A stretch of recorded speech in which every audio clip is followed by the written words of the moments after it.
Undefeated as a heavyweight and the former cruiserweight champion of the world, David the Haymaker. I want to be the guy to hold up my belt as the world champion.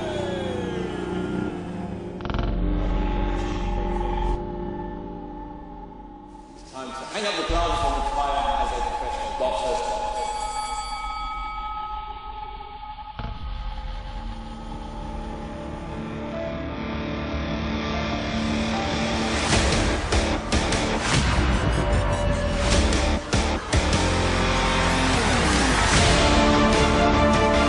Over the next 12 months, the Haymaker will once again prepare to take on Goliath. Only this time in Europe's biggest and most brutal poker tournament. I'm going to spend the next year learning to play poker so I can take on Goliath in 2019. He'll learn from the best players, mathematicians, scientists and psychologists to give him the best possible chance to slay Goliath.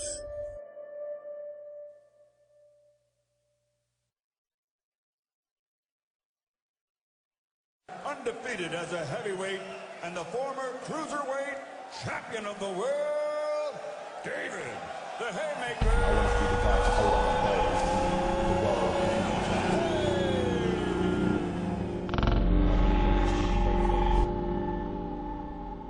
It's time to hang up the gloves and retire as a professional boxer.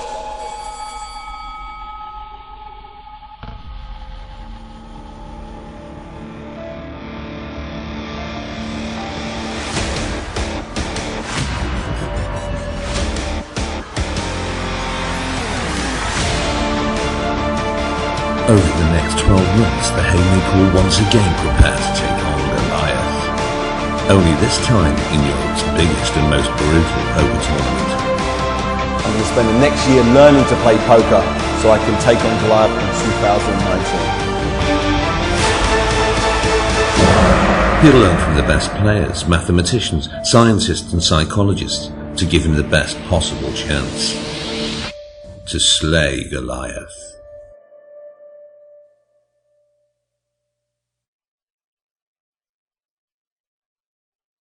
Undefeated as a heavyweight and the former cruiserweight champion of the world, David the Haymaker. I want to be the guy to hold up my belt as the world champion.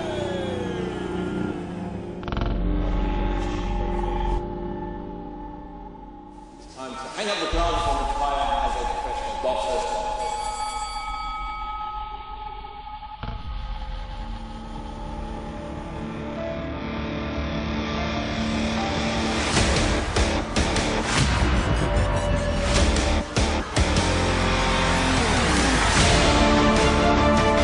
Over the next 12 months, the Haymaker will once again prepare to take on Goliath. Only this time in Europe's biggest and most brutal poker tournament.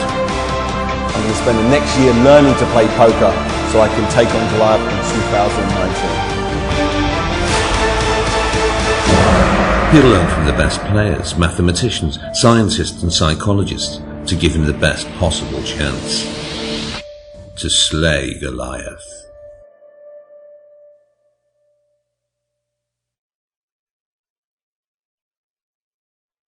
Undefeated as a heavyweight and the former cruiserweight champion of the world, David the Haymaker. I want to be the guy to hold up my belt as the world champion.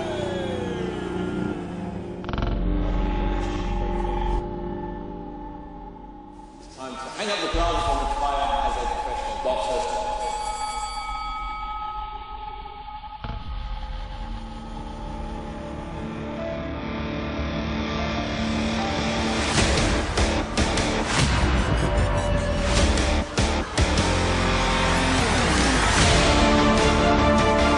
Over the next 12 months, the Haymaker will once again prepare to take on Goliath. Only this time in Europe's biggest and most brutal poker tournament.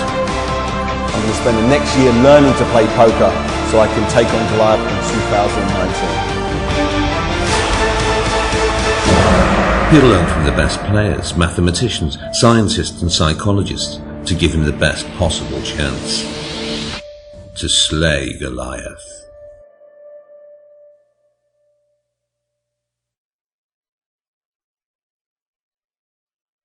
undefeated as a heavyweight and the former cruiserweight champion of the world, David, the Haymaker. I want to be the guy to hold up my belt as the world champion.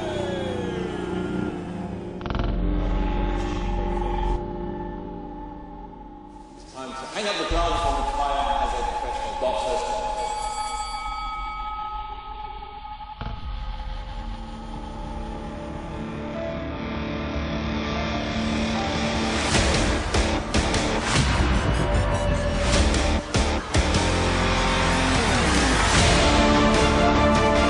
Over the next 12 months, the Haymaker will once again prepare to take on Goliath. Only this time in Europe's biggest and most brutal poker tournament. I'm going to spend the next year learning to play poker so I can take on Goliath in 2019. He'll learn from the best players, mathematicians, scientists and psychologists to give him the best possible chance to slay Goliath.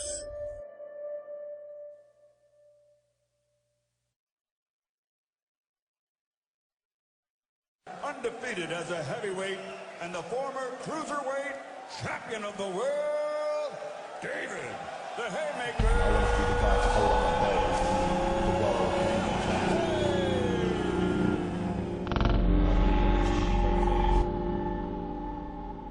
It's time to hang up the gloves and retire as a professional boxer.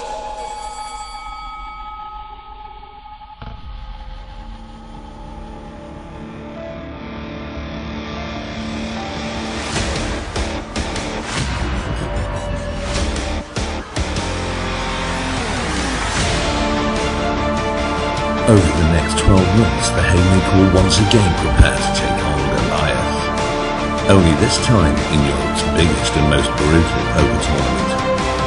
I'm going to spend the next year learning to play poker so I can take on Goliath in 2019. He'll learn from the best players, mathematicians, scientists and psychologists to give him the best possible chance to slay Goliath.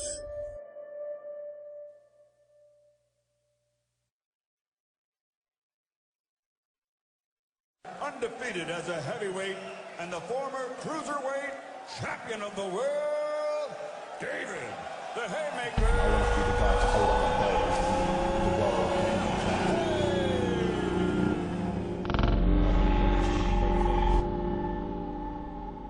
It's time to hang up the gloves and retire as a professional boxer.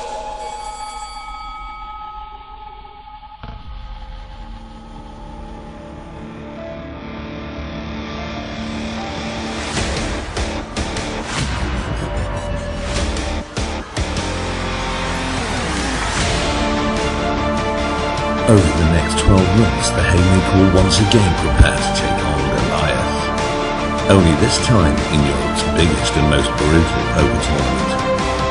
I'm going to spend the next year learning to play poker so I can take on Goliath in 2019. He'll learn from the best players, mathematicians, scientists and psychologists to give him the best possible chance to slay Goliath.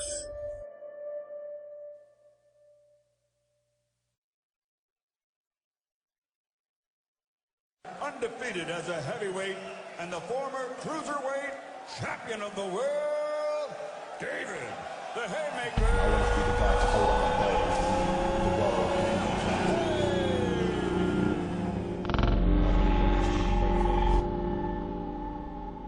It's time to hang up the gloves and retire as a professional boxer.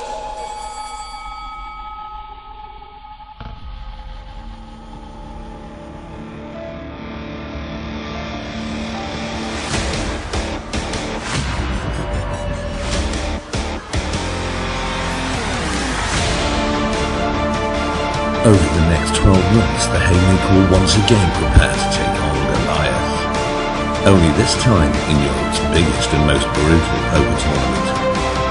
I'm going to spend the next year learning to play poker so I can take on Goliath in 2019. He'll learn from the best players, mathematicians, scientists and psychologists to give him the best possible chance to slay Goliath.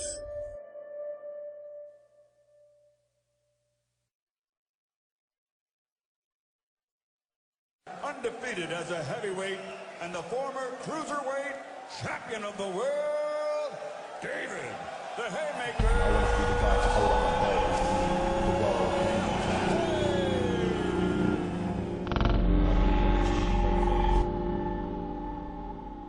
Time to hang up the gloves and retire as a professional boxer.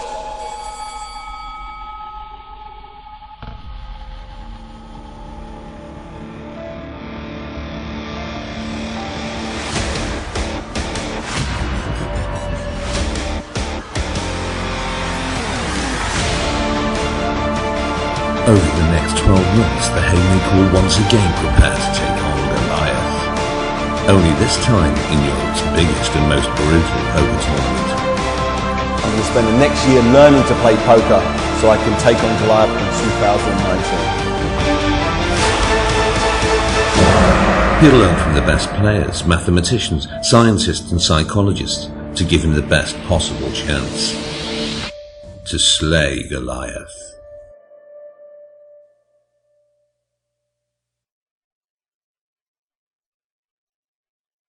Undefeated as a heavyweight and the former cruiserweight champion of the world, David, the Haymaker. I want to be the guy to hold on my belt. The world.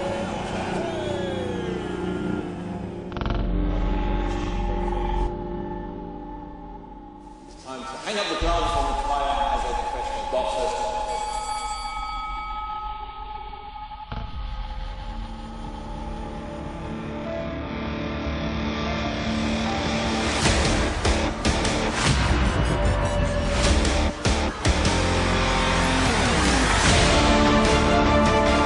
Over the next 12 months, the Haymaker will once again prepare to take on Goliath. Only this time in Europe's biggest and most brutal poker tournament. I'm going to spend the next year learning to play poker so I can take on Goliath in 2019. He'll learn from the best players, mathematicians, scientists and psychologists to give him the best possible chance to slay Goliath.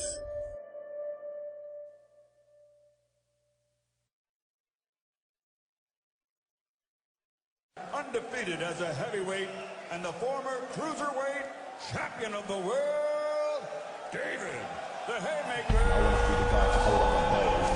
The world.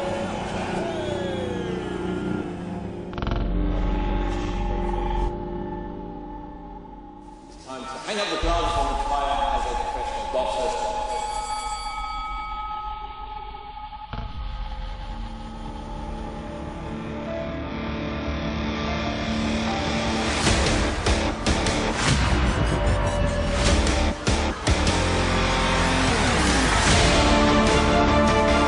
Over the next 12 months, the Haymaker will once again prepare to take on Goliath. Only this time in Europe's biggest and most brutal poker tournament.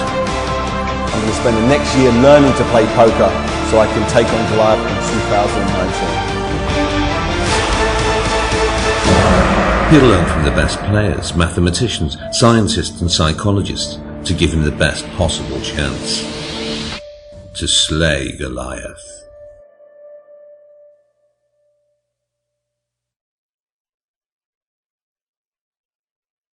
Undefeated as a heavyweight and the former cruiserweight champion of the world, David, the Haymaker. I want to be the guy to hold on my belt. The world.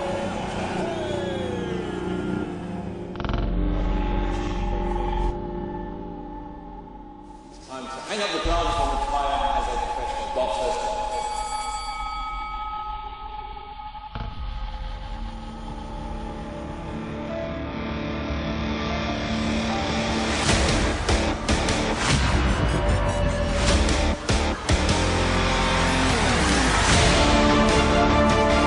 Over the next 12 months, the Haymaker will once again prepare to take on Goliath. Only this time in Europe's biggest and most brutal poker tournament.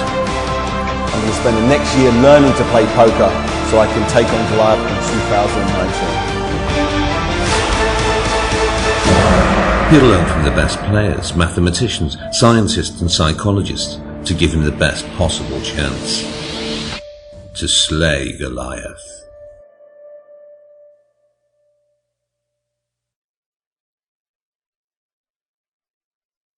Undefeated as a heavyweight and the former cruiserweight champion of the world, David, the Haymaker. I want to be the guy to hold up my belt as the world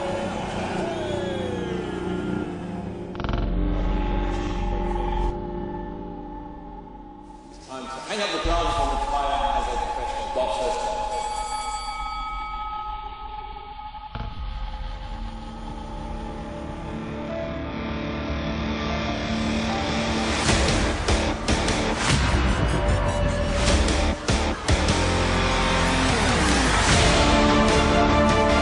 Over the next 12 months, the Haymaker will once again prepare to take on Goliath. Only this time in Europe's biggest and most brutal poker tournament. I'm going to spend the next year learning to play poker so I can take on Goliath in 2019. He'll learn from the best players, mathematicians, scientists and psychologists to give him the best possible chance to slay Goliath.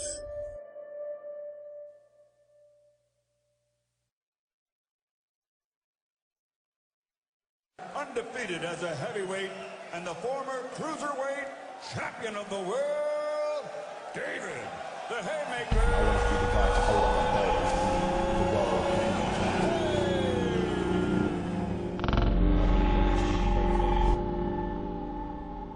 It's time to hang up the gloves and retire as a professional boxer.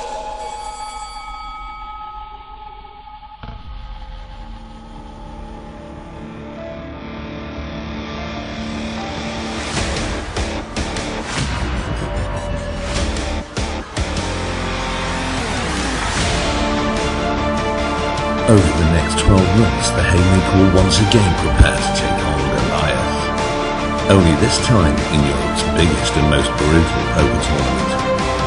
I'm going to spend the next year learning to play poker so I can take on Goliath in 2019. He'll learn from the best players, mathematicians, scientists and psychologists to give him the best possible chance to slay Goliath.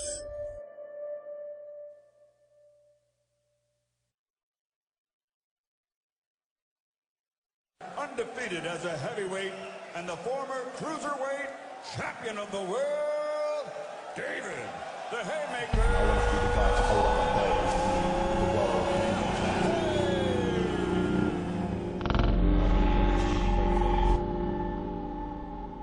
It's time to hang up the gloves and retire as a professional boxer.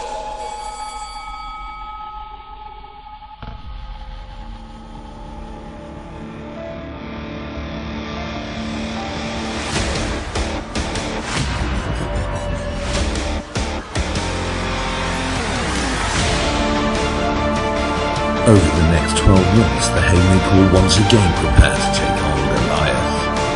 Only this time in Europe's biggest and most brutal poker tournament.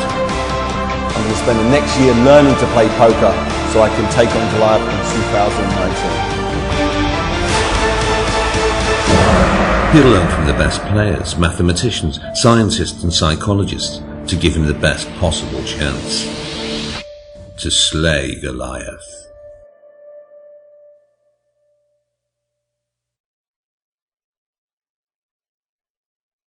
Undefeated as a heavyweight and the former cruiserweight champion of the world, David, the Haymaker. I want to be the guy to hold up my belt as the world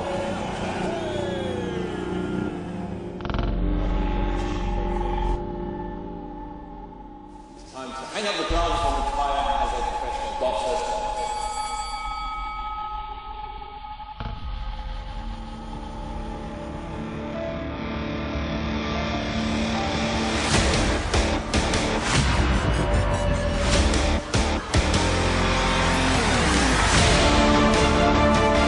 Over the next 12 months, the Haymaker will once again prepare to take on Goliath. Only this time in Europe's biggest and most brutal poker tournament.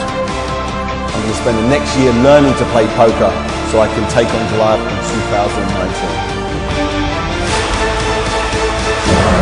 He'll learn from the best players, mathematicians, scientists and psychologists to give him the best possible chance to slay Goliath.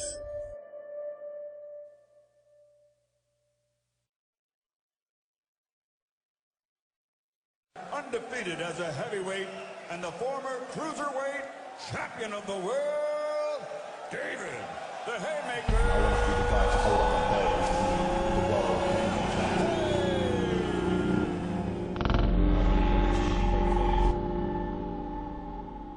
Time to hang up the gloves and retire as a professional boxer.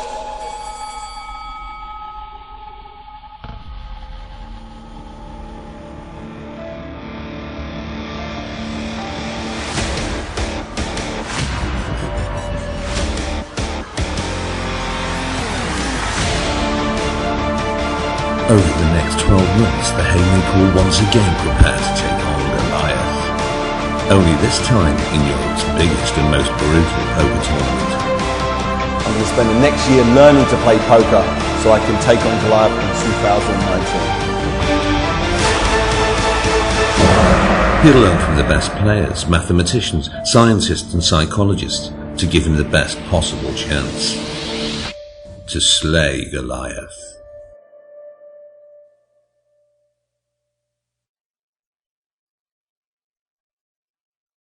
Undefeated as a heavyweight and the former cruiserweight champion of the world, David, the Haymaker. I want to be the guy to hold up my belt as the world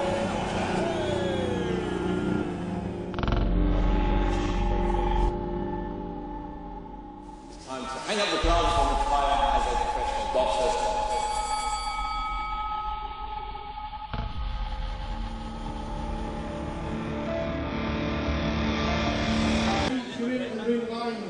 You start there and warm, go down there, and then go back again and do that again, and then that's 45 down there.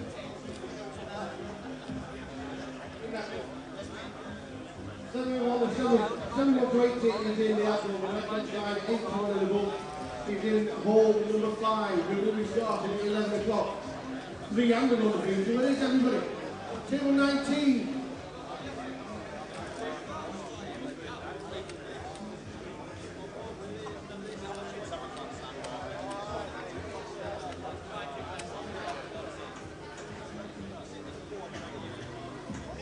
Rules and regulations by the small stuff very short, and then we will start to pirate on the island.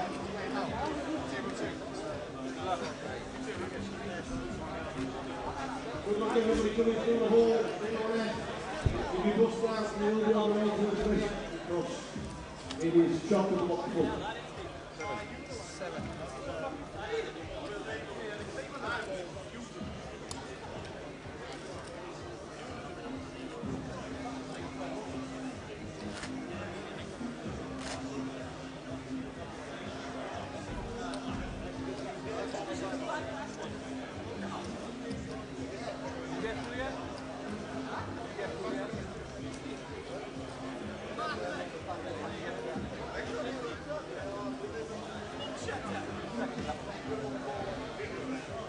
Make it.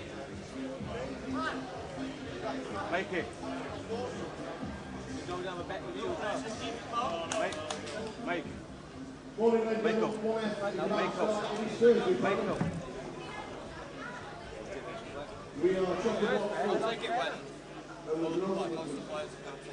Everybody's in the Table 19 is in the room, 81 is in the bottom corner, 17 is in the bottom left-hand corner. Giannis is going to start proceedings. Please listen to proceedings because there are a couple of tools to do. Giannis. Tower. Hello everyone, welcome to flight 9F. There's one more day starting there left. It is full already today. We will be playing today 16 levels. All levels are 40 minutes long. We will have a dinner break end of level 9, which will be for 75 minutes. We only have one dinner break and all of you will go out together on the dinner for 75 minutes end of level 9. Deal button has been drawn into seat 7. Dealers, please place the deal button in seat 7. Guys, is there anybody not been on this table before? I haven't. Been on the table before? Players, please follow the action to walk away from the table and for further you will receive a 2-hand penalty. You want anybody to watch it at home? So please follow the action. If you walk away from the table, you will receive a 2-hand penalty as soon as you return. Half an hour delay. Your friends will Dealers, please prepare the decks. You unfortunately can't answer that table. Apart from that, when there's no one in the call, I'll bring the cards in. It'll be slightly longer than normal because obviously the commentary and that. There is a speaker up here as well. There's cameras everywhere. You see yourself up here at one point. The opening blinds are 100, 100. Dealers, if you have 3 or more players on your table, please begin to deal.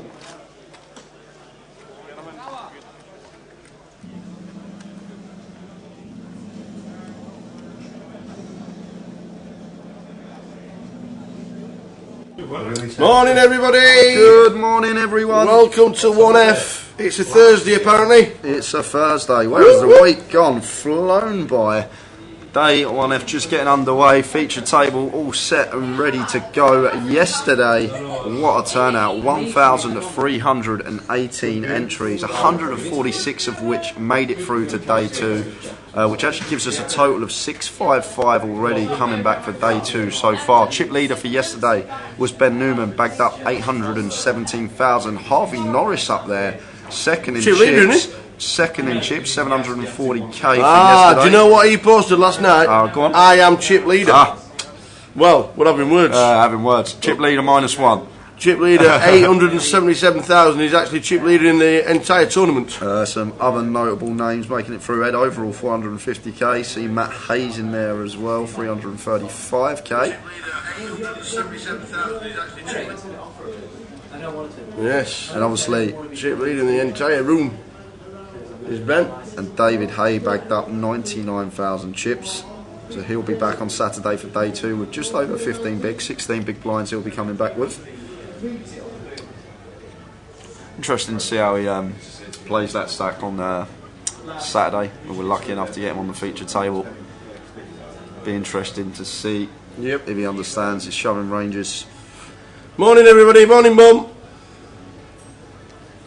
How we doing, Gail? Hope you're well. Morning mother. Anthony Harkness says, how can I secure a seat tomorrow? Come at 8:30 in the morning and you will be on the alternates list.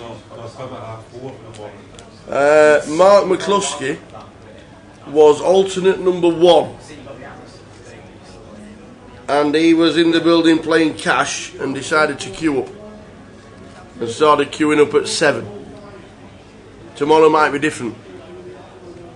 The only way to secure a seat now for tomorrow is to be an alternate and be in the building from 8:30 in the morning to be in the queue to get on the alternates list. You have to be an alternate and you have to be in the building to be an alternate. Morning everyone on Twitch. Morning Red Mag. Can't wait for tomorrow, bagging up. Morning Kyle. Pengy says, is there likely to be a waiting list for cash games this afternoon? Shouldn't be. It shouldn't be too long, especially this afternoon. In the evening, usually there's a bit of a waiting list to get a seat, but during the afternoon, the cash games, yes, it should be all right. Yeah. Have a look on the Poker Live app. That's probably what I suggest. It'll tell you all the cash games that are running here at the Rico. Get yourself on the app. Have a little look what's going on. Yeah. Adam Pearce on YouTube. What table is Andy Darlington on? We haven't got a table draw yet, Andy. Adam, as soon as we do, we'll let you know what table he's on.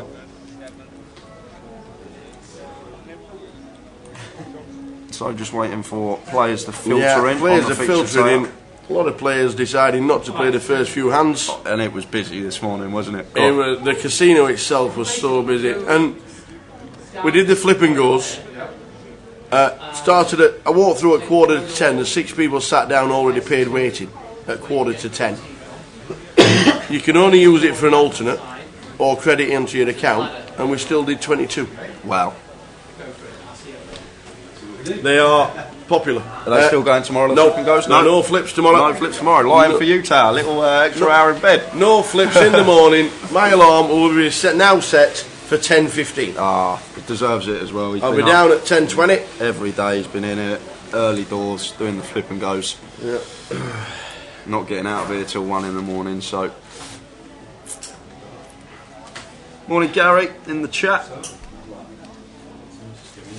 This is a day 1F of the Goliath main event. £100,000 guaranteed to first place come Sunday. In excess of that, it will definitely be more than 100k now that the prize pool is slowly approaching 900k potentially. Certainly think it will be somewhere between 9,000 and 1,000 runners.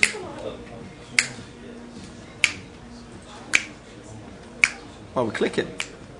Staying your lives up. Bee Gees, right? Yes, I hope get you. Got one. Morning lads, did Audley make it through to day 2? No, he didn't. He will be entering the building very soon. Keith here, early doors with Jacks, comes in for the 4X Open. A little, this is actually a caller here, 5-handed.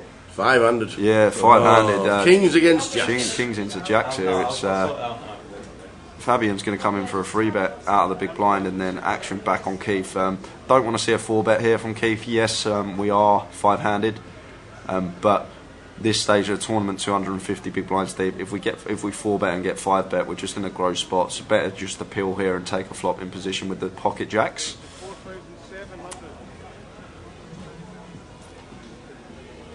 But he does come in for a 4-bet, so hopefully the fact that he's coming for this 4-bet, he's going to know straight away what he's going to do if faced by a 5-bet from Fabian here. We are 5-handed, so not exactly bad to 4-bet the jacks here. We're going to have the best hands so often. How do we play it when you've got 25,000 chips and the blinds are 100? Well, that's what I mean. That's why it's just better to flat here on the button, because we can just get ourselves into a lot of trouble. And this is the problem now. What do we do once facing this 5-bet from Fabian early on? Are we 4-bet folding on the live stream? And this is the thing. This is why we shouldn't 4-bet. If we don't know what we're doing to a 5-bet, we shouldn't be 4-betting. We just flat take the flop in position with jacks. Yes, we are 5-handed, and jacks are huge 5-handed. Yeah, 4-bet folding. 4-bet early stages. Yeah, would have much preferred Keith to just peel there with the pocket jacks with 250 big blinds deep. And the Kings stick it down. Shouldn't 4-bet fold ever in the early stages of the UKPT. Stick it down. Go on. As soon as we get the... I don't know. 4-bet folding. What's that all about? We had some decent hands yesterday, didn't we? Yeah, we had some really good hands yesterday. And that one session when it was mental. Oh, that the Queen 5. The Queen 5 call against the set of threes. What a call. Just sticks it in with Queen High drawing dead. Fly, crash, repair, repeat. Had a great time playing the ladies' event for casting 14th place. Had a great atmosphere. Met David A. and back on Sunday for the seniors. Fantastic. I've got a question here from State on Twitch. What are your thoughts on David Hayes' 16 big blind stack? Well, as good as we could have expected, him making day 2 for the start is pretty impressive. It'll be interesting to see how he plays it though, State, because off that stack he's only really got 2 moves. He's got all in or fold, and be really interested to see if he's clued up on his shoving ranges and if he knows what hands he should be shoving from what position. So be interesting to see come Saturday. Obviously we've got a couple of days before we get there, but I'm really looking forward to that, just to see how he navigates day 2 with his particular stack. State says 5-bet this early can only be aces and kings. Yeah, I do agree in this £125 comp. I don't think anyone's going to be 5-betting any other hand except aces or kings unless you've got some crazy maniac on your table. But Tower's sat next to me, so he's not there. Absolutely not. So, would you like to tell the fans how we did in the tag team last night, Pam? Yeah, so we came 21st. No, don't spoil it. Don't spoil it, everybody. Just tell them how great I was. And then what did you do with our stack? What do you mean, what did I do with our stack? Did you sit down with 90,000? Yes. Did you end up 2 hands later with naught? No, not 2 hands later. It was a good hour later. We had 90,000. We grinded up to about 120,000. We're probably top 5 in chips. Average stack was only 14 big blinds. Yeah. Folds to the button. Yeah. They're one of the big stacks. They just rip in on the button. Yeah. We got jacks in the big blind. We Yeah. call. They've got deuces. Deuce on the flop. We're left with, I think it was 6 big blinds. Very next hand we get pocket tens. All goes in. Loser flip to ace queen, and that was that. And we were out in the tag team in 23rd, 20 paid. So a bit unlucky for me and Tower. All I can do is get it in front, Tower. What more do you want me to do? If I'd have been sat down, I'd have won. I know. If Peaky had been sat down in that situation, he'd have trebled up and everything. I know. All sorts. How did you two do? Dave got knocked out. Dave got knocked out. Kings don't beat fours. Yeah, it's quite You annoying. didn't have kings against fours. You didn't have kings King- against fours. You had ace 8. Kings against fours. Yeah, yeah. Oh, right. Sorry. Ace 10's much better than ace 8. It was a good laugh. There were a lot of. It was such a great laugh. It was a good laugh. There were a lot of banter at the tables. There were tag teaming everywhere. It were unlimited tags as well. It was great. Really fun table. Good fun. Really enjoyed it. But that's poker at the end of the day. You can go as quickly as you make the chips. You can be out in a few minutes. Luke H says on mobile, can you play on the Grosvenor app or just on the browser? You can play on both. The Grosvenor, the Poker Live app is not the poker app. You need to download Grosvenor Poker if you want to play poker, or you can actually access it through a browser. Here he is, 6'6", man mountain. Audley Harrison is now. See, look at size. How can we see? Sit down, man. Sit down. Look at the size. Cashed 4 times in Vegas this year, did Audley Harrison? Yeah, you said. 4 times in Vegas. I've heard through the grapevine as well that he can actually play the man just about to take his seat. Well, he's been playing a long time, I Yes. know that, and very interested to actually see how he navigates his field on the first couple of hours on the featured table. Melanie says, how did Katie and Jeff go into the tag team? Well, let me tell you. Jeff Kimber got eliminated out of the main event. Katie was obviously playing the tag team while he was in the main event. So Jeff's bust out, a little bit down, obviously, not got through to day 2 of the Goliath just yet. Starts wandering through the hole. Next thing, he meets Katie coming the other way. She says, I've just bust. And never got to play the tag team. It wasn't the best day for Jeff Kimber. But, never mind. He'll be back again, I'm sure, to try and make day 2 of Goliath. He'll be playing Joker's Wild later, which starts at 6:30, and I've been told it's been capped at 200. It's capped at 200. Basically, space in the room. We're expecting 1,500 runners today. Is registration online for that closed now? Yeah, all closed it online, is. guys. So the flip freeroll's on at 12 o'clock in 20 minutes if you want to try and get into that online. But the Joker's Wild is now capped and full at 120. You basically saved your reg fee if you bought in online.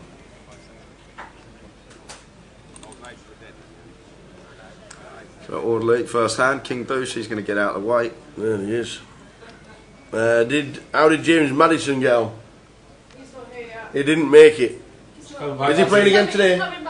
He's playing again today, but he's not in the building just yet. I'm guessing he'll be training for a couple of hours. Who's he play for? Leicester. Leicester City. Is he a starter for Leicester City? Yeah, he'll get an England call up this year, 100%. 100%. Awesome. I was talking to him yesterday. He's training obviously in the morning, he can play in the afternoon. Their game's on Friday night, and he's off the weekend. That's why he can play, and then he'll play Saturday, Sunday if need be. Oh yeah, the Premier League starts later than proper football, doesn't it? Oh, proper football. Proper football starts on Saturday. What, that old Rotherham lot? Proper football starts on Saturday. It does indeed. We'll be there. 2 pair on the turn for the 10-6 of Johnson in seat 7. He goes check, check. Fabian's going to wave the white flag this hand. He's done with King Jack. Got to understand that this board's a lot better for the big blind range than it is for our range. And now Johnson going to come in, try and get some value from his boat, but we're going to see a snap fold from the man in seat 4 with just king high. Other ones. Sweet. Top. Got some grapes. We have actual grapes. We have actually got proper grapes. We normally say grapes are like donuts and stuff like that, but this is actually a grape, which is incredible. Incredible to actually believe that somebody went to the shop and actually bought fruit. I'm amazed.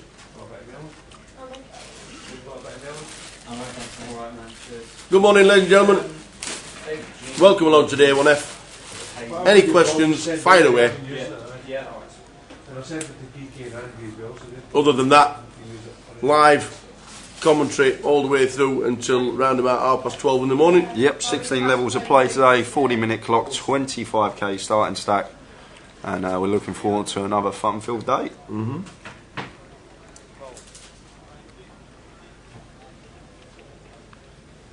Kirk here with the pocket sixes, just flatting the open from Audley under the gun +1 opening. Queen 6 suited here early stages.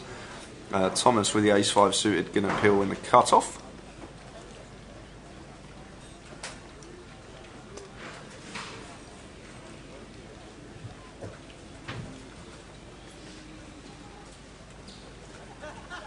Ten, 8, 4 the flop. So the 6 is actually still the best hand here. Like Audley's decision to check here. Maybe it's a bit loose to open the Queen 6 early position, but once we go 4-way to the flop and whiff, we can't be betting into the whole field. However, this is actually a really good turn for our hand to come in for a delay continuation bet here, but Johnson's actually going to come out for a lead with the nut low flush draw.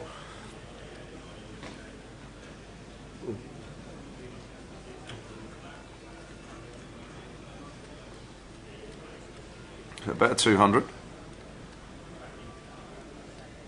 and Audley raises to 800, and it's back to Johnson, who gets out of the way. So Audley going to take this one down with just queen height.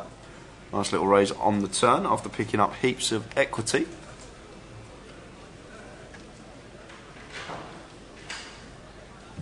KBL on Twitch, what's your favourite hand? What's yours, Tower? What's your favourite hand? Oh, what, while I'm playing? Yeah. Not really. 10 jack. Diamonds. Mine's aces, obviously. If anyone says their favourite hand isn't aces, they're lying. Aces. When you look down, you always want to see aces. What is your favourite? I know obviously aces, Yeah. but it's a hand that you really enjoy. Everyone, well, ace 5 of diamonds usually. That's what. When like someone's got ace 5 of diamonds. Yeah. No wonder you're always skint. God dear. Or 9, 10 of diamonds is another one. Yeah, ace 5 of diamonds. That's the old. When someone's got that in the cash game, they'll be like, "Oh, I've got Jay's hand." So ace 5 of diamonds, because that's me 4-bet frequency hand. Ace 5 suited. That combination. So that's it. Because I need a 4-bet bluff in that game, and I elect to have it as that hand. That's the 4-bet bluff. But now anyone that's listening that does play cash with me, I'm going to have to change it. That's true. Have the dates been set for next year? Going to be confirmed later tonight. Just doing them scene.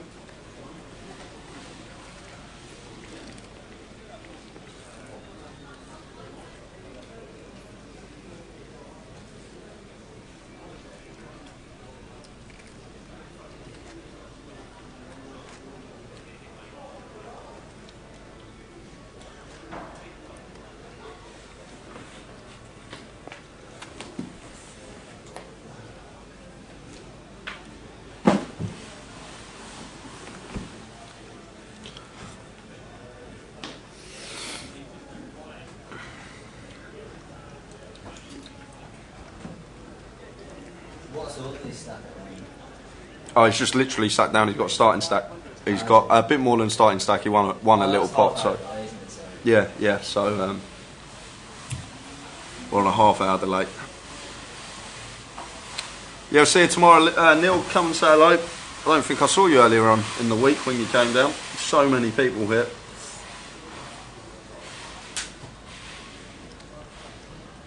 Andy Newton has a question. There is a slight discrepancy with the blind structure for the Joker's Wild, as on the client it says blind levels every 25 minutes, but when you go to the structure on the tourney info it says blinds every 30 minutes. Also says it 10k starting stack. So the Joker's Wild event is 5 levels of 24 minutes for the first session, and then after it's a 20-minute clock, and it's a 12k starting stack. So 5 levels of 24 minutes. We'll go on the first break, and then when we come back, it's a 20-minute clock for the duration of that tournament. 12k starting stack for the joke as well. Back to the action here. We've got Audley defending in the big with the ace-3 of diamonds. And Kirk going to continue for 700 here, and we're just going to have to get out of the way as Audley. No! I haven't got a card, I just want that one because it's the bigger one. It looks like he's going to come in for a float here, floating out of position. Do have backdoor diamonds, but maybe a bit of an optimistic float here, out of position. We have actually turned the nut diamond draw now here on the turn. Audley checks once more. Kirk wants to be coming in for some value here. Potentially we're going to get another street of action against some 9x once this jack rolls off. Obviously we've got the nut jack, so can get some value from some worse jacks. And obviously we want to charge hands like 8-10 and 9-10 who are up and down. So better 1.1k. If we're floating flop here as Audley, I can't see him folding this turn. Who's that? Emery's backing up the talk a little bit now, which is nice. Like, it's fine to float out of position, but like floats become so much more profitable in position just because you get to dictate the action on later streets. You get to see what your opponent does first. But after turning the nut flush draw here, he's not going to be letting this one go, I'm sure. Yeah, he was like the best player at the French League apart from Mbappe. Second highest goal. It does make the call. And we will go to the river. Diamond would be pretty ill. But it's the Queen of Spades. And now Audley here. He may actually, I was going to say, come in for a lead on this particular river. And the ace-jack is going to take this one down. And Audley going to muck the ace-3 suited. 20 up front. Like, we're a lot more 10x heavy there in the big blind, and it's very hard for our opponent to sort of come up for a bluff. But like, we shouldn't really have any bluffs there on that river. Like the way the board takes around, our only bluffs are literally floats out of position, and people don't expect you to float out of position very often. So it may have been a nice little bluff spot on the river there, but elected to check, and the man in seat 3 is going to take the pot. Alan, can you wish my friend Rodri a shout out? Who's there saying already a short stack? Well, hopefully Rodri can grind it up and potentially get back in it. Short stacked at this stage though, Alan, it's not a problem. Even if he's lost half his stack, he's still going to have over 100 bigs at this stage of the tournament. So it's not all doom and gloom. Things can change in an instant in this game. What time do I need to be there tomorrow to get on the alternate list? Corbin Poker. It will open at 8:30 in the club. I will tell you, this morning at about 8 o'clock there was a pretty big queue, so that was before it even opened. So for tomorrow it's going to be even busier, and I think some people are going to be getting here as early as 7 o'clock in the morning to make sure that they're not way down that alternates list, because tomorrow is going to be packed. So hijack open from Johnson with the 10-7 suited, Audley peeling the ace rag in the small, and Kirk's going to defend his option with the Queen 8 in the big. Queen 3, 4, 2 hearts. So a bit of action here, top pair for Kirk. Johnson should be continuing here after flopping a flush draw with his 10-7 of hearts. Does come in for a continue of 500. Now Audley with a will draw here, going to flick in the call, and then Kirk's going to overcall behind with the Queen 8. And we will take a turn.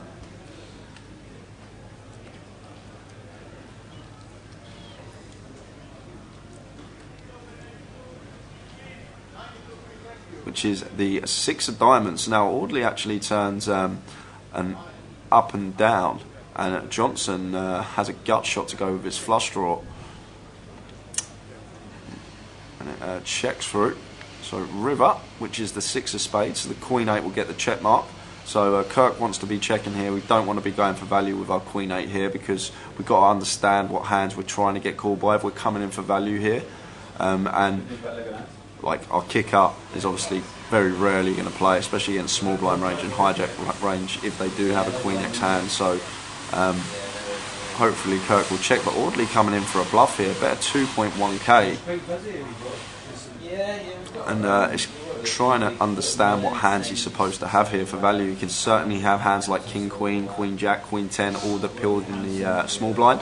And it's actually a really nice bluff. It's got Kirk to fold top pair there with the ace 5. Oh, it's busy. And Audley gets the bluff through. Got top pair off the hand, but it's a good fold there from the Queen 8. Audley's got plenty of value in that spot, and he could even have hands like 6-5 suited that he peels out the small. That was a straight draw and actually went runner trips. Will there be more than 7-day ones next year? Says Luke. At this moment, I would say no, but I'm not 100% sure because we're not in discussions regarding Goliath, and they won't be talking about it till November-ish. Will we be showing the Man City Liverpool match on Sunday? Yes, in the main casino. We've got about 25 TVs. They've got Lady G's that show football as well, but not if you are on day 3 of the Goliath, because there are no TVs in the Ricoh Arena itself where we are now. What you're looking at? So it's win-win. You either get to watch the football or you're playing for 100k. It's absolutely, as easy as that. Absolutely. KB, what's your worst bad beat on Twitch? Spoke about this the other day. In terms of equity, probably just a pretty standard one, all in pre. Queens versus 8. Queen, I think it was a Queen paired board flops like Queen Deuce, and then it just come running 8. So that's probably my worst in terms of equity. It weren't a big pot. It was only about £600 pot, but it was probably in terms of equity. It's probably my worst one. The old perfect runner 8s, around 1,000 to 1 shot. Tower was happening at 25-25 when he flopped the set of jacks, didn't it, Tower? And come a king against kings. Rob Franks as well, and he's playing today. Yeah, I saw Rob Franks actually. I did see Rob Franks walking in. Yeah, flopped a set of jacks. Yes, I'm behind pre-flop, blah, blah, blah. He gets all his money in behind. And I left. I don't actually mind a bet here from Audley, once checked to us twice. Like, a lot of the time our 2 pair is going to be the best hand. We can just deny equity to the overcards here, but elects to check behind, and the 5 of spades rolls off on the river, which gives Keith the check mark in the hand. And now we should be checking behind as Audley, as we have got showdown, and a lot of the time our deuce is going to be good the way this hand's played, but Keith going to take this one with the pocket freeze. Corbin Poker. I'm not pre-regged, even though I booked the hotel for the weekend, going to aim to be there by 6:30. We'll be able to figure out where to go at the time. Yeah, you will. Yeah, it won't be a problem. Just walk in, go to the cash desk. There'll probably be a queue. You'll probably be at the front of it, Corbin Poker, if you're getting here at 6:30. So we've already got an entrepreneur special guest like TV superstar. Can you tell the world what your name is, sir? My name is Adi Phelan, and I'm a poker enthusiast, and I love Grosvenor casinos. Adi, what do you do for a living? I am a hairdresser, believe it or not. Do you do it on TV? I do a lot of TV stuff, yeah, makeover shows, sort of like evening shows. I do a bit of morning TV, so yeah, so I'm a... Fantastic. Yeah. Anybody that needs a haircut around here? On it one. I don't know about haircuts, but you all need baseball caps. And that's a joke. How long have you been doing it, Eddie? I've been doing it 20 years. Wow. Yeah, 20 years, yeah. Awesome. You've not been on TV that long, have you? I've been doing TV for about 15 years. Awesome. Yes. Awesome. How does cutting hair get onto telly? Tell you what. It's amazing. It sort of happened really in 2003. I did the first sort of reality TV. I was just about to say they have a reality TV programme about that now, and then they even have one about doing the makeup and doing everything. Crazy. It was 2003. It was 6 o'clock on the day, Channel 4, and it just completely took off, and then everything happened from there, really. How did you get into poker? Poker, I used to sponsor the Celebrity Poker in London. Celebrity Sports Poker events. And I started watching, and then I picked it back up last year when David said, I'm going to be doing some, so I've been going every week. And I just love it. I'm obsessed. you playing today? I got through last night. Oh, you're through last night. Well done. Through with 365,000. There you go. Smashed it. Get in. Smashed it. Saturday. The biggest Goliath ever, and you smashed day one. I felt totally out of place. I have a new respect for the game. Yeah. now I realise, I used to think, come on, if you get good cards, you win. And no, it is a serious... We said that about David yesterday. 12 rounds of boxing is nothing like 12 hours of poker. He was physically... We got back to the hotel, he was like, oh my God, mate. These guys are doing this on a circuit. Yeah. It's unbelievable. Unbelievable. But I mean... Just how do people go from event to event? People don't understand how mentally draining a game of poker is. Sitting there playing 16 levels, you finish at the end of the day and you just feel exhausted. You're shaking this morning, you're sitting at a table. People think how can you be tired sitting at a table all day, but they don't understand how exhausting this game is. You're thinking all day, your mind's You're working. watching everyone else's cards, how they're playing. That's what I was trying to do yesterday. For the first time, I focused, and you do start to read. You can't read people because that's for the real pros, but you can start reading what they go on. You know what cards they'll pre-raise on, and what flops. You'll see if they'll bet against. You'll see their strength. You know what sort of hands they'll sort of raise on. You'll see people bluffers. Like there was a guy on our table the other day, and he was picking up some serious pots. And I spoke to him afterwards. He was like, "Oh mate, those cards you had, you played them so wrong. I bluffed you on that, bluffed you on that." Is he giving you the needle?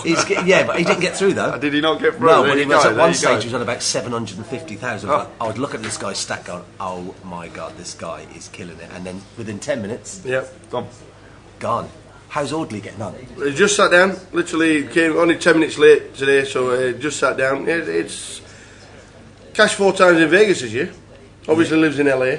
He's played tournaments for years. He's played some serious poker. And so you look back on the database that everybody can check out on. He's cashed 24 times in the events around the world. Right. Never cashed in Britain though. I know he now lives in LA, but it's all about the David v Goliath, mate. That's what it's all about. If you don't cash in on that, How does he think? How did David feel last night when he got his 100,000? He was really happy to get through, and that was job done. He wanted a bigger stack, obviously.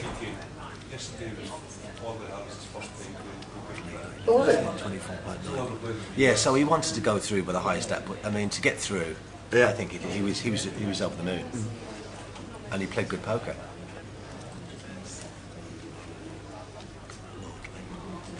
He's on his phone. No, he's not focusing.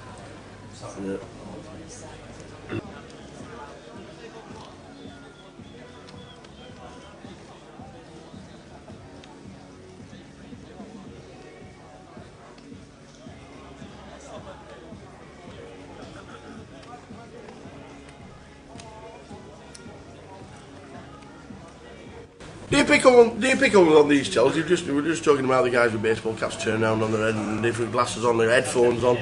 Do you pick up on that? Do you think they concentrate as much? I think a lot of people that do that watch too much TV and are trying to copy that. There's a guy there with those Beats things on and sunglasses, and I'm an amateur, and I thought, I ain't going to pick up any tips from you. And then there's the guy that sits there and he's having a conversation with his arms open, and I can tell. And even the people that do this with the chips, that's a bit of an art form. But again, you get some guy that will sit at home and practice that. That doesn't make you a poker player. And then there's a guy that sits there like that. That looks a bit pedantic, and he could be the man who is. So I don't look into too much of the baseball caps, the glasses. For me, it's easy to spot a good player, I think, within 3 or 4 hands. Number one, they're aggressive. You can see the aggression. You do realise that the rest of the table yesterday would have been saying that about you, as you were accruing chips and chips and chips. But I put my hand up, and I had to, mate. You know what? You know why? It's so embarrassing. I had pocket aces, flop, and ace came, 3 aces. I put 100 grand in. So they all kind of looked, and before the piss takers started, I went, guys, I've got to say something to you. I'm a hairdresser. I don't do this. And they all went, oh my God. But I knew what I did, but what it was sometimes at that stage, it was the last not the last section. It was level 13, and lots of people were trying to get their chips up. And I just thought, well, they're doing it, but they read it a mile away. I went, what do you do? I went 8. They went, oh my God, son, you can't be doing that. You got to slow roll those 8s. But I mean, there were so many good players. It's just amazing to see the dedication and focus on these guys. I mean, Audley's. Well, you got through today. Yeah. And you're back in. Is this like how much you love the game? I'm gonna. Are you not having a kip? You don't fancy half an hour? No, I've cancelled my clients today. I was supposed to go back last night. I thought I'll cancel my clients. I'm going to sit in the little stage, with the seats. If you're listening to it for an haircut, yeah, wait for an haircut. He'll be here tomorrow. Oh yeah. Haircuts can wait. Forget about professionality. Brilliant. So I'm going to sit on the little barrier. There's some chairs. Yes, there are. Yeah, it's a great little TV area. I'm going to watch. You can see the cards. You obviously know Audley as well. Yes. Yeah. Yes. He's buzzing. Let's see if he gets through. Oh, might happen to go through 16 levels again. It is a grind. 16 level guy is a grind. I don't think there's any other day one tournament in the UK where you play 16 levels. It is a big grind. It is. Goliath. 1,456 players yesterday. There's a lot.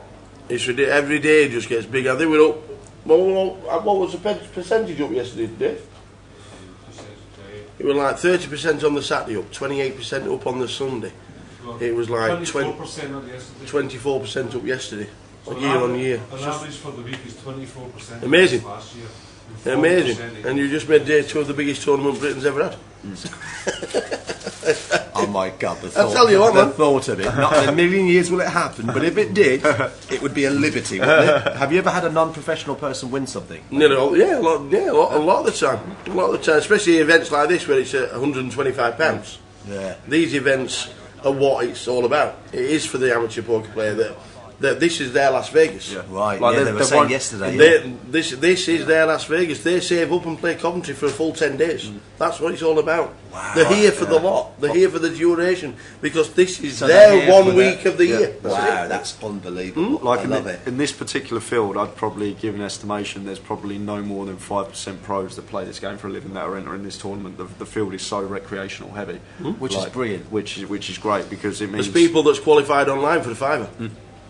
Right. They play for £5 to get into another seat for 30. So exactly like the World Series of Poker. Exactly correct. You can get through on the satellite. You can satellite into the main event for £1,000. Yeah, honestly, that's the way to. That is exactly the way poker should be.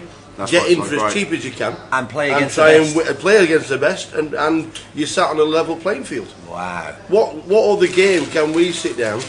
Yeah, imagine where an 18-year-old sits next to a 60-year-old, and the 60-year-old may be better than the 18-year-old. You know, that's unbelievable. So someone more than likely will be. Have you ever been mesmerised by this fella? Which one? Have you not been mesmerised by Sean yet? Who's this? How are we doing? Sean. Sean is Sean's a magician. Oh, I was how going to say doing? You look like a poker star. I look like a magician star. A magic star. Sean. Yeah, you don't want to play poker with me. Sean is ranked as #1 magician in Coventry. Coventry. In the world, Tyler, in the world. Coventry. Coventry Borough. Yeah, exactly. Coventry exactly. Borough, yeah. There's got to be something we can show Eddie straight away because this guy, let me tell you, one of the best in the entire world. And I know we're one off. We're over this guy. He doesn't want to commit himself too much to liveness. Well, I'm a star of the poker world. You might have heard. Yes. I've heard of you. Is this the AD? No, I am an absolute novice, and I'm buzzing on the whole buzz. How are you getting on with it all? Fantastic. I love it, mate. I love the smell, I love the aggression, I love people getting up and walking out angry. People that have saved up for a year and lost everything, it's just a great feeling. You've only been in the room here for 5 minutes, haven't you? And I've got lots of money and it feels great. And I'm a Liverpool fan. Yeah, Liverpool fan. That made me laugh. Just take one. Obviously, look at it, remember it, don't let me see PK, you take one as well. Oh, he's doing the double. How many people have made day 2 so far? How many cards have we picked over there? About 20, wasn't it? Right, 550-ish. Remember what they got. I'm going to leave them both sticking out the packs, so they're in 2 different places before we shuffle them. I hope that's nobody's card. Was that your card? No, perfect. 655 made day 2. I get that. Morning Carpet Catcher on Twitch, morning Reality. In for a fiver. The difficult bit is to try and find them. If we're lucky, I'm not good at game. One card, just. Push. Three hearts. Pico, your card next, say stop for me. Darren Rumble says, so happy to be playing, just want to give a shout out to all his friends in the West Midlands Nut Sport League. Good luck, Darren. Right, quickly back to the hand here, guys, because we have got a hand brewing here. We've got Kurt opening under the gun with the pocket jacks. We've got Fabian. And then we've got Thomas here with the cold four with the queens. And the sick thing about this hand is it's EP versus EP versus EP. So ranges here are just going to be so strong. Like Thomas here, this is probably the worst hand he's going to show up with, pocket queens. Yeah.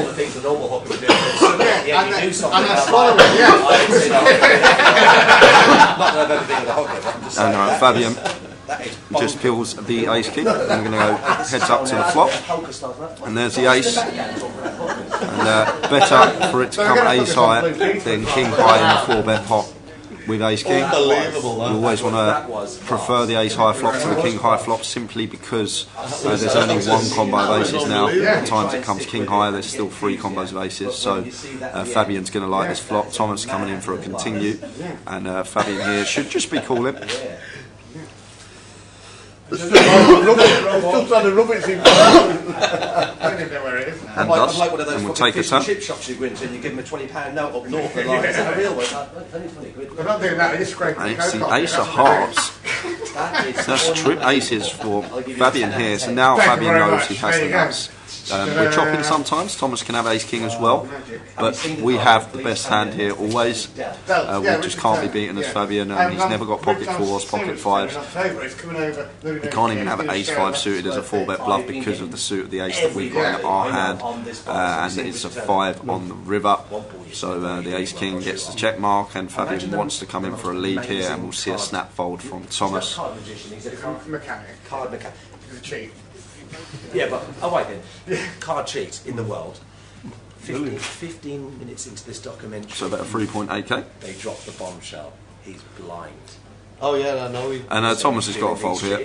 There's just no bluffs. It's a 4-bet pot. He's not even peeling a hand like king queen suited here, and he can't even have king queen suited because we've got the queen of spades in our hand. So this just becomes a slam dunk fold. I know it's horrible because we're getting nearly 4 to 1 on our money, but like, what hands is he supposed to have here that he peels a 4-bet out of position with? And basically it's just always ace king, sometimes ace queen suited.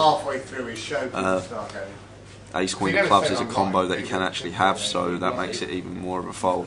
So hopefully Thomas gets out of the way. Yes, we're getting a pretty great price here, but like what's Fabian got here? He's pulled a 4-bet out of position. Like, it looks a lot like ace king, ace queen suited. He could even have quad aces. Some people may elect to flat the aces to the 4-bet because they know if they 5-bet this stage of the tournament, they're basically only going to get action from kings. So Fabian here, I love his size on the river here. He understands exactly where he's at in the hand. He knows he's up against kings, queens, kings or queens here. And, that's why he's gone so small. Thomas hopefully can get out of the way. It was just don't beat a hand here. He just may fall into the trap of we've got queens here and we're getting 4 to 1 on the call. Like, there's 2 aces on the board. He doesn't have to have the ace, but he has. Like, what hands is he peeling a 4-bet with? Is he ever turning the hand like jacks or 10s into a bluff here? No, he's just going to fold flop with jacks or 10s. He's definitely not going to peel. So got to let the ladies go here. It's unfortunate. I'm a big fan. I just want to do that. It's a good fold. It's a discipline fold as well. You see a lot of players just flick it in there and get stubborn because of the price they get. That's a really good fold from the man in C5. Yeah, so yeah, just add that in. And then I'll send me a message. Yeah, it'll be a good night, man. Hey, obviously all sorts happening in the background. Sorry about the noise in the background. We got superstars in and everything. It's just amazing. Yeah, I'm loving it. Paul Rogers, sorry about that. Why is the feature table 900 while the other tables are 1000? Because the 900 is a lot more comfortable. We've always had a 900 table. It's not really that unfair that anybody has to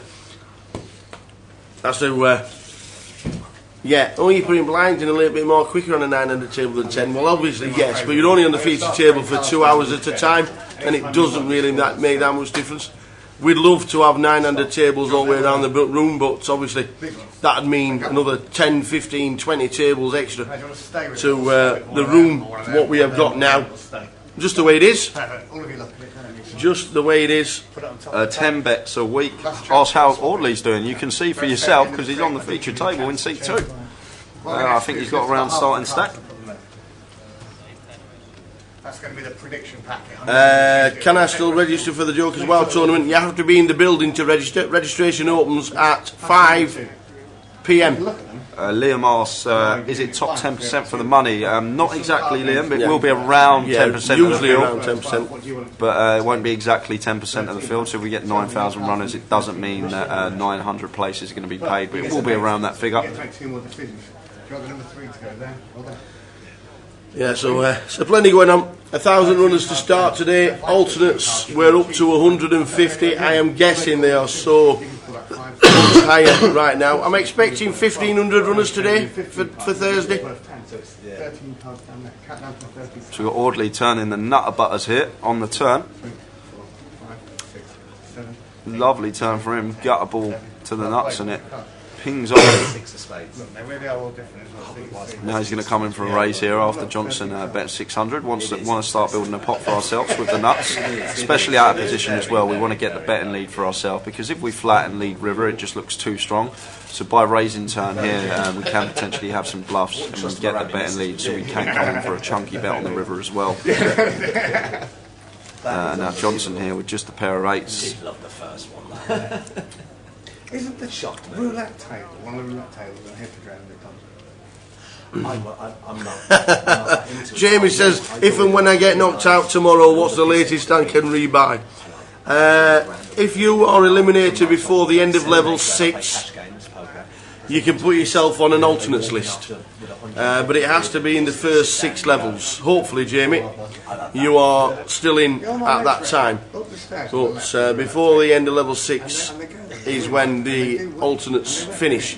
So if your name is on the list before the end of level 6, you will definitely get a game.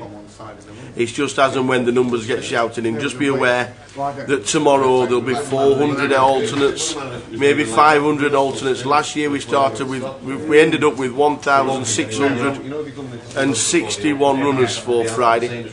It was absolutely mental. So just be aware. A lot of players. Do you think they'll change today, Jay, as well? Do you think the guys will treat it a little bit more like a freeze out, knowing that you're not going to be on the list? You're going to be on the list of 300 people.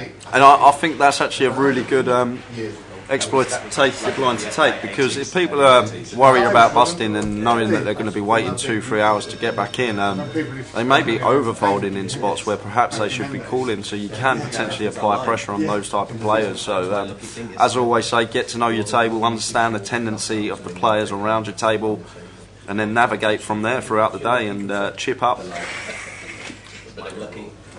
And that's the best thing about the old tournaments, chipping up throughout the day. If you keep chipping up well, you can take them hits when you get the money all in good and your opponent does get there, you can take the hit. It's all about keeping your tournament life. Really excited. Amazing guys. I'm going to go and watch Audley for half an hour. If you see David coming back, you let him know I'm here. Yeah, he was here earlier. I think he's disappeared. Oh, right. Nice to meet you, Nice sir. to meet you. Nice one, buddy. And I win tomorrow. Yeah, absolutely. Can tell him just to transfer it. Yeah, that's right. God bless. Cheers, Eddie. Thanks Thank for the you. little bit on the mic, man. It was cool. See you, man.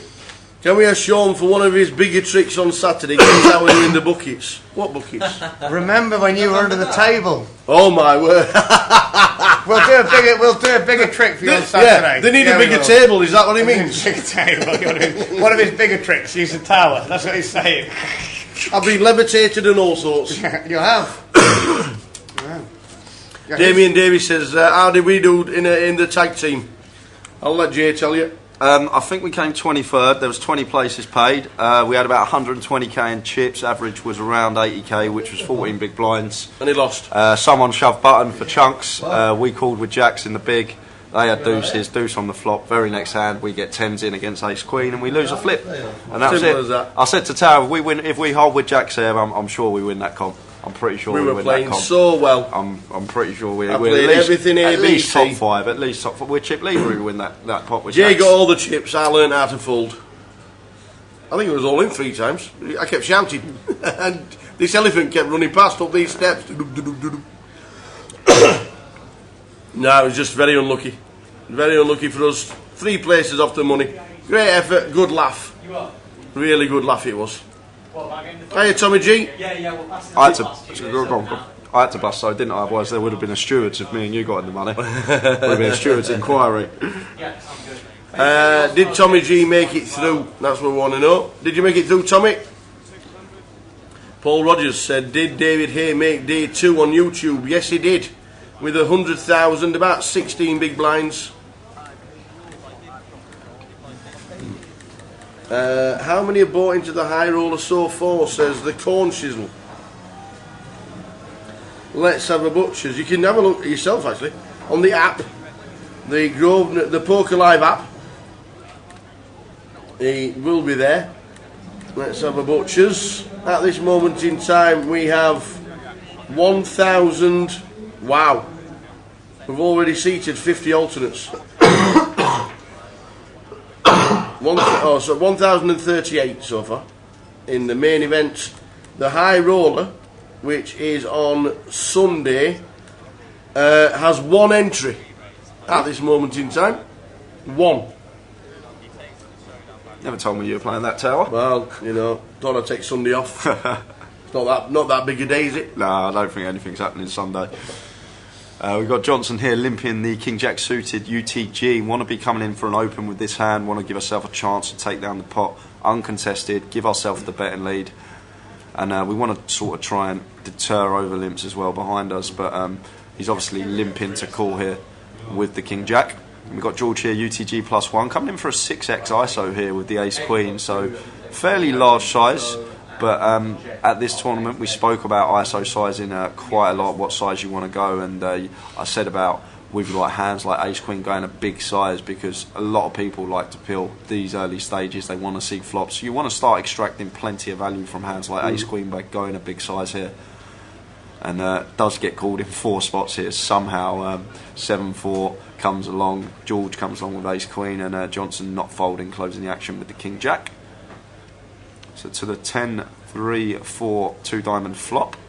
It's the 7-4 of Audley here actually jumps out into the lead, and he's actually checking his middle pair, and Fabian going to check behind on the button with the Ace Queen of clubs. So to the turn, 3 of spades. If this is checked to Audley again, I'd like to see Audley come in for a bet here with the 7-4. We're just going to have the best hand a lot of the time, and we can potentially fold out 5s through 9s here with this bet on the turn. So he's going to actually fire here like this from him. We just want to start the 9 equity to all those Broadway hands, all those ace high hands. And are we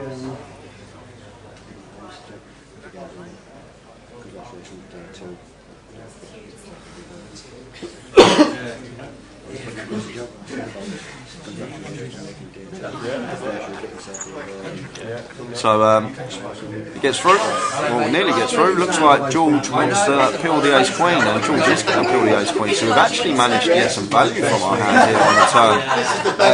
Broadly. Morning! Morning, everybody! We had a sit to attention then, boss is here.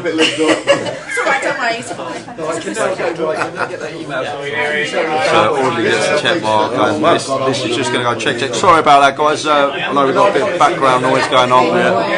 Audley Harrison apparently got told off for string betting. Love it. Yeah, we well, we know Ross is a rule merchant. Yep. He's our Rossy boy. His nickname's Chuckles. If he's on holiday, you might get transferred to Johnny. Yeah, you will get transferred to me from holiday. So there's the check. Audley shows the 4, and it's good. Managed to get value on the turn. I don't know why George is shaking his head like, how have I lost his hand? We've only got 60% against 7-4 suited with Ace Queen there, George, by the way. Nice answer.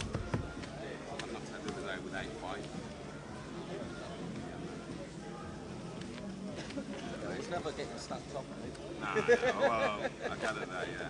Don't worry about it.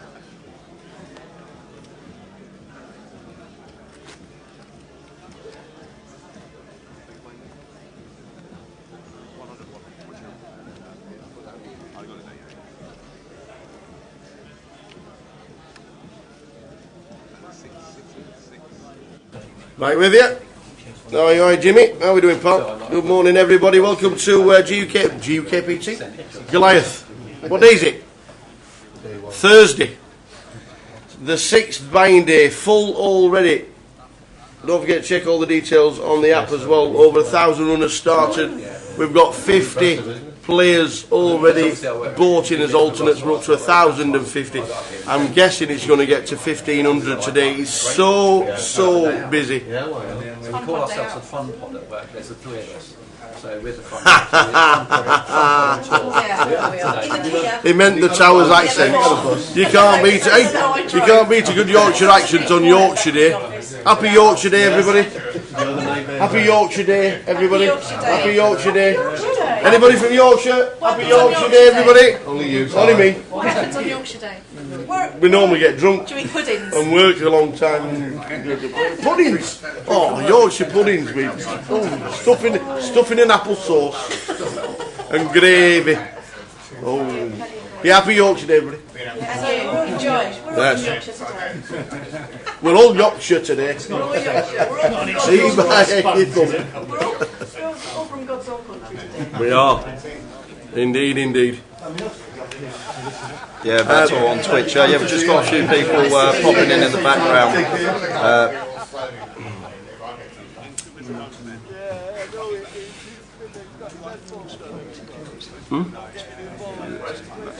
Yeah. As well.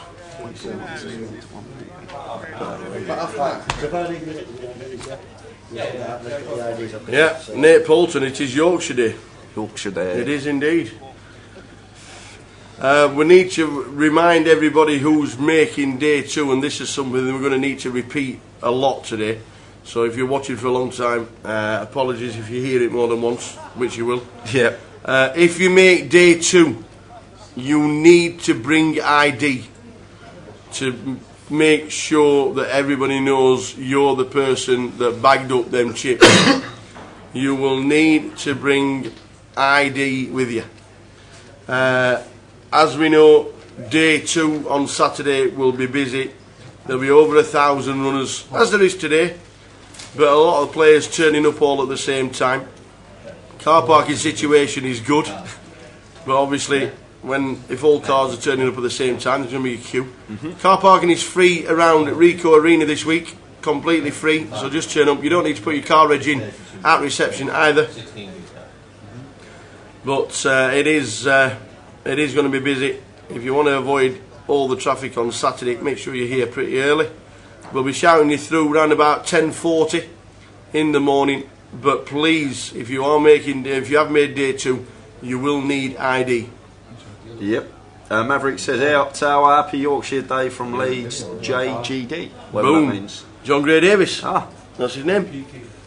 Oh, the Maverick. How we doing, Mav? Hibeg says, shaking his head with Ace Queen. Can't think Ace Queen can be good there. But Tommy makes a good point. Prob shaking at his head at the call from 7-4 early position open, and Audley's peeled 7-4. Going to lose a lot of money in the long term with that peel pre-flop. But on this occasion, he played it well post-flop, actually. I like the bet on the turn, the equity denial bet, and actually got value from worse as well. As this checks through. Like the check on the flop from Johnson here. We've gone 4-8, and yes, we've got top pair, but floor. We've got a pretty bad. I think that's betting out of turn. I think. Who bet out of turn? Well, Ross. As soon as somebody bets out of turn, shouts to floor. Don't get nothing past Ross.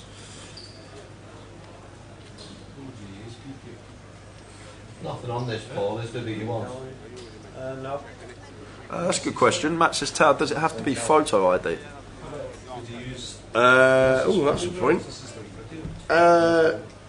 I'm guessing yes. I'm going to guess yes, because otherwise you could well, Because otherwise you could just take your mate's bank card with you and like be like, there's my name on the bank card and there's no picture and they don't know if it's you or not, do they? No, but if it's his mate's bank card, it won't be the same name as who's sat in seat 3. Yeah, but that's what I'm saying. If someone else, say for example seat 3 is going to play but they can't play, then they give their bank card to the mate and say, just pretend you're me. Here's my bank card, pretend you're me, I'm going to just sit down in seat 3. That's the point. We'll find out for you, Matt. We'll get it sorted. Nice one, Matt. Bongo and Golo, Mr. Tower. Where have you been, Bongo? What have you been doing? Where have you been? You must have been in countries with no internet. Oh, man. Steve Broadbent, see you tonight. See you tonight, Tower, for a pint. Yeah, we'll be there somewhere. We're going straight upstairs tonight, ready for tomorrow. Afternoon, Paul Spillane. About Saturday, last year there was a match on at the Goliath event and the car park was full. Do you know if there's a match on this Saturday? There is definitely not a match on, and there's no match this year at the Ricoh Arena because Coventry City now playing. You've got an hour to stop that. You've got Coventry City now playing in Birmingham, so there's no issues with car parking this year. It's an unfortunate thing with Coventry City, but the car park will be available to all, and it is free. And you don't even have to put your registration in at the desk. They've waived it for this week, so that's good. Right, gents. How are we doing, Alex? Very good. Tao, any chance you could announce the flip free roll? I've been in it. We've done it. 10 minutes to 1. Oh, did you do it? Well, I was in it. Ah. I was on it, and I've been doing it. Ah, okay. No, I meant in the actual room. Oh, in the room? Yes, the room. of course we will. In the room. No doubt about it. Yeah, we certainly will. Cheers, buddy.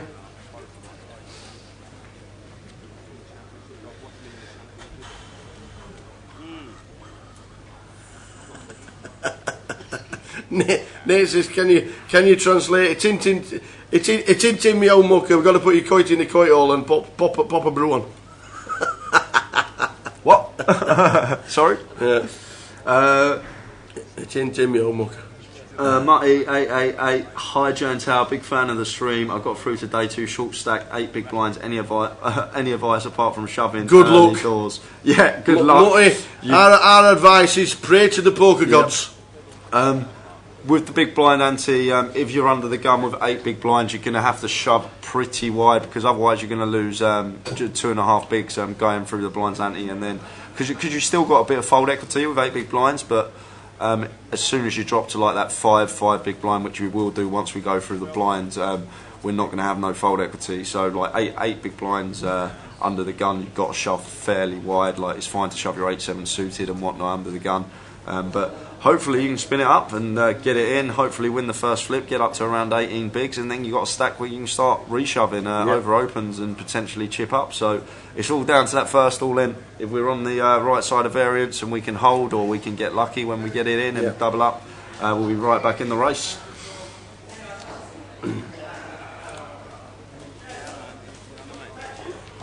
Tommy G says, what about rugby now? Wasps own the Ricoh Arena. The next game here at Coventry is September the 21st.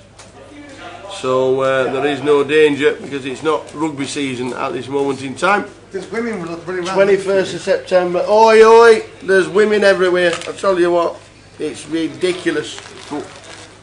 How you doing, Flynn? Kaylee says, thanks Jay for sorting that online ticket issue the other night. No problem at all. Always happy to help. I'm glad it all got sorted for you, and I'm glad your mate got into the tournament. So anytime, always happy to help. Morning Reality on Twitch. Morning Mater. I think Andy Hills is playing tomorrow. He's got the Joker's Wild this evening, so I'm assuming he hasn't flicked it in for the main event today, but I'm pretty sure he'll be back tomorrow trying to bag up for day 2. If you are just joining us on this afternoon in Coventry, this is day 1F. So far we have 655 players already back for day 2. We had 1,318 entries yesterday, and today already the turnout is huge. So potentially come tomorrow when we get that confirmed number of entries for the whole of the Goliath, we could Could be somewhere near the 9,500, 10,000 mark. It's just incredible. Great turnout from everyone. It's been an unbelievable effort. As we see Johnson here make it 900 to go with the pocket freeze. Sorry, 600 to go with the pocket freeze. And George going to peel the 6-4 suited in the cut-off, and Keith with an unknown holding on the button. Doesn't have his cards in the box. You can see him side of the box there. Oh, sorry, that's actually George who has his cards side of the box. Keith wasn't even in the hand. And Chip's going over to George in seat 9. So he's going to take that one down. Authority Problem asks, how many places will be paid approximately? It will be around 10% of the field. So assuming we get 9,000 entries, it will be around 900 places, give or take a few. So you're looking about that sort of figure. What is the current prize pool? Asks Lewis. Let me just check for you, because it's changing every couple of minutes with all these alternates getting into the field. But give me about 20 seconds and I'll give you the exact prize pool at the moment.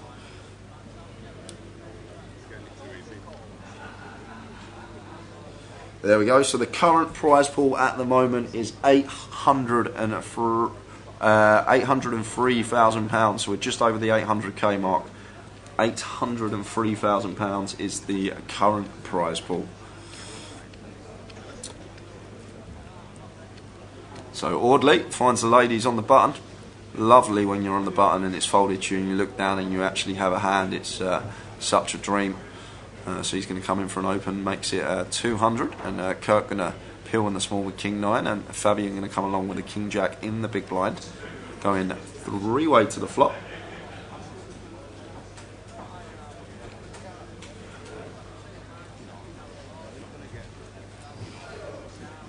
Seven, 3, deuce, rainbow. So this is just going to check to Audley. Audley's going to come in for around 500, 600 bet here on such a dry board texture, and we'll just see 2 quick folds from the blinds.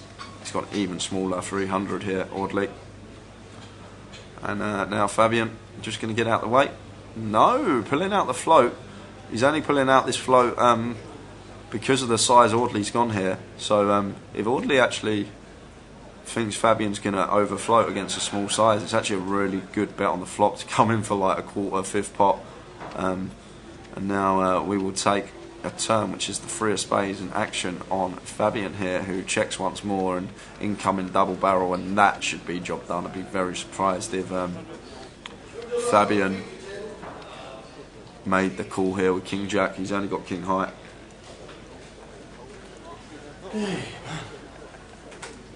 Just seen somebody on the outer table double up with all in pre-flop. Yep. Picks up his coffee. Yep. Slings it all over the table. What? All 5 cards. Didn't sling it over the table. Obviously, he nudged his arm. Ah. Got his tea. All over the flop. All over the table. All over every single card. Ah. Cards are still on the floor. On the middle of the floor, floating. Move deck. Move deck, please.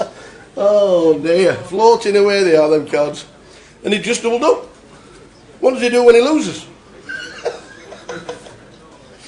Oh dear. Accidents happen.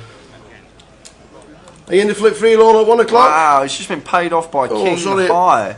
What a sicko value bet there is on the end by Audley there. And Fabian just calls 3 streets with King High. Didn't believe him. And Audley with the queens. That's a really nice value bet on the river there. It's actually coming for value with queens. You see a lot of players check back. It may have something to do with the opponent in the hand. Paul Spillane asks, is the Masters tournament on Sunday just for over 50s? Yes, it is, Paul. So you will need ID for that one to get in. Stuart says, would be good if the tech guys could get a graphic in the corner of the stream to show how many runners are still in. The only problem with that, Stu, it would need to literally be up. The guys do so much work on the floor, getting everything sorted, all the blogging. There's only actually a team of 5 of us in here, and they've got so much to do, and that would need to be updated every few seconds because players are busting so regularly in this event, so it would be very difficult for us to make that happen. I can obviously put it forward to the boss, but I'm not sure we'll be able to get that going or not. Yo. How many people qualified yesterday? 133, I think it was. I think it was a bit more. I think it was 146 because 1318 went through. It was. I'm pretty sure it was 146. There's 639 total so far, I think.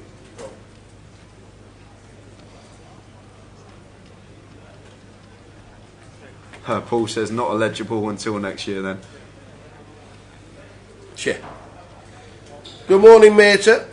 Mater Hills, good morning. Hope you are well.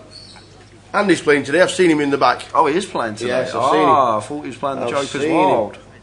I've seen him playing. He's in the back of the room.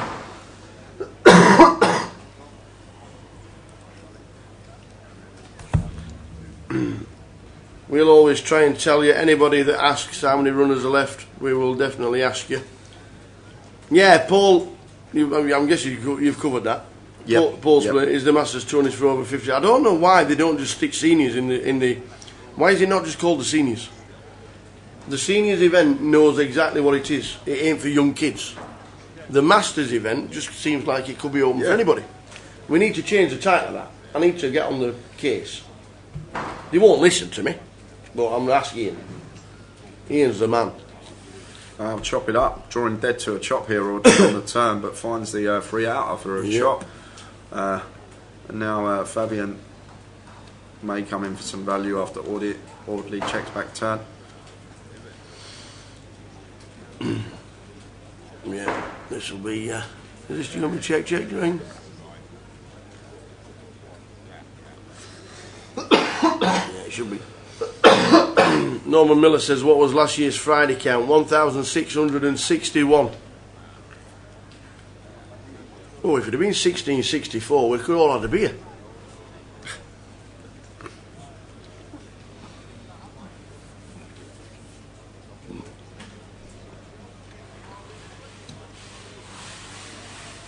Mr. Lee says, hi all, today's Joker's Wild Tawny capped.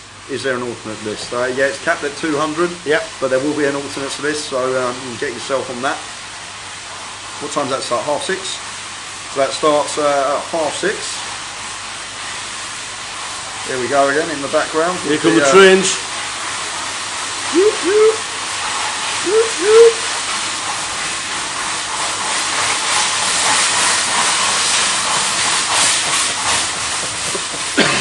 The train leaving platform 3.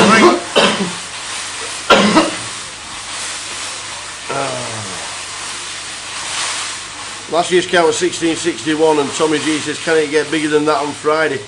All depends on the alternates. There's exactly the same number of starters, 1,000, and the alternate list will start at 8:30 in the morning. I'm not too sure if there's extra tables in the room. But it starts with 1,000.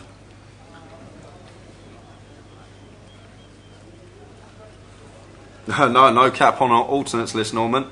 No. Yeah. So, but you do have the decision if you're on the alternates list. If you come in after level 6 or after level 7 starts, you have the decision to get your buy-in back and not actually enter the tournament.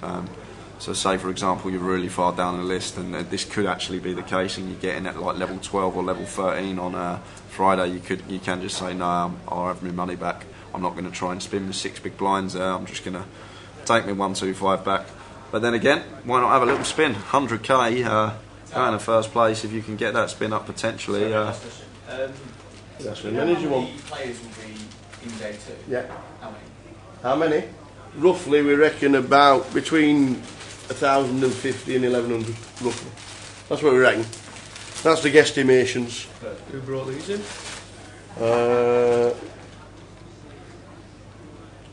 Sharon. Welsh Sharon. Yeah.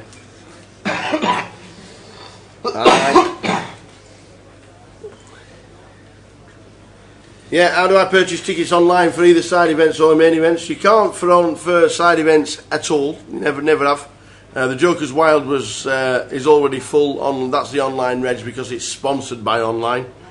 And online reg for the Goliath closes before day 1 starts last Saturday because basically, they can't monitor people after day one starts who've taken the tokens out and used them on separate days. It basically stops fraud. How many alts for today after the 1,000 starting? There was over 300 not long ago, so I'm assuming... Was it? Yep. Wow. So I'm assuming that number has increased.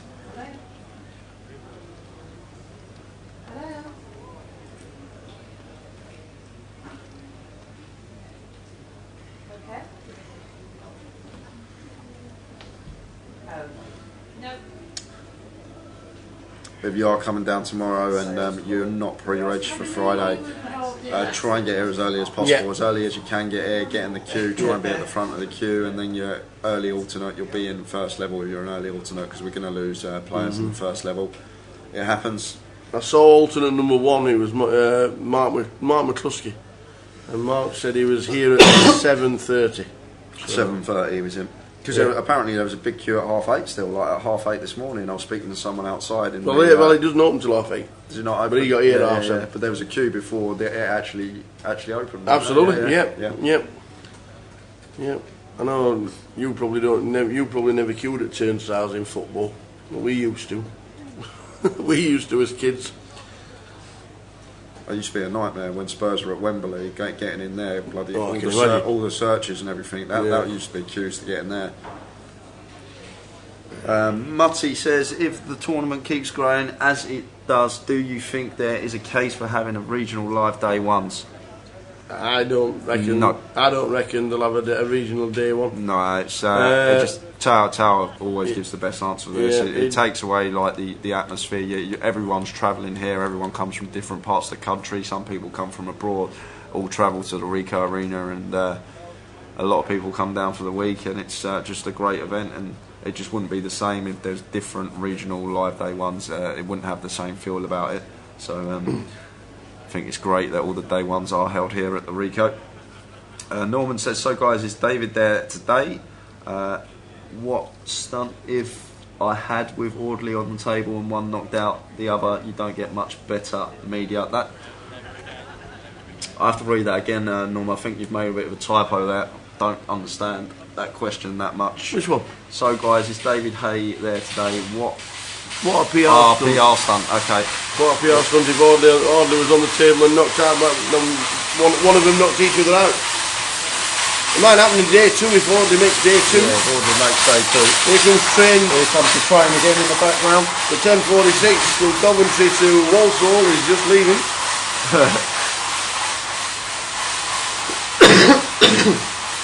So you type in a question and you leave the room. What kind of service do you think we've done? We're the most up-to-date answerers of questions in the world. We're answerers, that's us. Is that a word, answerers? No. I didn't think it was. No, it might be. But it's Yorkshire Day, so I can't do anything wrong today. That's true. Yorkshire Day? Yes. Happy Yorkshire Day. Does that mean I'm on the tea run all day? Well, I tell you what. Yeah. Starting now. Ding, ding. I need a little cook. Where's that bell gone? I don't know. Oh shit. Tommy G, what was the answer? What was the question Tommy G put? What did he put? What was the predicted total runners? 99.49. I think that's a little bit high, to be fair. I think that's a little bit high. Tommy G's potty training his 2-year-old. We'll let you off. There's always an excuse, but that's a good one. Good luck. Hope it's not too treacherous. Potty training a 2-year-old. We've got Audley Harrison in seat 2. And the firing line for all the pictures.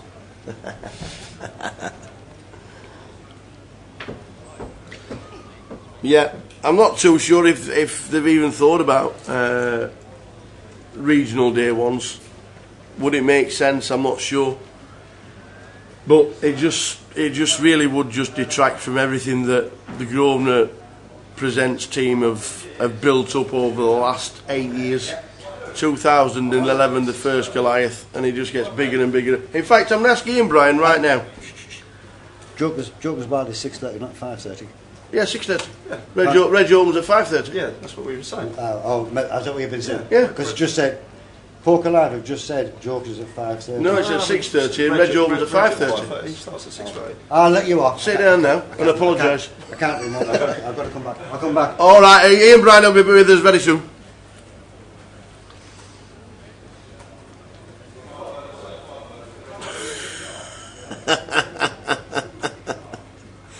Oh dear. Hi guys, what time does day 2 start and how many? Hiya Harvey, well done on your chip stack last night. Over 700,000. You weren't chip leader as you posted, but we'll let you off. You were second in chips. Well done.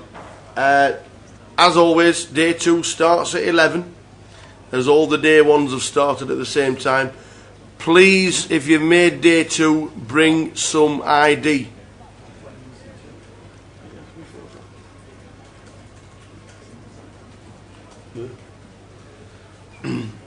Please bring a form of identification with you for day 2. The dealers will need to see it when you start unbagging your chips.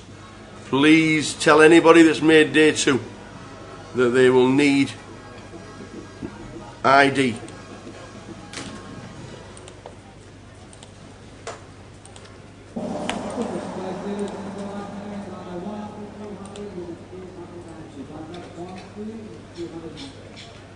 Norman Miller, you're coming down tomorrow. What time does Reg open? Is it 5:30 or 8:30? Tomorrow for alternates, it starts at 8:30 in the morning.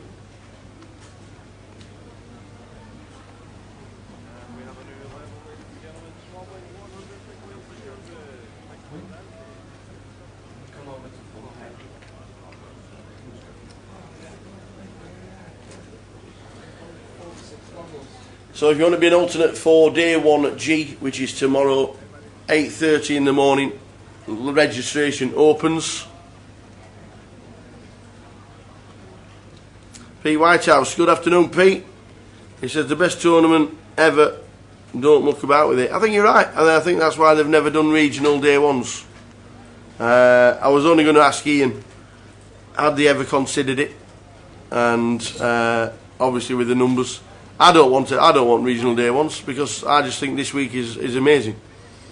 I think over 1,500 people here in Coventry every single day is just incredible. There'll be over 2,000 people in the building tomorrow playing poker, and I really don't think there's a. Yes, there may be a need for a day 1 elsewhere, but I just think it'll just detract so much from what the Goliath has built up over the last 8 years. Year on year on year it gets bigger, and yes, we are near full to capacity every day now, but that's just the success that's happened with the Goliath.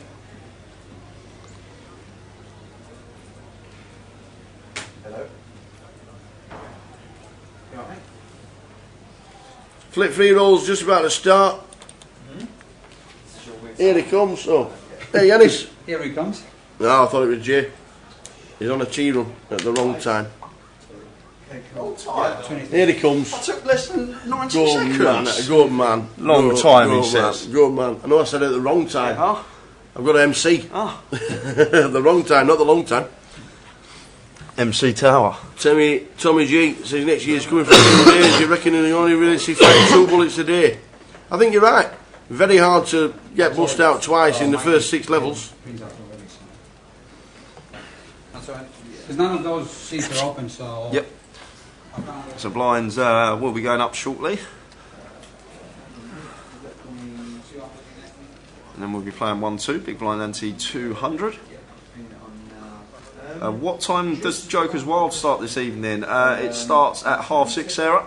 The video diaries, David's, the social bits. Does he do that on his phone and then on his social media and then Grosvenor repost it?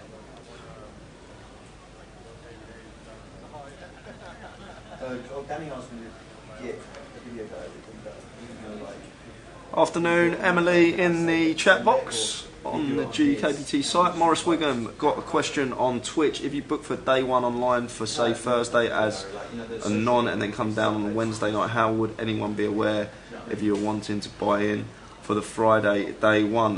You can't, if you're online in one of the holding tanks, it won't be anonymous. Will know who you are regarding your Grosvenor account. So can't. If you booked in for day one online, it won't be down as a non. Are there any side events on Friday? Asked Daz Blues. No side events Friday, simply for the reason that we are going to need all the space in the room for the main event. It's going to be packed tomorrow. We're expecting a huge turnout. I don't see how it could get busier than today, but it is going to be busier than today tomorrow.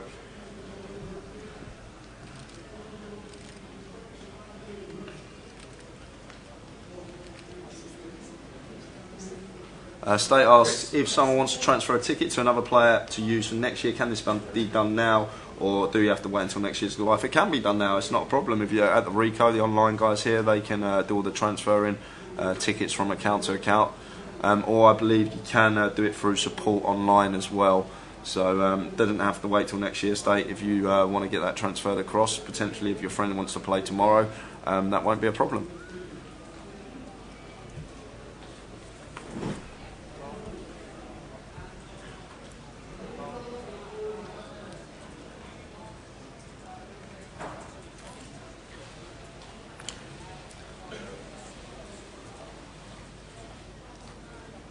So Kirk just flattened the pocket jacks here on the button. Would have much prefer to see Kirk 3-bet this hand. Open from the hijack and a flat from Audley in the cut-off. Want to be coming in for a 3-bet here as Kirk. And this is actually left room for Thomas with the ace-10 in the big blind to squeeze. I really like this from Thomas with the ace-10. Plenty of dead money in the pot. I know we can see it's not going to work because Kirk's got jacks, but like long term, really like this play from the man in seat 5, squeezing with the ace-10. I like the size he's elected to go as well, which is a nice big sizing. We're going to get it through very often. If Kirk didn't have jacks here, it would just work, but Kirk's going to have to make the call here on the button with the pocket jacks after the squeeze out of the big blind.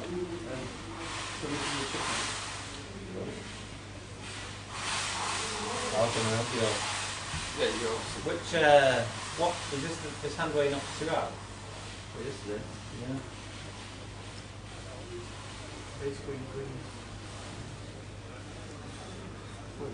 And there's the call from Kirk. And now Fabian just going to have to pass.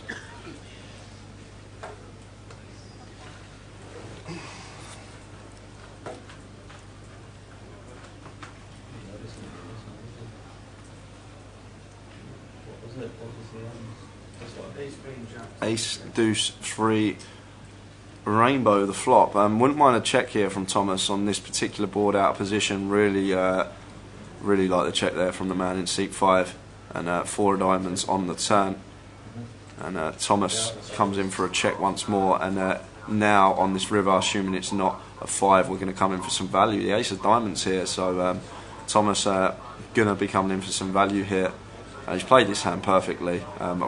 Tell this guy can play. The fact that he's gone check with top pair twice, exactly play this hand exactly the same. I think I would, and really well played from the man in seat 5. Seems like he can play, one of the better players at the table. The old ace-10. Talk about that a lot when you flop top pair. You can't always just bet top pair. You need some top pairs in your check range. Make it more difficult to play against, and if we just bet that flop, the jacks are going to fold, so we actually eke out an extra little bit of value on the river.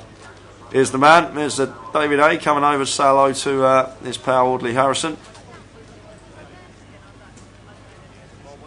David already through to day 2, 99,000 chips. He's going to be coming back with 16.5 big blinds.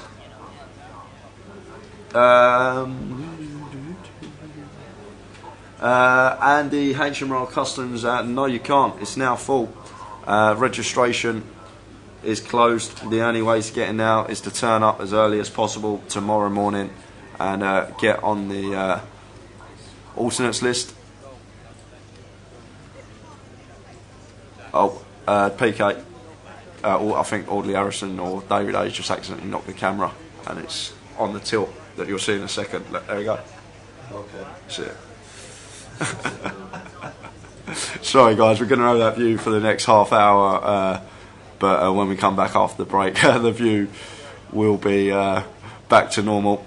Takes a whole new meaning to the word tilted. Ace, Jack, King, the flop. Middle set for George, top pair for Arena.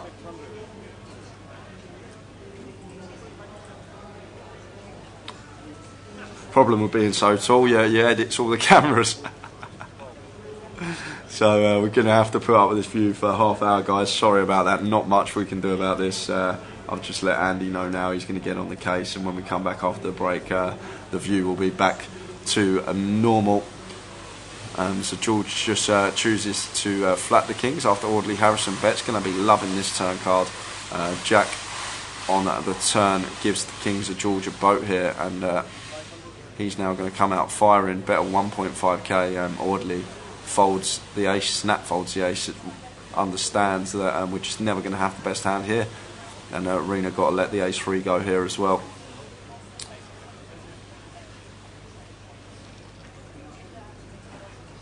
A lot of players fall into the trap here and make the call recreational, sort of, oh, I must be chopping. If they've got an ace, it means I'm chopping this up, but you've got to think about all the potential hands they can actually have in their range that we're behind to. Ace Queen, Ace King, Ace Jack, Pocket Kings, Jack Queen suited, you can open early position, King Jack suited, Jack 10 suited.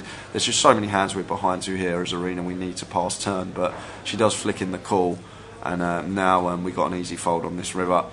You see a lot of players call in this spot, especially amateurs, because they just convince themselves that they're chopping here all the time, because they just think, oh, the king's going to play, I'm not fussed about my kicker, I've got aces and jacks with a king kicker, let's chop this up, and they just call too often in spots where you've got to be letting it go here. And she does actually make a good fold on the river. Can just pass turn though in that particular spot. Audley Harrison made a good fold on the turn with top pair. Well, he snap folded top pair on the turn because he understood that we're just very rarely going to have the best hand in that spot. Unwise on Twitch, yeah, he did make it through yesterday. David Hay bagged up 99,000. I know we're going to have plenty of people tuned in throughout the day. We're probably going to get that question more than any other question in the chat boxes. So you are going to hear the answer to that a lot, everyone that's tuned in. But it's just for the people that are unaware and want to know how he's got on. Diogo on Twitch, hey, can I buy a seat for the Goliath from other Grosvenor casinos? No, it's all closed now, Diogo. The only way you can get in now, you can either come down today before level 6 and get yourself on the alternates, or you can come down tomorrow morning, get here as early as possible for Friday and get yourself on the alternates list for that. Throughout the year, Grosvenor Poker, me and Tower on the live stream for GUKPTs, we've been saying how important it is to get yourself in as early as possible. We've had a lot of players that have been pre-reg for this event for months, and that's the reason why we do always say get yourself in as early as possible to avoid this situation happening. And now we're here on the Thursday of the main event. There is no way to get in now other than getting yourself on the alternates list. Everything is closed. So it looks like we've got a 6-way flop here. 6 to the flop. Ace, 5, 6, 2 spades. No one actually here with an ace. Arena can most certainly have an ace in her range in the small blind, but Audley actually with the best hand here with the 7-6. A couple of gut shots out there. Another ace on the turn. So once again, expect this to perhaps check through. Audley looks like he's going to come in for a bet here after the turn of an ace. Good card for his hand. Makes it less likely that any of our opponents do actually have an ace-x type of holding here. So going to come in for a 1.1k bet, which is fine. Just denying that equity to those overcards that we spoke about before. If no one's got an ace, a lot of the time we're likely to have the best hand. But Arena makes the call here, and this is a spot where we can actually start giving her a range of hands because we're unaware of her hole cards. Jack on the river, this is always going to be check. But I think we're going to either chop this up a lot of the time as Audley, or we're going to win the pot. Like Arena's going to have plenty of 7-8s, 7-4 suited, 4-3 suited, spade draws, and she'll have some 6x as well. So she'll have some like 6-8, 6-9, which we're now going to chop up against. And a lot of the time, this pot will end in a chop. But I like Audley's decision to check behind. Never going to be able to get called with worse. And it looks like Arena takes the pot. So I'm guessing she had a hand like 8s, 9s, maybe, perhaps 7s. There we go. 7s for Arena. Didn't want to give her 7s because Audley had a blocker to it, but it was 7s. And glad Audley checked behind there on the river and didn't go for value. We couldn't really get called by worse. See you tomorrow, Diogo. AGB on Twitch says he'll be there at 8:30, nice and early. That's when the alternates open. There'll definitely be a queue before that, though. I'm sure people will be waiting in a queue before the 8:30 mark to try and get as low down on the alternates list as possible. Good afternoon, Pete in the chat asked me what's my estimate for day 2 runners. I'm probably going to say around the 1,000 mark. It's probably going to be somewhere between 1,000 and 1,100. That's kind of the figure we're expecting to come back with on day 2. Paul Spillane, can you remember last year's high roller prize pool? Off the top of my head, Paul, I can't remember the prize pool, but I know that there was 24k up top. So let's reverse this. So 24k up top. There's a fair amount of runners. It's probably going to be, last year it was probably between 70 and 80k, but there was 24k up top. So this year, assuming we keep getting an increase like we have on every event so far this week, other than the ladies, which obviously we just shy of the 200, but great turnout for that again. I'm expecting probably could potentially get 100k in the prize pool the way this week's been going, Paul. But last year I think it was around 70k, that sort of figure. I know there was 24k up chop. There was a 4-way chop. I think Katie's mum was involved in that. Sue O'Connor, Steve Watts was involved in the 4-way chop as well last year, off the top of my head.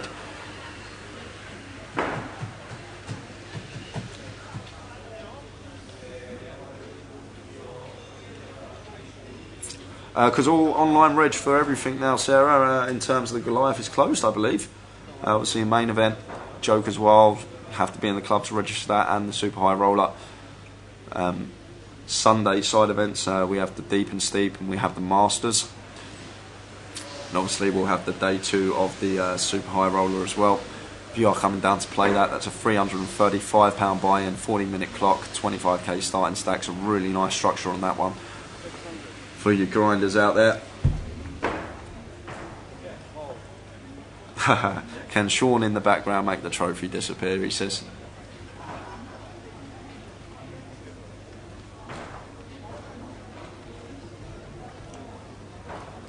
So back to the action. Thomas opening pocket 7s here in the hijack. Arena going to peel the ace-8 off in the cut-off. Jack, 5, a rainbow the flop. So this is a great flop for Thomas to be coming in for a continue here. Just going to have the best hand so often, and Arena got no option but to let this one go with the ace-8. Oh, she's going to pull out the float. She's going to pull out a little float with the ace-8.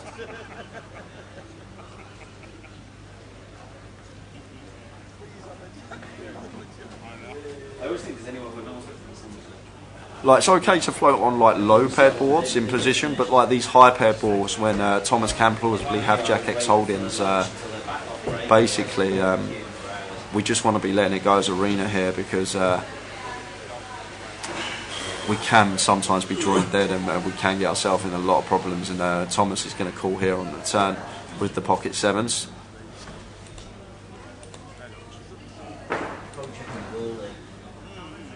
Got to call once here. We're a big gross for us on the river if she actually comes in for the double barrel, but going to have to peel here with the 7s. It's Thomas. Wow, he's actually let it go. He's let the 7s go there, and I think that just might have to do something to do with, he just always thinks Arena's got value there. On a Jack 5 flop, the only like hands that we beat are floats, and maybe he just thought the lady in seat 6 didn't have any floats in her range and let the 7s go. Thought it was always Jack X heavy.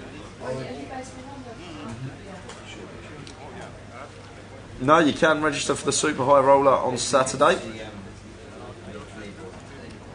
It's not already full. There's one entry so far, isn't there, Tower? You said in the Super High Roller. Documentary is very important for the punters to see he's actually giving it a go.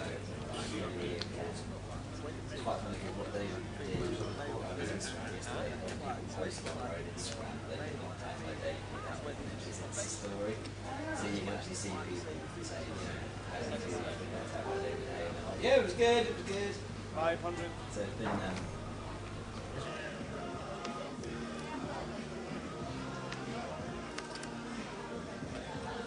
Goal.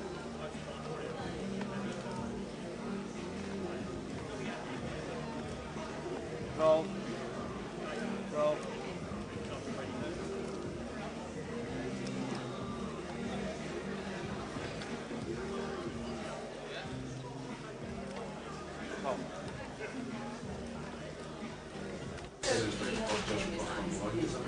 So he's a promotion manager. So one of his fighters is Derek Chisholm, who's a heavyweight. So he managed him. He's got a few other fighters. He's got a few fighters. Just boxing. Yeah, he's at the moment. And he's also Any good flops about for Keith? Flopping the nuts. That's nice. He does. He's also Yeah, Fabian going to come in for a bet here with top hair. I don't even mind checking this spot, betting into 4 players with the 10-9. It's okay to bet. Obviously, we're going to thin down the field. We'll be able to define ranges better. But got to be wary because we have gone 5-way to the flop, and it is a very wet bore texture. And there's no good turns for our hand here as Fabian, except a 10 or a 9. There's only 7 good turns in the deck for our hand. Sorry, 5 good turns in the deck for our hand. And Keith coming in for a raise here, and I think Fabian's just going to let this go now. Sarah Hamblin says, why isn't there online reg for the high roller? I don't think there's been... There's no registration online no more, I don't think. No, I don't think there's been online reg for any side events. I don't think. I don't think there's been any online reg for the side events, apart from the Joker's Wild, because obviously the Joker's Wild is sponsored by the online team, and they add £2,000 to it as well. So the only side event where there was online reg was the Joker's Wild, and the online team are adding 2,000, plus they're putting up all the bounties as well. Cheers, buddy. Thank you very much. We're going to be on break in 20 minutes. Be heading out on the first break of the day. Yeah, 25-minute break. Yep. If you're in the flip free rolls, get in. 1 o'clock, 2 o'clock, 3 o'clock for the flip free rolls. There's a live stream free roll at 6 PM tonight. The side event here is Joker is Wild. It's on at 6:30, and registration is open at 5:30 in the club.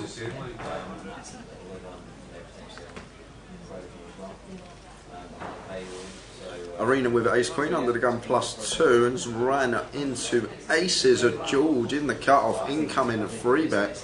No, it's done. What? Oh, it's sorted. What did Joe, what happened? What happened to the camera? Don't tell me Audley's whacked it with his head. David A came over to speak to Audley Addison. I think he got up and I think like his shoulder must have hit it or something because he's so tall. It's but it'll be sorted when we come back after the break. That view. Tiny 3 bet here from George. Oh, sorry, no, this is fine from George. Open to 500, he's 3 bet to 1.6k. That makes a lot more sense. 10, 5, 6 the flop.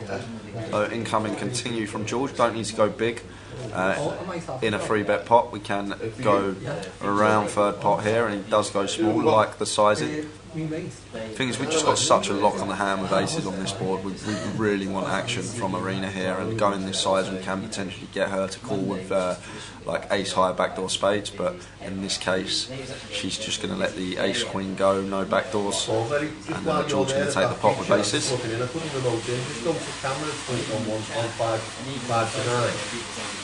it exactly as it is, but just push it, angle it slightly more so it's slightly straighter. Push it towards the trophy.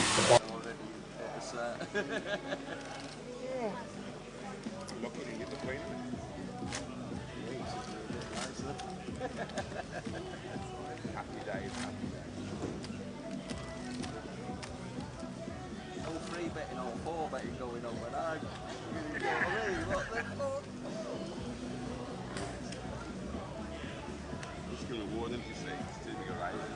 No, it's not really. No. Yeah.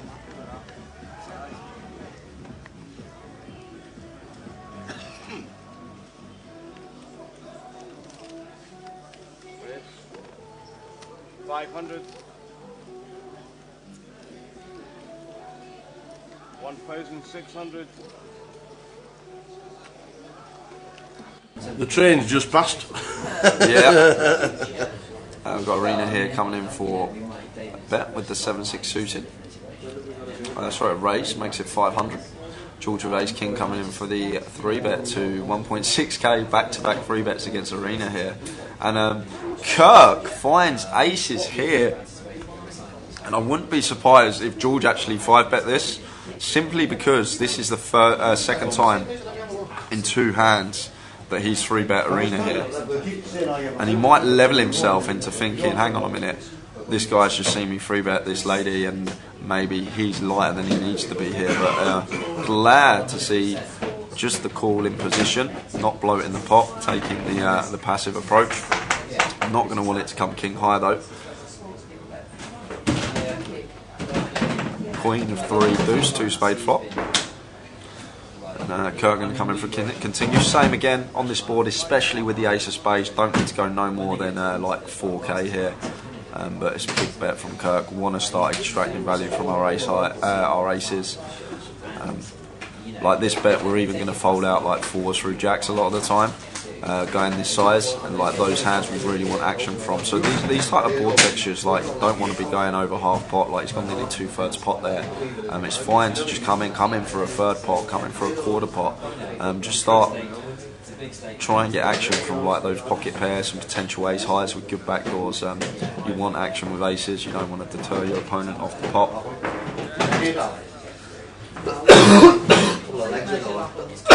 Mark Hayes, 1987. No, there are no seats left. The only way to get in now is through the alternates list. We are full.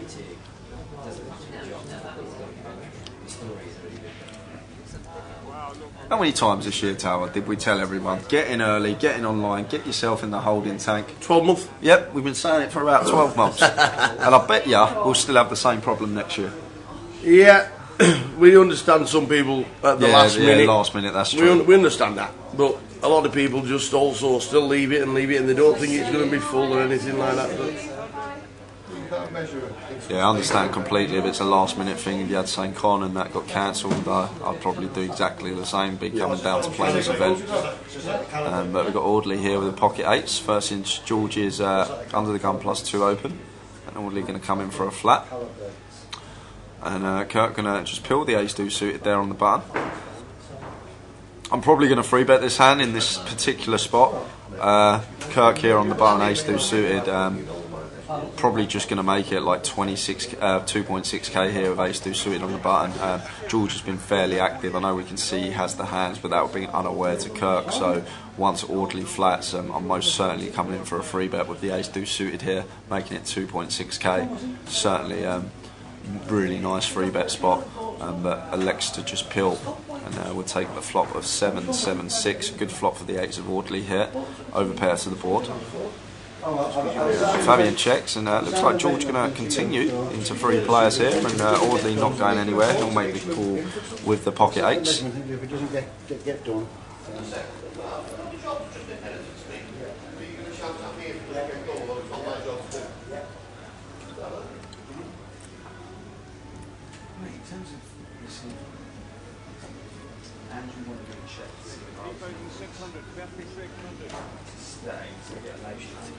No, you can go. Yeah, David's not going to be. Wow, Audley coming in with the old raising on the flop here when we should. He's not afraid to play, is he? Yeah. Told orders. It's just we spoke about this spot so much this weekend, like with the pocket 8s. Here, Audley, what you got to understand in these spots, yeah, there's lots of bad turn cards for us, but it's just so much better to flat here because we're just going to do a lot of chips when our opponent has a better overpair than us. we're only getting action from better hands. As soon as we raise, we're folding out all the worse hands. And I know people always come up with the argument, what if the overcard comes? What if the overcard comes? Well, it's only going to come around 1 in 5 times. If someone's got 2 overs there, they've got 6 out twice, they've got around just over 20%. So around 1 in 5 times there, it's one of them spots that we have seen happen a lot.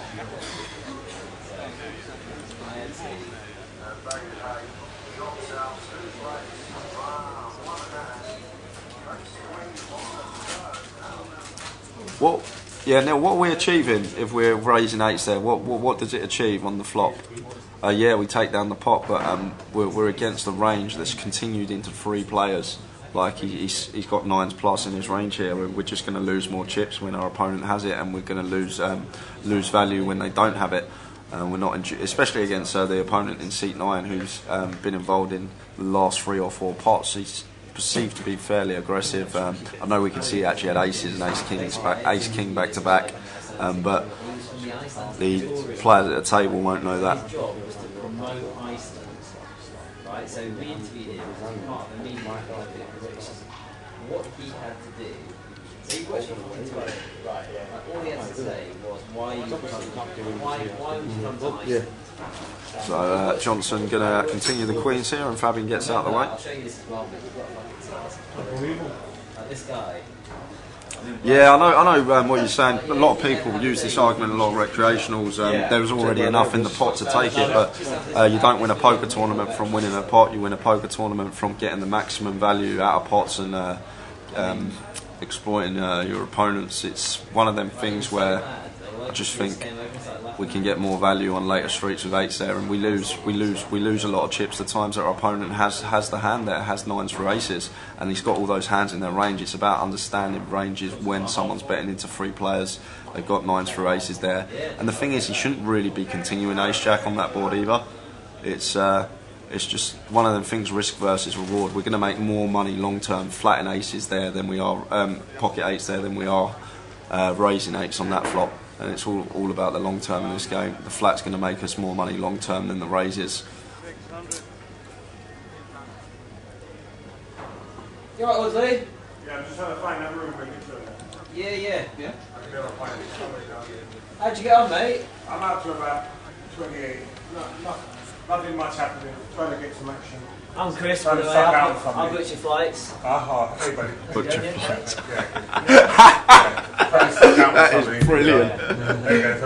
No. In fact, we're actually just walked in the room. We're actually watching the action. We're on a 30-minute delay. Yeah. So you're at the table. Oh. And you're on a break. So we're actually watching what the action is. Oh, you're watching the action there? Absolutely. No. Right, mate. You take him out. Right, cheers, mate.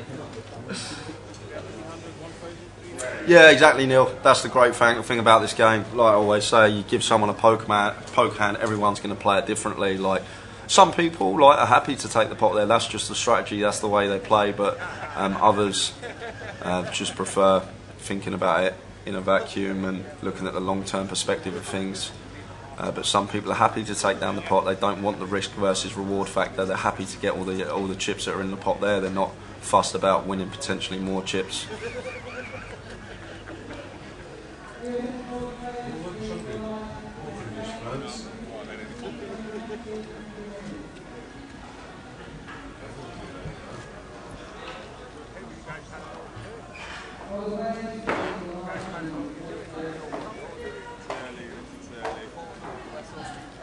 We're going to jump on the train now. Okay, Audley's just gone round to the room. Oh, perfect. Yeah, we messaged to say that that's where we are. I'm not going to be here on Saturday. Okay. Andrew and Liam are going to be here. It's my fault, yeah. So my wife's got some... that's nice. Keith, with the Kings under the gun. These guys might know. What's the likely time of the trophy on Sunday? It was about 7 p.m. last year. Oh, quite early? But the year after was the year before. No. 11 p.m. No chance. It does change at different times. I think the year before it was like 8:30. No chance 4 a.m. No chance before 4 a.m. No chance. I love the room and meal. Is it your breakfast? See you guys tomorrow. See you tomorrow. Don't see cables, Kobe. Don't shut the door. The way. I'm not sure now. The train's just gone past. Yeah, the train's just gone past. Yeah, the 123. It's on time. Audley here with the 9.5 off, peeling the under the gun open from the Kings of Keith. Strange one this. I haven't really got much to say about it, so I'm going to move on to the Jack 10 of Fabian in the hijack. He's peeled as well. Arena coming along on the button and both blinds as well. We're going 6-way to the flop here, 6-way action. Queen, deuce, deuce, rainbow, the flop. So Keith should be coming in for a check here with the Kings. When you go 6-way to a flop like this, the big blind, the small blind, even the button can have some deuce X on it, and like we can bloat apart against trips here. It's so much better to just check here at Kings. It's one of them situations where we've either got 2 outs or we're just way in front. Obviously an ace can spin off on the turn, but that's only going to spin off on the turn 1 in 10 times. So it's I just prefer checking that spot 6-way. I know he took down the pot, but it's a lot better to come in for a check there 6-way on the flop. And we can potentially induce some bluffs from opponents on later streets. And it's deceptive against Queen X as well. It's really deceptive against Queen X, and then we can usually get 2 streets against Queen X on later streets.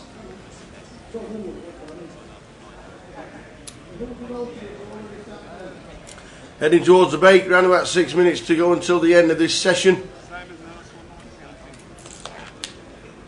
And then the room will empty it for 25 minutes.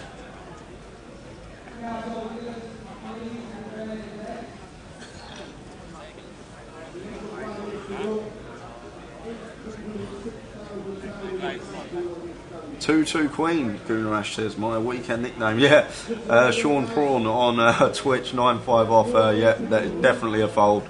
Under the gun +1, facing and open under the gun. I think I'm not sure what was going on there. He might have. I haven't got an explanation for it. I'm not even going to try and explain it, but should just be going into the muck, as we see. An actual open from Audley here. Her hand, we should be playing Queen Jack suited under the gun, fine to open, makes it 500. Kirk going to flat the Ace Queen. God, this table is active. We are seeing lots of multi-way flops, and if that's the case, if you've got a table like that, it's fine to actually come in for some bigger size opens. Like it's fine to come in for like some 4x against this specific table, because it just seems like everyone's peeling and going to flops. So when we do have our nutted hands, it's fine to actually go a pinch bigger. Because we know we're going to get peeled anyway. And action alert, because Kirk flopping top pair, second nut flush draw. Johnson has flopped the flush, and I'm not sure what Audley's up to here. It looks like he's going to bet into 4 players on an ace high board with Queen Jack. This is a much better hand to just check, but he is going to come in for a bet of 2.1k. And Kirk should just be flatting the Ace Queen here. Shouldn't be doing anything different, and then everyone will get out of the way to Johnson, and then he's got a decision of whether to raise or flat. We'll go with either option here. We've got position on the button, so I don't even mind a flat here from Johnson, and just try and fade the heart on the turn. Heart's only going to roll off on the turn just over 1 in 5 times, so if we can fade that, then we can potentially win, potentially raise the turn. And yeah, really like this decision to flat the flush from Johnson on the flop. Really, really good from him. Not scared. You see a lot of amateur players, when they have a small flush, they sort of just go mad with it because they're scared of the third heart peeling off. Fourth heart peeling off. But got to understand that fourth heart isn't going to peel off that often. And the times that we just flat, we keep our range a lot wider. We can have so many more hands in our range, and it can be more difficult for opponents to put us on the hands. Now, once it's checked to us here, we can come in for a bet as Johnson.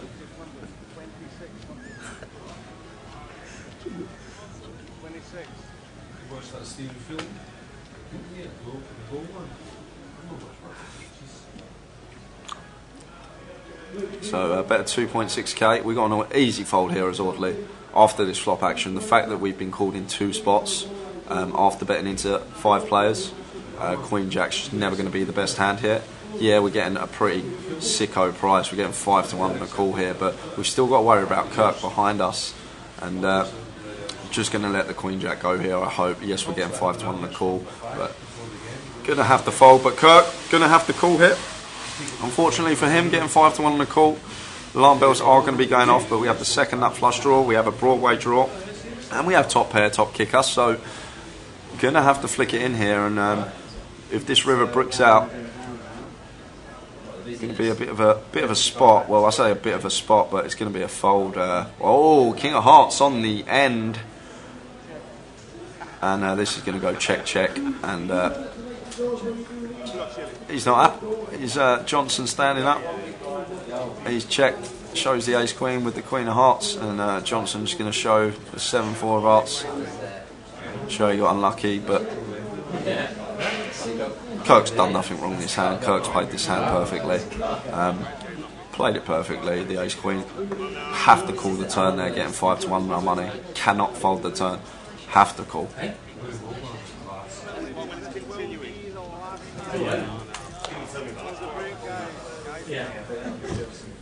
So, I'm guessing this is going to be the last hand before we head out on that 25-minute break.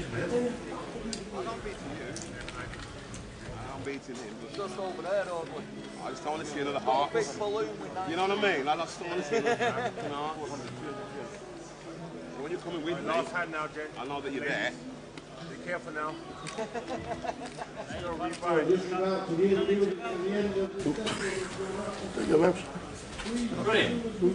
Do you not know that? So this is the last hand of the session, and then we're going to head out on our first break of the day.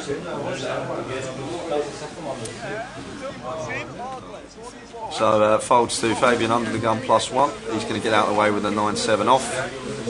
Oh, he's going to limp the 9-7 off. Not sure what he's up to with this hand.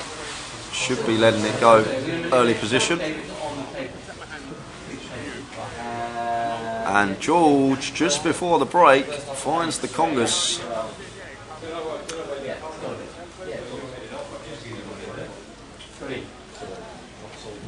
Makes it 1.6k to go, and this is what I'm talking about. I actually really like this from George at this table. Like, usually I'd be like, we want action from our kings, like we need to go smaller, but the way this table's been playing and how wide people have been peeling, I love this size from George. He's gone 8x, and I love it because he understands that he's just going to get peeled in every spot still. Like you see here, Audley's called with 4 deuce, Fabian's called with 9-7, Arena's called with 9-5. Like, we've gone 8x, and we've got 4 callers here with kings. It's just madness, and we could even go bigger than 8x there. It's just at this specific table, like, it's fine to go that size when you've got your nutted hands, you can go big because you just know everyone's peeling certain hands, and I don't know how we've even gone 5 ways to the flop here in an 8x open pot. It's just, especially with the hands, I'd understand it if there was some legitimate hands in there, but 4 deuce, 9-7, 9-5, king jack off, really?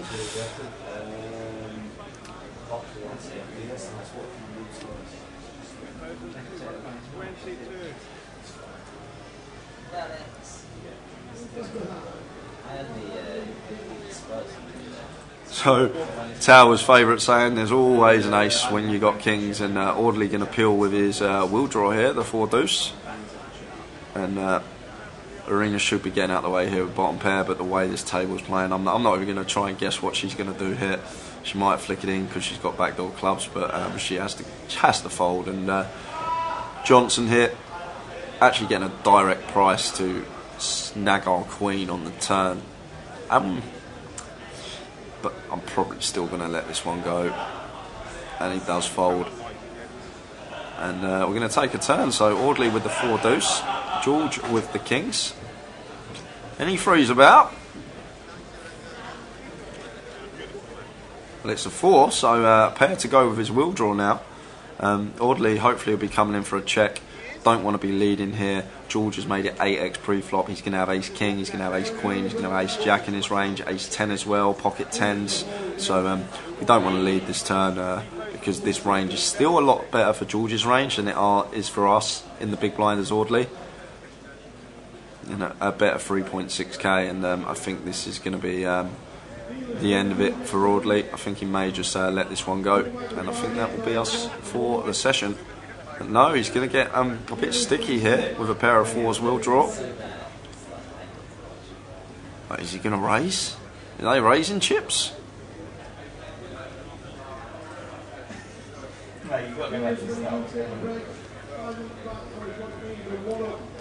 But regarding price, we're getting 4 to 1 on a call here, yeah. But we're only going to have like sometimes we can be dead to a wheel. A lot of the time we're going to be dead to the wheel here once he double barrels. I'm actually really surprised George has actually elected to go for 2 streets here with pocket kings. I'm very surprised to see that from George. A lot of players are going to check back here because it's very hard to get called by a worse hand. But Audley getting sticky with a pair and a wheel draw, and the river is the 10 of hearts. So this should always go check check. This should never go anything else except check check here, unless Audley wants to turn his 4 into a bluff. But we shouldn't be turning our 4 into a bluff. I know we can see it will work on this occasion, but George's range just looks so ace-x heavy, like ace-king, ace-queen, those type of hold-ins. He can have pocket 10s as well, a legitimate hold-in, ace-10. So I'd be very surprised if this doesn't go check-check. It's just got to go check-check always, usually. Wow, is George going to bet here? Yeah, this should not be betting this river, George. Should be checking behind. And he does check behind. And that's it, guys. We're on break. We'll be back in around 20 minutes. So back at about 5 to 1. We'll see you all then. Okay, gentlemen, when you come back, you will be on 19.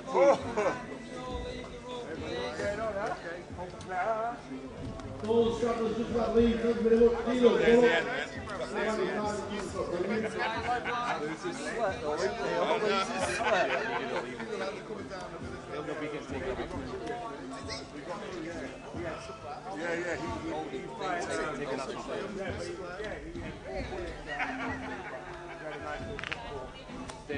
David. And he went through at about 100. Yeah? I'll leave Yeah. 100, yeah. Let's take it.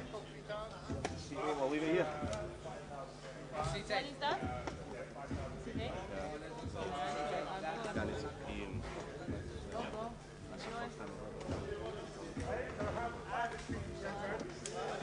The GDPR form is behind you. Mark?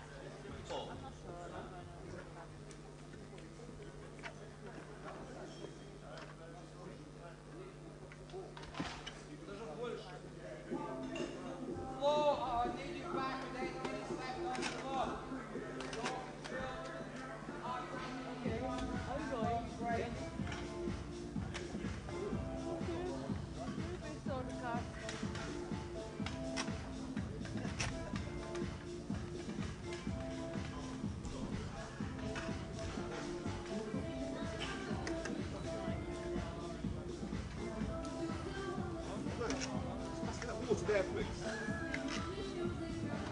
Smashing, thank you. Thank you. That's right, that's why I need it, you see. Thank you for that.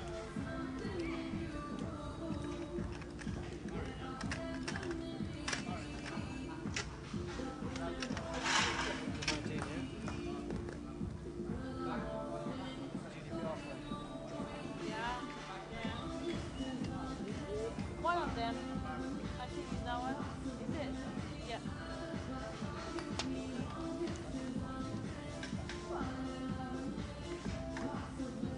This one's got 610.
She's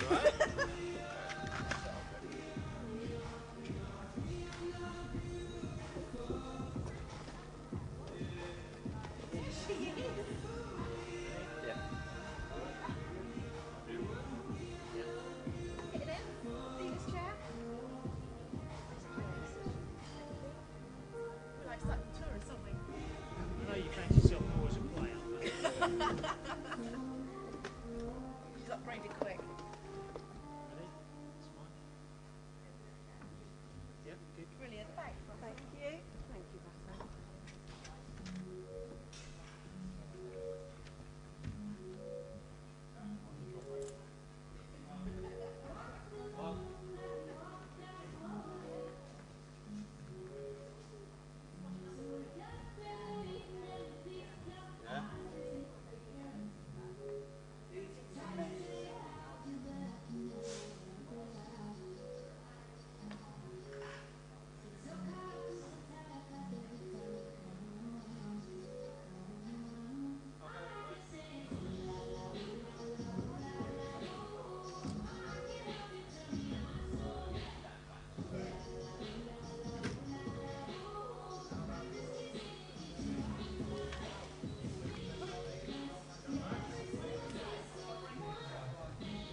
Stop the players.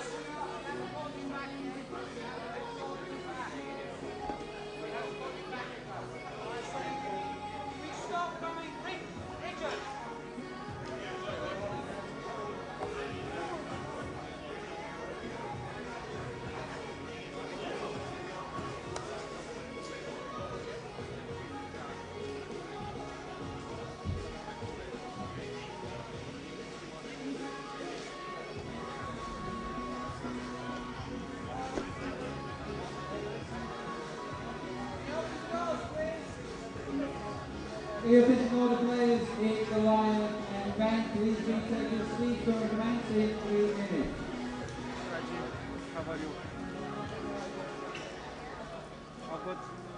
For the players in Goliath, please retake your seats.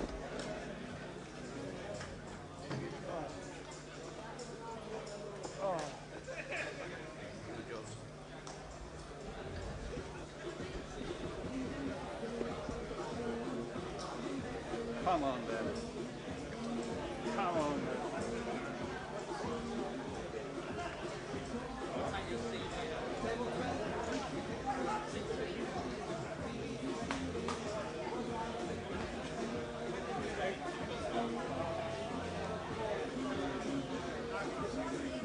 I mean...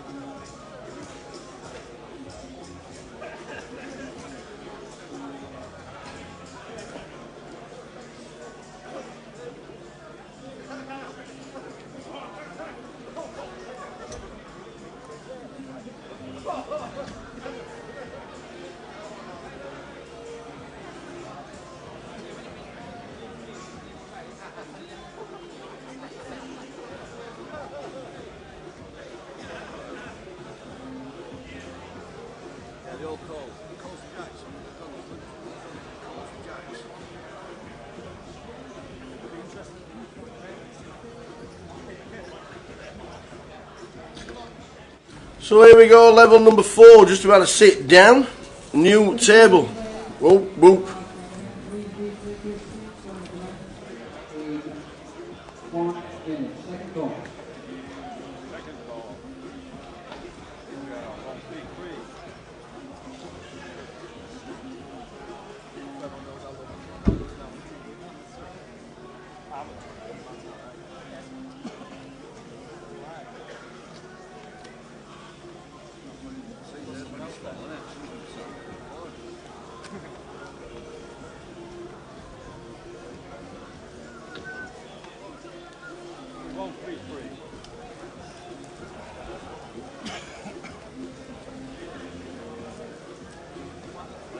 So we're just about back, starting level number 4. Let's do it all again.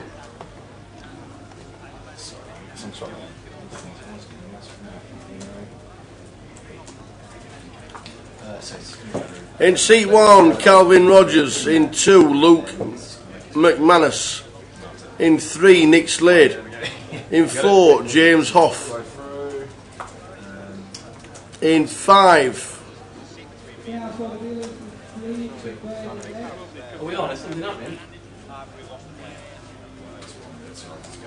Dan Jackson, James Hoff, Dan Jackson, Michael London, Gary Boldy. Gary Boldy. He won't have been mistaken for a Gary Boldy, will he, in all his years on this earth. Diane Chevrier and Anthony Quappitz. Flip time. Oh, my Grosvenor account shut down because of inactivity. It's about time we did the flip free rolls. We are just about to start level 4, blinds 100, 300. There are 420 alternates at this moment in time. They are seating number 140. Oh, that just took your trousers just out of the way. Top man. Thank you. On the top of that, just have that over the stove. That's it. Perfect. Lovely. Cheers.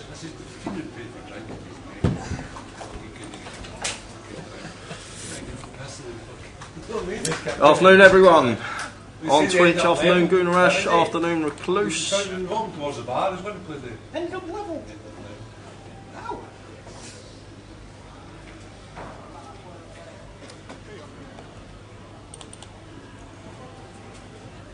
I'm in it. I'm in the free roll. Get myself in. Afternoon, everybody.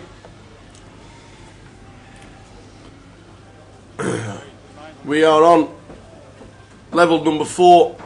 We finished the end of level 16, which is 12:30 in the morning. Brand new table. Let's do it.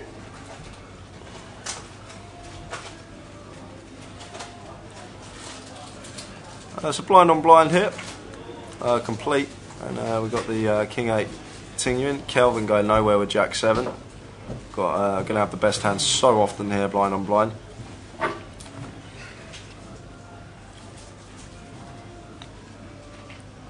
Like once Kelvin calls us on the flop here, like his range is going to be Deuce X, Jack X, like small pocket pairs. So after the call, I expect Luke to shut down, but he's coming in for a double barrel here. Always important when you're bluffing to understand what part of your opponent's range you're targeting to fold out. And once we get called on the flop, we're basically just targeting floats like that have just floated flop to try and take it away on the later street. So really should be shutting down. But a deuce on the river. Is that quads on the board? Oh, king plays. Oh, Luke gets the check mark. Unbelievable. I don't think we've ever seen that on the live stream. Quads on the board and the counterfeited boat of Kelvin loses to king high of Luke. Surprised there was no bet on I don't know how Luke hasn't actually came in for value there, but then again it's not the second nuts. It's always the question, what are we trying to get called by? Are we really going to get a cry call from queen high, and then we just value own ourselves against ace high? Sometimes you could even misread the board and still think your jack's in play. It happens. I've seen people fold when there's the nuts on the board. I've seen it happen. And I've seen somebody check when they've got quads on the board and they've got an ace in the hand. I've seen them check. They don't initially read that their ace is actually the nuts. Right, got ya. It happens. It happens a lot.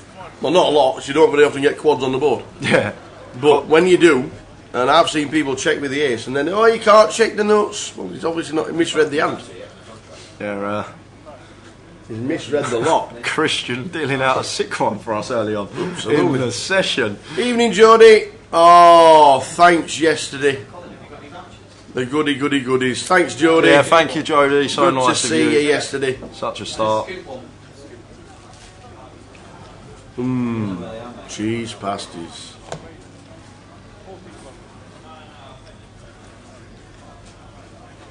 We're just giving it.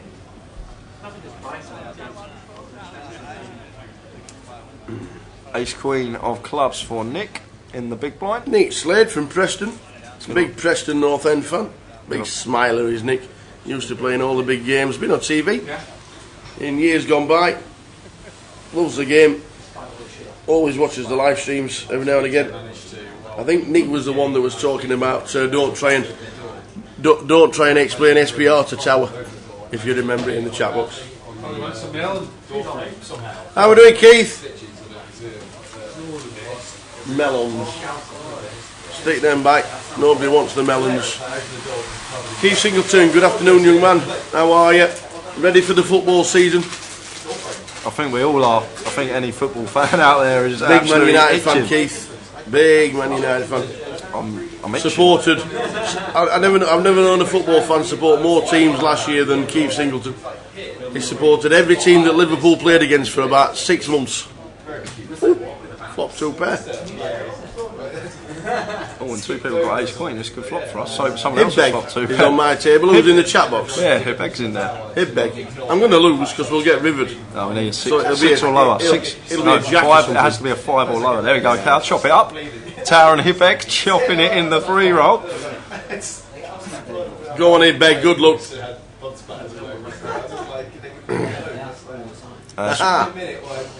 Yeah. I can't. I don't think I was commentating on that. No, a long time ago. Absolutely. A lot of players don't realise that they've got the nuts with the ace in the hand when the board's king. Absolutely spot on. So we've got a little bit of action on this flop. James flopping top pair will draw. Gary with one overcard to his nines, but Diane's flopped a flush draw here. Unaware of Michael's holding. Michael was the pre-flop aggressor, so a lot of the time he is going to be continuing this board with ace-x hands. So once he checks, I think we can exclude a lot of those from his range. Diane's going to bet 1.2k in the low jack. Once checks her, she has position. Don't actually mind this from Diane here. We've got 7 high. We're never going to be good at showdown. Plausibly got ace-x hands in the low jack. So fine to come in for a bet here with a 7 high. Try and potentially pick up the pot uncontested. But James is not going to be going anywhere with top pair will draw. So he'll make the call and we will take a turn, which is the 8 of diamonds. This is a really nice double barrel candidate here for Diane, especially after we're betting flop, and I'm really glad that she's actually coming in for a double barrel here. This is actually really good from her. Maybe we need to go a pinch bigger. We've gone fairly small here, giving our opponent a good price to make the call.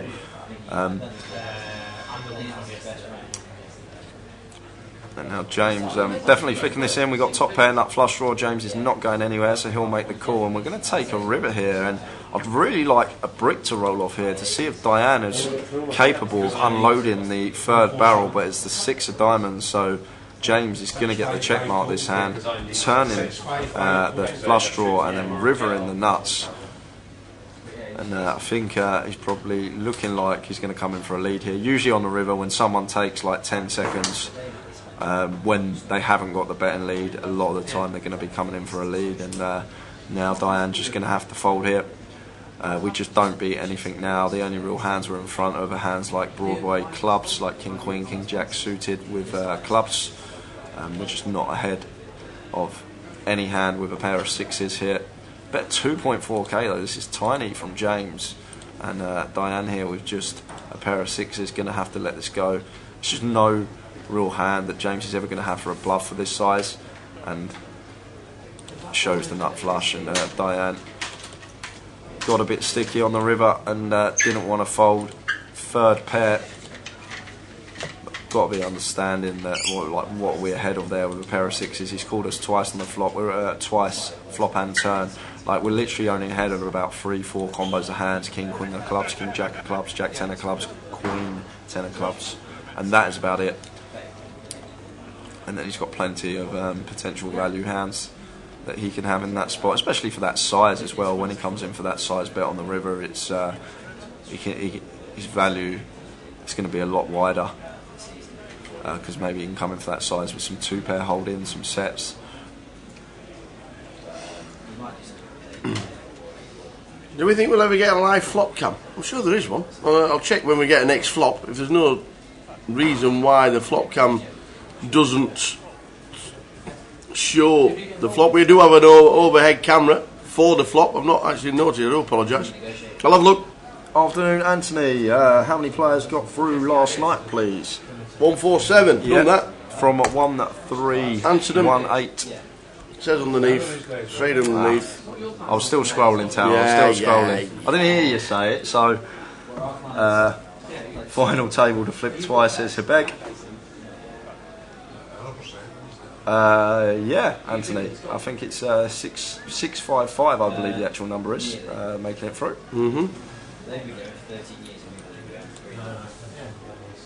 And Matt says, I reckon next year or the year after I'll be able to put $1 million guarantee on the Goliath. Imagine £125 with $1 million guarantee. Crazy. Just going to check the flop cam now. There we go. 4, 5, 7. There's the flop cam.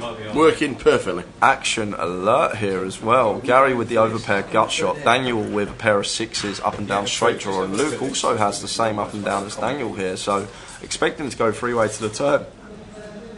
Not too obscure. No, I'll bring it round. Afternoon logs in the chat box. So I'll give you your one headroom shot. So as expected, we are going 3-way to the turn here. 8s of Gary still the best hand. There's plenty of action turn cards. 9 of clubs, not one of them. Overcard does roll off to Gary's pocket 8s, but still a good card for us. There's not much 9x out there. It's hard for our opponents to have a hand like 9-8. We got 2 8s in our hand, so we reduce the combos of 9-8. which would call flop with a gut shot to the nuts, so we can comfortably come in for another bet here. Potentially it's Gary. It does change things in terms of now we're behind to hands like 9-7 suited, but Gary coming in for a small bet with the 8s hit. Can't see Daniel going anywhere closing the action, but Luke should be getting out of the way here with the 6 deuce of clubs with a player behind him. But it looks like Luke doesn't want to go anywhere. He is going to flick in the call, and now we've got an easy call. It's Daniel with the 6s getting this price, and now we're going to go 3-way to the river as well. Well, we should do once Daniel calls. Yeah, we're getting a direct price here. We're getting just under 6 to 1 on a call here for Daniel with the 6s. Assuming that we've got 8 outs, we're going to have around 18%, so 6 to 1 more. Nice little chip trick with the old riffling the old one chip over the fingers. My fat fingers don't do it, you see. They don't move. I can do it with both hands. Oh, whatever. Do it with both. 8 on the river. We're going to chop it up. Yeah, and should be coming in for a check here, Gary. Daniel may choose to lead this river, especially with the 6 of hearts in our hand, and he does choose to lead. I love that trick.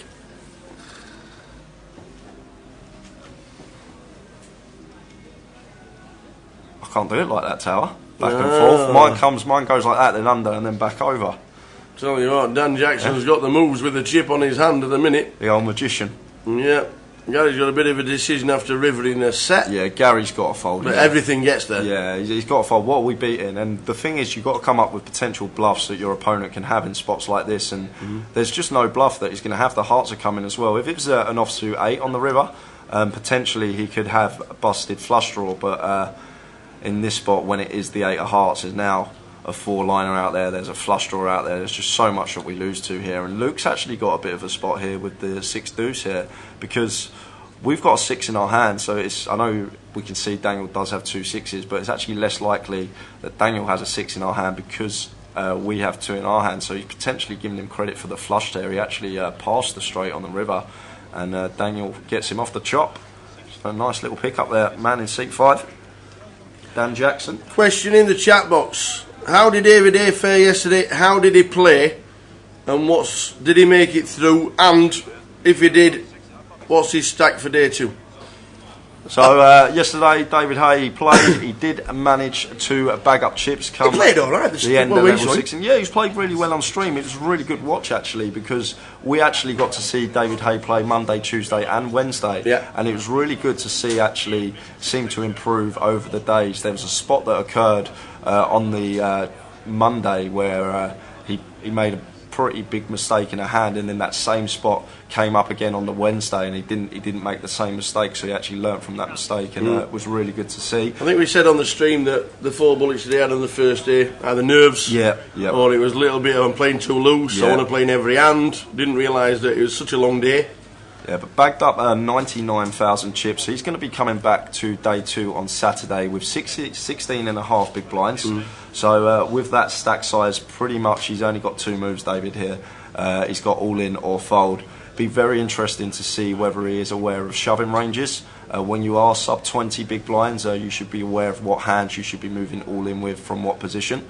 You should also understand your reshoves as well, so that means when someone opens a pot, you should understand what hands are good to reshove, so just move all in with over the top of the open. And this play can be really effective because incorporated in with the fold equity that you have of your jam, if you do actually get called as well, we've always got a chance of getting their pre-flop equities running very close. So hopefully he can potentially spin it up. If he manages that double up, then what? Then he's up to 30, or about 35 bigs. Then he can just play his game, take on board everything that he's learnt over the past year, try and exploit opponents, understand his table, try and pick good spots, and just try and chip up nicely. That's the thing about tournament poker. Well, that's the thing yesterday as well. Once we saw him chipping up, we noticed a different game as well. Yeah, that's it. But tournament poker, you want to just chip up your stack nicely. You don't really want to get involved in these big pots all the time. It's all about chipping up your stack. So then when there is an all-in situation, assuming we get the money in good, we can account for the element of luck factor, because if we get unlucky, we're still going to have our tournament life at the end of the day, and we can take those hits. but it'd be really interesting to see. Really looking forward to Saturday now. Fingers crossed for a double up. And will it actually make a difference to his first orbit where he is regarding the big blind? Yeah, well, it shouldn't make that much of a difference. Whatever his seat drawer is, if the button's drawn in seat 1 and he's in for seat 3 and he starts in the big blind, that's just the way it goes. At the end of the day, he's still got to understand what hands he's got to be shoving and what hands he's got to be reshoving and what hands he's got to fold. And he also needs to get to grips with the idea that if we get a hand, we shouldn't be opening it. We should just be going all in or folding. There should be no opens really off of that stack size. We can have a few opens on the button as stills, and we can have it completes and defends in the big blind, but regarding other positions, should just be all in or fold from him. Well, we'll find out on Saturday for the start of day 2. Good luck, David. He has made it through with 99,000. Looking forward to it and seeing how it fares. Yeah, it'll be an interesting day. It'll be a very interesting day to watch. And back to the action. Because Nick's flop bottom 2 here, and Diane with bottom pair Broadway draw. Flop goes check check like. Sorry, Nick bet flop for 1.1k. That makes a lot more sense. Should be betting our 2 pair. Try and get some value from worse. 5 of diamonds on the river, so Nick's going to come in for a 3rd street here. Once Diane checks flop, like she's just capped at 1 pair hands, and once the 4 and the 5 roll off, she's just never going to have a 4 or 5x in her range once she opens under the gun and calls flop. So we can comfortably come in for value here as Nick. Sometimes we've been trapped by ace 10, but other than that, that's the only real trap she should have here. So nice little value from Nick on the river. Nick. Glad he came in for value there, but Diane just can't call with a pair of jacks and gets out of the way. Afternoon Mel in the chat on Twitch. Hey up Mel. Question here from State. David Hay was on my table drawing the 25-50. Surprised he hasn't got. What's that say? Something from doing it all day. Did he play the 25-50? Who? David. I'm not sure. Don't think so. No, I don't think he played State. Did he? Did he play the 25-50? No. When? David, this week, last weekend. Thursday, Friday or Saturday. Oh, at the Vic? No, here. No, he didn't. No. Must have been a lookalike State. Don't tell me there's 2 of them.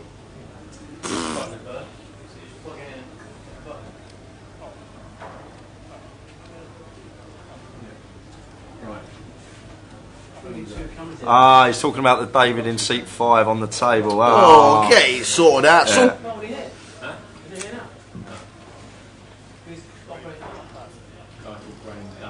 Right, that makes a lot more sense. Cheers. Bit of confusion there. Oh, Mel from Australia's tuned in on Twitch. Hey up, Mel, where are we from? Australia. I know, it's a big country. Never been Australia. Somewhere I've never been. Do you know the whole of Europe fits inside Australia? Never knew that. Honestly, I never knew. I knew the outback was meant to be huge. There is a postcard in Australia where the outline of Australia has got the actual whole of Europe inside, and it doesn't touch either side. That's how big Australia is. Ah. I've been 4 times. What a life you lead, Tower. It's amazing. It's amazing. Travelling to Oz on that plane for 24 hours. Awesome. Where are you going to? We'll be on the same train then. We'll get on the... Australia. Depends which part, depends what time it is. Tasmania. Oh, the old Tasmanian devil. Yeah. Come in Tasmania. Is Tasmania in Australia? I thought it was a separate country. Didn't realise that. It's a state.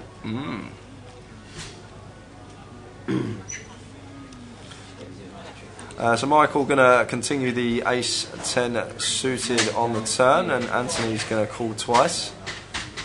Really surprised to see the double barrel on this particular turn card here. Guess we can try and rep some Queen X hands that continued flop.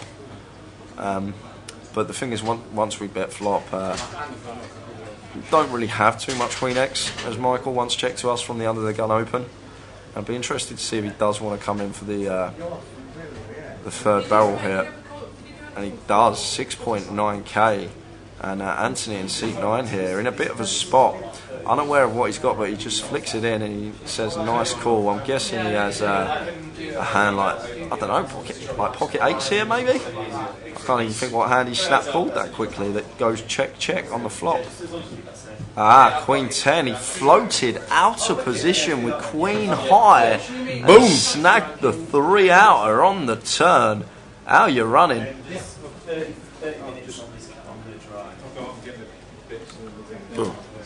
We're going to both at the same time. 11:15 p.m. in Tasmania. Hoping to play next year. Awesome. Tasmania, the 26th largest island in the world. Just South Australia. Can you name the other 25? No. No. Well, if we're classed as an island, Great Britain's going to be one of them. Jay? Yeah. That doesn't exist actually. What? Train doesn't exist. Doesn't exist. No. My niece lives in Darwin, which is as far away from Tasmania as you can actually get, because Darwin's there, right there, right at the top.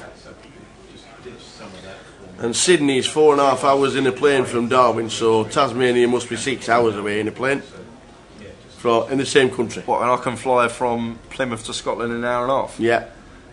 Yeah, you can buy. I honestly didn't realise Australia was that big. You can fly to Turkey in 4 hours. I knew Australia was big. I didn't realise it was that big. And you'd still be flying across the same country in Australia. I know. That's how big it is. Yeah, I didn't realise it was that big. I knew it was big, but not like that big. Well, it'd be fantastic to see you, Mel. You would be the furthest traveller ever to play the Goliath. We'd have to do an interview as well, wouldn't we, for that furthest person travelled to play. Yeah. £125 buy-in, £100,000 guaranteed to first place come Sunday. £1,000 to get you. Yep. that'd be Mel. Yeah. £1,000 flight ticket.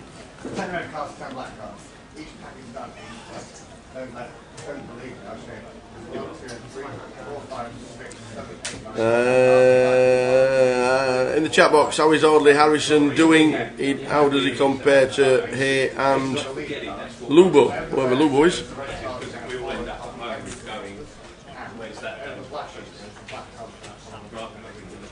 He played alright in the first session. I thought he was quite aggressive. Who? Audley? Audley. Likes to, obviously plays a lot of cash. You can tell by playing a lot of cash by playing, and the amount of pots he's involved in. There was definitely some mishaps in there. There was definitely some dubious calls, some strange lines, but he seems like he knows his game. You can usually tell from how someone plays at that table whether they play a lot. You can tell he plays a lot, but there was definitely some leaks in there that could be sorted. But then again, all you guys need to take into account, this is a guy who's probably playing £25, £50 cash at Palm Beach, so he's basically his 125 buy-ins are pretty much a straddle in the game that he usually plays, the cash game he usually plays, and that's what you've got to take into account as well. He's probably not used to playing this small, and for that reason, that may be why he was playing a lot wider than his usual range of hands that I expected him to play, but that might have something to do with it. You think of the cash game that you play at home, guys, all that's tuning in, whatever it be, whether it be 5-10, whether it be 5p, 10p. Imagine buying into a tournament for 2.5 big blinds of the cash game that you play. Are you going to play your normal tight game, or do you think it's going to be more difficult, isn't it? Because you know the money. It's like 2.5 bigs in my normal cash game. Like, I can just keep flicking this in if I want to. I can just try and run up a stack, playing aggressive, playing very loose, and hopefully run good. But I think that has a big factor in it as well. Jump in. Is that alright? Yeah, that's a bit brilliant. Thanks very much. I didn't want to jump in while you're jumping for cross. Excellent. Yep. As well.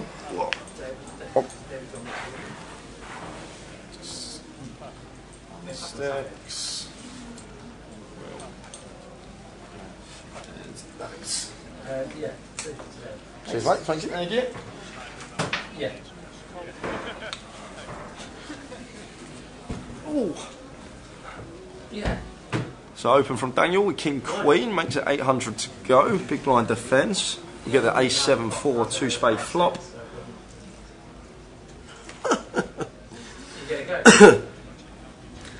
Logs is watching the Triton Million.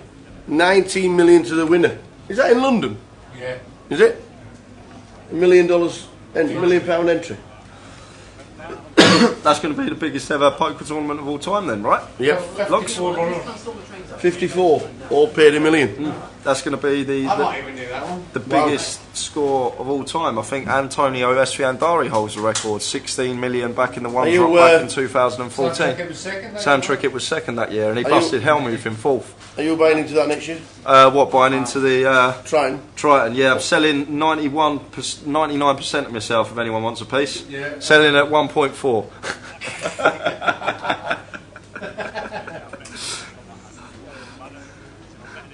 Yeah, I think it's a bit out of the bankroll, £1 million buying tower. It's not the biggest. It's certainly not the biggest, but not the biggest prize pool. It's the biggest first prize. Yeah, biggest first prize. It's not the biggest prize pool because the biggest prize pool is the World Series. Yeah, and always will be. But the biggest first prize. Yeah, that's a good point, Craig. As well, he's a sportsman, competitive spirit. Buying should be irrelevant. He'll want to win. Yeah, I understand what you're saying. I think buy-ins are irrelevant. Yeah. Saying that, yeah, because I was playing that tag team event last night. What was it? £38 each for me and Tower. And I folded aces pre-flop. I was proper grinding. £30 buy-in. I was not losing. I was really trying to run us up a stack. Proper grinding that comp. So that's actually a really good point you made there. When you've got such a love of the game and you love winning at the game, buying does become irrelevant. But definitely saw a few leaks in this game. But it's hard to come onto the feature table and play perfectly. We don't see it very often. And like always say, he'll have his own reasons for making them plays. People always have I hope people have a thought process in their head of why they're doing what they're doing at the table. You'd like to think that at least.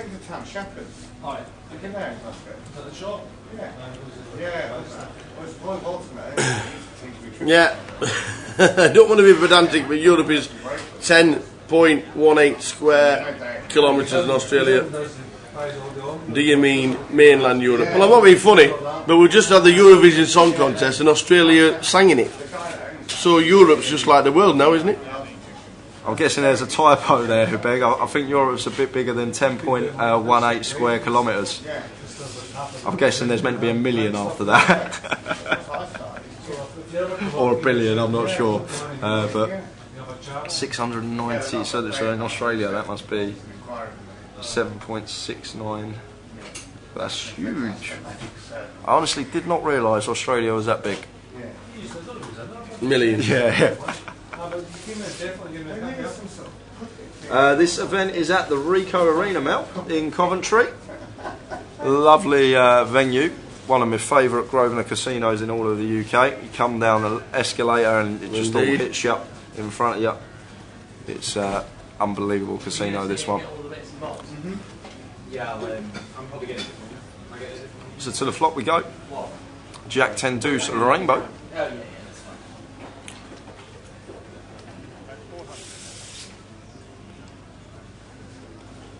So we've got action here. Lots of action here actually. Everyone's actually caught a piece except from Nick here. Top two for James. Oh, what is Gary up to here with the King Jack? We speak about this so much. I'll probably sound like a broken record, but you just can't be raising top pair and raise pots. It's like 4-3 handed heads up. Yeah, it becomes more viable. But when you're full ring, like raising top pair, it's just a recipe for disaster. You're only getting continues from better hands and hands with good equity against you, and you're just folding out all the worst hands. And now James comes in for a lead here on the turn of the Jack 10, and Gary makes the call. And now you can see this pot's already bloated. It's going to be around 15k after the turn action.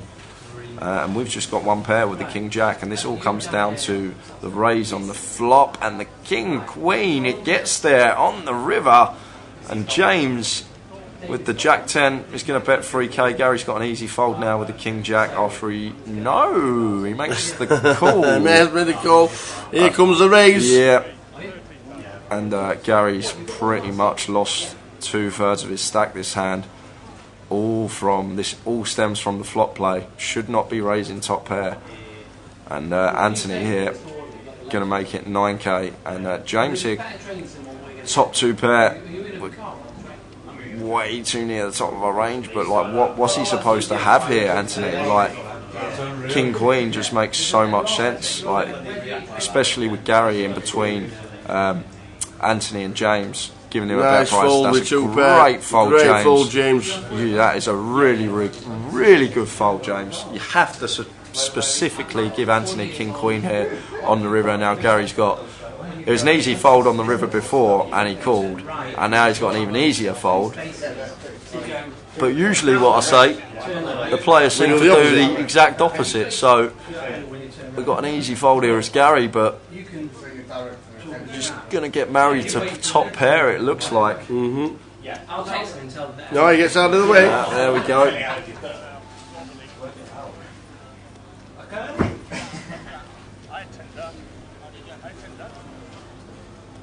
He did indeed.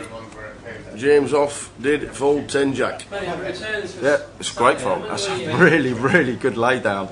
I know our opponent's only repping one hand there. They're basically just repping exactly King Queen, and that's it. But like, that's when he makes it that size as well. It just smells of King Queen, and it's a really good fold from the Jack 10. Really impressed with that one, man, in seat 4.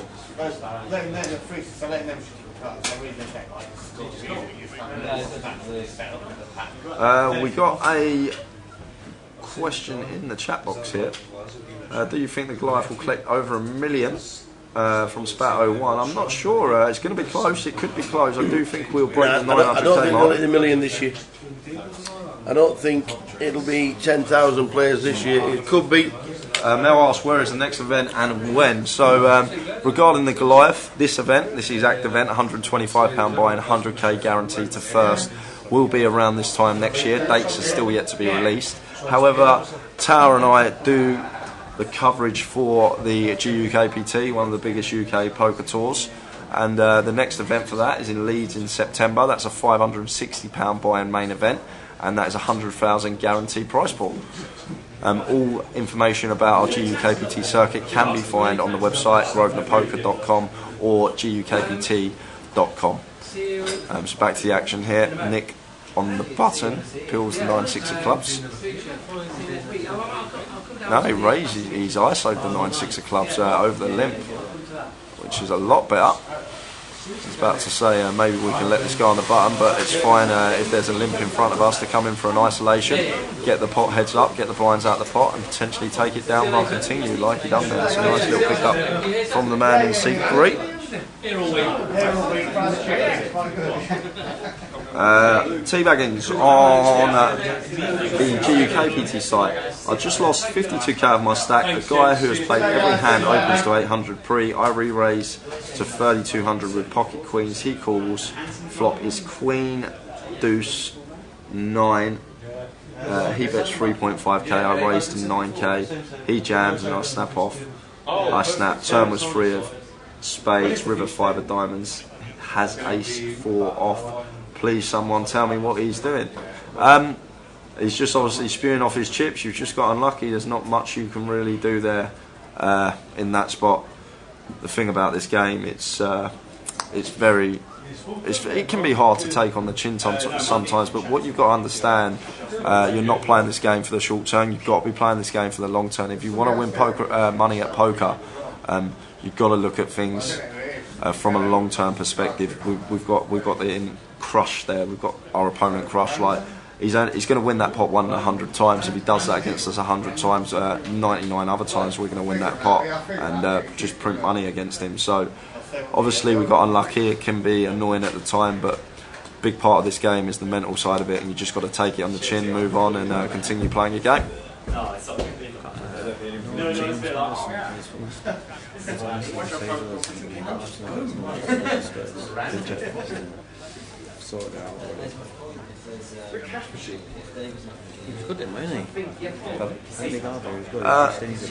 Yeah, he was alright. It was usually either him or Gary Doherty at the that time that used to partner Ledley King, I remember. But, yeah, he was alright, Anthony Gardner, in the field today with James Madison, both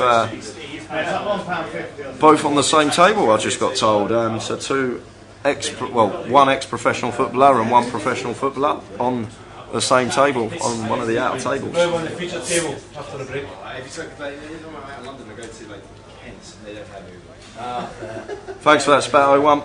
Great commentary, guys. Always appreciate feedback. Are there any big name pros playing this year, like Juta or any other big name pros? Yeah, there's a few in the field. Just to name a few that I've seen off the top of my head, I've seen. Obviously, Florian's going to be playing tomorrow, but who I've seen so far, I've seen Yanis Liparis here. I have seen Stato here, Andy Hume, he's here. I think Tim Chung is here as well. I've seen him in the cash room. Whether he's flicking in the main event or not, I'm not sure. Obviously, our Grosvenor sponsored pros are here.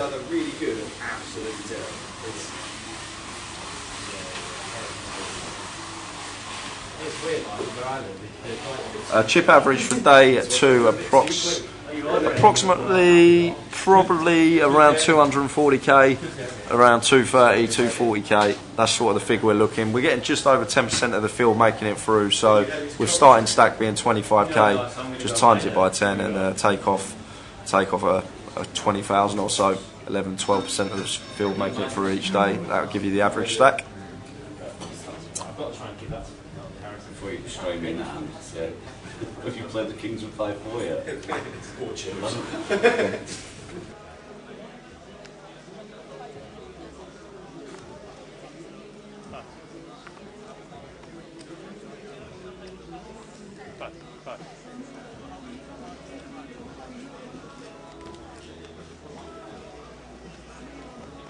Great, 700.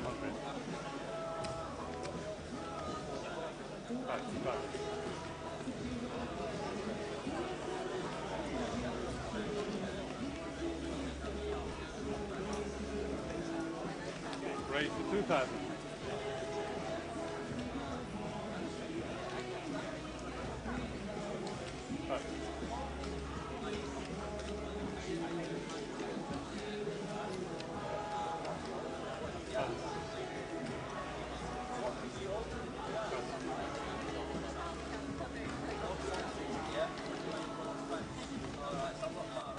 No action for Michael with the aces there.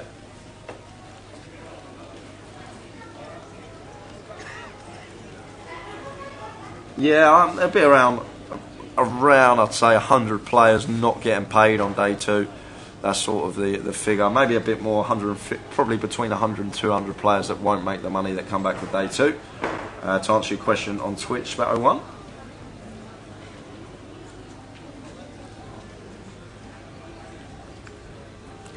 Elio FX 92 in the chat. How lucrative is playing and winning the Goliath? Well, it's the biggest live poker tournament outside of Vegas. You get a huge trophy for it, and trust me, your name will be remembered if you do win the Goliath.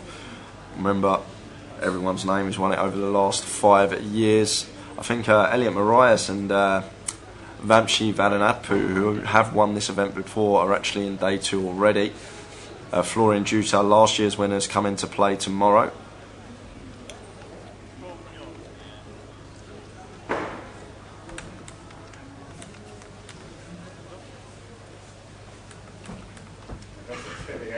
Ace Jack 6, 2 club flop.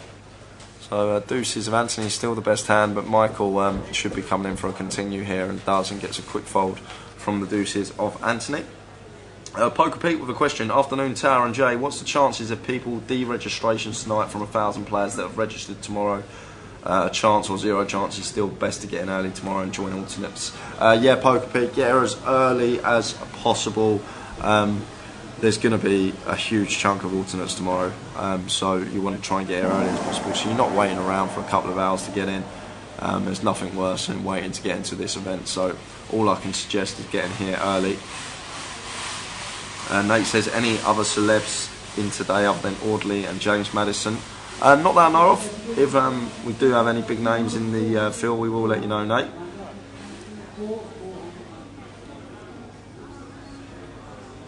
Yeah, I don't think no one's going to deregister, Pete, so only option of getting in now, turning up tomorrow or today. You could still come today and get yourself on the alternates. You probably wouldn't get in until probably around level 10, but that's always an option. And then obviously the other option, turn up early tomorrow. 8:30 is when the alternates open. Get yourself in, and hopefully the wait isn't too long. But it's going to be packed tomorrow, so just bear that in mind as we see Diane move all in here with ace 10 and gets it through.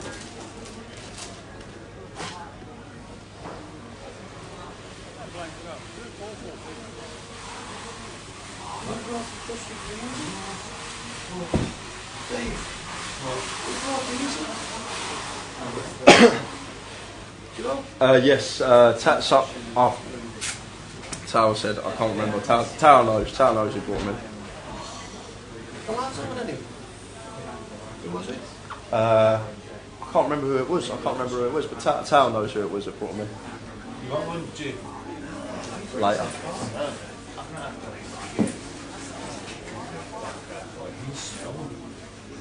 Oh. I'm good. Alright, I'm going to have to lie back again. No, I'm fine, man. I'm trying. So me's up there. What's your heaviest is it? I'm all good, mate, thank you. I'm just about to get some tea. What's your build on? Oh, no, I've eaten so much crap already. I was going to say, I'm getting off now. I'm alright to get the... Is it... Yeah, I only need to get yesterday now, innit? Should be on there. But I'll get... I've just packed all my gear away, so I'm alright to get it off you on Saturday. Wow. Diane here, this shouldn't be going in. See you later, guys. You've got to understand, we've got 32 big blinds. Like, we can't look at our stack in terms of chips. She's probably thinking, oh no, I'm below half starting stack, I need to go all in. But ace deuce here, we should just open cut off. We can open the cut off here to 700 and just fold to Anthony's free bet. It's as simple as that. As soon as we start ripping 32 big blinds with hands like ace deuce, we're just going to be burning money in the long run. It's a hand which is so much better to come in for an open off of 30 plus bigs rather than to move all in with it. And the ace jack looks like it's going to hold, needs to fade a deuce. There are some running at will possibilities, but that's about it. And 10 on the turn changes nothing. Still the same scenario. Gonna need to find a deuce here, Diane, to keep our Goliath alive, and it's a 9, so the ace jack is going to play, and we have lost one. Diane Chevrier is out.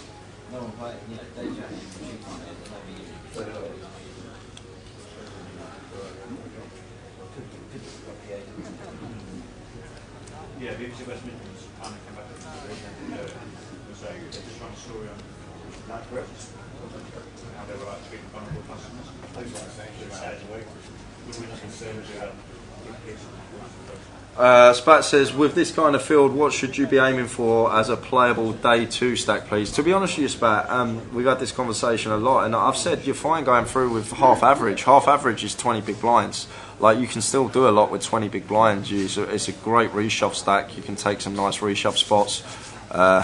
So I think 20 bigs is fine. I know a lot of people will be like, oh, I need to get to average stack, I need a $250,000, but if you take through 120k, you bag up 20 bigs, you're going to be fine still. You've still got plenty of play in a 20 big blind stack, especially on a 40-minute clock as well.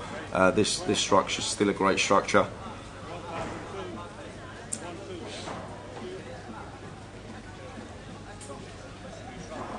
Yeah, it could have been logs actually. It could have been one of them. Diane might have wanted a re-entry, so she just ripped in 30 plus bigs with ace deuce. That could have been the case.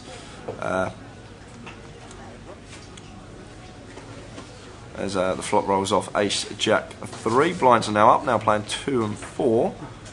So Nick flopping middle pair here, should be checking his option to the pre-flop aggressor. And Calvin doesn't elect to come in for a continue. A 6 of spades on the turn.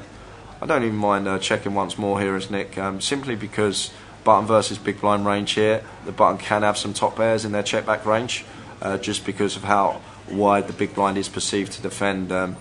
You do want to be checking back your top pairs, button versus big blind, some of the time, for the reason that a lot of the time the big blind's just going to whiff, and potentially we want to take a deceptive line to get value from our hand. But in this case, Calvin would just queen higher, and then Nick going to have to call once here with the jack 10.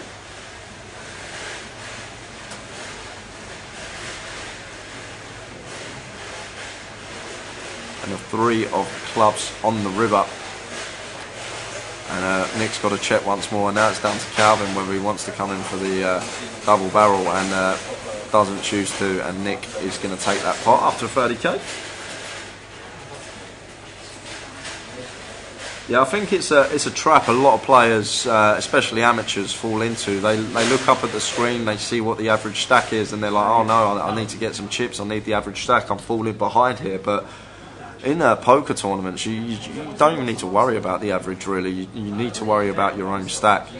Like, the most important thing in a poker tournament is tournament life, and if you've got 20 big blinds, it's more than a playable stack. You can still make plays, you can still pick up pots, and you'll still be fine, potentially. And if you play well and you run on the upside of variance, before you know it, you could have 60, 70 bigs, and it can change so quickly in this game. Do you know you can't hold it in? And I was like, what can I say? What can I say? Oh, I did see it. I watched it years after. Fucking knew I was listening to that. And then... Like, what is he trying to do? I mean, I know what he's trying to do, but like... It was so wrong. And then, obviously I was like... And obviously I could say it, so I was just like, oh... Ding, ding, ding. I just had to go and see how many alternates there's been in. Where's the teas? Oh, for God's sake. Where's the teas? I've been alternate hunting. Yorkshire tea. It's Yorkshire Day. 240 alternates already in. Wow. 240, so they're just seating 240 to 250. Do you know what? That is perfect, Tal, because I was just about to answer the question. Someone asked that exact question. So there you go. They're seating 240 to 250. If you're on the alternates list. Sorry, YouTube. It's usually Tal that deals with your chat box. Sorry, just catching up now. Yeah, that's actually very true, Neats. I didn't actually take that on board. The Ace Jack is just... It's not more questionable, but it is a bit of a questionable call. I know it's cut off. It's a cut off rip, though. I think early position we would have seen the Ace Jack fold, but I think cut off rip is just going to get it in. Especially with the dynamic of people who are short stack, they want to try and bust, well, not bust, double up or bust as soon as possible because of how long the alternates list could potentially be.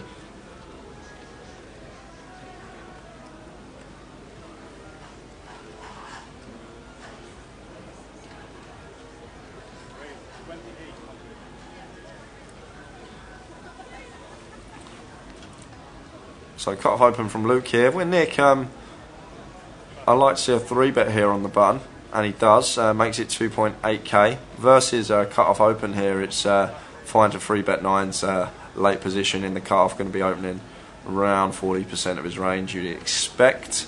So nice little 3-bet there from Nick.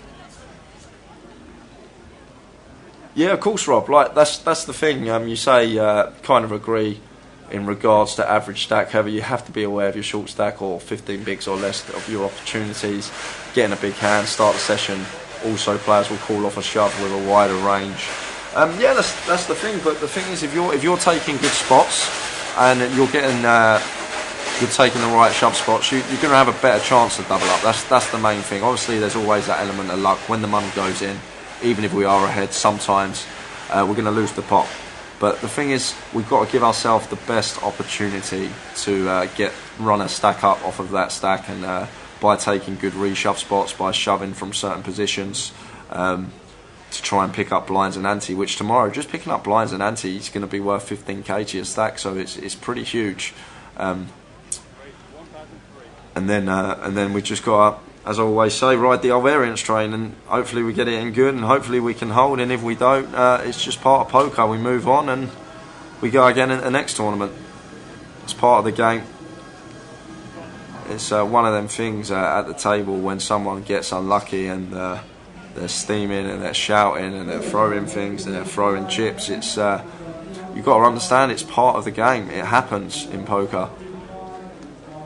Like, if the thing is, if that didn't happen in poker, if there weren't that element of luck, there'd be no money in poker, because the pros would win it all the time. They'd win it all the time. But the fact that the amateurs actually have a shot and can potentially have a big score from time to time and have a deep run, that's what makes this game so great. Like you wouldn't get the best tennis player in the world playing a rank amateur, and the rank amateur probably wouldn't even get a point. But in poker, it's completely different. You could put the top 5 best poker players in the world on a table with 5 amateurs, and an amateur could potentially have a huge heater and potentially beat them. But in the long term, the pros are obviously going to make the money against them. But in the short term, anything can happen.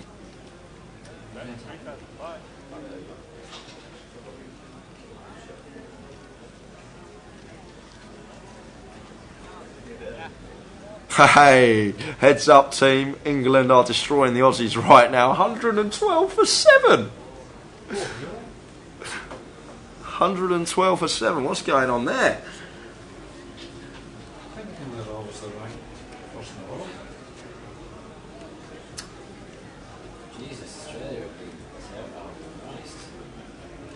Spat, Dave, do you know that one? High roller, is there a cap on Saturday for the super high roller? You don't. I'll wait. Tower's just doing some, he's on the tee run and PK's on the floor, so when PK comes back in, I'll get some confirmation on that for you, Spat.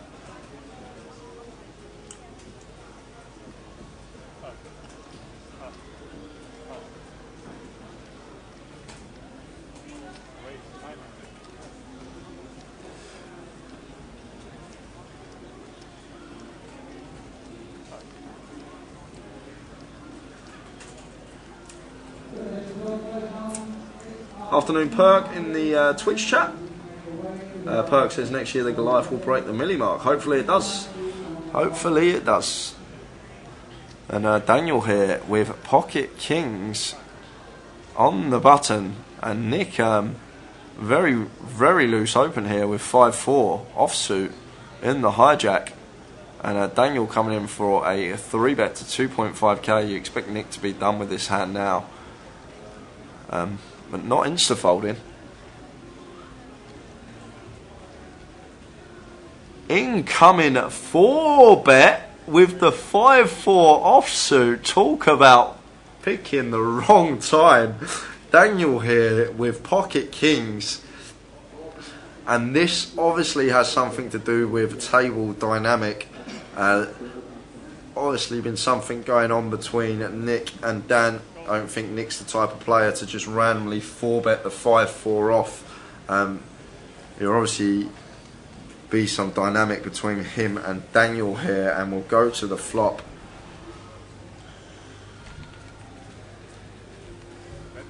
Thank you. It's alright. T-Boy's doing the job. Alternate 260. 260 calling now. Yep. Well, we've got hamper in here, Tower. Queen 10 of 5 is the flop, and Nick, who is the original 4-better here, going to come in for a bet of 7k. Daniel continuing to slow play the kings. I actually like just flatten the kings on the button from Daniel. Like, if we 5-bet, and a lot of the time we're just getting action from aces, so like his decision to fat jack of clubs on the turn. And Nick is going to be done with the hand. He waves the white flag. Oh, interesting river card. We can rep. Nah, we can't rep, Tower. Not in a 4-bet pot. Like he's very ace-x heavy here, Daniel as well.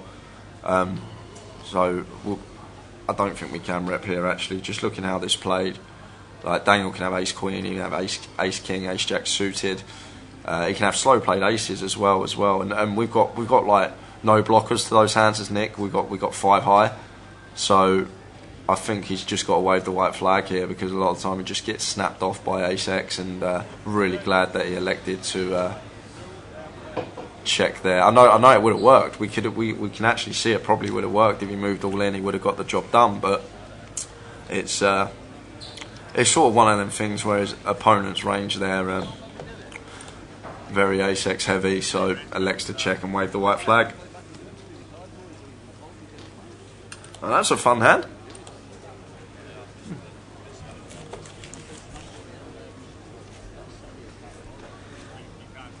Heads up team, says Nate Poland. England are destroying Australia. They're 112 for 7. What's cricket? What is it? What do you do in cricket? Apparently there's a ball and there's these 3 sticks. I know, it's that game where you play for 5 days and it's a draw. Yeah. Pointless then, yeah? Right. And they say American football's too long. Yes, that I hope Asif ain't watching. He's not going to be happy with that comment. Which one? He loves it. Yeah, he loves it. Apart from when England win, Asif won't be commenting on England if England are winning. He's very anti-England when it comes to cricket. He loves Australia and obviously his home country of Pakistan. He absolutely loves and follows them round whenever they play. But yeah, he was supporting Australia in the semis. And then New Zealand in the final. But never mind, Never mind. Afternoon, everybody. Such a busy place. 260 alternates already bought in. We had a wander round and had a chat with a few people, as you do. And things were good. It is busy.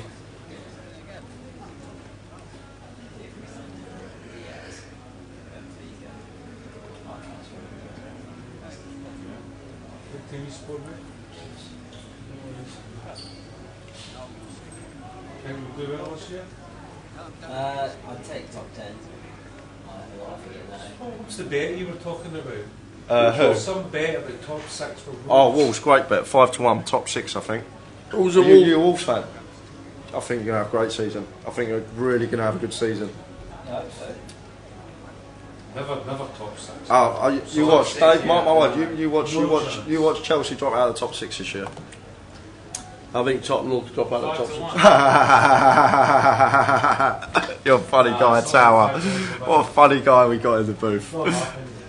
All peaceful in here, is it? Yep. It is. We're all doing well, Graham. We're all doing well. What's the footfall so far, good or bad? What's he? Footfall. For what, this? Yeah. There's 1,000 at the minute. There's 1,216 at the minute, and you can still buy in. No, thank you. No, thank you. Where'd you go if you want to smoke? Outside. What, through the main door? Yeah, if you main got door and turn right at the top, and you go escalator. Yeah. Out to the front of the foyer. Is that the back? So you go in the main hall, top door on the right hand side at the top when you walk in. Turn right is escalators, up the escalator, out the doors, and the smoking areas there. That goes on to the front, doesn't it? No, that's main entrance. So you've upset someone, so Tower. What we do? You've upset someone on Twitch. They said, shut up, Tower, what you said about cricket, I'm assuming. No idea. Turn right. I just don't understand how there's a draw after 5 days. Upsetting the no cricket idea fans how you have out a draw. There should be some kind of result where it's not a draw after 5 days. Just crack on and wait till somebody loses. If you're going to make it 5 days, you might as well make it 6. They should play that Oasis song again, like they've done at the World Cup. Champagne Super Over. That Super Over, yeah. Yeah, each to their own. I'm not a cricket fan. To be fair, the World Cup final was class. It was, yeah, it was. That's even I watched it. Do you know what? I've not even seen it. I even watched it. Oh my god. Unbelievable. Edge of your seat stuff, honestly, it was so entertaining. The opening was on. I was golfing when it was on. And I had it on my phone. And I had it on exactly. And I had it on my phone. And then when England lost the 7th wicket, when they wanted like 29 off 10 balls or something like that, I turned it off. And then one of the lads who were playing with me says, "Have they gone on?" And he said, "Oh, it's still playing." What do you mean still playing? And they were just starting that supernova over thing. In the sky. In the sky. Right, back to the action. Enough of cricket for the day, I think. Yeah, enough of that malarkey. Enough of that malarkey. Kings of James here, no action for him. Nick opening the ace deuce, getting 3 bet on his direct left early position, has to fold there. Unfortunately for him, cut off versus button dynamic can potentially put in a 4 bet, but under the gun versus UTG +1, gotta let that one go. To be fair, we're not going back to cricket, but it is the Ashes. And I suppose it's the biggest cricket event there is in the world, I suppose. So come on, England! With the biggest trophy in the world as well. Oh yeah, the old urn. The old urn. Hey up, Tony Bedford. Any horse tips about? What happened? Any horse tips about? There was one put in the chat box at early doors this morning. How we doing, team? I like me old fruit. What have you been? What have you been doing? Oh, God. Who have you been talking to? Been with the pensioners. Oh, good old Jeff. First time ever in Coventry for Jeff. Honestly. What a top lad. Where do I buy in? How do I buy in? We're voting online. What's online? how do I get on the line? What? Good old Jeff. He's a top man, is Jeff. He's the youngest looking 72-year-old in the world. In the world, except for in his brain. There we go. Twicenator in the Twitch chat says favourite at Goodwood, 3 PM right now. Get on it, lads. Love. Let's have a look. Tower, have a look. Oh, and get on the last flip free roll of the day. You got 4 minutes, guys. Shut down I again. should probably mention that 4 minutes to get in. It's free money. If you got the Grosvenor client, go to the Goliath tap and get yourself into the free roll. I'm hoping James is going to make it. His stuff is. Yeah, sure. We haven't done one, have we? Never win. Skill. Great skill. Great skill. I can't find out what it is. 1 minute.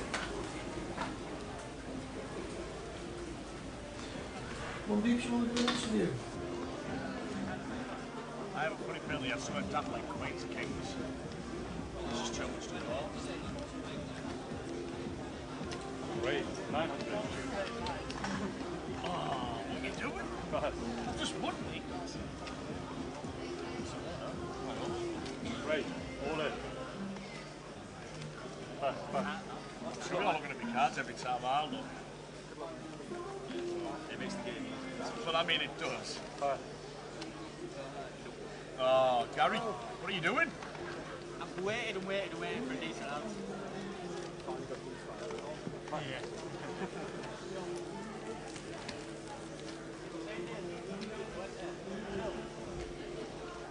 Shipping 5k. He's got his 0% of chips now. Gary's 0. To answer you, maybe blind, there's me. I had an ace, or with an ace.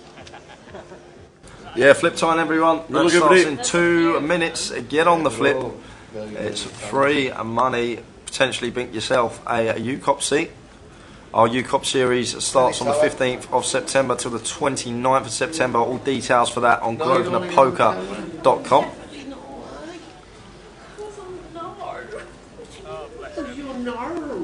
Big bad guys.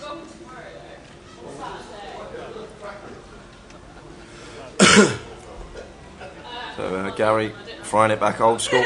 Deuces under the gun +2. Just let him go. Haven't seen many pairs folded at this stage of the tournament pre-flop, but Luke here with the threes in the cutoff. Going to come in for an open. Just going to do the flip. Oh, you're doing the flip. You don't have to play the flip. 30 seconds. You don't have to be at your computer. I have to see what I lose with. You won with 9-7 last time. You know, like a little bit like losing in the tag team. I need to know what I lose with. Rather than just somebody running upstairs and going, oh, Tower went out. Hold on a minute. Did you not leave me with 8k first session and you came back to like 60k? You only started with 10. Yeah, but still. And then you did run it up to 90k, to be fair. I don't know how that happened. Flop quads twice. Ali bluffed. He showed the 5 of hearts on the river when everyone thought he had a flush. I showed the bluff. He shouted, he went, I'm all in, Jay. I ran out there, I saw he was all in on the river. I thought, he's never got a bluff here, I'm going back to sit down. The 5, the spades. He just busted out. Flip time. Good luck, everybody. There's a free roll at 6 o'clock as well. We'll see what the opening 2 cards are, then we'll just leave it, shall we? King 9. I mean, King 9 suited. King 9 suited on my table. Who we got in the chat box? We're winning. Poker Bandit. Ace Jack. Dreamer. Oh! How can this go wrong? Diamond. How can this go wrong? It can't. It just can't, can it? There's no gut shots either. We're in such good shape here. Ace is about. Ace, Jack, heart. Ace, Jack or heart to fade. Or a 9. Uh-oh. I know 9's so good. Hey, Tower wins! Tower wins. How's he doing it? Yes. There we go. Who's on my table now? That must be chip leader. Not me. Here we go. Oh, there's only 5 of us. I've got pocket 10s for the seat. Only got to avoid a jack. Yeah, or a 7. Fade the jack or 7. Over on the hearts. 10 on the flop would be nice, please. Oh, hearts. Heart jack 7. Heart jack 7 to fade. Uh-oh. That's a lot of cards. Heart jack or 7. Uh-oh. Oh, dream over. They could win the side. Oh, 4K side. Game's bent. Oh, 2 pair. Oh, man. Oh. How could there be a side? I'm heads up. Yeah, you win the side. How could there be a side, boss? Because there must have been a chop on the other table. Uh-oh. I've not got many chips. There's 3 of us left. I'm on the final table. Now there's 5 of us left. Or is that 6? Just going to jump into the action here while Tower plays his free roll. We've got All Gary in and an all in. All in with the ace jack and Kelvin isolating with the ace king. Pretty standard so far. And everyone else gets out of the way. So off to the flop we go. Gary the player at risk. Going to need to find a win jack. With a 9. So he's on a straight. Oh yeah, he's got ace 4. Over. I lose. So Gary, tournament Gary. life at risk, needs to find a jack. Dream's over. 6th. Ooh, diamond draw. Oh man. So diamond would do the job now as well. Jack or diamond required.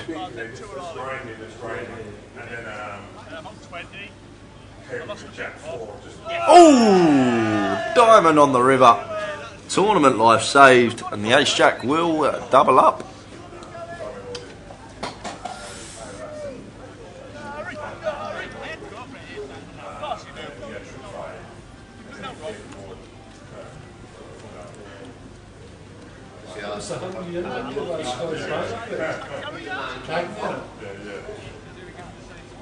You know your room is yeah, no, where is it?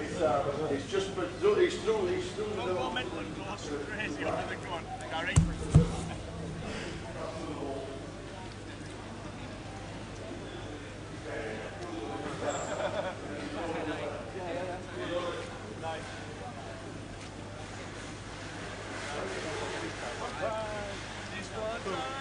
You don't want your one time now. You don't want to shout one time now. So when you get the final turn, all right, please. There's 26 tables, yes. Show the aces on the screen. All in.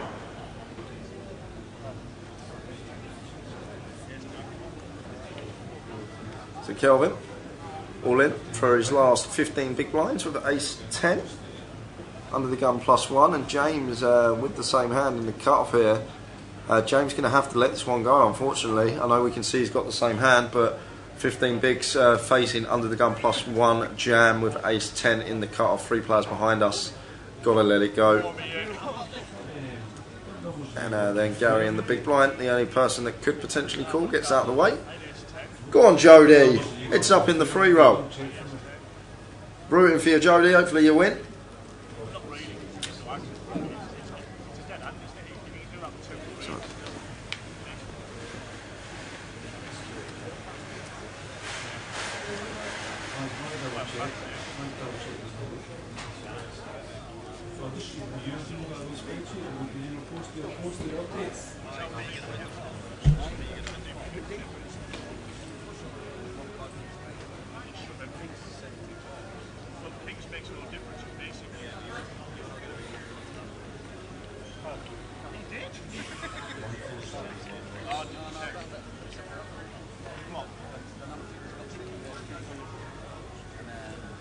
How did the favourite at Goodwood get on? Toysinator? Or is it still running?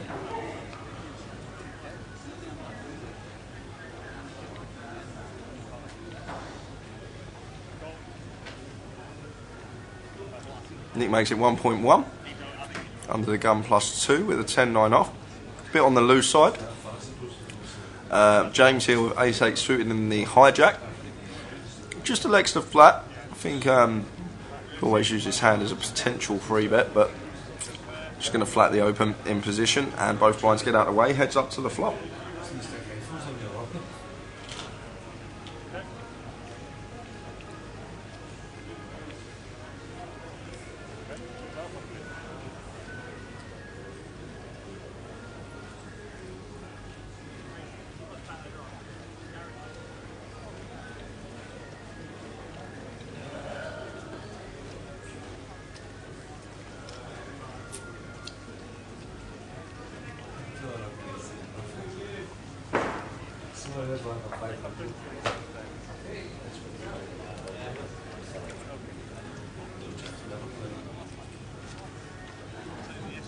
Just take the 7 of diamonds out then.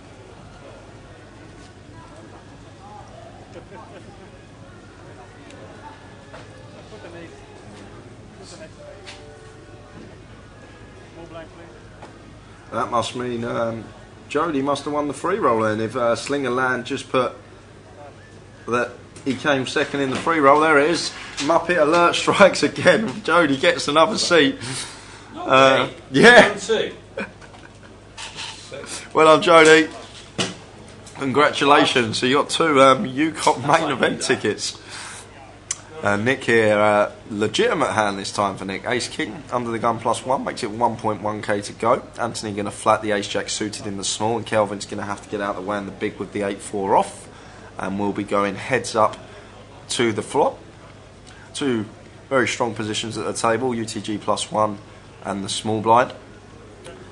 Ranges should be a lot stronger from these positions than any other, as Nick comes in for a continue with the Ace King, and just a quick throw from Anthony, and Nick's going to take that one with the best of it. You got the lottery numbers, Jody?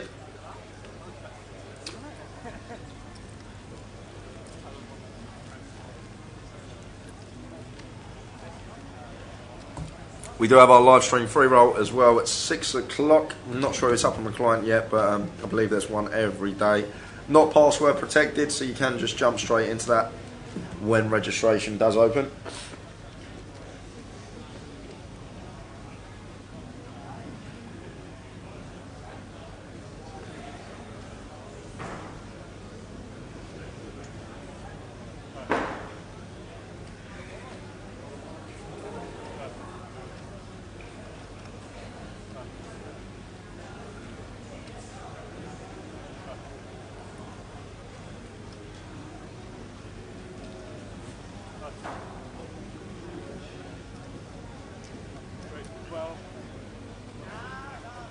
Folds around to Anthony on the button. In this tournament, I don't even mind once folded us on the button opening this hand if we are comfortable with our post flop edge. Like if we believe we got a post flop edge and we're not going to make any mistakes post flop, then it's fine to open. But if we're someone that's going to play pretty honest post flop, so like we're only going to bet if we actually hit, then you're better off just mucking it. But the open does get through. You'd see so many hands opened on the button, one's folded to the button.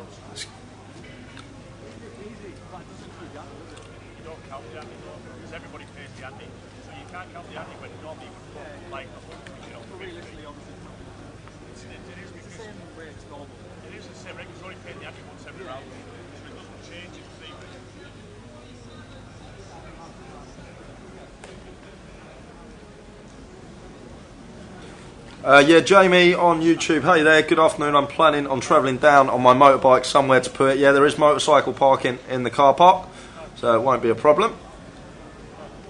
I've definitely seen a couple, so I've seen a few in there. Should be fine.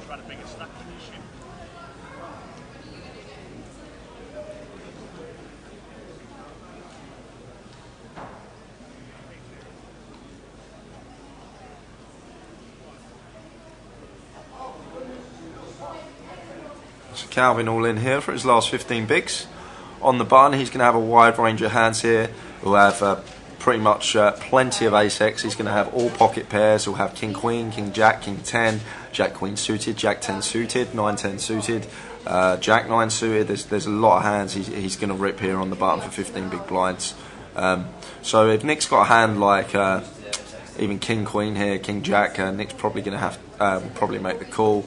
If he's got like Ace 8, Ace 9, Ace 10, he'll probably make the call. He won't make the call with raggy aces because we always talk about we've just never got our opponent in a dominated spot with raggy aces, and when we are in front, we've only got 60% equity against a hand like King Queen. So it's better to call in this spot with a hand like King Queen than it is to call with a hand like Ace Deuce, just for the fact of the matter that we can have our opponent dominated some of the time. So we will be seeing the whole card shortly. The fact that it has gone all in, and unaware of what they are at the moment.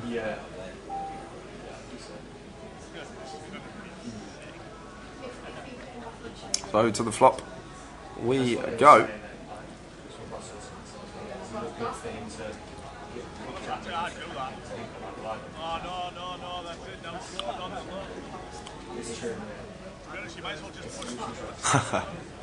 Nick's standing up even though he's not the player at the risk, putting his jacket on because the other player's standing up. So it was 10-4, so he's actually shoved even wider than before. We mentioned how Nick needs to call with Ace 8, Ace 9, Ace 10, Ace 7, probably right on the line, and does make the correct call, but has got unlucky on the flop. But we've got a catalogue of outs here on the river now. We can find a diamond, we can find a queen, or we can find an ace. So to the river we go, and sit back down, sir. So Nick must have bricked the 10-4 off of Calvin on the button. 15 big blinds, just rips it in. Log says, is the action tracker having a day off? No, I just think that one hand just didn't register. That's why he's coming in to change the deck now here, Mikey.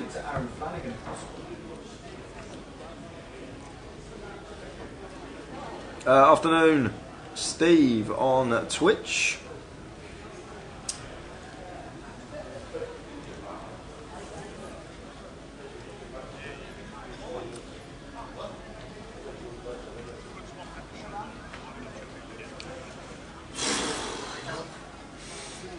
Well, we've just been for a walk round. The cameraman's a bit tired. Ooh, in and out on all them tables. I'm going to be putting a video up of the outer tables very soon. Great to get round. Great to get round the outer tables, even though it is a bit tight. Oh man. Oh man. Jamie Collins says, Jamie Keedy Collins debating whether to come down and travel down and play the Joker game tonight. Well, they're taking registration from 5:30. It starts at 6:30. If you want a lot of fun, it's capped at 200. Hopefully we'll get more in if more players get eliminated from the main event. But there's 1,300 players already sat down in the main event at this moment in time. Stuart asks how many levels on day 2? 16. Yep. 16 levels for every day 1, 16 levels for day 2, and then Sunday we will be playing down to a winner. I doubt there'd be 16 levels on day 3. I'm not sure what level 48 would actually, what the blinds would actually be, but I'm guessing it'd be somewhere in the millions. There's going to probably be around 250 million chips in play. So unlikely we'll play 16 levels on day 3, but you never know. The turnout that we keep getting, anything could happen. Yeah. 1,306.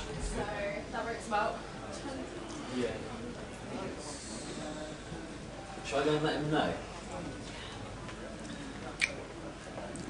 How long is the next break? 20 minutes, I think. 20 minutes. 25. 25. 25. Andy, it's not there. Andy, it's not there. It's not there. No. Paul must have had it there. Blinds up next hand. On the table there next to Paul's laptop.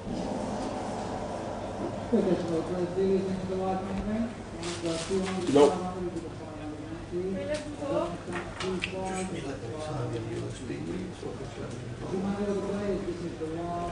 Oh wow, Luke pills the 4-bet and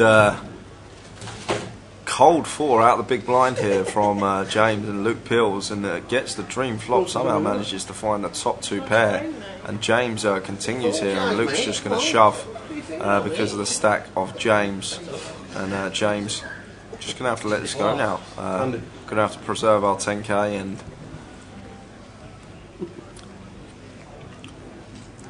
like Luke's going to make this play with like 8s, 9s, 10s. Like, yeah, we are ahead of like Ace Queen of Diamonds, Ace Jack of Diamonds, but that's about it. Ace 5 of Diamonds that decided to 4-bet bluff, but it's right. He's all good. It's just going to have to be a spot where we're going to have to fold.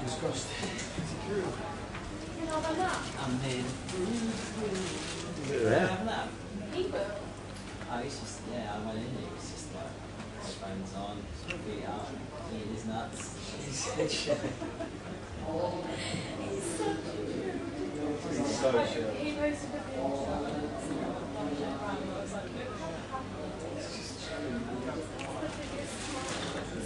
He's super chill. I think maybe I wouldn't go back from the butcher train. And he does, gets out of the way. Ray Sutton says, is there a chance the car park will fill up tomorrow? No. The car park next to the casino usually fills up first. The Oversville car park is literally come down the little slope and turn left. There's no football on tomorrow and there's no rugby on tomorrow. So it's free car parking. Come into the car park. No need to stick your reg in this week because they've waived it for this week. So use any car park. It's all free this week here at the Ricoh Arena. And please remember, if you make a day 2, okay. I'll go for a win. I've got to go on to Mark anyway. Please remember, if you do make a day 2, you need ID to undo your bag. The dealer will need to see ID of who you are. Do not forget your ID. Do not forget it, please. Especially if you're travelling a long way, it's the last thing you're going to want to do is forget your ID on Saturday if you have made day 2.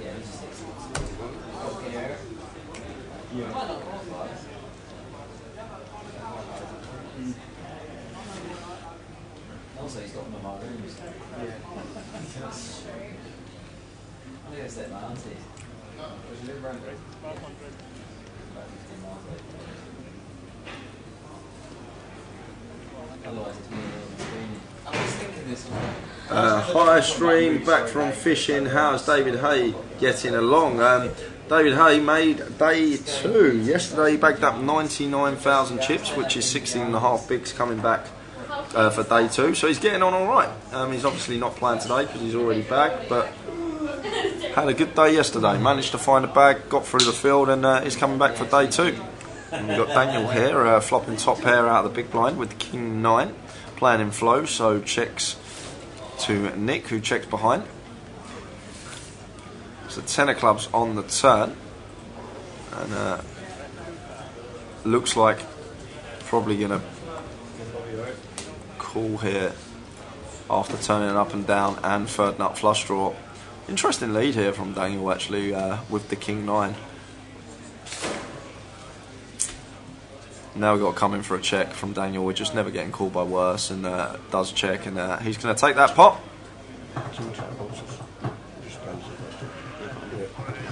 Incoming. There is this man they call Sir Robert of the James. El Bobino is going to come in and sit with Jay, and they will entertain you for we got the foreseeable. Yeah, we got 35 minutes left on this session. So, there you go. Bobby's going to join me while I believe are you waiting to get in, Bobby? Yeah, 4:39. 4:39. Really? Yeah. They're at 360, I think. Are you wearing the glasses for a reason? Maybe the amount of alcohol consumed? No, it's too bright. All right. My eyes hurt. Okay. Well, Bobby James and Jay are going to entertain each other until the next break. I'm going to be doing a bit of MCing. We'll get yourselves in there. And here comes Bobby James.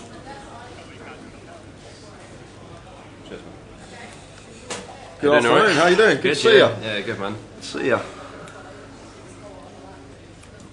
If you need table sound, that works. Yeah. So sound can go on there. Alright, cool.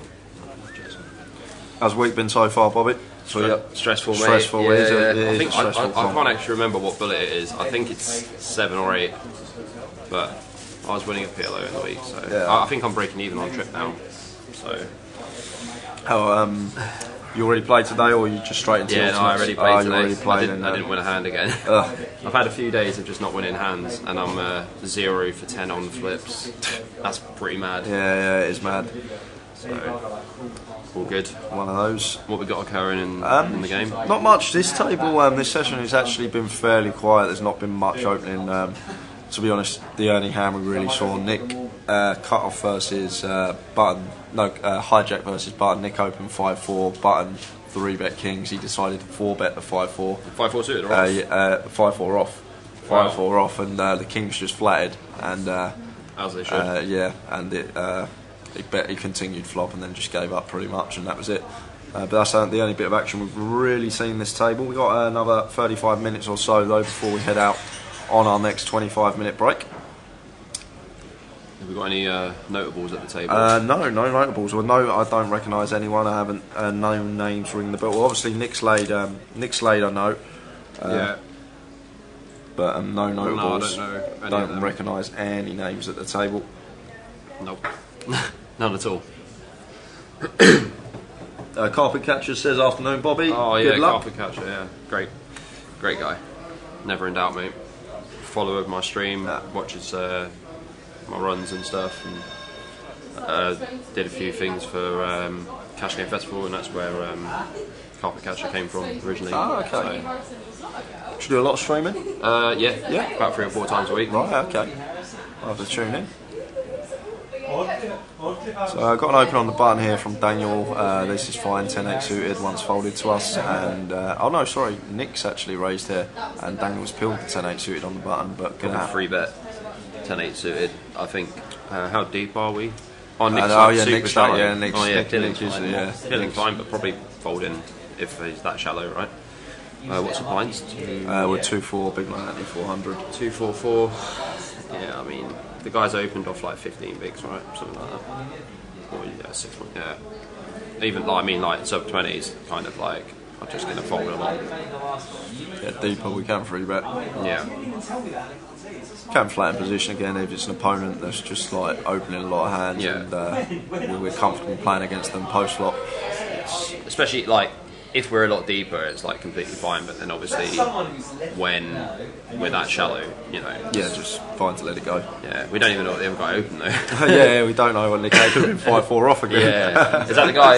Yeah, Nick in right. C3. Yeah. Well, he's probably over it already anyway. Yeah. The thing is though, like because the alternates take so long, I didn't really want to bust. Yeah, I know that's a dynamic at the table as well, ain't it? Like you find that people may overfold in spots that they shouldn't because they're like, if I'm wrong here, I've got to go and wait for 2 hours, and then I'm going to come back in at level 11, level 12 with like 15 big. So it's people are quite short, man. It can actually be if you run up a stack earlier on and pick out them players at your table. Yeah. And there's not no one sub 20 bigs. No one really in the danger zone. Do you think we're going to hit 1 million? I don't think we will. Really? I just don't think we will. I don't think. I'm on overs. You're on overs? Yeah. I'm on over 920 over 9 from the beginning. Right, okay. Before any entrance, I said 920 with one person and then 1 mil with another. Yeah. So. Yeah, I don't think we will. I think 920 is a very good line. I think 920 is a fair line. Yeah. I think. It's still a massive increase though. Yeah, like I understand every year it, it's but just getting bigger and bigger. What a lot of people don't realise, the prize pool at the moment, that's already including all the entries for tomorrow. So basically all that's going to go to the prize pool now is the rest of the alternates today and alternates tomorrow, and that's it. So tomorrow, I mean, if I buzz today, I don't know if I'm going to buzz tomorrow because apparently they're going to be queuing up super early. Yeah, someone in the chat said they're getting here at 6:30 to queue or something. I heard that they were going to start queuing from 5:30. Oh, 5:30, even earlier. Someone beat you 6:30. I can't remember on Twitch. Who said, don't go to bed. Do you know what I mean? Someone on Twitch said 6:30 earlier. You're going to need being earlier if you want to be first in the queue. So it's a limped pre-flop with the King 10 suited, and I'd probably just raise blind versus blind with King 10 suited. Yeah, so I think I would as well. 10 of diamonds on the turn, going to get him in a bit of trouble. Yeah. I mean, Calvin's got backup as well with the diamond, the Queen of Diamonds. Ant's going to obviously think that this is like alright for him. Probably check call turn. If you haven't opened pre with King 10 suited and you've just limped, like obviously the big blind's going to have more 3s and 4s in their range, but when we're small blind, we also have pretty much the same. Yeah, exactly. Because you have pretty much like an uncapped range if you're just going to be limping King 10 suited, right? Tom Dwan has bust the Triton in level 2, a cool 1 million down the range. Did you see what's up top in that? Oh, nah. 19 million pounds is up top. 19 million pounds. It's going to be the biggest ever first 54 runners. Yeah, first ever biggest. It's going to be the biggest ever first prize poker. Do we know if Danny Tang's playing that? Danny Tang? Yeah. Oh, he was invited to play. Yeah, he was invited with someone else. I don't know if he's playing that. Oh, yeah. Yeah, just flicking the millball, isn't it? Wow. But 8.5k on the river. He's cool. Yeah, he's cool with just a 10 hit. I mean, probably just open pre. The thing is, though, like you make it. Always like blind on blind, 3x, 3.5x. Yeah, when I'm small, blind on blind. 1.5k. Yeah. The thing is, blind on blind. Oh, apparently Danny Tang is playing the Millie. The actual Millie. Steve Ernst said that Danny Tang is playing. I was playing with Danny years ago, like. So was I used to sit next to him in GUKPTs and stuff, and like he used to be on my table, and now seeing him like playing these $1 million blinds is crazy. It's like, insanity. Used to play so much poker with him. It just used to play proves to you, so much. Like Danny Tang and Michael Zhang are kind of in like the same, you know, like the same kind of group of friends and stuff.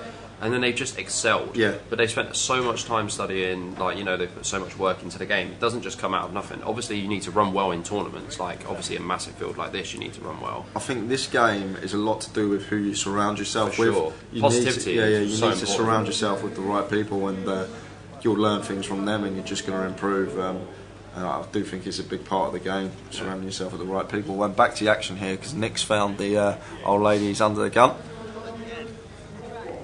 A lot better than 5-4 off. Yeah. She was cobbling again. It's definitely a better hand. Oh, Gary's ripped it in.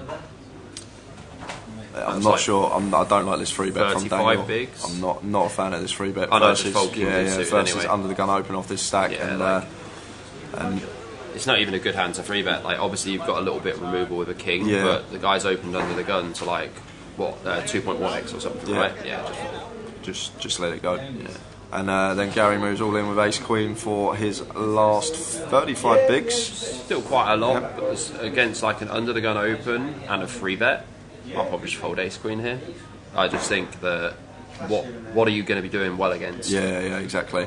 A free bet from under the gun. What is he under the gun 1? Yeah, under the gun 1. So it's like, what? I mean, I don't know how it's come queen. And how is it come queen? And that's pretty much they were trying to run a couple of Barrys here. Barry Greenstein, mate. Ace. Gotta have a Barry, ain't you? Oh, no, so Nick's going to double up. No sweat for him. Both going for the stand-up equity. Says state on Twitch. You get the extra 2.5% if you put your bag on, and then the jacket's like an extra 1.5 or something. You throw a good game in there before the flop as well. Usually that gives you that usually gives you a few extra as well. Well, I was playing on stream the other day when I got it in with ace king against ace 6, and it was my mate's dad, and like my mate's like full-time grinder. His dad never met him before. He was like, "Oh, you probably don't know my son. He plays full-time." And I was like, "Oh, what's his name?" And he goes, "Oh, Cole Elliott." And I was like, "Yeah, I play cash with him for the last 2 years or something." And he gets an ace 6 against me, and I said, "I'm just going to pay you in advance because I haven't won ace king against ace 3, ace king against ace 6, whatever." And then literally it's like 6 in the window, and I was like, I literally said to him, like, I saw that I turned a gut shot, and I was like, just go on break. Just go on break. I ain't winning this one. But did not win it. Obviously. Yeah, well, I mean, you know, you've got to have at least 8 bullets in this comp. I'd love to just do it from one. Could you imagine that? Just like so many. Do you know what? It was really weird. First year I played this event, one bullet made day 2. Wow. Second year I played this event, one bullet made day 2, came under it for something. Wow. I was like, this is easy. Why are people having so many bullets? Yeah. Next year I had 9 bullets, didn't make day 2. Didn't make day 2. So it's crazy sick. how it happens. It's like, how can you go from doing 1 bullet to 9 bullets? Like 9 bullets, it's just like, it's such a minefield. This comp, it's so hard to actually navigate through this field. And bit of a light open from +2 with Queen 10 off, but says the one who opened 6-5 suited from +2 the other day on stream. When I had everyone covered, and I feel like I had a pretty good advantage. Yeah, so that's exactly what I said on stream. If you feel like you've got a really good edge at the table, it's fine to open them hands. I mean, you should fold deuces on the flop as well, or like. Yeah, like that just, hand, it's not even questionable, is it really? Yeah, deuces got to go into the muck. Yeah, ooh, bit of a sweat. 5 years ago, it was 9. 9 of diamonds on the turn. 9 or a queen required to fade. 8. It's the younger brother.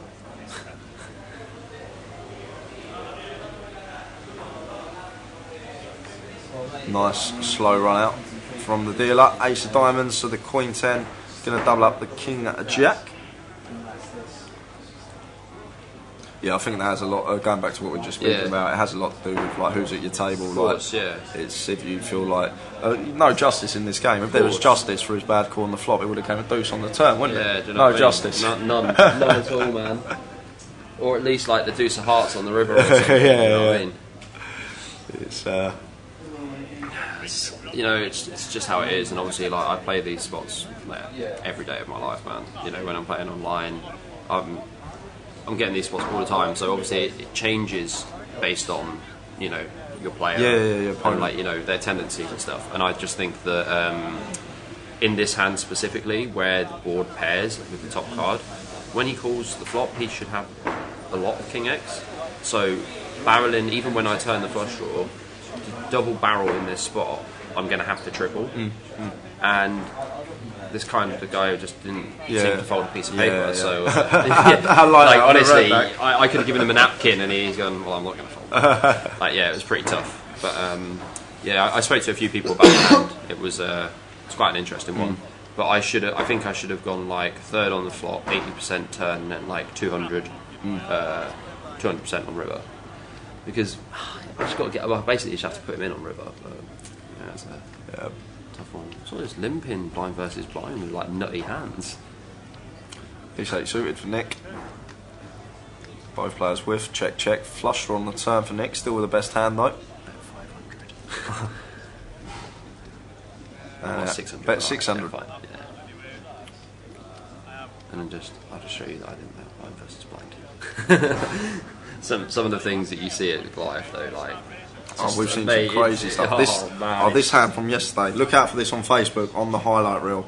The Queen 5 versus the 3-3. Oh, it's a brilliant hand. Absolutely. Really? Yeah, there's an open pre-flop. Queen 5 off pills on the button. They end up going like 6-way to the flop. It comes Jack 9-3.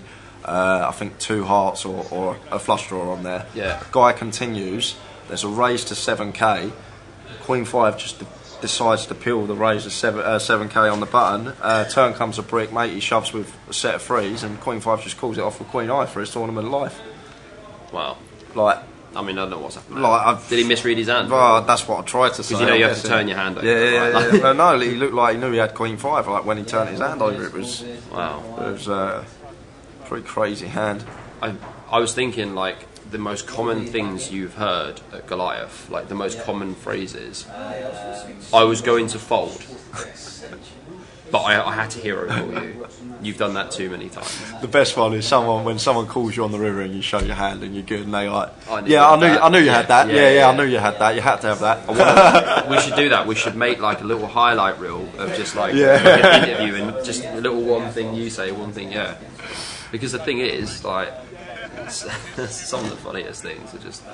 Goliath is just mad, honestly. Like, we got a room here for 10 days. And there's 6 of us sharing like a 3-bedroom house, and it's like there's loads of rooms and whatever. It's just decent. Just going to go back to the action here because we have got an all-in King Queen versus A7. King Queen at risk, Queen high flop. Backdoors. Can we have this dealer on all the time, please? This is probably the slowest that any dealer's been doing all ends. Gives us plenty of time I was just going to to say, talk about the action. Yeah, a lot of some of the newer dealers do deal it out very quick. So the King Queen will double up, and no good for the A7. We had a great hand as well here. Well, I say great hand, like another what the hell, man? 5-4. Let's call it a Goliath. 5-4 suited decides to 3-bet rip, and got called by 8-7 suited. The 8-7 just held with, I think, how many 8 bigs? high, like 20 plus bigs, I think it was. Yeah, just like calls off with 8 high, and he's good, like a genius. Like That is just ridiculous. that is actually ridiculous. We've seen some crazy stuff. Like we have seen some, like the most craziest hands you're ever likely to see. It's which makes it so entertaining for the viewers as well. For the viewers like at home that watch. Like they're used to seeing like our usual GUKPT tour, but this has been completely different. It's just a different animal, isn't it? Yeah. Like in the GUKPT, the skill level of the players is obviously significantly higher, and like there's so much more to think about in that kind of tournament. Whereas here, people just like limp back raise. It seems like people in this tournament, a lot of people, they're like betting without thought or calling without thought. Like they're not even thinking; they're just betting for the sake of betting. It throws me though. Do you know what I mean? Like people just like donk lead in flops when you've opened like Ace Queen, and it just comes like King 7-4, and then they just bet pot, and you're like, you can't do that. Yeah, I know. Yeah. This is not allowed. Like how on earth you got paid off the other day when you had 10-9 on that board by King 10, calling a 3x pop shove like. So I was thinking about that spot as well, right? I think that he had some overpairs in this spot as well. He hadn't really played too many hands. So when I lead the turn, it kind of throws him a little bit, and I just think I'll just jam river. But he doesn't really beat anything, man. He just doesn't. He don't beat any hand, especially the fact that the flush draw got there as well. The flush draw got there as well. I mean, it's a bit light. Yeah. 3-bet here. Out of the small from Daniel with King Jack, and a nice little pick up there. Calvin with just King 9, opening light. Nice spot. Gets punished. Craig, was that at the Grand Final 2017? That hand, because I think I remember that hand. When he ripped 2-3 suited, someone had jacks, someone had aces, someone had queens, I think someone had kings. Oh, and it deuce 3 wins? Yeah, no, I don't think did it win? I don't think deuce 3 win. I think it was Will Davis that had the aces. Right. Like the Grand Final, like I think 2-3 years ago. But I think I do remember that hand actually. Yeah, good old wave. Yeah, just wakes up with aces. He's in Australia now, isn't he? Yeah, he's over in Australia. Him and Lauren got their own little poker room over there. Yeah, that's sick. Bet he's enjoying the weather. Bet he didn't have 38 degrees like we had the other day in London. Well, I mean, it was probably everywhere else as well. Yeah, it was fun while it lasted, that heat wave, wasn't it? It was so hot, man. Like, it was so hot. It was like the hottest. I lived in Spain for 2 years, right, and it felt hotter than Spain because of the humidity as well. So it was gross. How long you been playing poker for, Bobby? I started playing when I was like 17 or 18. I was terrible. How do you know? Just turned 29. Just turned 29. We were all terrible when we started. To be honest with you, no one starts in like unless your name's Adrian Mateos and crushes. But everyone's terrible at first. Like, well, you got to think it's like 10 years ago or 10 or 11 years ago. So poker was easy, well, easier, but we had no tools or anything like you have now. I mean, that's an absolute world flop, isn't it? I'm just looking at it from the small. He's like, yeah, I'll just pill the small, mate. Don't worry about that. Flops a dream here, Michael, and unaware of Kelvin's holding. We can still be behind to Kelvin here. He's still got jacks plus in his range. Going to come in for a continue, so is he pretty tight? Should just be no. Kelvin hasn't necessarily been playing tight. We just saw him open King 9 off, so is that him? Yeah, so he's got plenty of hands here, but a bit loosey goosey, you know. Well, they just he's got aces. He's actually got it this time. Is that the boots? I'd take 10-8 suited here against aces. You take 10-8 suited? Yeah. Try a friendly pound bet? Oh, yeah. Alright, I have the aces. Come on, hold. Hold for Kelvin. Oi, oi. No way you win this. See you later. Oi, oi. So the aces hold and the 10-8 suited so much pain. on Michael. How are you running this week, Bobby? You're gone. I can't even win a flip. Yeah, that's not for 11 now. I'm giving you a nice shiny pound because the thing is, with like obviously the teas and stuff like that, I have got loads of pound coins in my bag because I'm like, all right, you know what? You can have a pound and a mint. Oh, lovely. A pound and a mint. That is like the VAT. Me and Tao do it all the time. Them little friendly pound bets. I did that on I mean, it was supposed to be friendly when I was doing live at the bike like a year and a half ago. I was commentating on the 100, 200, 400 game. It was unbelievable, so good. Was Garrett playing? Yeah, Garrett playing. Oh, you got to commentate on that. Oh, what a dream! Mate, I got to commentate on the World Series of Poker circuit main event final table on my own for 7 hours. It was so hard though because they were like 4 or 5 handed. It was so boring. And I'm like, oh yeah, you know, like this is a good free bet spot, and then they just like fold. And then everything I was saying, like the chat was just like, you know nothing. Yeah, because like, they do the opposite. That's why. Yeah. Like, obviously you have Nick Sharman. Yeah, of course, yeah. He's the best. He's the best because like someone will open aces and he's like, someone's got ace-5 suited and he'll be like, got a free bet here, we've got a free bet here, and everyone's like, what? This guy's got aces. Why are you saying we got a free bet here? But it's only because we can all see the whole card. Yeah. It's you just got to look at things from a different perspective. The whole card's just become irrelevant. And we got Nick here with ace queen, 3 betting, to 3.5k. Yeah. A little bit deeper than ready to go back. some of the other ones on the table. Daniel peeling here. That is FPS. Yeah. Fancy placing. And Luke with the queen 10 of hearts is going to make the call as well. Yeah.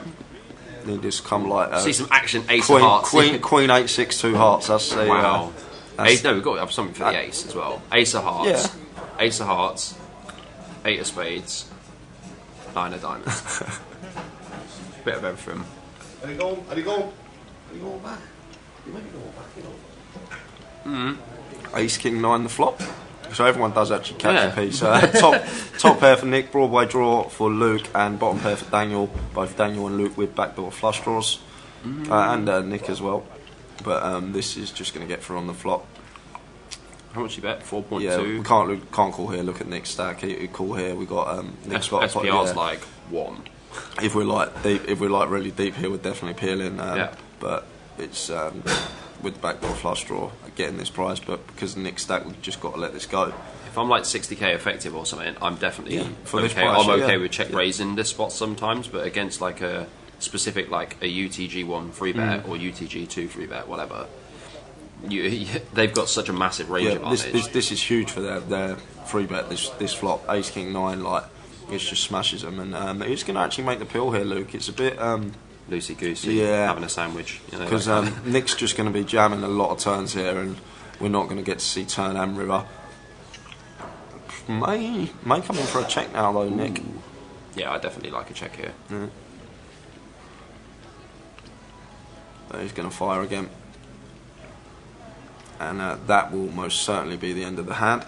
Be very surprised if it weren't.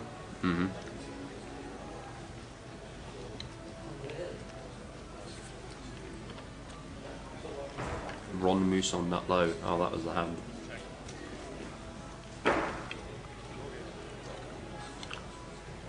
Go check. Yep.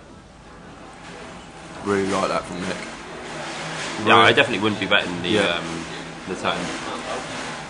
I'll probably just stick it in on the river. Yeah. Now once check to us because Luke's just going to be leading all his King X hands. So wow, Nick's not gone for value. And look, this is actually a really good river for us in terms of all other ace-X are going to think they're shopping now.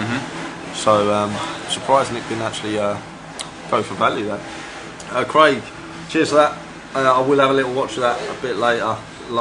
Last year's Goliath, I probably should remember it considering I was doing the commentary on it, but see so many hands over the course of the year, some do seem to slip from the memory.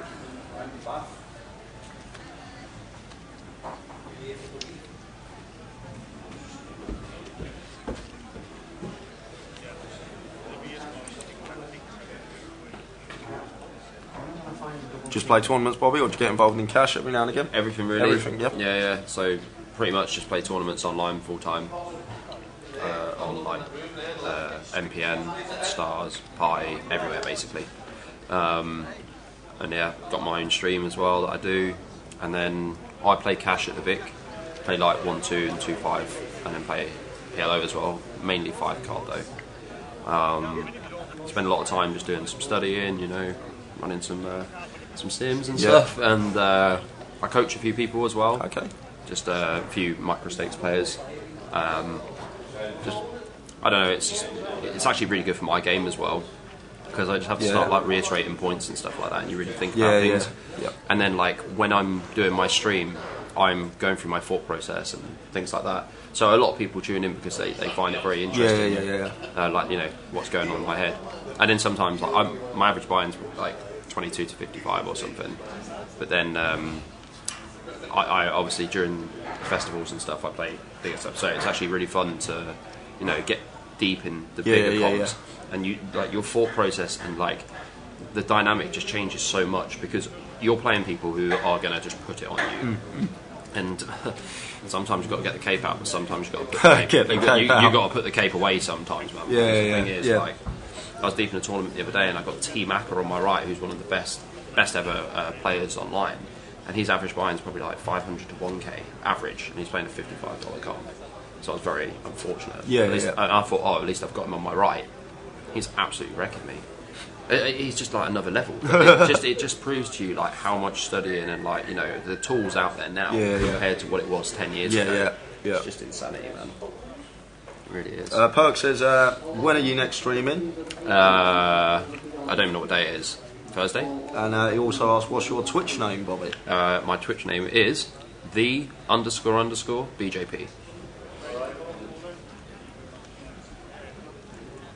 There you go, 3 people asking for a bit of a publicity if you're getting on it. You got to work your angles, ain't you, Jay? You know what I mean? So we've got Gary here in the cut-off, shoving the jacks for 15 bigs, and ace-5 Luke not going to call in the big blind. Yeah, it should be super light. Where did he jump from? Cut-off, super cut-off. light, Probably like ace-10 off plus... 16 big blinds. 6s plus... 6, I mean, in this comp, especially when you're going to take age to re-enter, I might even go 8s plus for 16. It's just like, honestly, like the fact that you have to, wait a long time. It just changes so much. Like you can't, you don't really want to take flips. You don't want to put yourself in bad spots. I mean, when I get in, which I don't know when it is, I might have 15 bigs. I know. Yeah, you can.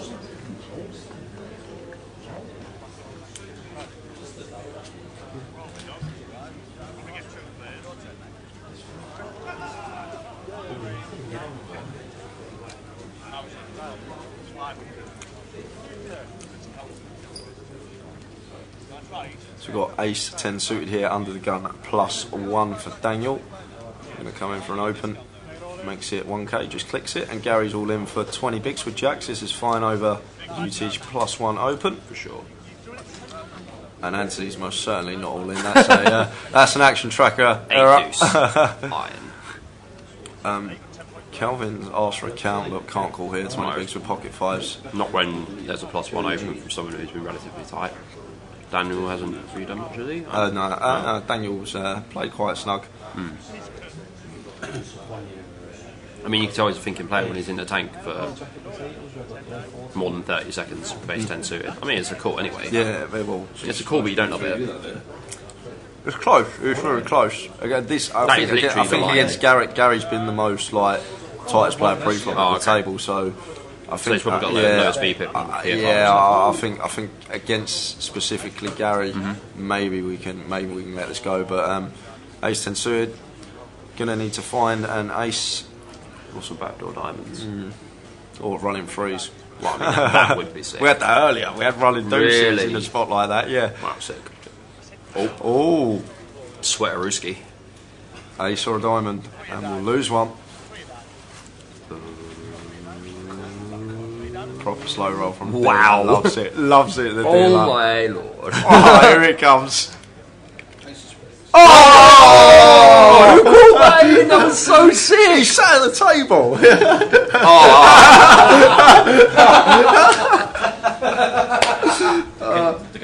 Bobby, get one. Got one. We got one. The guy called for a black card as well. The guy called for a black card. He got one. Oh. No, that is rip. Do we know what alternates we're at? We're 350. 350. Only 350. Yeah, well, they've been on break for 25 minutes. No one's obviously busted. Oh, they're on break, like we mate. go on break in 5 minutes of time. Oh, okay. I've got to let you know as well, because we have got an unbelievable feature table coming up for you next. Audley Harrison is going to be making an appearance again on the feature table. He's going to be joined by professional footballer James Maddison, and ex-professional footballer Anthony Gardner is also going to be on that table. So tune in at about 4:15, because it's going to be an interesting session. Looking forward to that one. Ant is a phenomenal player. Absolutely phenomenal. He's a super nice guy as well, so it just makes it so much better when you lose him. It's so mad, because like when I was a kid, I used to go watch Spurs at the Lane. We used to go watch Spurs at the Lane and see him play, and like. I met him and at now GPS I'm Luton just, ages ago. just going to be That's a commentating. very, very good player as well. Who? Anthony Gardner's very confident. Yeah. Very good. Yeah, I met him at GPS Luton about 9 years ago. He was the only guy who was taller than me. I couldn't work it out, and I was like, wow, the basketball team's just walked in. No dates out for 2020 yet, says Flussig on the 29. No dates out. Haroon, I like this deal up. Slow turn and river, makes it a lot better for us in the comms.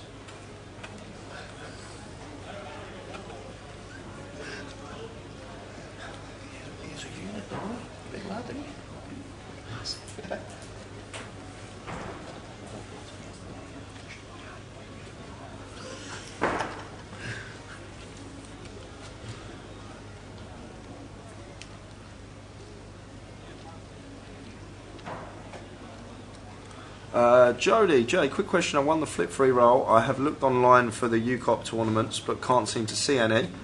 Am I able to transfer this ticket to the Summer Sizzler in my local casino? I'll find out the answer to that for you, Jody. When we come back, we'll be on break in 3 minutes. I'll find out. I'll go speak to the online guys, and I'll be back with an answer at about 15:15.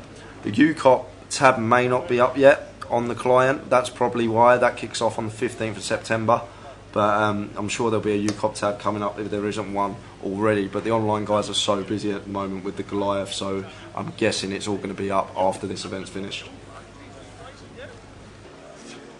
10. Welcome to the table, young man. Thank you. Been that long, though. I'm going to change that one then.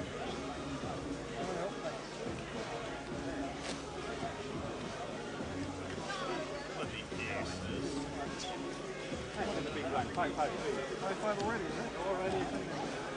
So we're heading towards the end of level number 6, which brings the break. SR says Flopcam missing all the time, Joe. I just think it's waiting for the cards to register, SR. As soon as the card hits the flop, it usually does register and it does change camera, but has been a bit slow. We're super fortunate that the RFID tape is so nice. It's so great, ain't it? None Card of Room that. Direct just do such a good job. Yeah, it's so sick. None of that glass box. None of the old glass boxes. He went to take it. See how quick he was. I didn't know what you were doing. I was like, cheers, mate. I was like, what? He's trying to recoup. No, this is the 920 man. This is the 920 man. 920. Yeah, the 920 line. 920k. Oh, is it? That was your okay. line. Which one? You said 920. Oh yeah. Yeah. That was my line. Yeah. Oh yeah, I booked, mate. That was my line. He needs to recoup some money. That was 2 weeks ago. Yeah. He's already £1 down this session. Oh He yeah, ain't I've even done played. a quid off. I've done an absolute quid. Yeah. Oh yeah. So when I was doing that commentating back then, I was saying about like friendly bets. Ryan Feldman, he was just like, oh, like, you know, do you think he holds? Do you think they fold or whatever? And he was like, oh, we'll just do it like $50 a time. And I'm like, man, I'm doing nuts. I was like absolutely doing it off, and I was like, oh, this is an expensive trip. Does he still do Live at the Bike, Ryan Feldman? Yeah, he still does it. Yeah. I just love watching that with It's Garrett so and Art and everyone. I used to watch it all the time. The live I was stream. so lucky. I went to the American Poker Awards last year, and I met Garrett, Art, Nick Schulman, Daniel Negreanu, like Lon McCarran, Kristen Bricknell, Alex Foxton, Bryn Kenny. sick. Oh, I love Brent Kelly. Dude, it was so. Do you know what? He's the most down to earth guy ever. Like when he did his speech, he was just like, "Yeah, no one's ever had the swings like me." He's like, "I've been the richest guy and been the poorest guy in a year," and I'm like, "Yeah, that's true, man. He is swingy." We've got someone on the table called 7-7. No, he's just sat down. It takes it to the next one to get the yeah. name in. But that's it, guys. We'll be back after the break. Remember, we have got a star-studded feature table, ex-professional footballer, boxer, and a professional footballer. So we'll be back at around 1:15. We'll see you then. Thanks to Bobby for joining me. Cheers, don't forget to check out his stream. What is it, Bobby? Once again, twitch.tv/the_BJP. There we go. And hopefully, good luck today in the main event. Yep. All right. Thanks for joining us. See you at 1:15, guys. Cheers, bud.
What?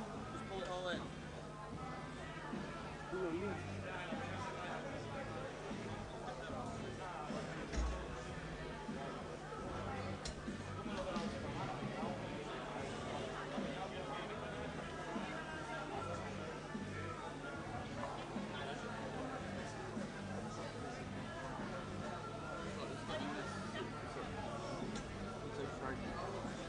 Oh, really? Yes.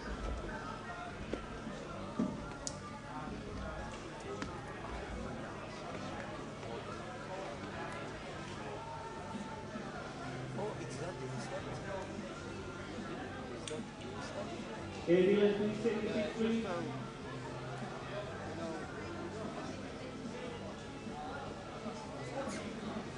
You get those decks, the chains.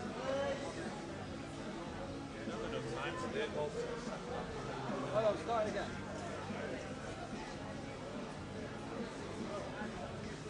Wrong card.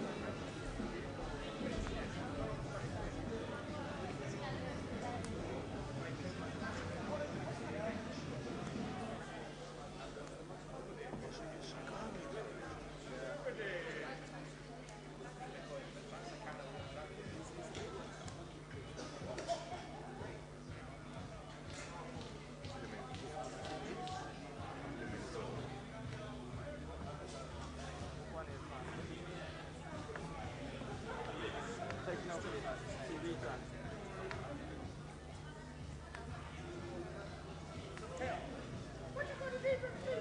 In the small screen, are you watching whatever the person? And right now, they can see us. It won't be on.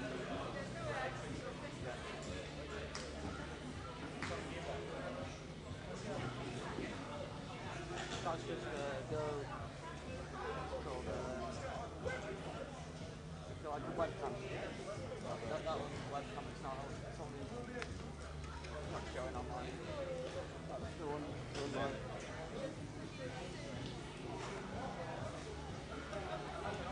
Okay, hold the door, please. Okay, my friends, if you start to retake your seats. That's all, my friends. We're back in the hall now with 2 minutes remaining. Do it other side.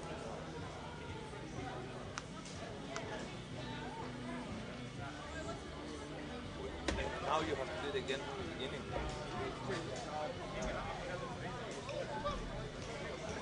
You're gonna bring new deck. Yes, and because it's super sticky. No, this one's terrible. Yeah.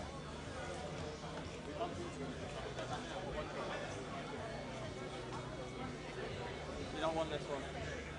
What? Do you want this one or do you want the other one? What's the other one? If it's thicker, because I know that some of them is.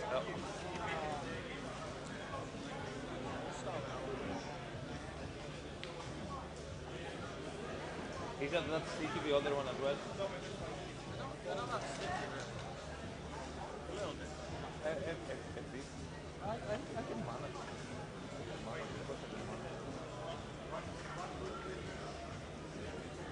So I pass it through the.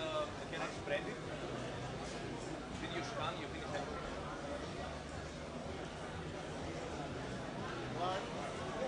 When you scan. Oh, they are not that sticky. You're my inspiration right now.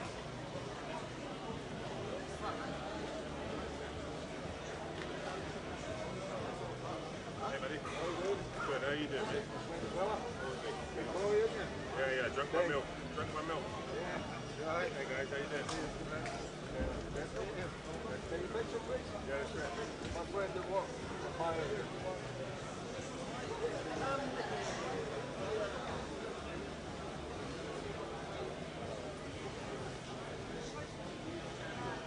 Smile 16.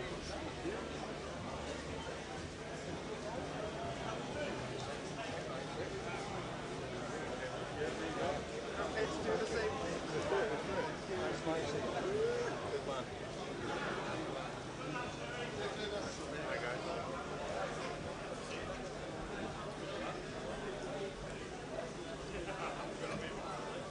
Well, thank God I've got the 2 chips that stacks over here to the right. Love that. Love that. Definitely, that's a good thing. We've got James Madison here as well. Yeah, I heard that. Where is he?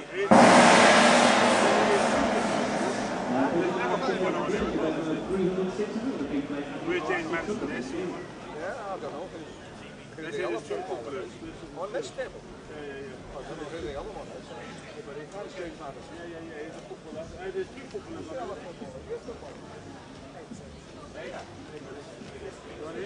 See the same thing? The clock is running, guys. The clock is running. I'm waiting for you to be done. Yeah, that's what she played. Yeah. Where you did a big stack? No. I was down to 2,000 chips. Oh, shit. He was, yeah.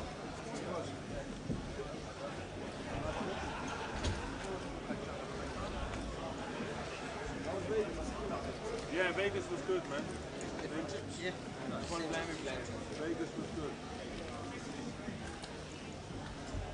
I ran okay out there. How are you doing, buddy? What's going on? Can you break down for me, sir?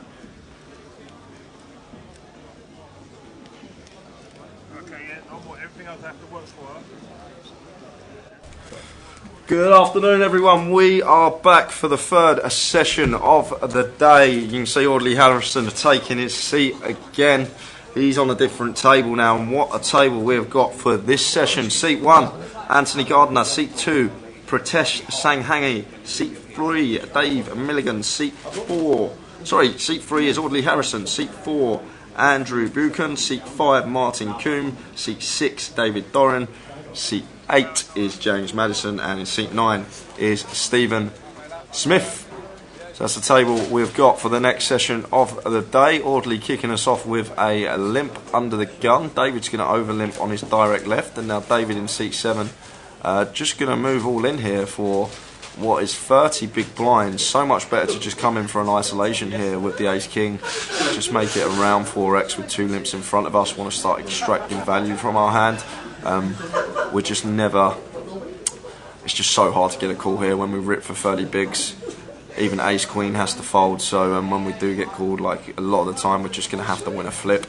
But he's going to take it down nonetheless. David gets out of the way in seat 4 with the ace 8. Well, he should do. I'm not sure what he's thinking about here with ace 8 suited. It's a 30 big blind shove. He shows the ace, and the ace king of David takes the pot, but got to be raising there rather than moving all in. Ace king, very strong hand. Want to start extracting value. So good afternoon, everyone. This is day 1F of the Goliath. This is the third session of the day. It's been a great week so far, breaking records left, right and centre. Who is? The Goliath. And at 6:30 we got our side event, everyone's favourite. A lot of people enjoy it, the Joker's Wild event. Registration for that opens at 5:30. It does.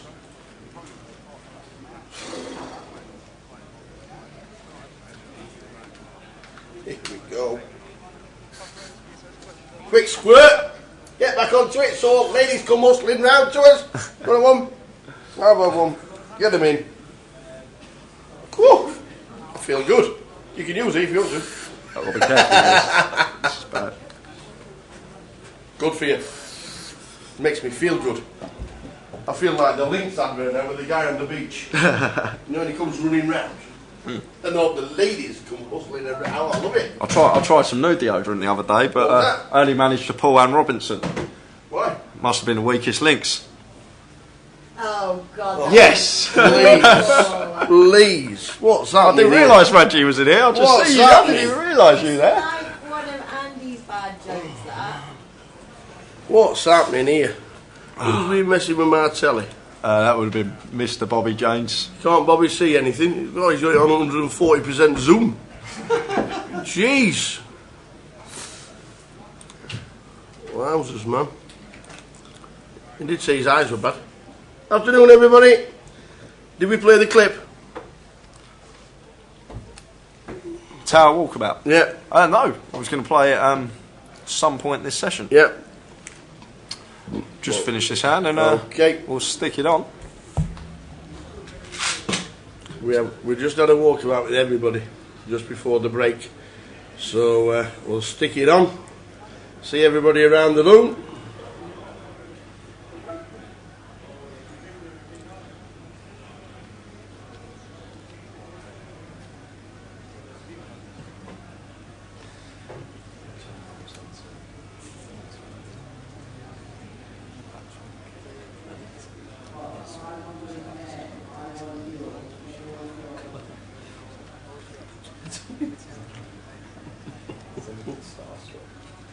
James, they said you built a big stack yesterday, huh?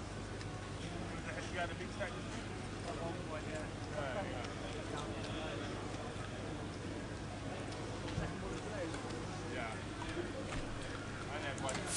So, play the clip. Andy, are we doing a piece to camera? No, it's too busy. Andy, are we doing a piece to camera? No, it's too busy. Tower, come on, let's go and do a piece to camera. It's busiest day we've ever had. Don't matter. What's that all about? As we can see, let's just have a quick pan before we start wandering around. This is what it looks like when there are 1,270 runners in the mix with a queue of 250 people still waiting. Absolutely immense. If you've never played the Goliath, this is what it looks like on one of the busiest days of poker in Britain. An incredible sight of poker players. We've got the music going on in the background, a little bit light-hearted than normal. The superb feature table that's been live streamed all the way through the tournament is right there. How good does that look? Amazing, amazing sight. Players on there on Sunday will be playing for round about £115,000 first prize. That is how big Goliath has got. We'll have a quick wander around. You can sit at any table and have a chat.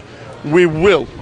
But we're going to have a quick wander around and we're going to see who is in the room. I will sit at this table. Let's have a quick sit down at this table. Don't know anybody at this table, so I'm going to sit down and have a quick chat. Always watching the Triton. See, I know these things. Afternoon, sir. I don't know. What's your name? Alan. Alan, where have you come from? I'm all the way from Coventry. Oh my word, it must have taken you hours. Did, about 20 minutes in the car. How many people in Coventry talk about Goliath? Probably burn up to probably most people. So everybody knows it. Everybody knows it's here. Probably most people. Everybody knows it's on. Yeah. 1 bullet, 2 bullet, 10 bullets. How many? Third bullet. Third. You've got to be in it, haven't you? Yeah. Trying to spread them out over the week. Try not to do too many too early. We've got to be in it because this event is just crazy busy. That's right. And the prize pool at the end of it is well worth winning. Who's the fish at the table? Just tell me, don't tell anybody else. No, there's no one really. Yeah, seat 4. All right, sorry. See, have a good day, Al. Hey. Chef Bradley. How you doing, This mate? is Chef Brad. Chef Brad, yeah. Chef Brad looks after the team. Good, how you doing? Because he watches all the live streams and he knows that we like salad and stuff, you know. You like salad, yeah. Salad and donuts. Well done for making day 2. Cheers, mate. Cheers. Well done. Cheers. How was it? Tough. Strudel? Tough, yeah. I'm probably going to play more levels than the winner. Done 43 levels so far, 5 bullets. So it's quite. But you've bagged up? I bagged up 25 bigs. That's all right. So yeah, that's all right. Plenty. Absolutely. There'll be a lot. I think there's going to be a lot sub 15 bigs, I reckon. Yeah. Yeah. So I think 25 bigs is. Yeah, plenty to play with. Plenty of play. Good luck, Sally. Cheers, mate. Well done, buddy. Cheers, mate. Looks after the team. We try to. He looks after the team. Talking about looking after the team, we're going to see Paula in a minute, but she's involved in a hand.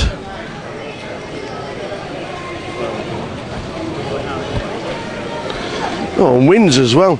Talking about looking after the team, when you do somebody a favour, what happens? You bring them donuts. Yeah! 12 donuts. Yeah! We end up with a full box of Krispy Kremes. We do, love. Oh, that's a decent start, isn't it? It's the Lucky Donuts.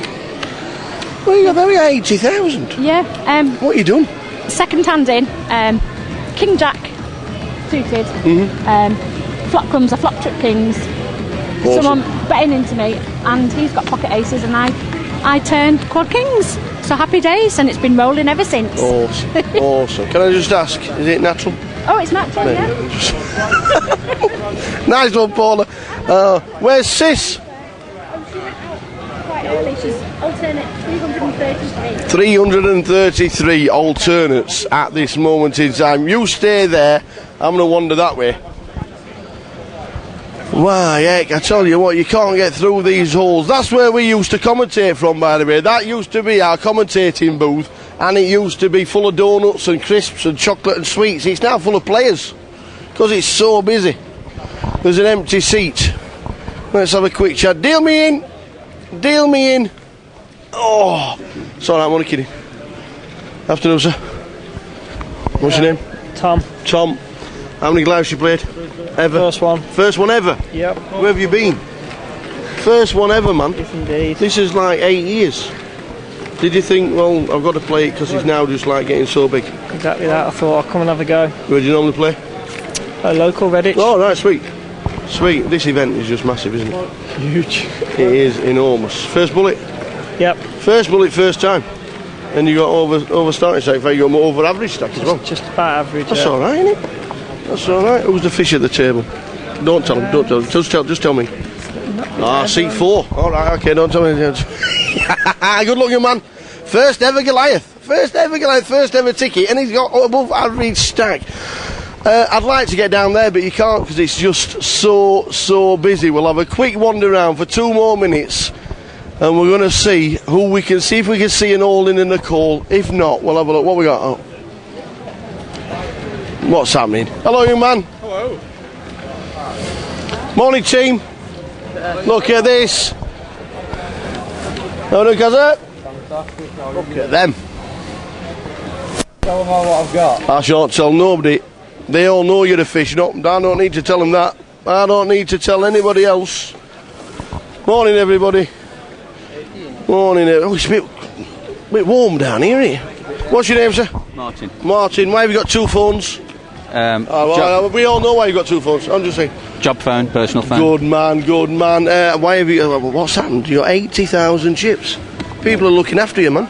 It's about 68,000. That's all right. I've got a silver dollar. Silver dollar's the. That's Is that real? Yeah. Silver dollar from 2014. Wow. That was given to me by Harry Hunter, good poker player, on his day he got married. I like that.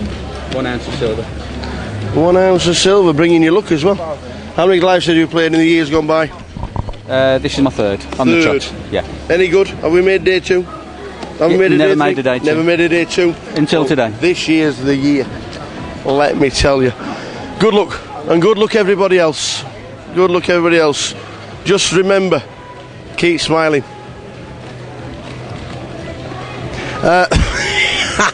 We have just...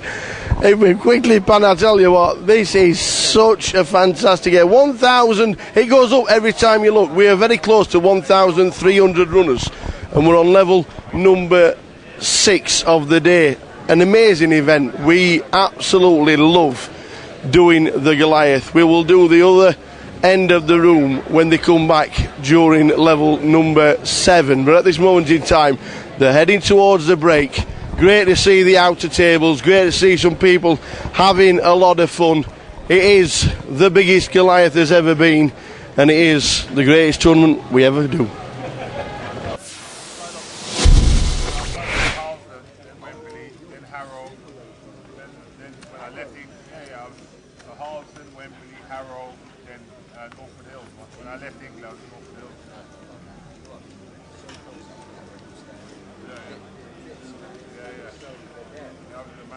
Every time I come back, I go back to Harlem and go get my food.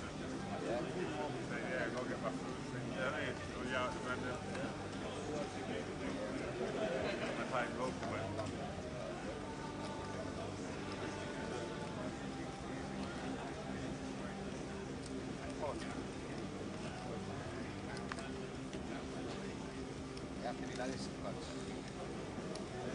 Once you look at it, once you do the box. But the thing is, because you put these in there, you're not got your chips have to move forward. They want to. The camera's not behind it.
Did I notice Alan Malou? No, I didn't. Sorry, Stephen. He's gone this morning, busted.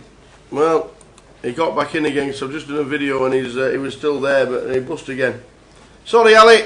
Missed him. Oh, man.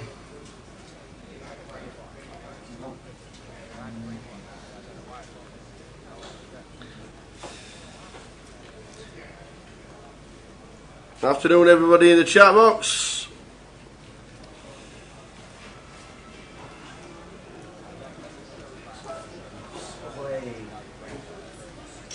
Guess who's in the building, by the way? Who, Phil? Guess who's in the building, by the way, ladies and gentlemen? Only Patrick Antonius. As in the Patrick Antonius. 72 mil? Yeah. He ain't spending 25 mil on Tierney now then. No, the way we've afforded it is in instalments. A Seafo's just turned up as well. Good looking Seafo. He's going to be playing tomorrow. Good player. He's quite young as well, is he not? Yeah, 24. Sweet.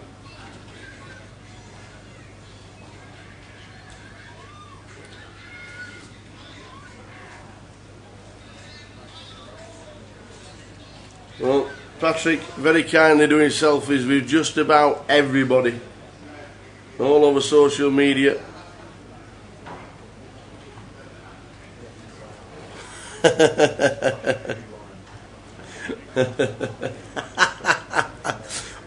Why is Audley wearing his hoodie like a kid playing Batman? Oh, did you fetch me one of them? Oh, go on then, off you go. Can I get, what do you want to say? Absolutely, exactly. I've already drank out of that and I've got a very bad cough, so I wouldn't. Right, okay, I wouldn't then. suggest. Exactly the same, please, young man. Yeah. Can't believe you fetched your own drink. My mate Anthony Gardner is seat number 1. Yes. Yeah, Sheffield Wednesday's finest centre half, England's number 1. Tell you what, the guy's a ledge. Plays a lot of poking adders, Anthony. Travels around all the circuits. Saw him in Vegas. Oh yes. Proper lad.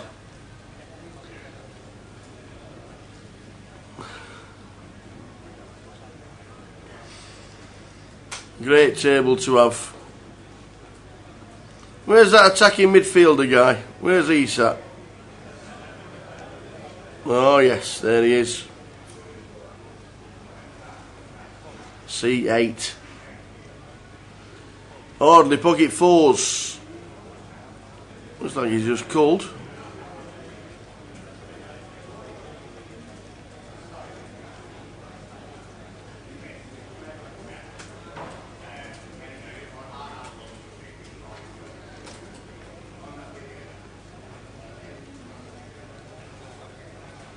So James gets out of the way. James Maddison, Leicester City's finest attacking midfielder. Apparently he's going to get an England call-up this year.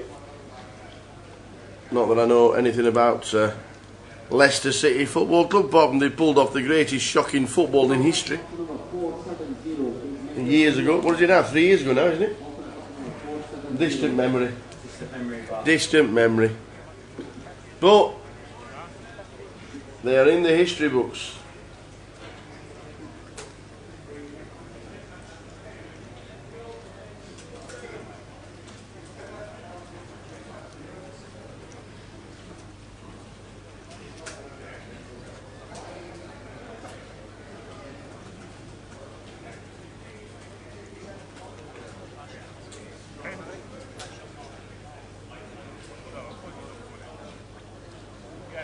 I had a pocket here, but small. No, James Maddison didn't win the Premier. I think he was with Coventry then, wasn't he? Weren't he with Coventry City then, back in the day? Originally started his career with Coventry City. Unless he just believes it all. But Leicester City, without him, pulled off the greatest story in football. Absolute dream for Leicester City.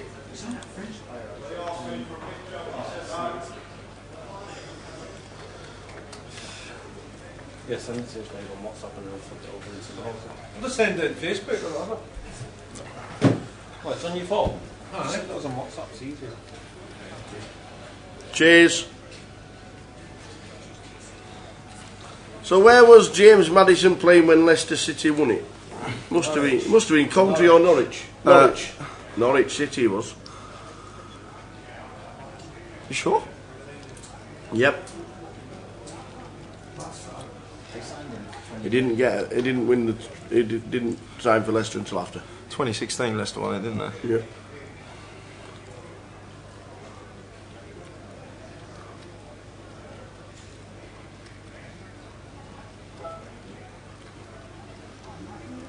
Alex Austin says he was at Norwich on loan. That's what I thought. That's why I questioned Ouch. it. Yeah. I thought he was on loan somewhere. If he's only on loan, would he have got a medal? I don't know. Because he was in the squad. Or do you have to have a certain number of... bless him. Does he have a certain number of... do you have to have a certain number of league appearances? No idea about that, Tower. I'm I sure. doubt it's the case, because we saw Rob Green lift the Europa League trophy when he didn't have a single appearance. I know he weren't out on loan, but it's... it was sold to Norwich. Yeah, I see. Coventry to Norwich. Loaned Coventry back sold him to Coventry. Norwich. And Norwich... I see. Loaned Thank you him very back. much, guys. Yeah, he went to Aberdeen. He went to Aberdeen. Rundeby. He went to Rundeby, Aberdeen. Rundeby, Aberdeen. He left Coventry in summer of 2016, joined Norwich, didn't sign for Leicester until 2018. Thanks, Damien. Thanks, everybody. Apparently, this guy is pretty good, and he's going to be an England call-up very soon, apparently. I've heard that Jay's got insider knowledge with Gareth Southgate. He rings him every day. And me and Gareth like that. Yeah. Me and Gareth.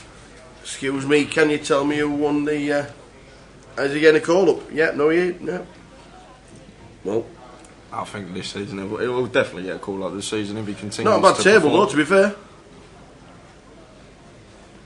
Not a bad table at all.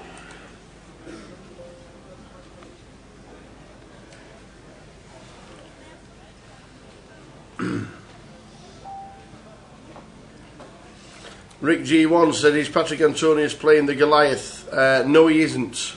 He's just came back from the Triton series, which is a slightly bigger bind than the Goliath. I think he busted that yesterday, and he's down here today. But he's not playing the main event. As we see David in the low jack here with King Jack, making it 1.3k to go. And James moves all in for 9.7k. Over the top, this is really good reshove from him. Over the low jack open, and now David just going to have to get out of the way. James has 16 bigs, understands that this is a good hand to shove over and open from the low jack, and it's just going to get through here, and David going to have to get out of the way.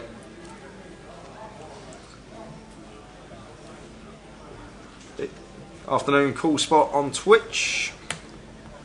Afternoon. The dates for 2020 are not out yet. Just to cover that up.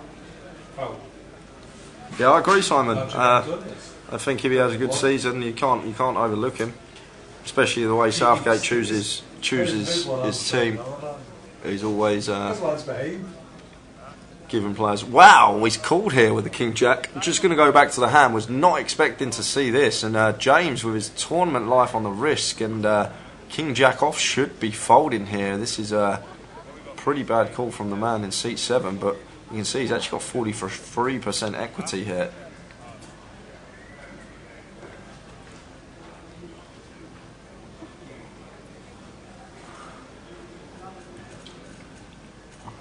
Queen 7-5. Yeah, that's a good flop for the ace 10. Well, just fading the king or the jack.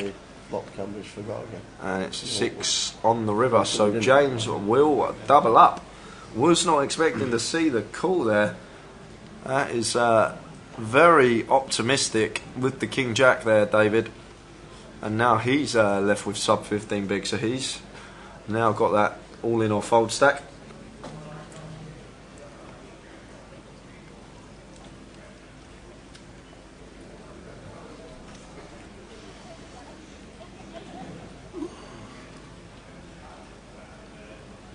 Oh, it's more. It's a. We're playing 3 and 6. He's shoved 9.6k. It's a 16 big blind shove. Can't be calling off with King Jack off there. Got to let it go. Basically, that's basically what we're hoping for. If we make the call that we got two live cards, or that we're in a flip situation, but we're just going to be in a dominated spot so often there. You think about shoving ranges or our opponent.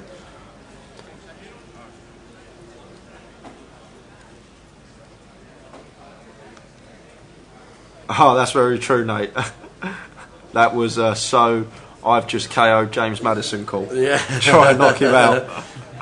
Yeah, we saw that yesterday with the with David A in the first session. And Martin now with the King 9 suited just limps in, and this is fine from David. Once there's a limp in front of us, even if there wasn't a limp in front of us, it's fine to come in for a shove here. We're playing 13 big blinds. We've got a pair. There's a limp in front of us, some more dead money. We want to be moving all in, and Audley going to have to get out of the way in the small.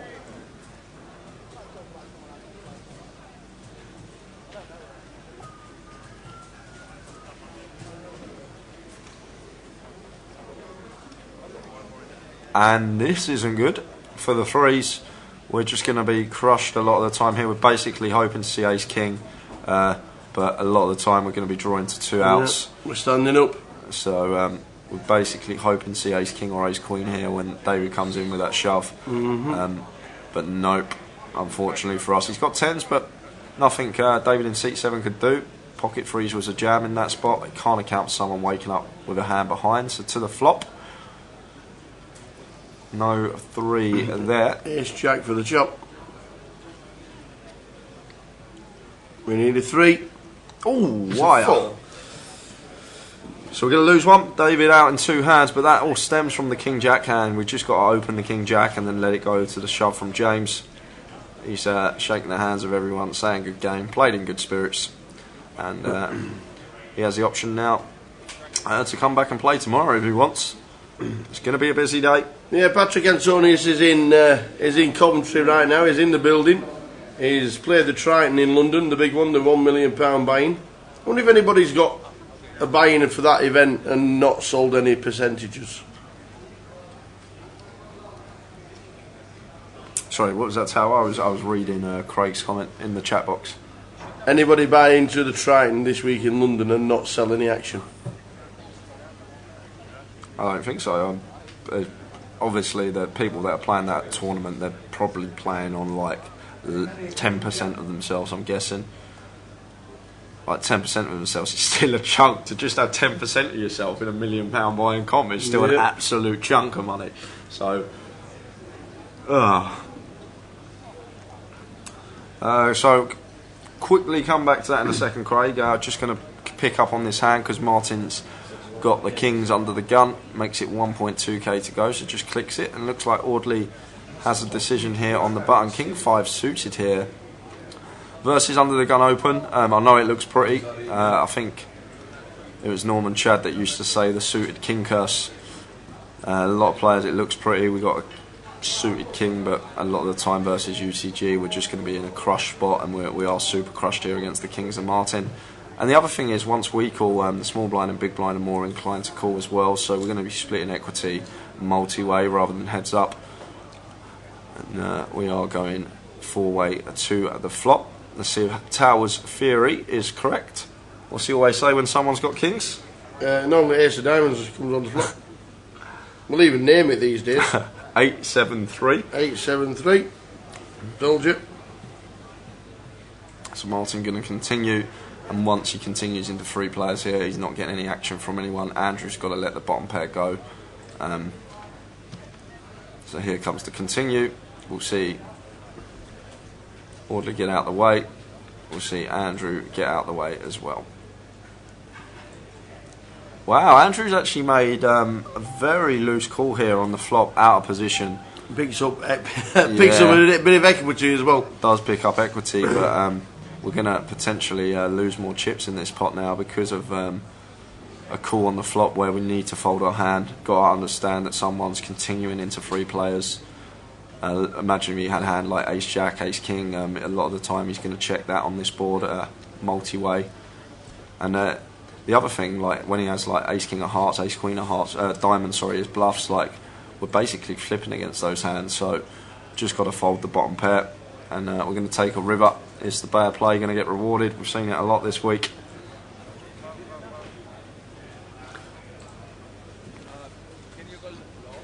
What's happened here, Tower? I don't know. I just said somebody, can you call the floor? Why that's happening. Craig says, every year I sit here watching the live stream and kick myself that I work weekends and can't play day 2 and 3, and then I see kids like seat 7 with sunglasses on shoving 35 bigs into 2 limpers with Ace King and calling all ins with King Jack off, and I curse myself. But hopefully book it off next year, Craig, and you can be here yourself. Martin has bet out a turn, and the ruling is the bet stands unless Andrew changes the action.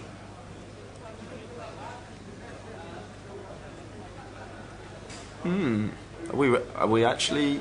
Yeah. That's interesting. So Andrew folds. Are we ever actually betting that river with kings there? That I'm not sure if it's a penalty or is it a warning. Very interesting. Because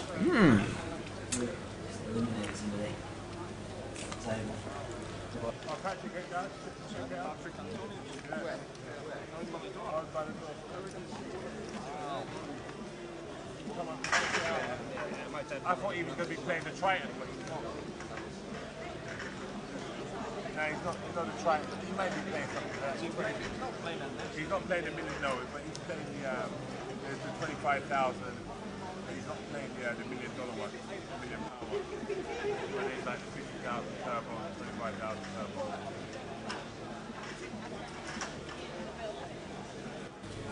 turbo. Alex Austin says, please tell me Antonius is playing tomorrow.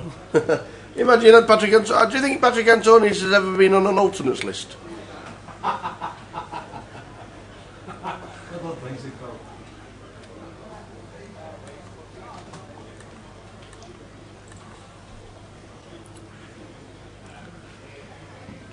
Yeah, interesting answers about the swapping action or selling action. Imagine the businessmen that will have 100% of themselves. Most of them will probably have 100% and then swap. yeah, the poker pros most certainly will not have 100% of themselves. I can assure you of that.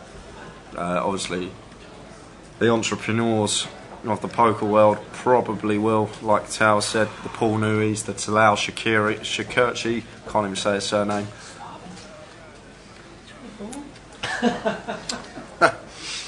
Superstar DJs cannot take weekends off, young man. Not at all. Guess what I'm doing at the Joker's Wild? Hey! Bit of calf cup style, eh?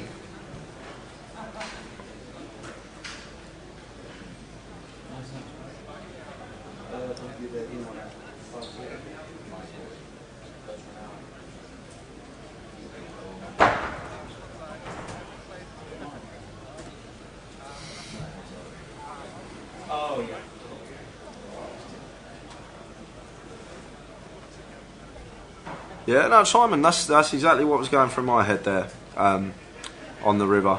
Like, are we really betting kings on a 4-liner there after we've been called twice against a big blind range? I don't think so. So it's very weird. As soon as the river dropped, an insta bet from seat 6, like he knows whole hand. He's opened under the gun, big blind defends. Like, should know he's out of position. It's really strange, that hand. I don't know. I'm not going to get into it too much, but are we ever really betting kings on the river there? I don't think so. And Audley going to have to fold the Jack 9 suited here after David fires. And Nate says, are you going to grab Antonius for an interview, Tower? Hopefully. Hopefully.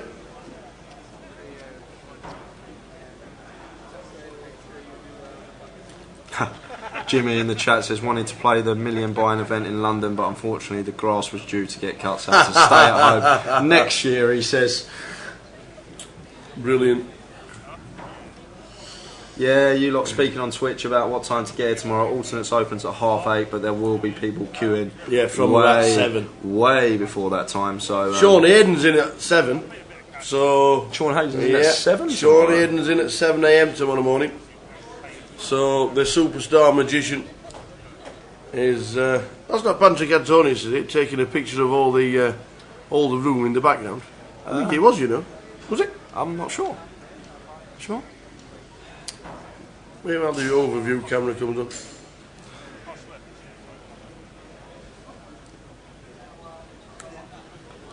And James here, pocket kings.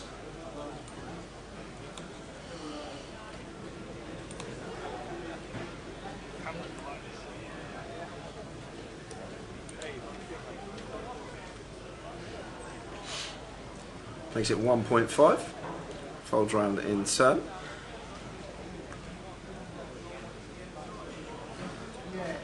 David going to pull the ace jack here in the cut-off.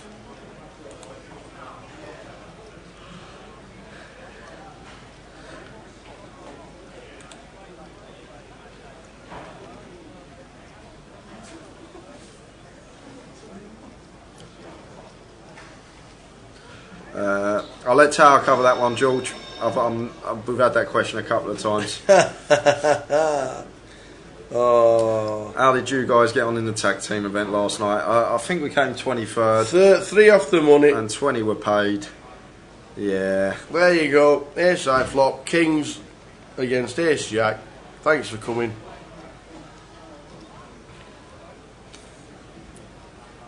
So I expect James to come in for a check here. Yeah, I like it. We just got a check call flop here.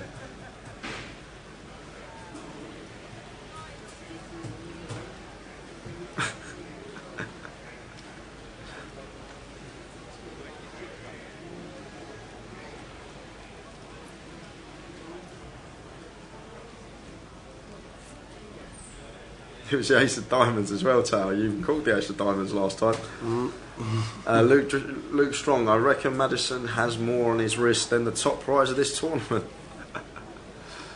Yeah, he's here because he obviously enjoys the game. He's not here for the money. He's a local lad. Yeah, if you enjoy this game. I'm guessing making his debut for Coventry City, then I'm guessing he was born in Coventry. That's all I'm guessing. So 10 on the turn here, and 10 of spades especially, so we've got an easy check fold now as James if we're faced by a double barrel. However, David can come in for a check here on this turn. We've got a 2-street hand. It's got to think of the best way to get 2 streets of action, and can be better to check behind and go for value on the river in position. But going to come in for a bet here, and James got an easy fold now with the pocket kings. And does fold, but no, he's played it fine. He seems like he can play as well, Tower, which is good to see. Didn't get married to his kings. Understood that he's going to be behind there more often than not.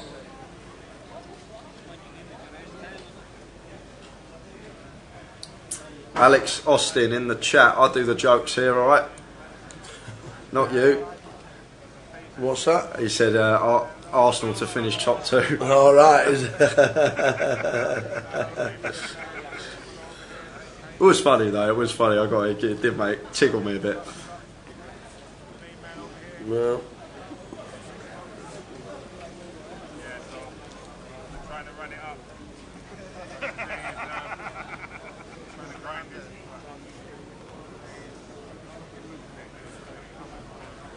A 9-6 suited. Gets out of the way.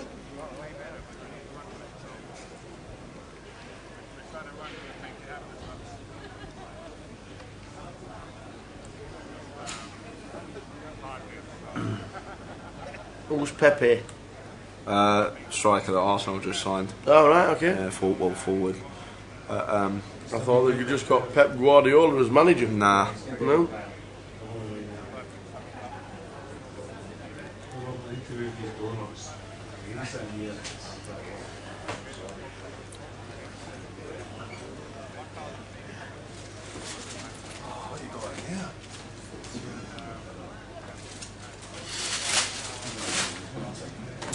Lines up next hand.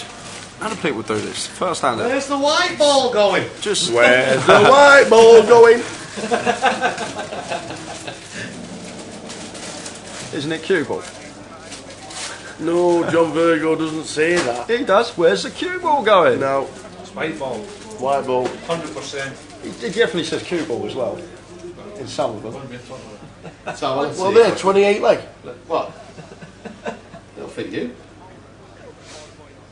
They're not fitting me. Well, the only ones I've got, so they're going to have to. This 3-bet from a Shaq's going to get the job done. Andrew not going to be able to build Cue the, ball, Go on, try it defo. on, so let's see. It's definitely cue ball. It's not white ball. It's Is it not? yeah, it's Never not- white ball. Never white ball. Is it not? 100% cue Oh, it's ball. the white ball. No, it's cue ball. I watch through all the time. It's definitely cue ball.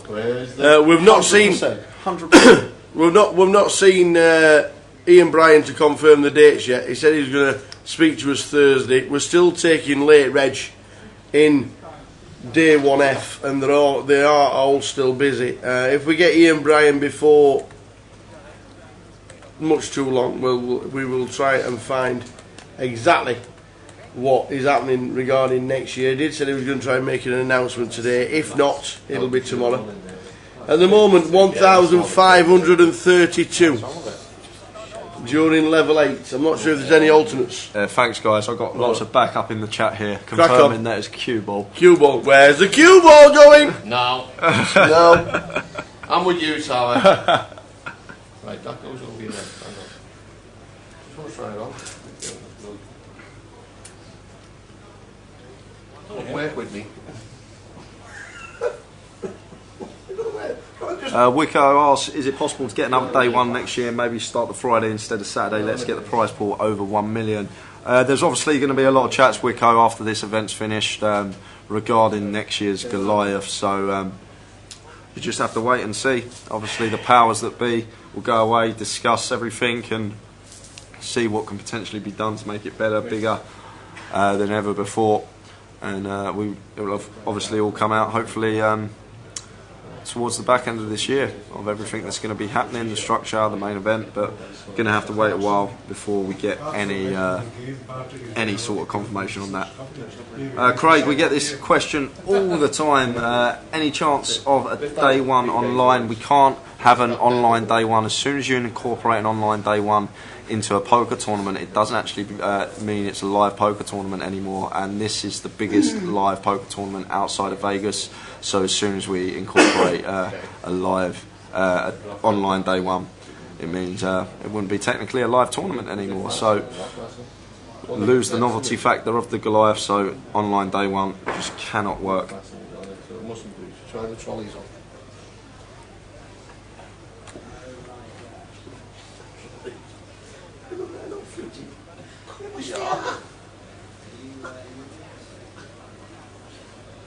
Yeah, Jimmy, obviously, like I said, there's plenty that's got to be discussed. Jimmy says got to try and add more tables somehow, or another day one players will fill it and get it over a mil. But it's all down to the logistics of the event, and I'm sure everyone's going to go away when this is finished, the powers that be, discuss everything, how it can be improved, how we can potentially get more players in, more tables, more dealers, and make it even bigger than before. But until this event's finished, there will be no discussion of what is happening next year. We're concentrating on Goliath 2019 at the moment. And the face of it, David versus Goliath did bag up yesterday. David Hay bagged up 99,000 chips, 16.5 big blinds. Hang on a sec. I'm going to pull that up a little bit. How are you doing, big man? Amazing. Bloody good stuff. Amazing.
Every summer I play.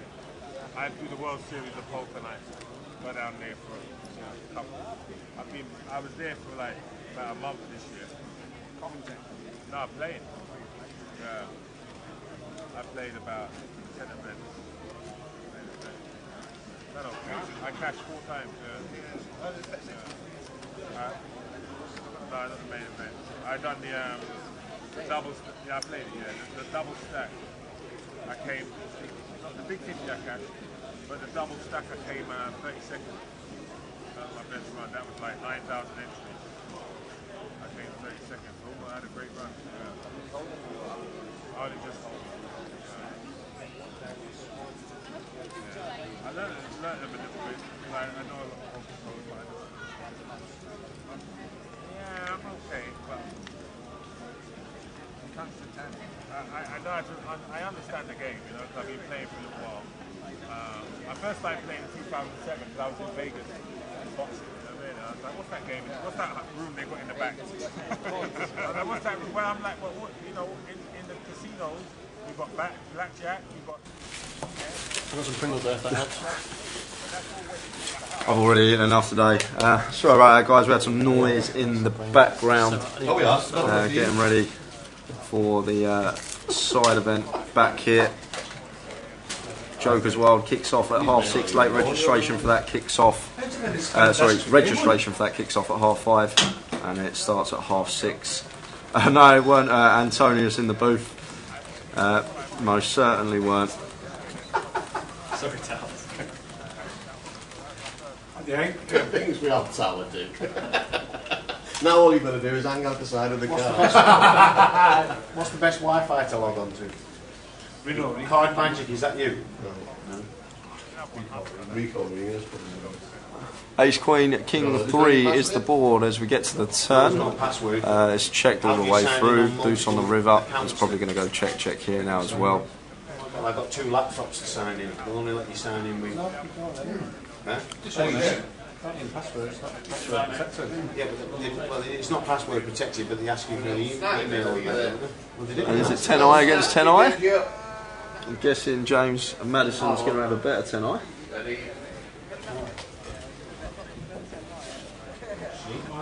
And does.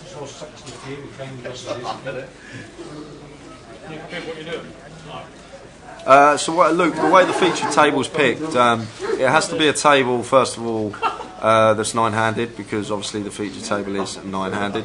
We've only got 9 seats. It also has to be a table that's not due to break in the next session.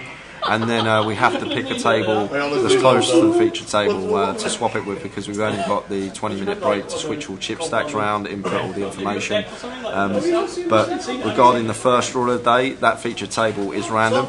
Today when Audley Harrison was on the featured table, it was a random draw. It was just the luck of the draw that he ended up on it. But regarding the sessions throughout the day, that's how we choose the featured. And so obviously we cherry pick from the tables that we can potentially pick from. It's the best thing ever. Honestly, it's the best thing ever. They should do the Germans. Well, for shitting what? They should do the Germans. Possibly. But start and then play the Joker by Steve Mill. So Andrew with aces here, under the gun +1, going to come in for an open. Makes it 2k to go. And a shack here with ace queen. Playing 30 bigs, just chooses the flat in the low jack. And Audley here should be defending the 9-8 suited.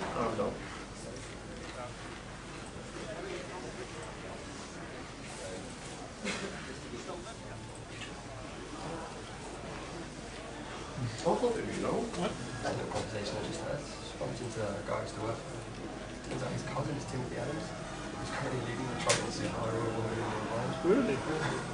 He was like,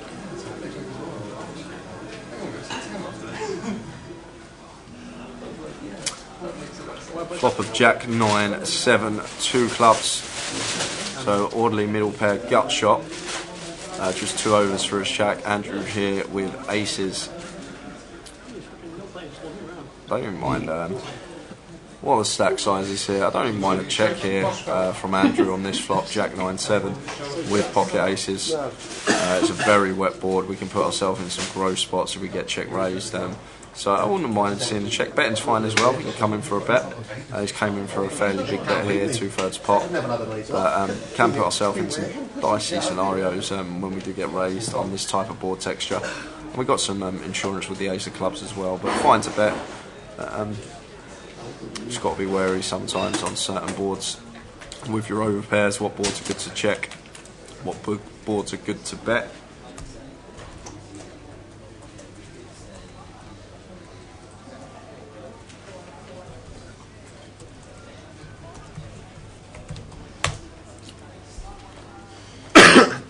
Yes, Aldara. Patrick Antonius is here, but he isn't playing the Goliath main event. As yet. As yet. What, you think he's going to flick it in? You never know. Never know. Oh, yeah, I'm just saying he's not playing it as yet. Oh, yeah, more. Could you play have day 2 on a Wednesday in the afternoon and play day 3 on the Thursday in Blackpool? Thanks, so we can play.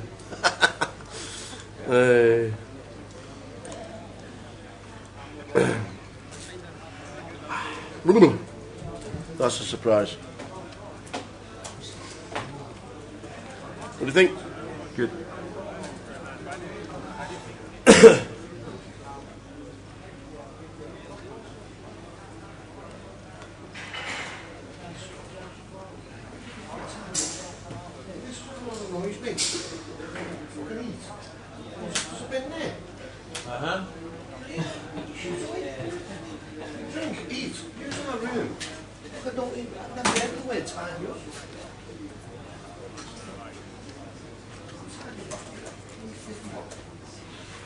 Queen 8 suited for Andrew under the gun. Can get out of the way.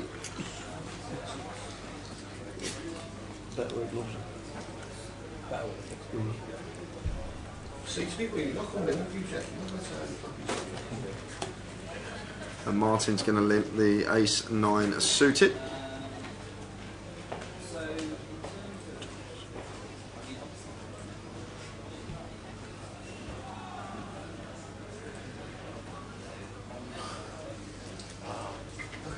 And a Shaq going to overlimp the 8-7 suited.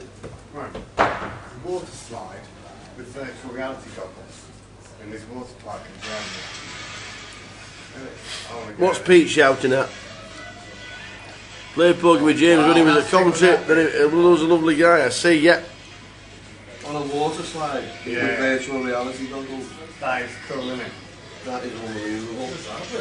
In Germany, so you're wearing the virtual reality goggles, but you're going down a water slide. Hey, we finished with this, Dave, because this is beginning to sting.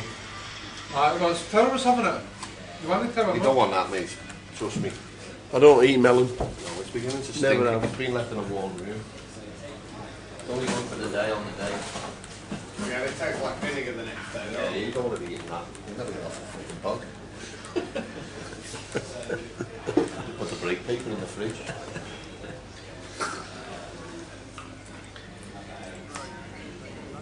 Hey. Nell says, great buzz for my mate Andy in seat 5. What a Yeah, table absolutely. to be at. What a table. To be fair, Audley Harrington and Dave's just told us it's the first time he's ever played a comp in Britain, Audley Harrington. He's cashed 26 times in his career. 4 times in Vegas this year, he cashed. And it's his first ever tournament in Britain. He's coming and going on the show, eh? So there we go. Cheers, Ian. Ian Bosley. Cheers, Ian.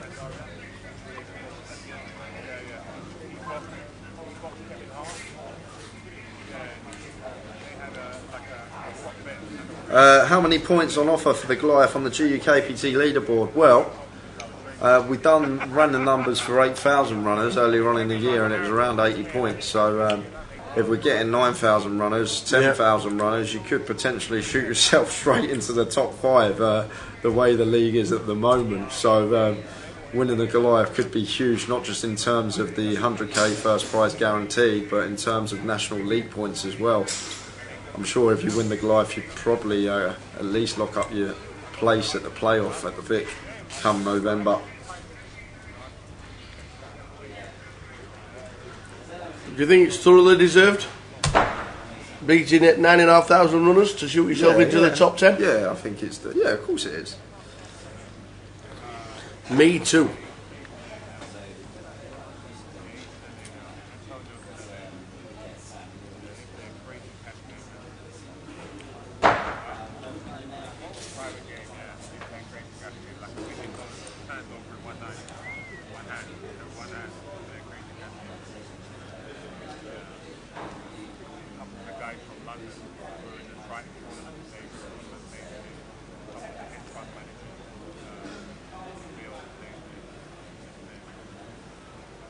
Audley's talking about the Triton now at the table.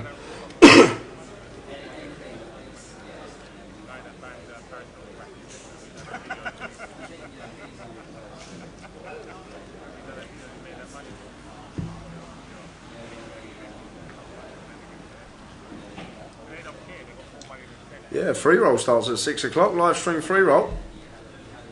Yes. Get yourself in that. Totally forgot about that. Thanks, Perk17 UK in the Twitch chat.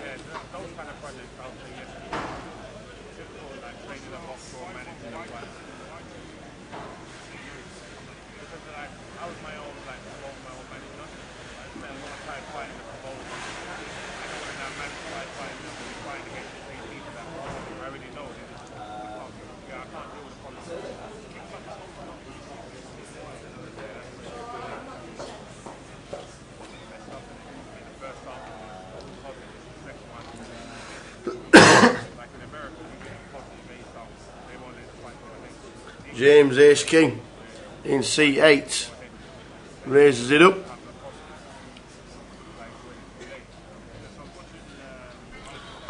This is got to go in. Stephen with Ace Queen here.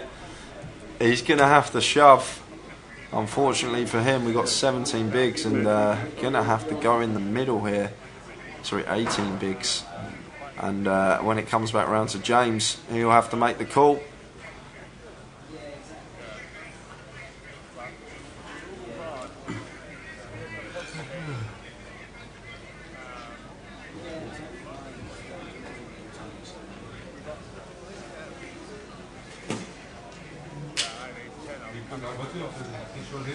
So Ace King, Ace Queen, James Madison has got Stephen Smith strangled.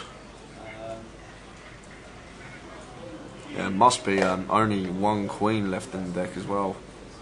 With the equity that Stephen actually has here, 16%. Jack 5 7. The Queen of Hearts is the only queen, as you said, yeah. And he needs to hit it to survive. And it's a 10, so James will bust one. James Madison knocking out seat 9. Stephen Smith eliminated from the tournament. Shakes everyone's hand, played in good spirits. Is there a password for the live stream freedoms? Freedoms! Freedom! Freedom! Freedom!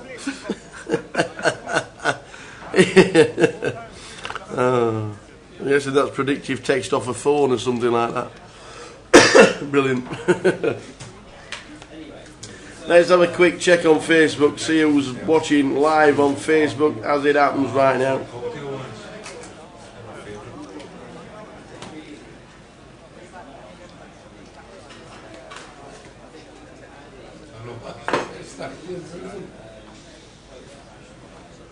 Just stick that down. We'll end up.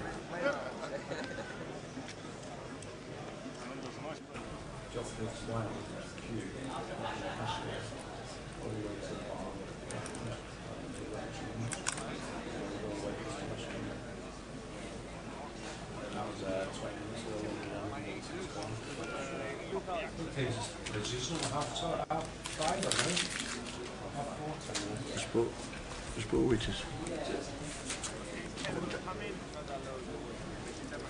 Get with it.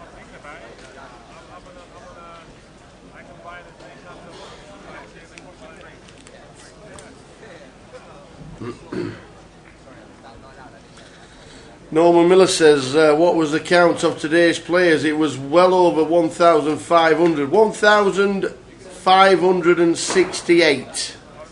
And I'm not sure if they're all in yet. Yeah? No? They're not. 1,568. Meaning the total at this moment in time is 8,547. We are 40 players off over 1,000 runners extra from last year, or 1,000 runners more from last year. Wow. Wow. Yeah, MCG 95 be amazing to break the 10,000 mark. 9,000 will be achieved tomorrow. I don't think they'll hit 10,000. Yeah, Craig, that figure is already included the pre-reg players for Friday. Yeah, 1,000. So basically, it's just going to be the alternates that are coming in now that are adding to the prize pool for tomorrow. So we need around 1,500 alternates between. We need 1,500 alternates tomorrow to make the 10k mark. So it's going to be very hard to make. Matt says, is Patrick Antonius in the building tempted to fly down for a selfie just like Dave? This is that. Matt.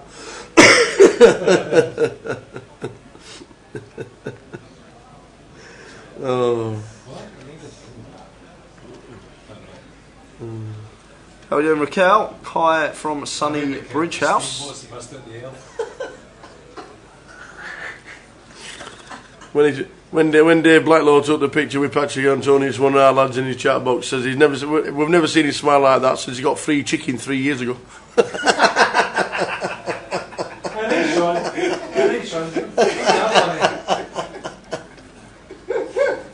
Brilliant. 7,584. Yeah, absolutely spot on. Oh man.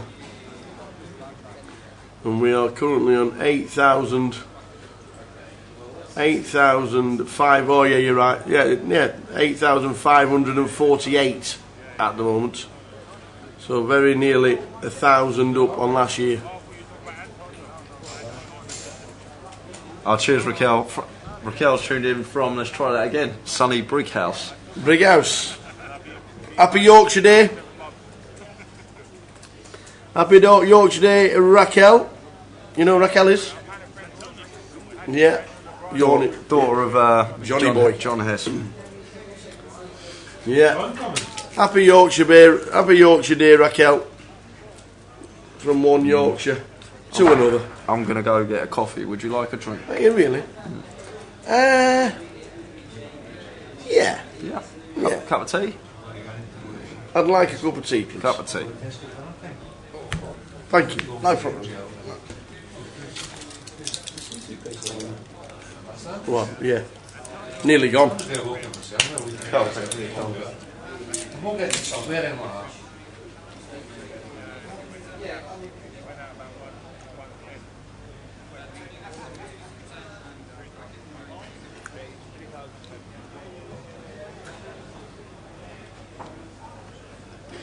Kings versus aces, and it comes 9, queen, ace, all hearts. Heart would turn heart well. So, starting to empty now.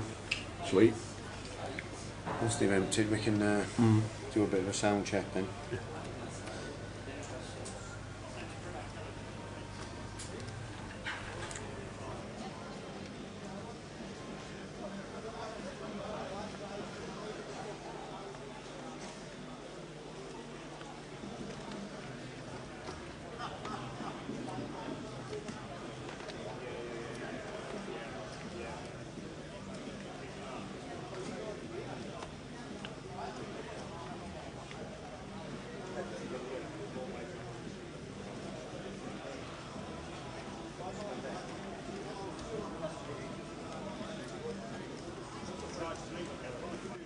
Pocket fours for Audley. You got me? No. 10 ace 5 on the flop. King Jack for Ishak.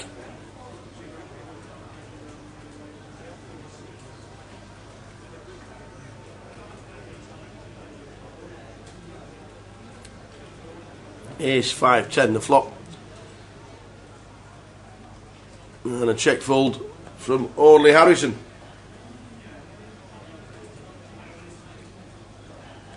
How many players does the World Series get? This surely must be close to it. Yeah, I probably have more runners than the World Series, but it's obviously a $10,000 buy-in for the World Series in Vegas.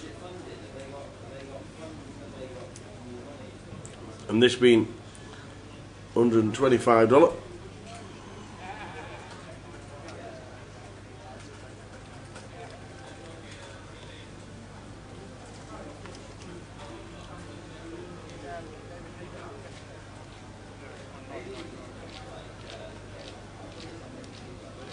Cheers, Clive. 8,569 runners.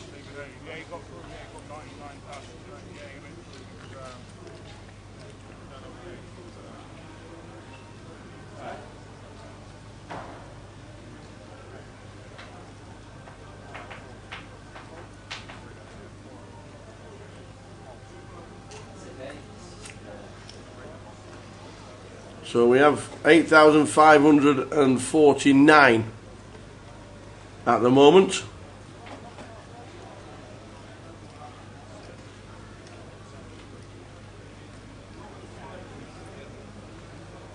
Second largest World Series in history as well this year. Just shows how popular it is.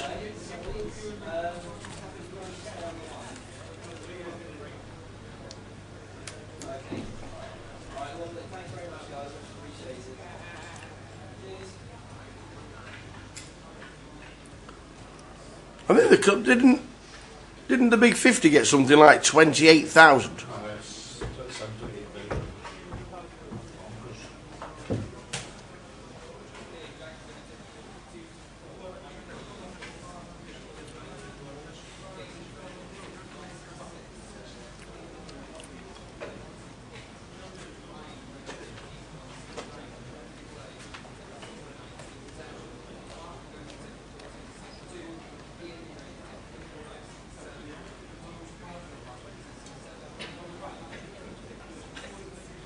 $28,371.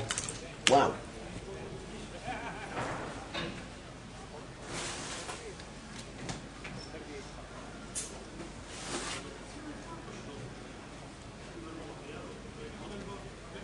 There we go. 28,371 for the Big 50. Just amazing.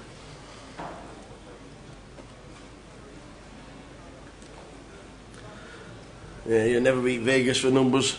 Travel from all over the world for multi-million-pound prize pools. But the Goliath does its thing. It's players as Las Vegas. Players save up and play the whole week here in Coventry. You would have never envisaged it 5 years ago. People asking what the dates are for next year now, so they can book the time off work and save up.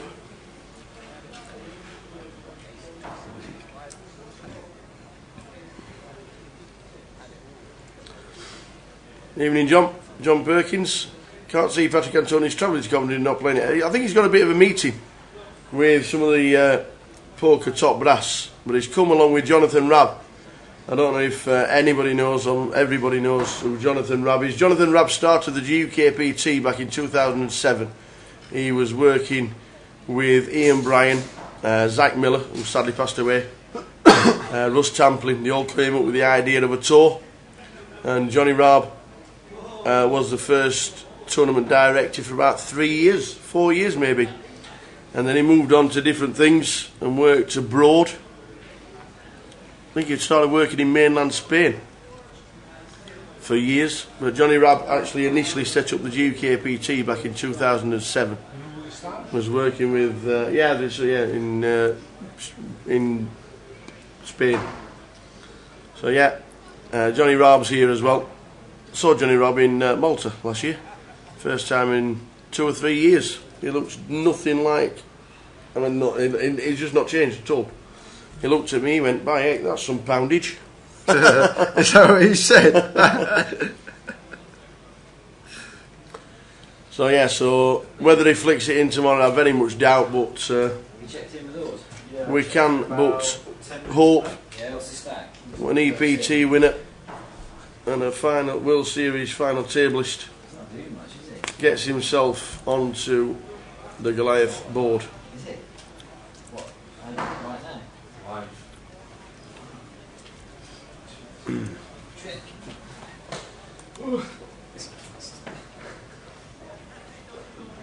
Dougie, with probably the most asked question of the day. Tara's going to cover it in the chat box. Yeah, just not been told yet. What are the dates for next year? We've not been told yet. Ian Bryan still super busy. When we get time, it might even be tomorrow, but definitely before the weekend is out, everybody will know when the Goliath is. I already know, I'm just not telling you. No, I don't. No, I didn't think you did. I looked at you then, like, what, really? No, I don't.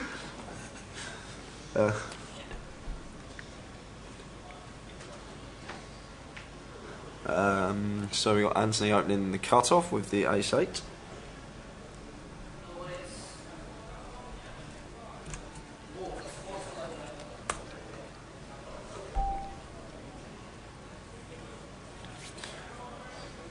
And I like Anthony's decision here to check the flop with the ace-8 hit after opening.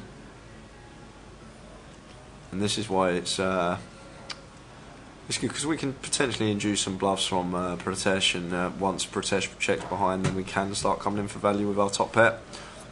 And Pratesh just going to have to get out of the way here.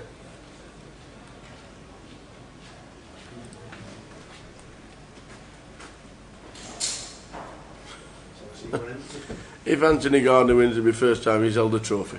He played for Spurs for years. How long did he play for Spurs?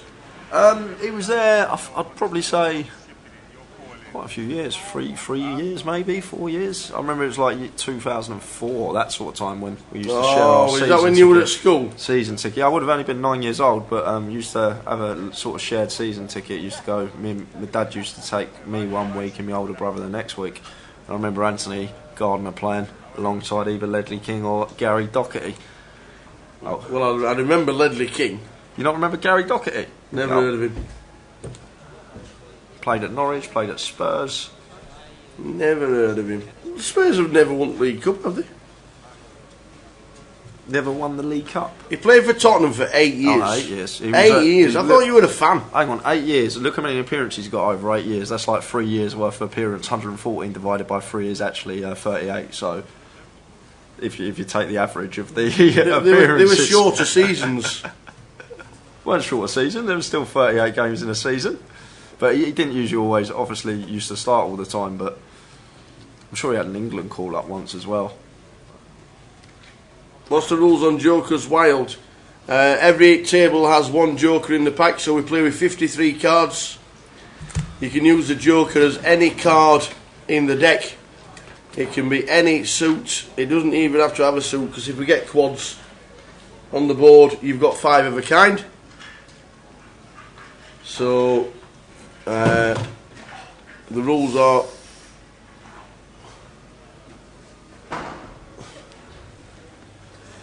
so you can use it for any card at all. If it's in your hand, I don't think you pass pre-flop. Jay's got more knowledge on it and he's never played it than I have, because he knows the mathematics of it all. I don't think I've ever played like a proper Joker's World Comp. Don't think I ever played it when I came down to the Goliath. I'd love to play Joker's World Comp. Oh. Ace Queen for a shack under the gun. Going to be coming in for an open here. And it looks like James got a decision here. Tell by his body language. The way he's just sat back and put his arm over his arm, and he's got the Cowboys pocket kings here. under the gun at +1. Incoming a 3-bet.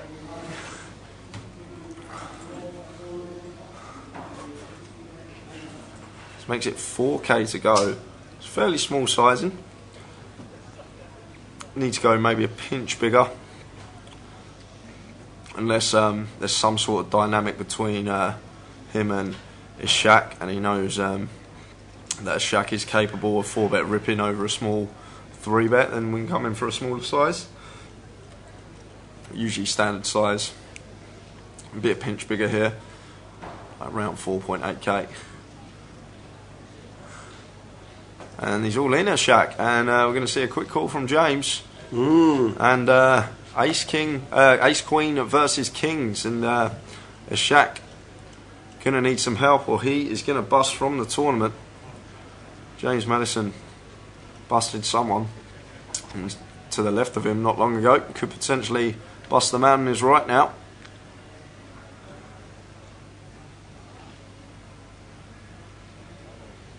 $4-4-3 on the flop. Two spades though. We've got a flush draw. Plenty of that. Oh, the offsuit ace. Ace on the turn, queen on the river. So the ace queen is going to double up. James Madison is going to be left very short towards the back end of the session. About 40 minutes time we will head out on an hour's dinner break. Okay.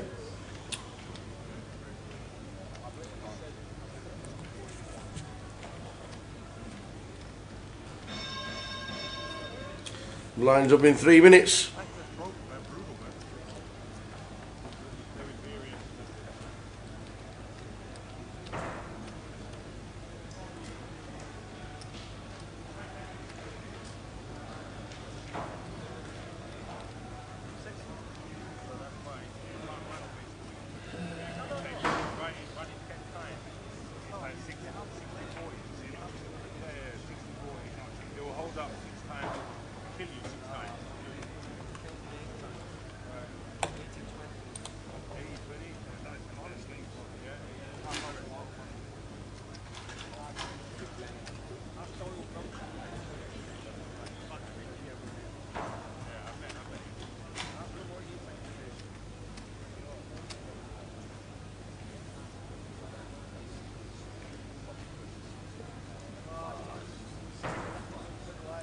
So just before 5:45, there will be a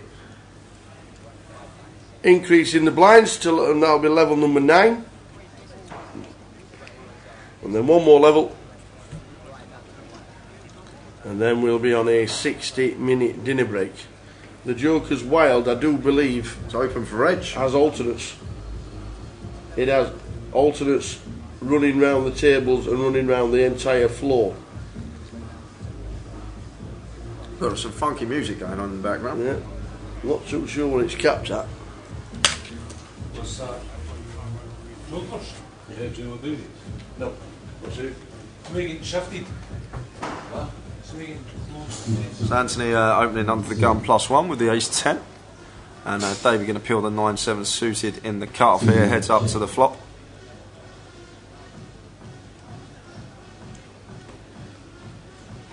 King 5, the flop to spades. So I expect, I was about to say, expect Anthony to continue here, but he's came in for a check. Okay, graphic error, he hasn't came in for a check. That makes much more sense.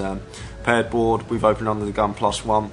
2 kings, a lot better board for our range than the caller's range, so good choice to continue. But David not going to be going anywhere with his flush draw. 2 diamonds on the turn. Now I expect Anthony to come in for a check here. Think about hands that are calling us on the flop that have peeled our under the gun +1 open. It's like 6s through 10s here, and then King X and flush draws.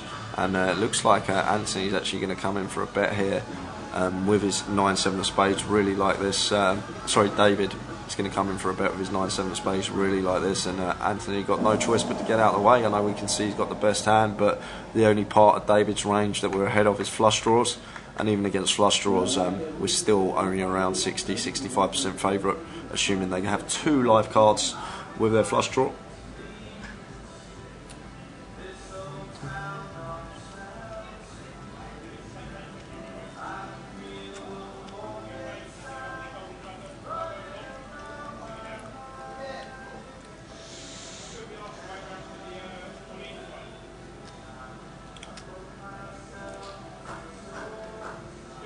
Yes, Luke, there is an alternates list for the Joker's Wild, and if you've been to the Rico, there is quite a hefty queue.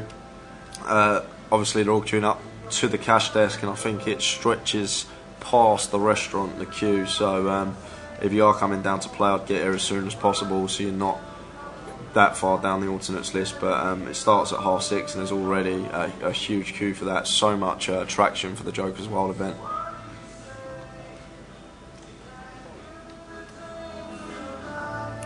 Evening, Craig, how are we doing?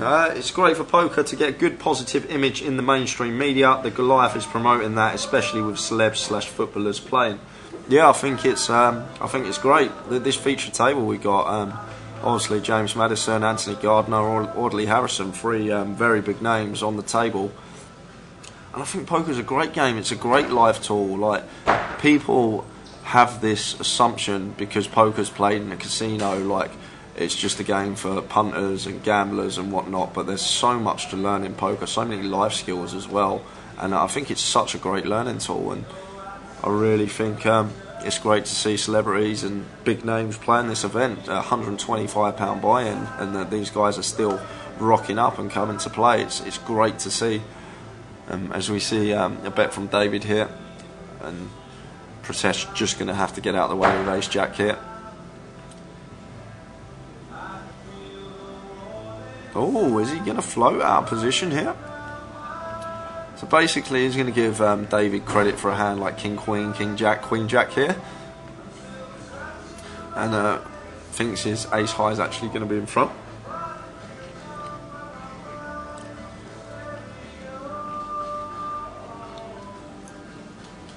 David coming in for another bet here.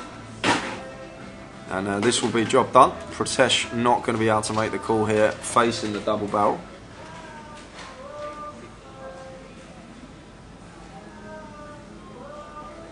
So a bet of 8.6.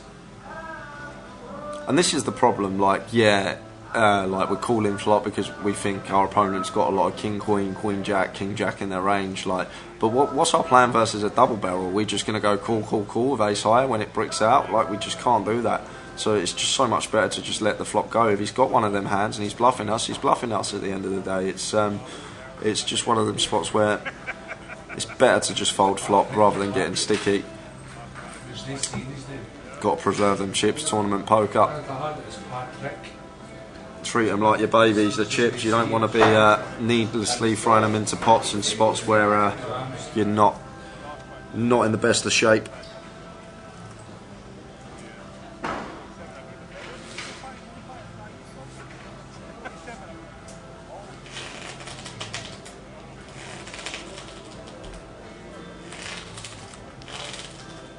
Well, it depends, Luke. It's up to you. If you want to try and get in and have a spin, then try and get in and have a spin. But if you want to sit down and you want to have plenty of big blinds to be able to play and potentially grind, then best thing I'd suggest is probably not. Then it's entirely down to you. Craig says, good to meet you briefly yesterday, Jay. On my way into the start of yesterday's A1. Yeah, it was good to have a quick chat with you, Craig.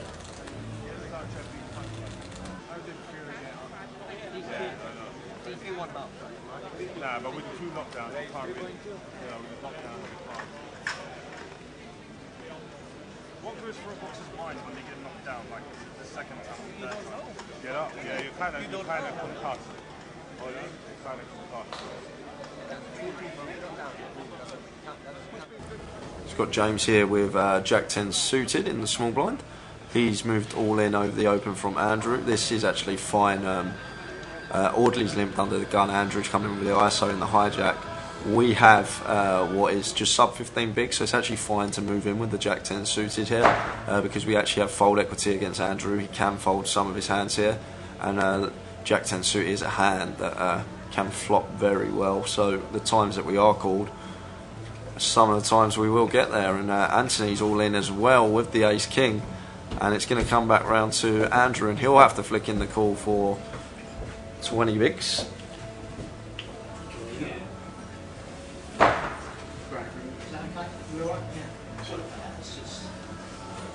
So oddly, not even just going to have to let this one go. Thanks for coming to meet us.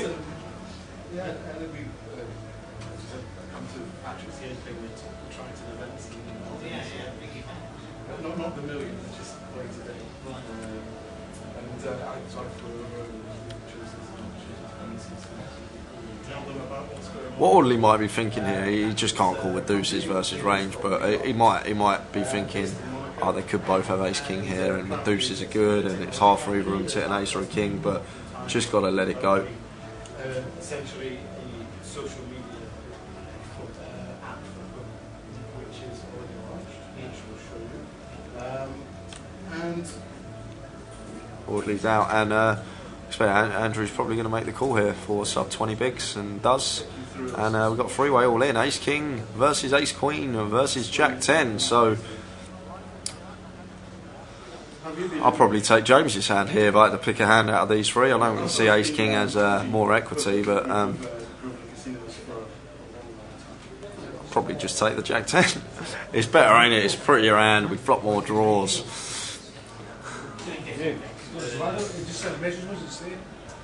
So to the flop. Ah, ace queen, double bust out on its way. King. Anthony's now dead. He can't even find a king. What a sick one for the ace king. And it's a 3 on the river, so a double, a bust out. The man in seat 5 knocking out 2 professional footballers in one hand. That's a story for the grandkids. And Andrew with ace queen flopping top 2, and both the footballers heading to the rail at the same time. And unlucky for Anthony there, couldn't fade the 3 outer, and that's a huge pot at this stage for Andrew. So the main product which so Patrick and the business partner is a guy called Idris Bellamy, who's worked for and he is leading. Yeah, but and then what did you have? I had pocket deuces, but I'm like, that's an ace king, ace queen, ace king. The aces are out of the deck. I feel like I'm good, but thankfully I let it go. I taught myself to call in because like 3 ways, like a 4-way triple.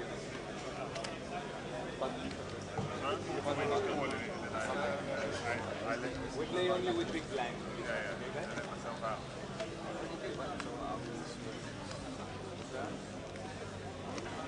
Right, walk in the park here, lads.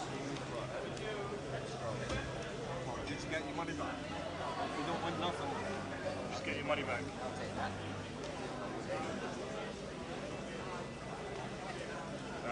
Good forward, Mr. Harrison. Good forward. Good discipline. What did you say you called me? Oh, guys, it's just you, mate. Don't be awkward. Don't be awkward. I would be awkward. I'm not even going to look. I don't have to. You need to get and pocket deuce is the same as pocket pairs, pocket jack. In a hand like that, in a multi-way, you actually your deuce is favourite to hold up. Because you got the ace out, If he had 10 jacks, that kind of messed me up. I think you're the only man in this casino that would have Cigarette.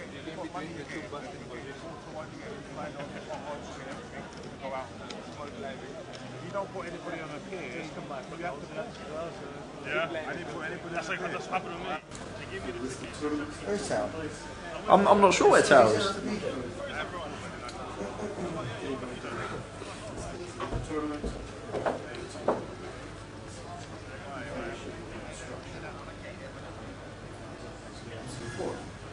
No reality, he's not playing the Goliath. Another feature there, which is one of the key features, is it creates a game.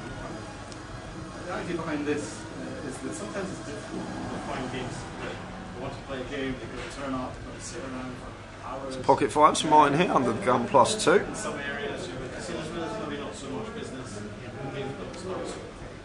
The idea here is if you wanted to play, you could create a game. Just coming in for a limp under the gun +2.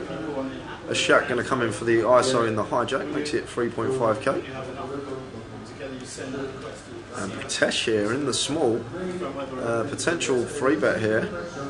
A Shaq can ISO wider in the hijack because of Martin's limp, so potentially we can come in for a 3-bet here out the small with the ace queen, but Pritesh opting to take the passive option. That's the basic current functionality of the app. Just briefly introduce the other app products. Queen 4, 3, 2 clubs on the flop. So it's top pair, top kicker for Pritesh. And Shaq going to continue here, but Pritesh not going to be going anywhere. He'll make the call. Second, it's the flop audience. Yeah, based on geolocalization, so you can set it to people. Who does Anthony play for? Pro football. He's ex-professional footballer. He played for Spurs for 8 years between 2000 and 2008. Had an England call up as well. I'm not sure. He had a couple of appearances for England, I think. Yep. That's the one that's just busted. How are you doing, Kit? Yeah, very well, thank you, Jay. How's things going? Good? Yeah, very good, thanks. Yeah, we're just getting all ready for the Joker's Wild Side event. Very excited for that. Had the featured table of dreams here this session. I know James Madison on there. Yeah, and Anthony Gardner and Audley Harrison. Unbelievable. I know, do you know what? I went up there to take a picture. I was like, okay, great. And just before I got there, I think actually I don't want to do any spoilers. Looks like he's James Madison had just busted just before I got there, and I was absolutely gutted. But yeah, it's been Anthony can play. He can most certainly play. I think. Oh, really? Yeah. Making some moves? No, not that. It's not about making moves, but like you can just tell he can play from the sizes he opens, like how he's playing his hands, like specifically. He's playing them like a good reg would play his hands, which was like good to see. Man, that's awesome. Yeah, he obviously plays a lot of poker. But it's been good watch, good feature table. We've got about 20 minutes, half hour before we go on the dinner break. You playing the Joker's Wild? I am playing the Joker's Wild. Yeah, I'm going to be a Joker, which is good because it means I've got a bounty on my head, which gives me sort of an excuse to bust on my chips. Whereas normally they just sort of disappear from me without, I mean, necessarily trying to get rid of them. Just play your usual game, Kit. Yeah. Yeah. No, I mean I want to have a bit more time at the table. He flew the flag for you guys at the Students when he played the staff event and won it. Oh, that's true. Yeah, that was my best ever poker performance, I think. And it was streamed. Doing it for the fans. At least I finally get to have a winner's photo.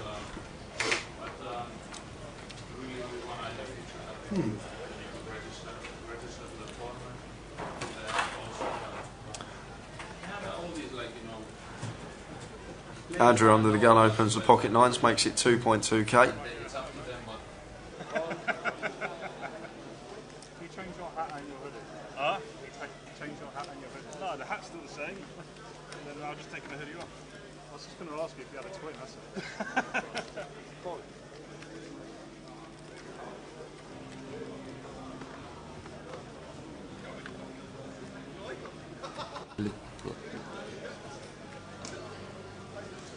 King Deuce 3 rainbow flop, so top pair for Pritesh, middle pair for David, and Andrew 1 overcard to his pocket nines. So once checked to us as Pritesh, we want to come in for a bet. Start trying to get some value from our top pair.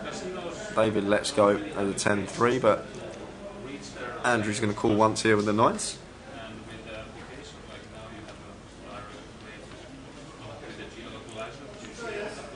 Is there ever an argument for just folding these nines here? Like, and you're like, No, there's not, because you turn a set. I was just thinking because it's a rainbow board, and you're three ways and someone's bet. The thing is, like a good player, once checked on the button, they can bet like their queen jacks here, like their queen tens with backdoor flush draws and stuff like that. They're gonna fire a lot of the time once checked to them, because even if they get called once, they can sometimes come in and double barrels on certain turns and fold out hands like nines. Not on this occasion though, because it's turn a set. That was just the best timing ever. That was like comedy timing. And now, as Pritesh gets raised. Snap calls the raise, beats Andrew into the pot, didn't even think about it, and a 3 on the river. So this is actually a pretty grim river for Pratesh. It makes it less likely that Andrew actually has like a set here, which is repping on the turn. Basically, he's literally just repping 9s here now. I think we've got a call. Oh god, sick. This is horrible. Like, he's never raising a king on the flop, so he's basically repping 9s, quads or deuces that have to open under the gun. So I don't even think he's going to be opening deuces or 3s under the gun. The way Andrew's been playing, I think he'd probably limp them hands. I know it's better to come in for an open, but against this specific opponent, so this is gross for Pratesh, this spot on the river. I was thinking, can Andrew have some better kings here than Pratesh? I suppose the line is a bit unorthodox. Well, he's never raising a king exactly on the turn, is he? He's never raising a king on the turn, so it's like... It's like you say, just basically 9s at this point. Like, what? If Pratesh finds a fold here, be very impressed. I don't think I'll let this go. It just seems like a really bluffy line. It seems like he's just got a random bluff here. I don't think I can fold this for this price as Pratesh. Like, what's he supposed to have here other than 9s? 3 combos, that's it. It's like... It's maybe some slow played aces that check flop. That's about it. I can't even give him all 6 combos of aces because he's not even going to play aces like that all the time. But I'm really clutching at straws for a hand here. But then again, we've got to come up some bluffs as well. And yeah, I can't blame Pratesh for the call there. I'm calling. I'm definitely calling. This line just looks so bluffy from Andrew. It just looks like a spewy line. But he's actually got pocket 9s here. So just unfortunate for Pratesh. I think we've got to flick it in on the river there. The way that hand's played, it's just basically Andrew's repping basically one hand. Given how polarised Andrew looks there, would you actually be leaning towards perhaps an overbet from Andrew, like possibilities there? Yeah, potentially. If you're mixing in overbets, that seems like actually a spot where you can. Yeah, I think it could be not a bad spot because Pratesh's range a lot of the time is a king X hand, isn't it? It's once he calls the raise on the turn, he's just like always got a king. At the very least, so yeah, potentially we can go large on the river. It was already a substantial pot though. I know, it's when you raise the turn, yeah. I can't even blame him for the call there. I think I'm flicking it in just because that line looks so bluffy. It's like, what are you meant to have here other than 9s? Oh, you got 9s. Nice hand. Nice hand. Stuff to do.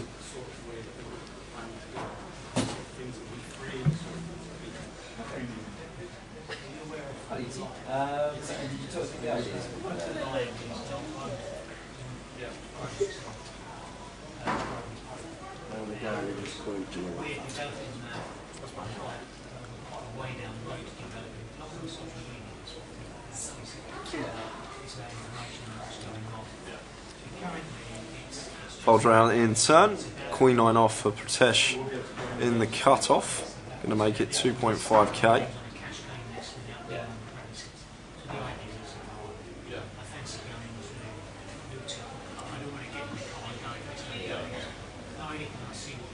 Okay, cool. Alright, we'll send it over. Let's see what it is. How's it going, Reggie? It's good, mate. Good? Busy. Get ready for tomorrow. That's the busy of all busy days, that. I don't think I'm very well. I'm going to have to take the day off tomorrow. I can feel cold. Yeah. Feel the cold coming on, you know? I can't work tomorrow either. No? Patrick Antonius asked me for some coaching. Oh. Yeah, so I can't say no, can I? So I'm Maybe not I'll going to be. jump in Yeah, that you can come in as well, Rach. I'm all about that life. All about that coaching life. What are we learning? How to drink. Way I've been this week, yeah. Yeah. So we've only got 20 minutes left of this session, guys, and then we will be on that hour dinner break.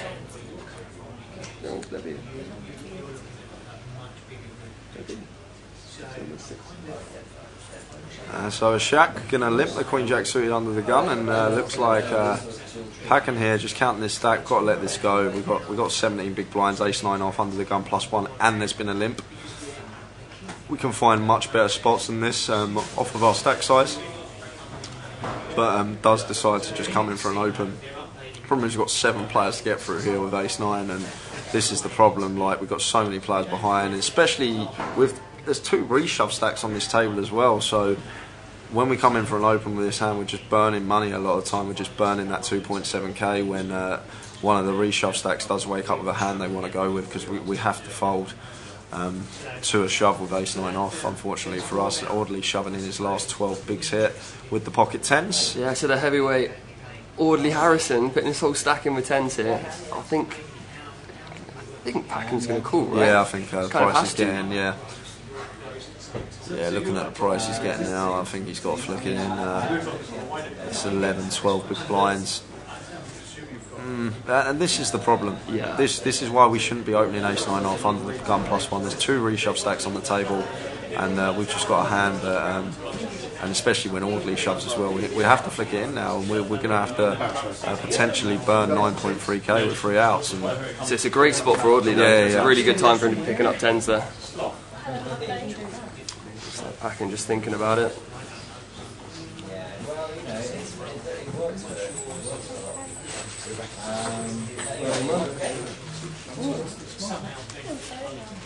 He might actually get away from this. Oh, thank you. Getting 2.5 to 1 on his money.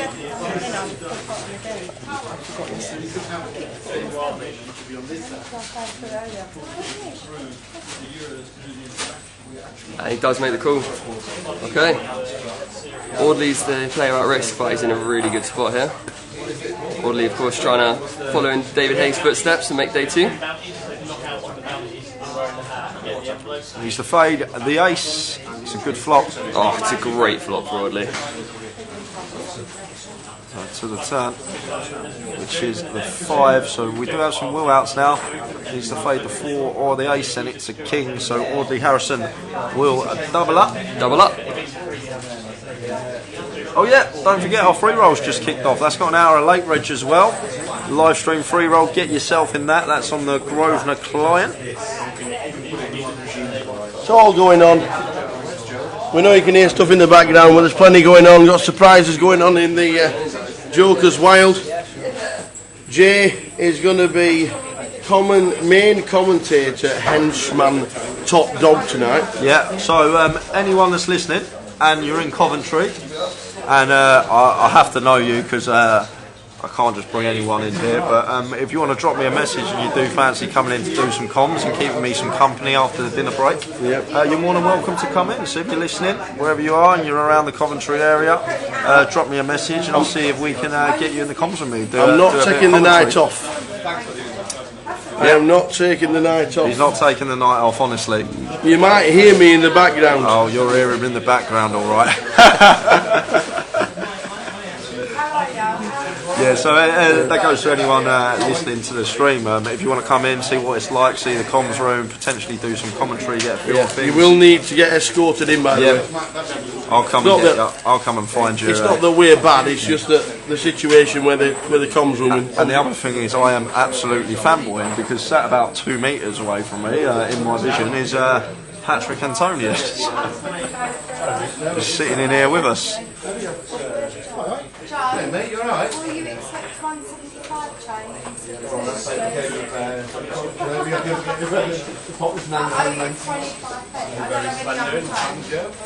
So Packham getting his last 10 bigs in under the gun, ace deuce, and Audley going to have to ISO here with the ace jack. He'll be moving all in as well off of his 22 big blind stack.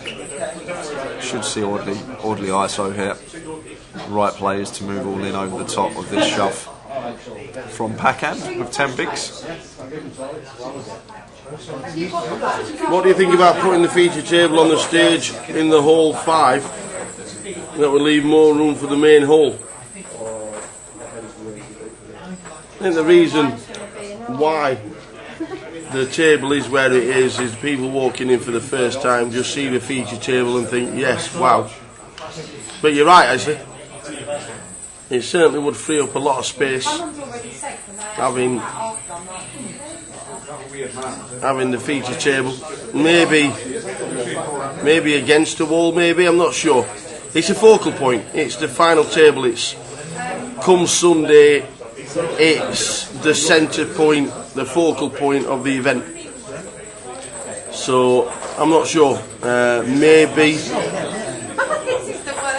Maybe it could be suggested to them. It's actually a good point, actually. Aaron?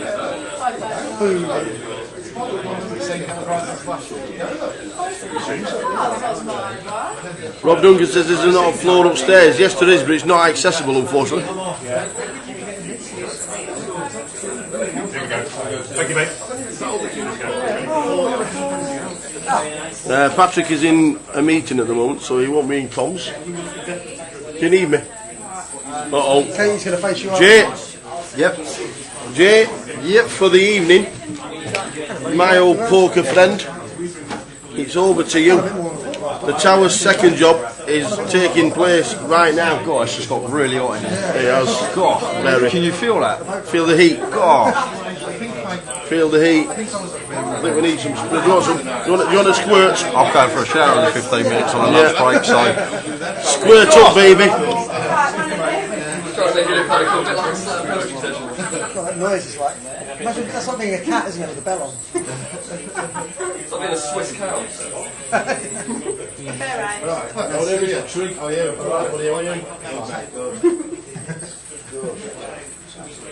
Now, you want to put the faceplate on first or what?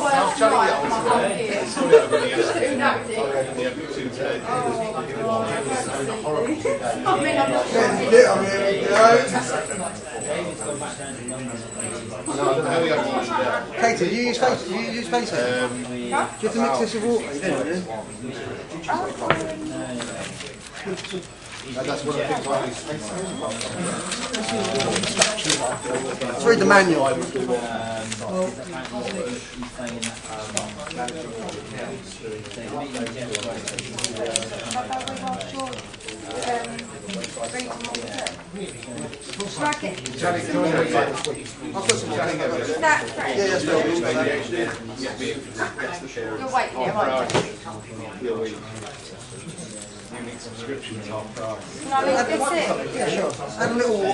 Ace Queen for David in the low jack. He's going to be coming in for an open.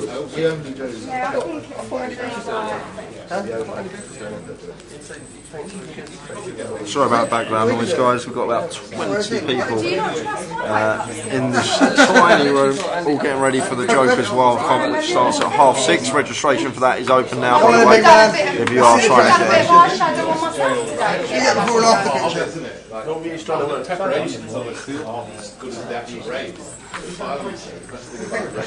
So a Shaq just going to flat the King 9 suit on the button. I much prefer to see a free bet here from a Shaq if we want to continue with this hand. It's just going to play so much better as a free bet, the King 9 suited here versus an open in the low jack. Have you got the picture of what you're trying to turn him into? And we're going to go heads up to the flop. Ace Queen for David, King 9 for a Shaq. So flop time.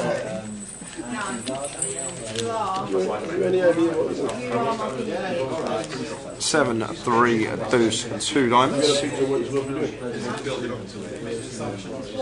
Reality, I'm not sure. No one knows why. Honestly, I don't know why he's here. No one knows why he's here. It seems like he's having just a discussion about things, and no one knows. I don't know. I don't have the information on that. I don't think I can even get the information on that because everyone has asked. They've all came back with the same response. They're not sure. He's not playing the main event. He's obviously here for a reason, but not sure what that reason could be.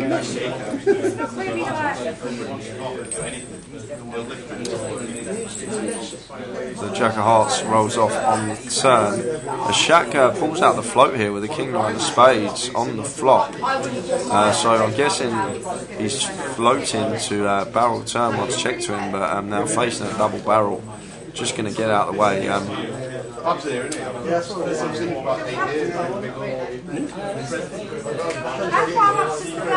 Just got a fold flop there as a Shaq. Like, I'm not sure what we're doing calling flop with King 9 there. Just got to go into the Mac. We want to preserve our chip stack, especially at this stage as well. Blinds are now 501k. Now left with 25 bigs. There's some horrible sticky floor. to shop at someone off their heads. Who is it? Cena? Oh, yeah.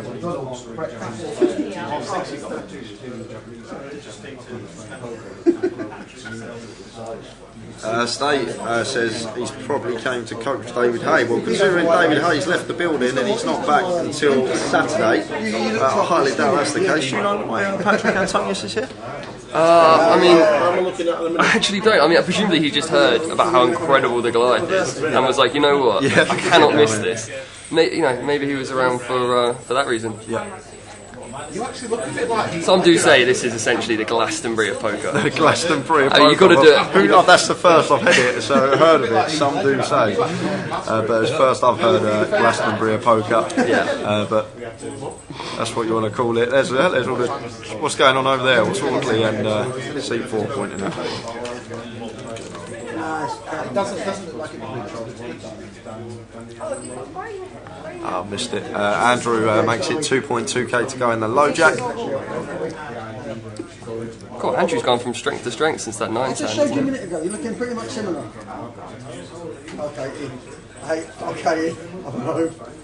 Also busted, like I said, James Madison and Anthony Gardner in the same hand. Do you want me to squeeze those other? Use these other. Squeeze them. Yeah, I mean, it's real, right?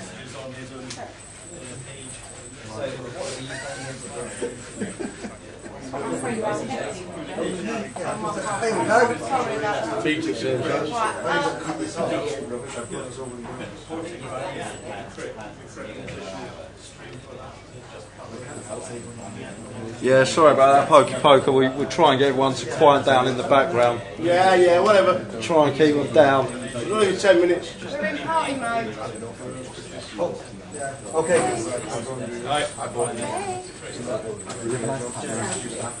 Okay. Can you lost my top hat? I did. Okay. Can you kill that? Sorry. Can you just kill that? Yeah.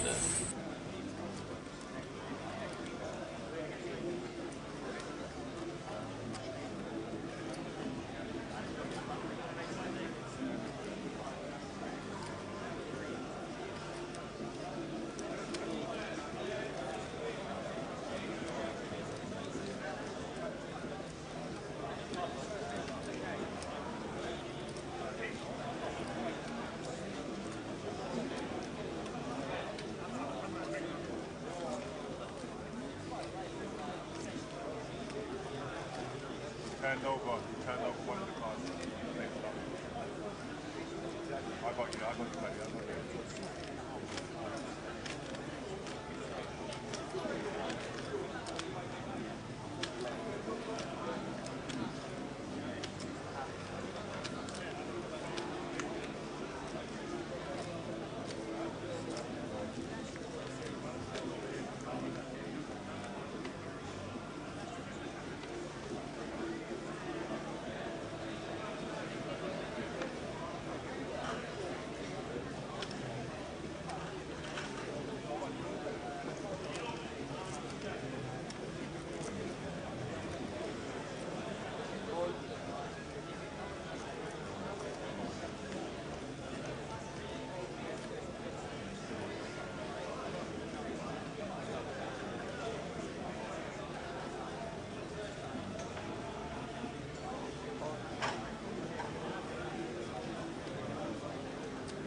Just somewhere. There we go.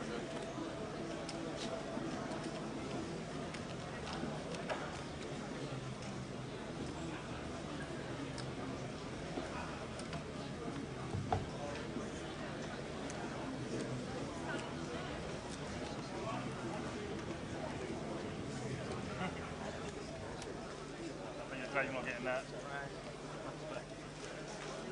Right, don't take it back.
Sorry about that, guys. Went quiet for a bit there. Just had to sort out some things for the side event comp. Everything's back to normal now. We are just about to go on dinner break, though. We've got around 2 minutes' time. Hopefully, when we return, everything will be back normal. Side event will be well underway. You can still get in for that. Joker's Wild kicks off at 6:30. As we see a Shaq here coming for a bet of 11k on the river, and Pritesh with an 8 here, so it's boat over boat.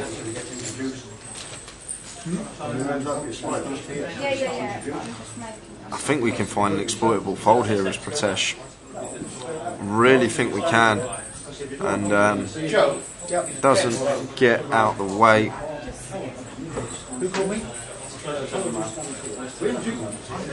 So, one more hand, and then we'll be off on that hour dinner break. What do you think? So last hand of the session. Yeah. When we return, there will be a new featured table. I think that's done, but go and have a look in the mirror. I need to wash my hands. Yeah. Okay, the toilet on there, won't you? Yeah, I'm going to go I mean, you're not going to look like you're just to say thanks. Putting up long. I want to kiss you. You spoiled it now. Just say hi, man. Need to get your Are you suit just on. standing here for hair? Oh, no, we can get you. You didn't get your suit, you didn't get your suit. So what you have to do? Are we going to the... I don't even know what I look like. So last hand of the session, and then we will be on that hour dinner break, guys. We'll be back around 7:20.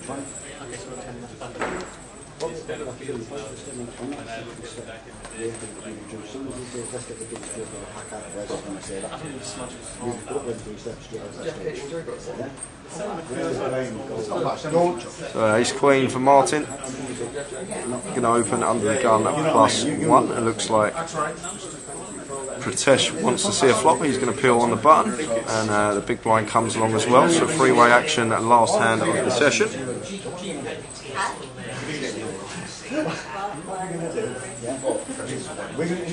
Thank you to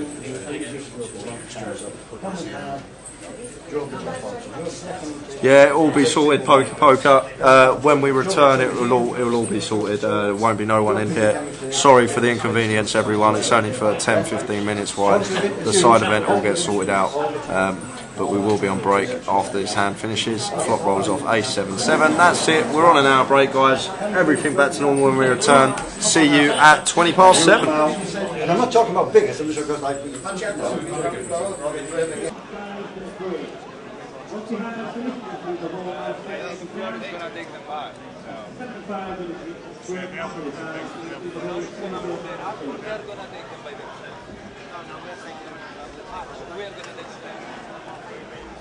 It's 5 minutes, so it's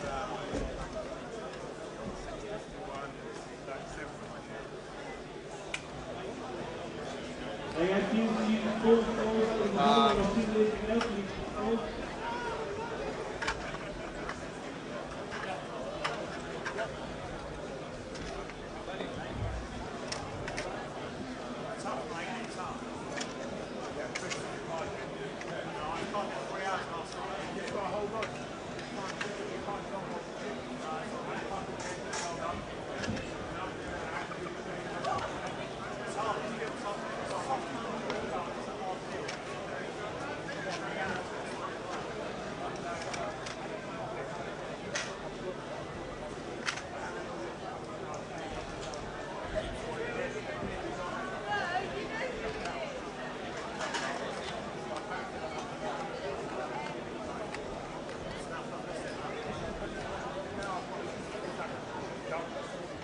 Thank you all with your hands finished. You take away towards the exit. That's all there, so you take away towards the exit now.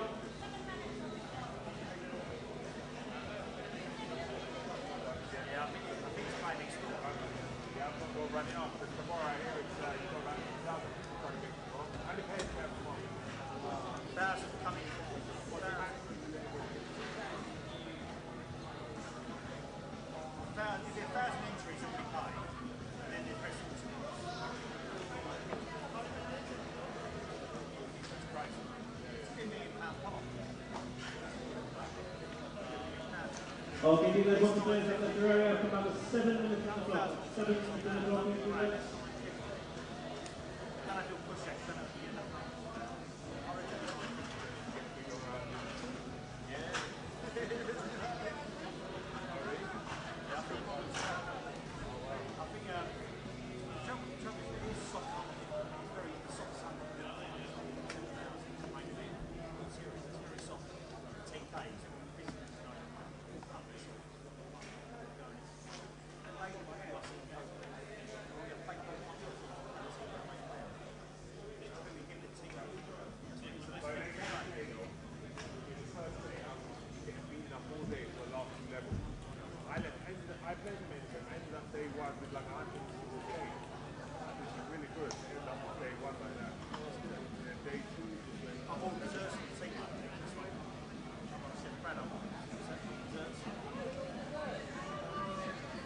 Ramsey, I was called Ramsey second chef for 3 years, I was called Rose. And he's like Marco, I'm a caterer now. Yeah, we do after the tea, I was trained by Ramsey, Mark, and Peter White, so I worked in the business on it. I said the vending done 10 years ago, I've got 2.5 books now. The vending is now probably 21 books now. I'm just doing this a lot. It's not really serious. You done? You out? No, I mean last night, I got through last night. Oh, okay. I see you last night. 25 bigs. Yeah, it's good. It's good as well. I see him play some hands though, he just needs to tighten up sometimes.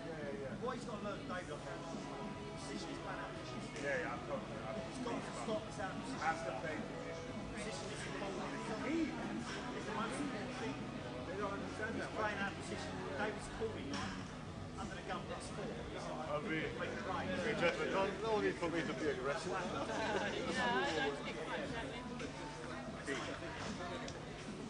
He knows anyway, don't he? Alright, well, I'll see you lot later. Enjoy your dinner break, lads.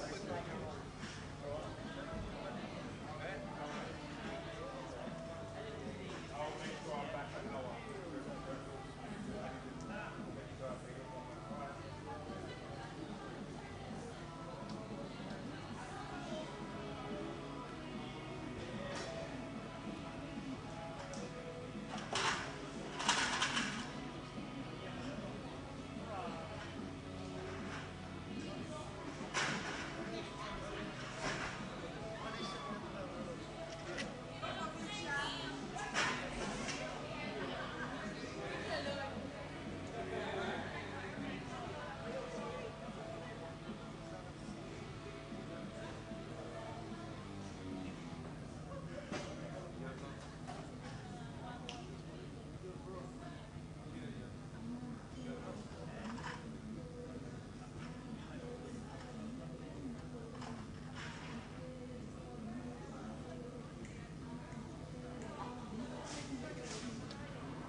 happy with that?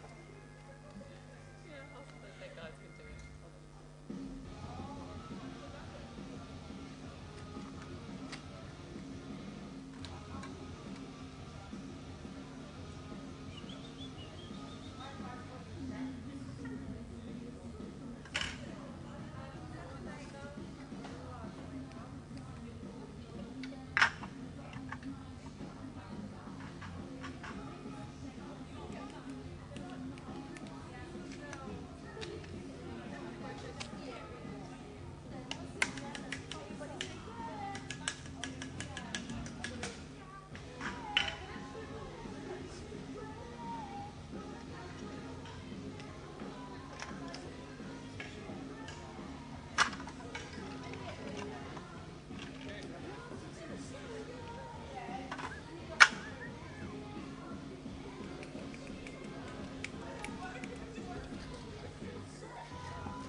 All the players registered and the jockeys while remaining please when you win 205.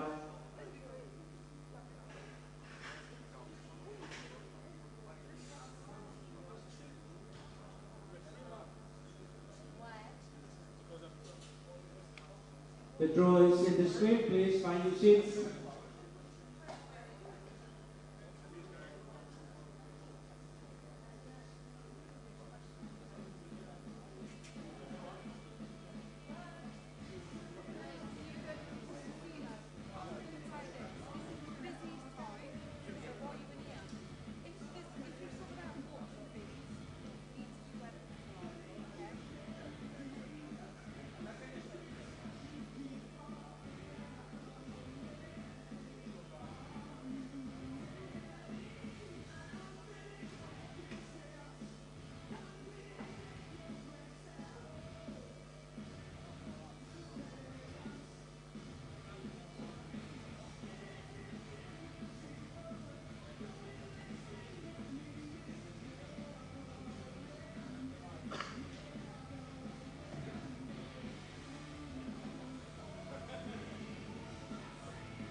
It's the second call for all tournament registered.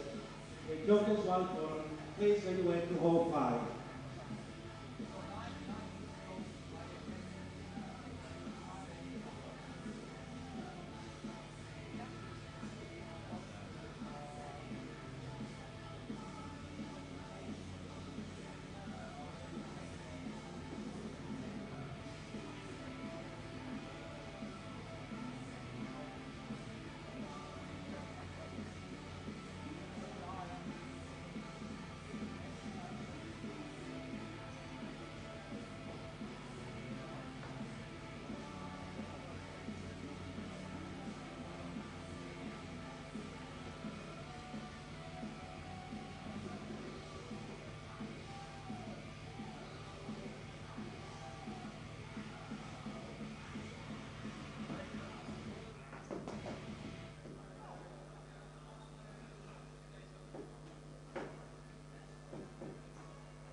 Ladies and gentlemen, please find your seats as quick as possible.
Gentlemen and ladies, please find your seat as soon as possible. We're about to introduce the jokers for today's tournament.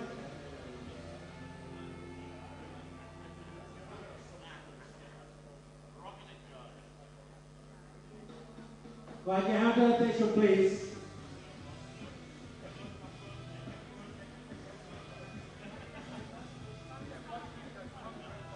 Can I have your attention, please, ladies and gentlemen? The jokers are about to come in the room. First, Lemon.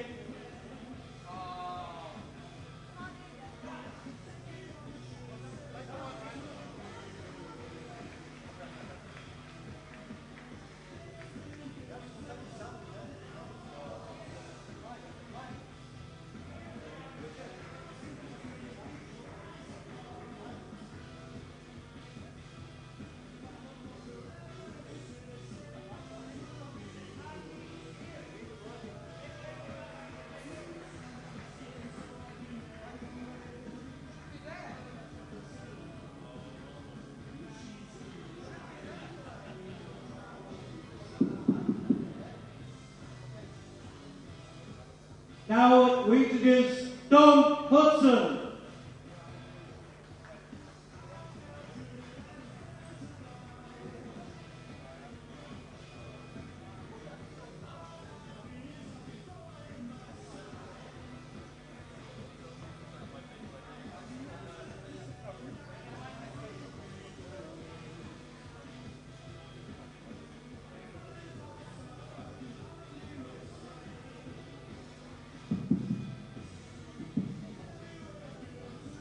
Sorry about that, technician. Now introduce Keith Goodman. 89 kid, please. Go to table 91, Richard Drake. Go to table 93, Jeff Kimber. Go to table 95, Katie Swift. Going to table 97, Ian Bryan.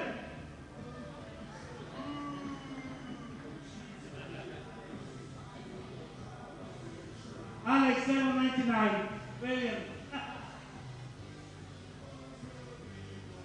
And now please put your hands together for the biggest joker in the house, the Tower! Come on, Tower! Show your face!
Alternate up to number 11. Please make your way over to the alternate desk. Alternate up to number 11, the Joker Wild.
Who jouait? One of them.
Dealers, please take a seat, please. Take a seat.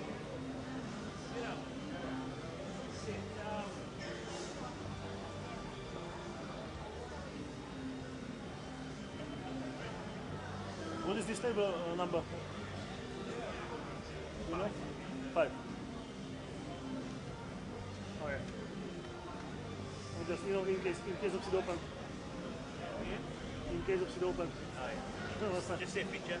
But you know, in system you don't have feature. Yeah. In iPad. Yeah, I'll leave it already. Yeah.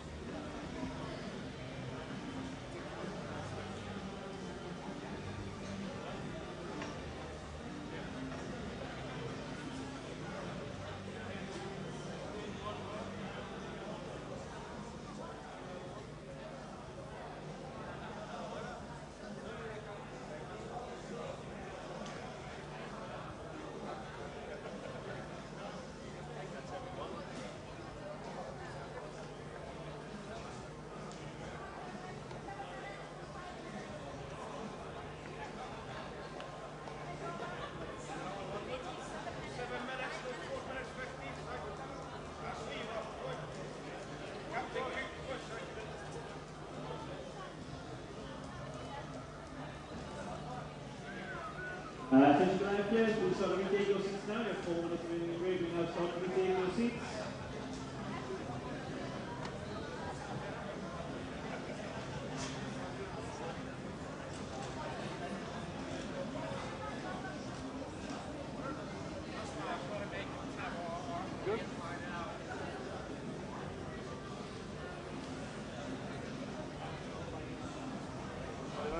Yeah, good man.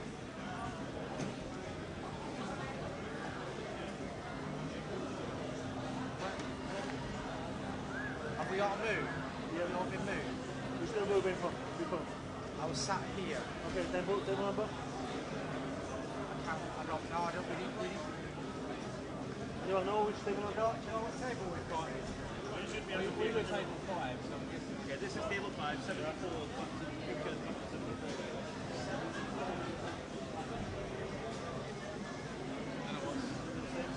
Yeah, where you were. You were one to the right. If you were C2, you were C1. If you were C3, you were C2. Yeah. Etc. I'll get you a slip. I'm just saying. That's fine. You were C1 before. I was C2 before.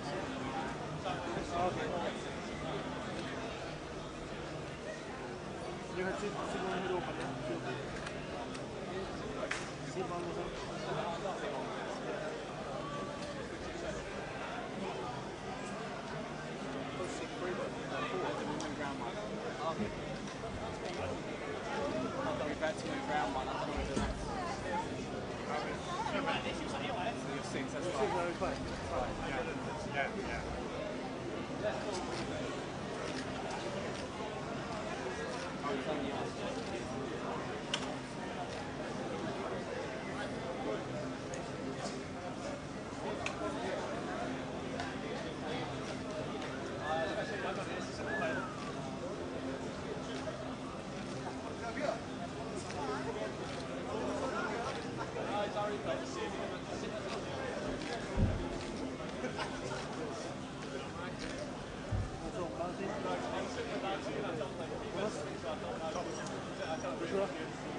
Yes, there's only one gun instead of two, yeah. Maybe?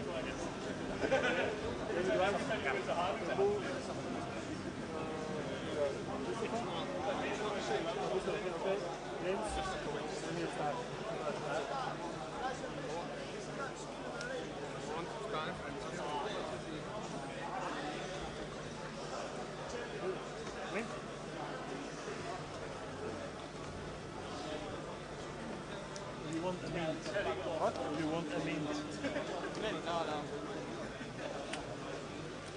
No, yesterday. I cannot smell it here, but maybe. Definitely better than. Definitely better than yesterday. Definitely better than yesterday. Oh, yesterday, yeah, I didn't have a drink last night. Yeah, me either. Finish went the best.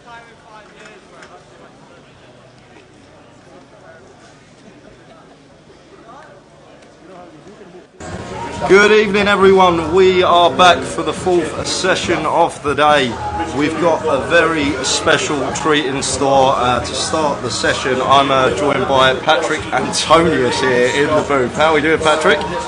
We're doing great, of course. What do you think of the event, the Goliath? First time ever here. What do you think? Goliath, I mean, I didn't know there was such a massive event here, so really nice to see the events like this. I mean, poker is growing and we all love this game. This is like a dream. It's a dream for a poker player to play an event with a small buy-in and win life-changing money. Yeah, so I can just imagine the adrenaline rush of the players that go very deep in this event. So of course, really nice one. What's been happening with you within the poker world? I hear you played a tournament yesterday, is that right? Yeah, I play the biggest events. I kind of pick and choose because it's a lot of traveling anyways, and I still play the big cash games. So yeah, I came to play Triton events in London. Played a 25k yesterday, and I cashed, but it could have been better. I lost a flip for quite a big pot and finished 14th. So. But happy the way I played. That's the main thing. That's the main thing. You were telling me about an app that you've got on the App Store regarding poker. Do you want to let us all know what that app is and everyone listening potentially? Yeah, I mean we've been working for a long time actually for an application to improve our industry, and the app is called First Land of Poker. It's a social media application, but the goal is to connect all the players and the operators and offer better services for all of us. So just make things easier to find games, find players that play the same games as you like to play, find the poker rooms, casinos, find events, register to the tournaments, also for the operators to find the players. So just in this way to to make it simple, I mean, we don't really have any modern technology that we use in our industry. Like all the other industries are way ahead, and this is something that this is our goal, to make it better game for all of us. So we also have we're planning on having lots of different things that we can offer, like new features for the players, make it more interactive, and just we're never gonna stop developing. That's our thing. That it's really anything that the players would need, and we wanna accomplish those things. So now we're building a community. So it would be great if you go to download it from the App Store, First Land of Poker, and just add me to a crew and maybe post a picture that hello. So basically it's like a social media app for the poker community, like a Facebook or something for the poker community. Correct. Okay, it's a really good idea. It really sounds like a good idea. I'm just going to run everyone through who we got on the featured table for this session quickly. Seat 1, Martin Blake. Seat 2, Tom Hanstead. Seat 3, Josh Brown. Seat 5, Dave Jones. Seat 6, Dave Wise. Seat 7, Chris Lamb. Seat 8, James Gray. And in Seat 9 is Tai Huang. So that's the table we got. Everyone watching, if you have got any questions for Patrick, fire away, and I'm sure he'll be happy to answer them. So featured table just getting underway. So great setup here in the room with all the tables around it. Proper professional event. Actually, I can say that I'm very active on our application, and you can ask me on the application anything, and I'm very happy to answer. I started to actually not teach poker what comes to breaking down hands and so on, but just in general, like give tips that what will help you to have better results, how to manage yourself, other things than actually just playing your hand the most proper way. So hopefully those advices will help a lot of players with getting better results. So if you are listening, you are looking to improve your game, make sure you do download the app. Obviously you can get in contact with Patrick on that and potentially improve your game. We've got a hand here, Brewing. We've got James under the gun with the pocket threes, comes in for a raise, 2.5k. Thomas Flatten in the hijack, and Josh going to be coming in for a 3-bet here with the aces in the cutoff. Makes it 12.5. And James going to have to get out the way with the pocket threes here under the gun. You expect probably pill if they were a lot deeper, but they're only around 25 bigs deep here. So both players get out the way. Yes, Tom Martin. This is really Patrick Antonius sat next to me. I can confirm it is him. Evening Scott in the chat box. Evening Twitchers. Anyone on Twitch? Got a question here from Steve. Patrick, I know you play high rollers, but would the Goliath be a tournament you would be interested in having a go at? I mean, I love to play poker. So all these kind of big events, as long as it's not too much, but it's gonna be a lot of fun. Would be great to make it deep and it would be great for the tournament as well. Like if Patrick Antonius made day 3, everyone would every poker player they will probably be tuning in to watch day 3. But I think there's a big chance that you can see me in the future sometimes in an event like this. So the answer is yes. So we could potentially see you next year playing an event like this. Potentially, it's. I don't think it's too far. I mean, it's all about my schedule. That if it fits, I might. I mean, I'm here now. I came to say hi and look at the event. And so happy to have you here. Honestly, I haven't stopped smiling since we came back. I can't believe who I'm sat next to. But everyone in the chat box. Obviously saying lovely things about watching you over the years. Got a few questions coming in. How long are you over for? Ask Kieran Cook. Are you just over for the Triton series, I'm assuming, that was down in London? Yeah, Triton series, and we might have some cash games after that. So I would say I'm at least 1 week more in UK, London, and we'll see. All I know is that I'm going to play the EPT Barcelona, so gotta leave before that. Yeah. At some point. Do you still play online much? Do you play online high stakes much? I know back in the day. Not much, because actually the high stakes games online doesn't really exist. It's really I only play online when I just wanna play, and there's no much more into it. Live poker is the new thing. Yeah, it is a new thing. Like everyone loves it. I much prefer live to online, and I'm sure a lot of people can agree. Got a question here from Scott in the chat. Do you prefer a freeze out or a re-entry competition? Yeah, this is a good question, because if you are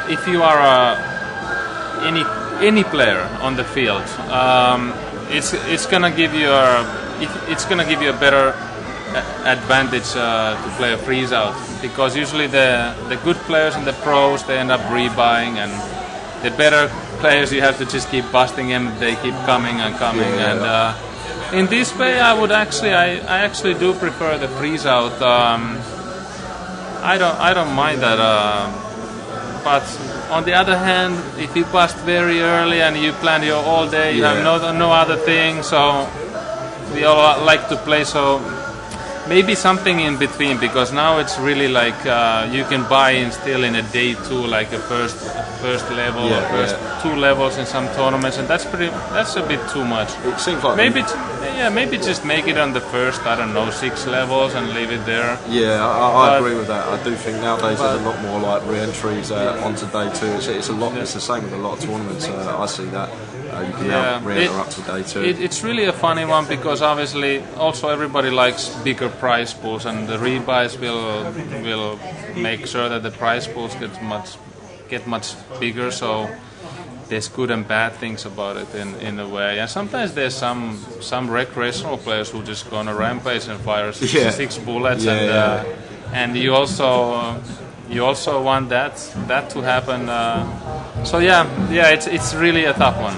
Really tough one. Another one here in a field with. Do you see a competitive advantage for late regging? If so, is it based on pro/rec ratio?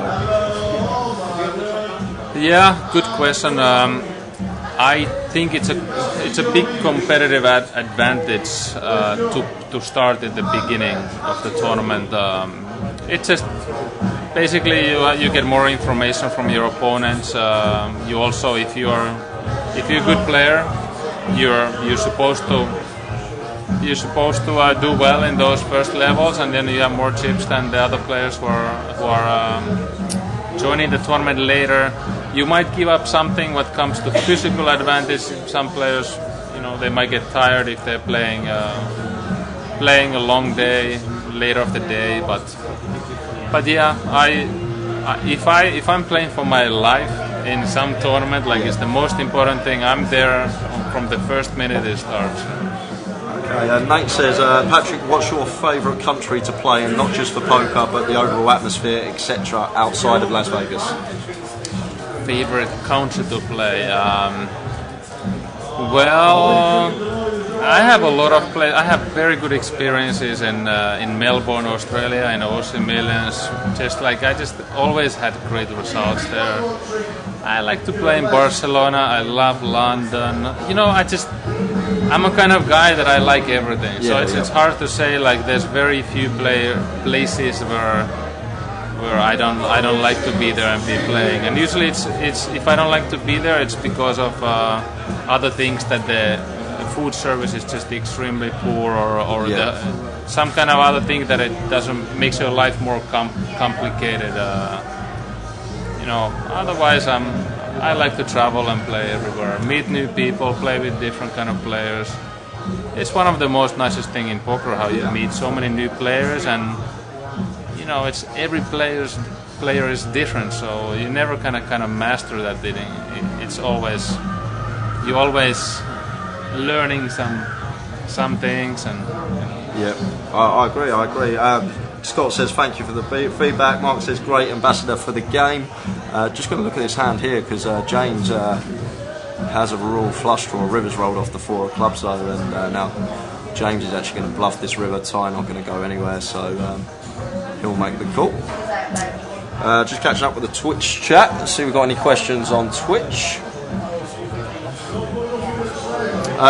Jay, would it be possible for Patrick to talk through a hand on how he would play, i.e. bet size, etc.? Yeah, of course. Well, we can go through the next hand. If that's all right with you, Patrick. We'll get your opinion on a £125 buy-in field. Or next time I need to commentate the next time. Yeah, let's see. A bit of pressure here. No pressure at all. Oh wow. Well, I can do. How would you say? This is my first time ever doing it, so debut. Yeah, debut. Sam says, "Evening, Jay and Patrick. What a double team on the mic tonight. You must be on cloud nine, Jay. Make the most of this opportunity." Honestly, Sam, I can't even describe it. Like the guy that I was growing up, 13, 14 years old, watching high stakes poker and just seeing this man playing for millions of dollars, and now he's sat next to me in the booth. Honestly, it's so surreal. Keep pinching myself. Yeah. So let's hopefully this hand doesn't go raise and take. That would be typical, but here we go. We've got a hand here. Under the gun, 21 big blinds, ace jack suited. Patrick, what would you be doing? Yeah, it's an automatic raise. Small. I don't see. He raised 2 and what did he do? So the blinds are 612. So he's raised to 2.5k. Yeah, that's a nice raise. Just to double it a little bit more, and looks like everybody is folding their hands. The deuce is from the late position, right? Or big blind. Big blind. Deuce is calling. Okay. Looks like he will need a deuce to win this hand. So yeah, a rainbow flop. Deuce is gonna check, and there's a most likely continues in bet, but not this time. Probably going to see a delay continue here, aren't we? Yeah, this hand is going to be over on a turn, I assume, because you have to bet that ace jack. But it's just under the gun, the range of hands. I like to see a lot of continuous embeds on that flop, just because your ranges are so strong that you're gonna make them fold all the small pairs and so on. So, but worked anyways for him. That was my first commentating.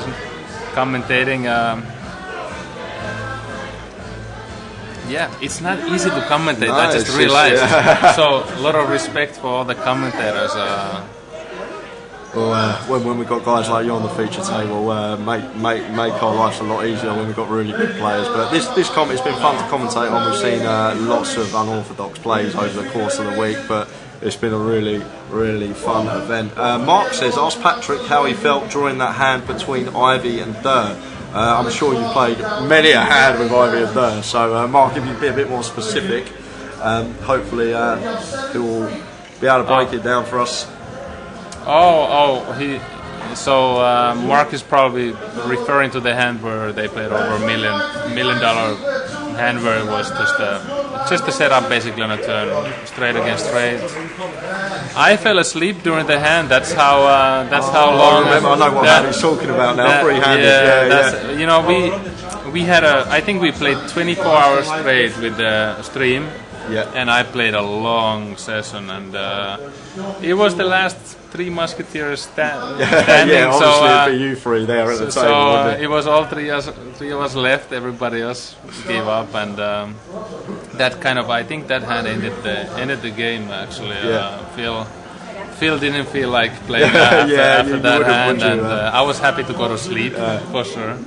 Yeah, it's good for you there. A question here from GAW Poker. Money aside, do you get better satisfaction from playing against fellow pros or recreational?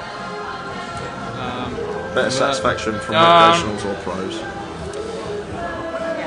I have to say I do get a better satisfaction beating the pros, and actually this is one of the things that I've always done well. That I feel like I've made most of my money against the best players in the world, and and I don't think I have the best possible results when the games have been amazing with recreational, some businessmen playing. I've been somehow unlucky in those games more, and but then on the other hand, I've done extremely well in the toughest games.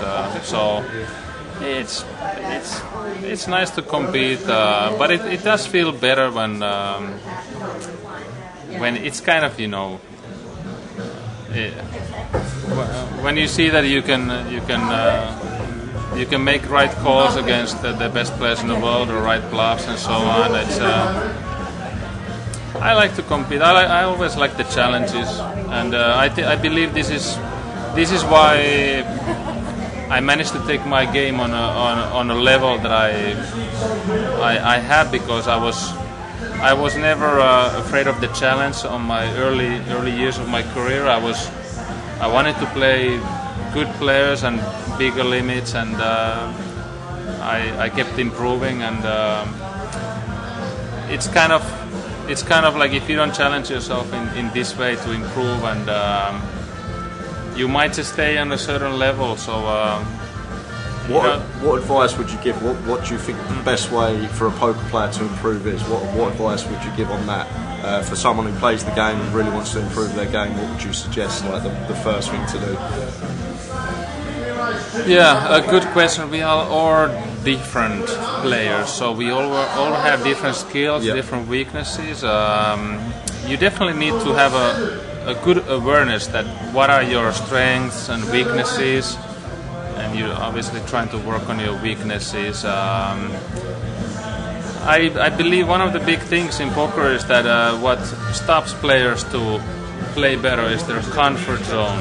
Yeah. And this is something that it's just, you know, it limits your plays. Players just don't wanna. They know that it's the right play to go and bluff the turn on the river or check raise the river, but it's too uncomfortable for them, and they don't make those plays. And there's many ways to get out of that comfort zone. You just have to do it, and once you do it, and you can do it again. But usually when people do something that they're not comfortable and they fail, then they stop it. Okay, that was too crazy for me. But you know, just keep improving. And I'm trying to share a lot of things that will help players. But I have to say that there's two different skills in poker. It's one thing that you know in theory how to play optimal and good, but then the playing is another part. And when you're playing, you have to give yourself the best circumstances, the best chance to play your optimal game, and you have to do a lot of things right to be on that mindset. You have to rest well, and I've been talking quite a few things in our app about that how important it is to manage yourself in a game. If you play cash games, you can decide when to play, you can decide when to quit, you can decide who to play with. Tournaments is another thing. It's like the sport part of our poker, and once you enter the tournament, you cannot control anything pretty much. You can just adjust based on what is thrown at you, and this is really nice things. But yeah, it makes a massive difference that the decisions you make as a poker player. I've seen very talented players to do extremely poorly because they're just mismanaging themselves what comes to just playing tired and playing wrong games or playing too big or so on. And then comes a player who is not so talented maybe, but he's making the right choices of when to play, when playing with players that they're tired or you know, not playing. There's just so many things that goes to managing yourself and making the decisions and yeah, there's poker. You know, we could talk about so much about all these things, but it's important to understand your own level. Where do you fit at the moment compared to your opponents, and this is where everything starts to get in. You start to improve and so on. But yeah, never stop learning. I mean, I'm still improving my game. Yeah. And like any sport, you know, it's always changing a bit. Yeah. And, we have amazing game. It's so nice to see. What an answer to that is. I'm taking all this in as well because honestly I'll just take all the advice I can from this man. And if you want advice yourself, you can download the app, the Land of Poker, right? First Land of Poker. First Land of Poker. Get on the app, and you can obviously connect with Patrick through that as well. Great question here.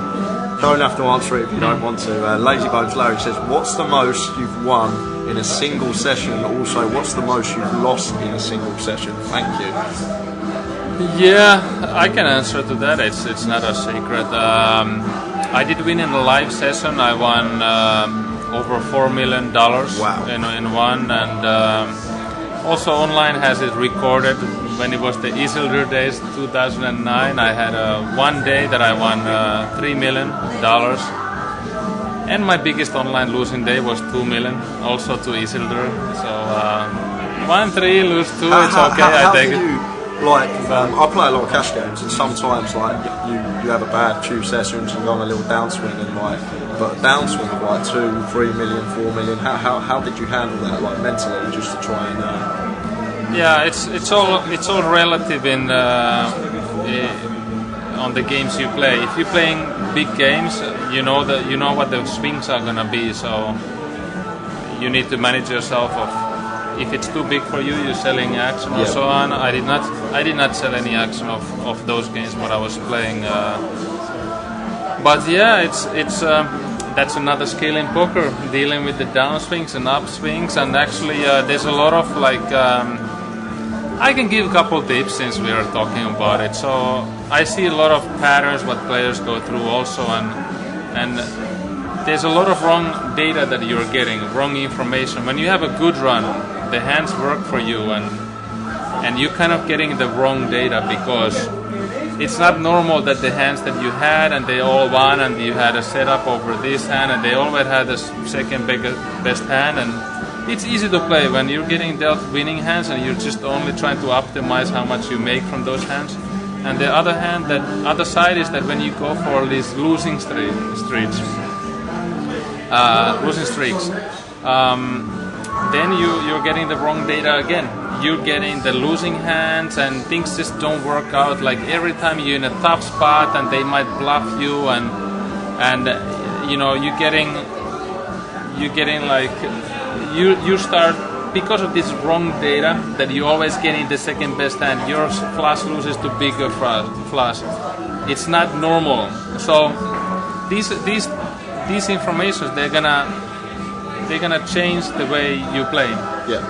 Because you're getting like programmed to a wrong direction. So it's really hard to play when you're on a losing streak because of this. And then you need to realize this and maybe play a little bit smaller until you feel like it's kind of you playing back on your normal, because you start to play a little bit scared. Everybody is like, okay, the worst card again comes on a turn or river, the scare card, and now you're gonna miss a lot of value bets because of the previous history what you've been going through the last 3 months. And on the other hand, if you have had a great run, many players they play too careless and they're value betting way too thin and they're exposing themselves. So just kind of as a poker player, like do a reality check quite often. Do it in the middle of the session sometimes. Do it. Look at it after a couple of days, like see what has happened. Like sometimes we just keep playing and doing things, and then comes a couple bad days or 1 week, and you realize after that, how come I didn't see it coming? That I could have managed myself better, and so on.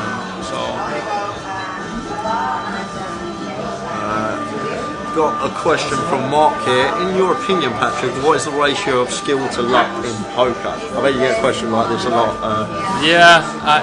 I don't know the ratio, but I know that it's a perfect ratio between skill and luck, because if there would be more skill, the game wouldn't be so popular, because the better players would win more often and it wouldn't be so good and fun for the recreational players.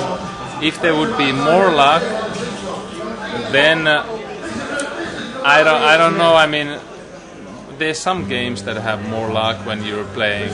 For example, you could take that short deck with the shallow stacks, and people are just shoving it in and see who gets it. So I think we just have a perfect game. No Limit Hold'em is the best tournament format game, and it's. Got a question in the Twitch chat. Who do you think the best poker player is, past and present? Yeah, there are a lot of great players, and who's the most difficult player at the table that you've played against? Like the player that you probably find most difficult when you're in a pot with them. You think, oh no. Well, I have to say the new players. There's so many on the high roller scenes and in the cash games that I haven't played that much to really have strong opinions. I kind of don't want to say the boring answer, but to me, Phil Ivey has been the toughest opponent, and he played absolutely amazing between the years 2006 and 2010. Let's just say those 5 years, I rarely saw him play a hand poorly, and he would manage himself so well. I never saw him playing stock. You know, he never had big losing sessions, and it was easy for him. But now he's having more tough time because life is for example, it's not the same that it was in full tilt days, and it's like this. Poker can be so much easier when other things are good in life for you. So watch out your personal life, and you might find a lot of things that can affect your results. And I do have to say also that the high stakes cash game players, they are very tough mentally. Like to me, they're like, it's a completely another skill between them and the high roller tournament players. And these are different players. Basically, you don't see those high roller tournament players playing the high stakes cash games what we have in Babylon, for example. And they are different skills. I enjoy both parts. I love to compete in tournaments, and I also love the cash games. I've got to ask you about this hand because it's just came to my head. I'm sure you remember the hand when Phil Ivey pulled the face on the river. He wasn't in it when Jennifer Tilly called you the Kings. Do you remember that hand? Yeah, of course you do. What was going on there? Like, what was your thought when she just called and she just turns over Kings? Like? Yeah, I have to thank Jennifer Tilly for making me more famous, making herself more famous. Yeah, it was pretty shocking actually. I mean, she was not gonna win any more chips from me, but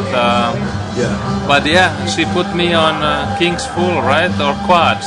Yeah, she put me. I thought we had jacks. They were words. Yeah, I remember the hand. I just remember Phil Ivey's face looking, and I've got the image in my head. But I remember that hand. But I've seen in poker. I mean, in poker, pressure does a lot of things. I mean, I've been there also sometimes a long time ago when I feel more pressure playing against certain opponents, and I'm more likely to make a poor decision because I just feel like, oh, they're gonna have a dead read on me, and it's just like they're just gonna make a right decision. Like you just feel like you have to do something extra against them, but that's not the case. You should just, obviously you should just play them like any opponent and do your best. But that's what happens sometimes in poker. You see poor plays like Jennifer Tilly was feeling probably just a little bit pressure playing against me. Yeah, I agree. I thought that was the case as well when I watched the hand. And that's a good point to make. Nate Polton says Helm Youth or Tony G. What? Helm Youth or Tony G.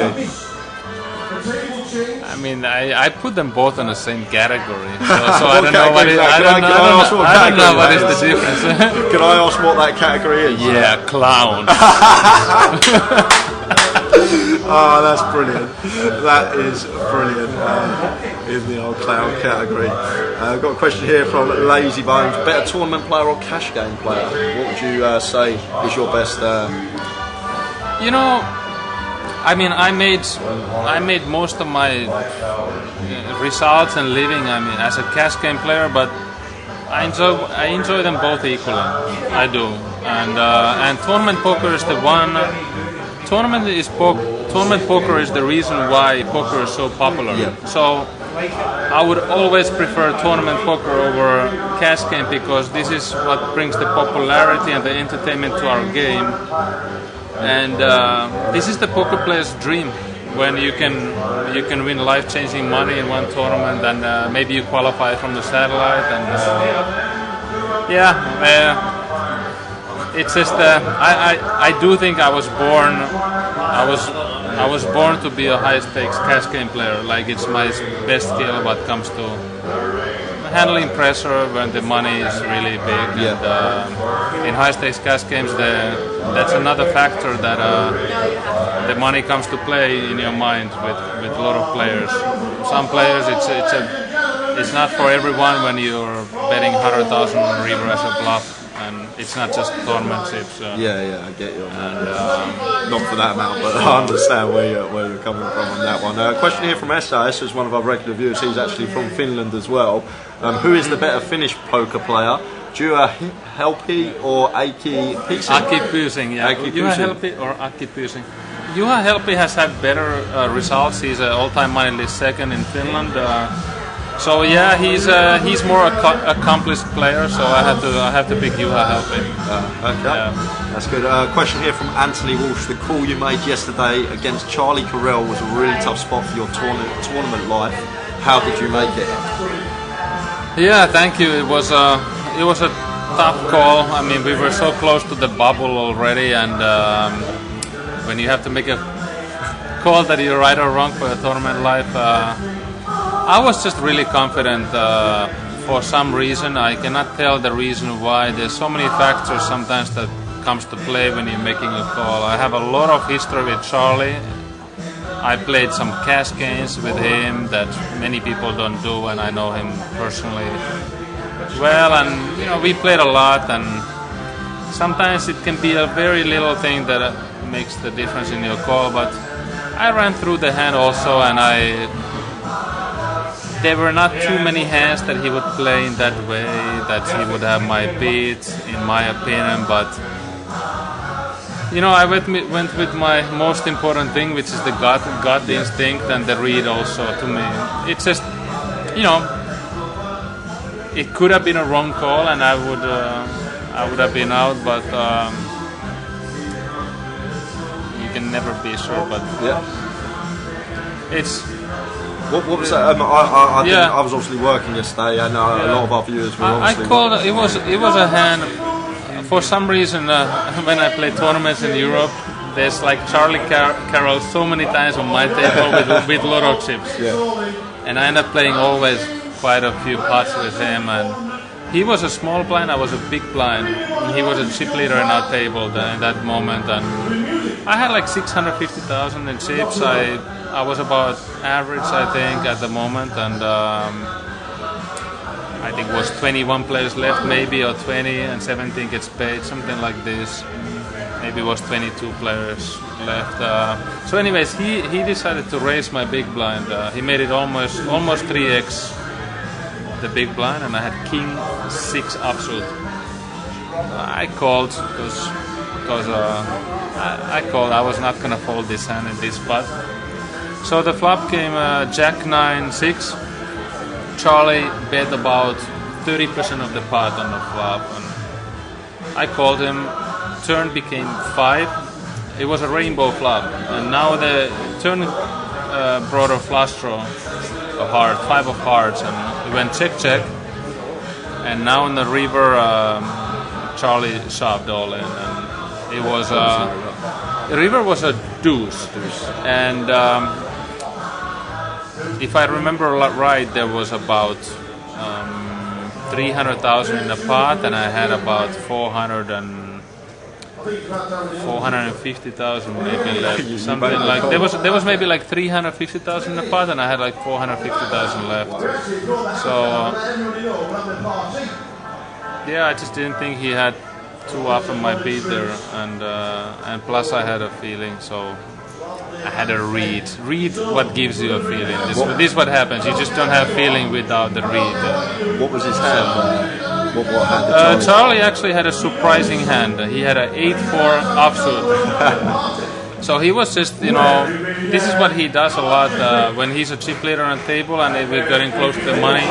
He's really ruthless when it comes to applying pressure, and he's not afraid to bluff. And this could be another lesson that when you play poker, you gotta spot those players who are willing to pull bluffs and how crazy bluffs. And certain players are comfortable with smaller, some bigger. And Charlie is that guy who has the balls to bluff me quite big. I wouldn't be doing that against you, I'll tell you that. And he was looking me straight to my eyes about 10 seconds at least, which is also a pretty bossy move. Eyes can sometimes tell you a little bit. Do you rate Charlie Carroll as a player? Do you rate Charlie's game? I rate Charlie Carroll as a very high, as a tournament poker player. Very high. To me, he's an extremely good player. This time I beat him in a hand. It doesn't mean that make him any worse as a player. And he knows what he's doing, and he studies the game a lot. He's a good player. I've got someone asking about the app on Twitch. Jay, I'm on Patrick's app. How do I add people on it, please? So I guess you're going to have to answer that, Patrick. I'm not too sure. Yeah, you can go and search. You just type on a search the name you wanna add. But since you start typing the first letter, it's gonna offer you a lot of names. But yeah, it's like any social media, like the Instagram. So that's how you find other people. So we are building the community now, and there's new features coming every month that hopefully you will find useful. And hopefully soon we're gonna start having that live data from the casinos. So that's gonna make. Oh wow! What is this hand? Wow! Bow on the turn for David. Andrew's dead on the turn, and David would double up. Just add me first. Just type my name, and you'll find me and send me a request to add me to a crew. And there we go. Right, guys. Patrick, I've actually kept him a lot longer than I was supposed to, but I'm absolutely savouring this because it's such a great opportunity. I'm going to do one more question, if that's okay with you. I'm going to pick one more question, and then we'll have to say our goodbyes to Patrick. But Sam asked, do you ever approach playing on a televised table differently to just a standard outer table? Do I ever approach playing on a televised table differently to an outer table? Oh, differently. So, I always, that's one of the things why I believe why I've done very good on a TV table, is that it doesn't bother me at all. It doesn't change anything to me, and I believe it changes some things for some players. They might feel more pressure, or they might feel like they want to show something like look good on making a bluff or a hero call. Or one thing it does, sometimes it slows the game down, and it can be uncomfortable sitting on the table. That's you have to put the cards where they read it on the certain spots, and I think a normal table is a little bit better and comfortable when it comes to just feeling the players out and reading them. But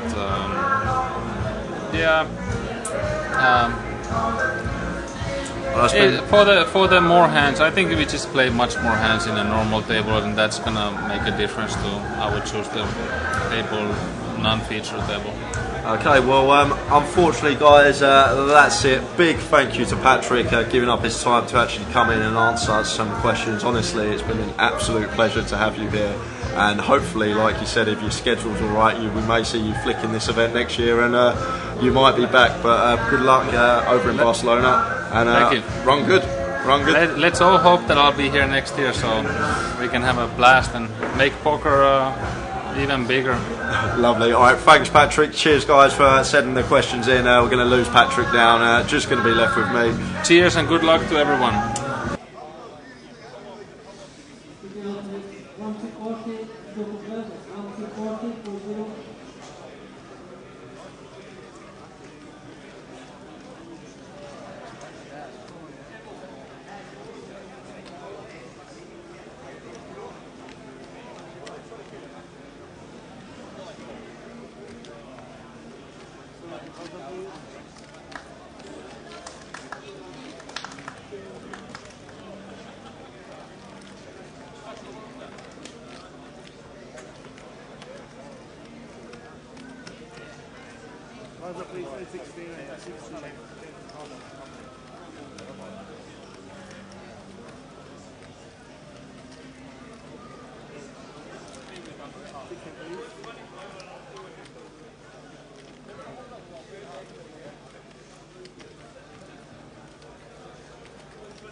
Honestly, I am buzzing now. My heart rate, I don't think it was going the whole time, but eventually calmed down the last 15 minutes. But it's great to have Patrick in the booth. Honestly, as well, such a lovely guy. Just such a nice guy. Great to have him in here, and hopefully you all enjoyed that. We're back to the action now in the Goliath. I know we missed a few all-ins, but I'm sure you can all forgive us because we had one of the biggest names in poker in the booth, talking about 4 million losses, 2 million wins, and I hope you all enjoyed that. I know we was only actually meant to have him for 10-15 minutes, but I tried to extend it a little for everyone watching at home, just firing the questions out. But great to have him in the booth. Back to the action now for the Goliath. Thanks to everyone for sending the questions in, and it's been great. It's been great. What an event. Oh, don't Morris, honestly, it's just amazing for me. The guy that I've grown up when I was 13, 14 years old watching high stakes poker on YouTube and seeing him play these huge pots like with Phil Ivey, Tom Dwan. And then if you said to me one day I'd be sitting next to him doing commentary on poker, it's just honestly it's unbelievable. But I'm not sure I can do this the rest of the day now. I'm still absolutely buzzing. But yeah, Morris, it was good. It was good. Sorry about the chat box. We had so much coming in from everywhere, YouTube, Twitch and the GUKPT. There were so many questions coming in all over the place, so it was hard to get through most of them, but I tried as much as I could to get as many as I could in, and hopefully that was all good viewing. And those of you that did get your questions answered, I'm glad that you enjoyed it. Blue 58 says, thoroughly enjoyed listening to the man. Nice to see he still loves the game. Good to hear poker talk about people and situations instead of maths. Yes, I know maths is important, but table texture and reading the table is important as well. Well done, Jay. Handled it well. I handled it well, but I jumped around the room when he left. You should have seen Dave looking at me. How the hell is Tower going to work? How are you going to work with Tower now? I don't know, Stu. I don't know. Yeah, John, the music in the background is for our Joker's Wild. We got Tower on the karaoke. That's what you can hear in the background with the music. But Jay, he's going to keep my comments on board. What was somebody's playing it? That's all right. But it was. Dave goes, I've got a picture of me and you on my Twitter, so you better like it. The woman who's now following Dave, What's this account? Do you hear what he said? I've got to tell you this, PK, and the guys that missed it, because this was probably one of the best part of the interview.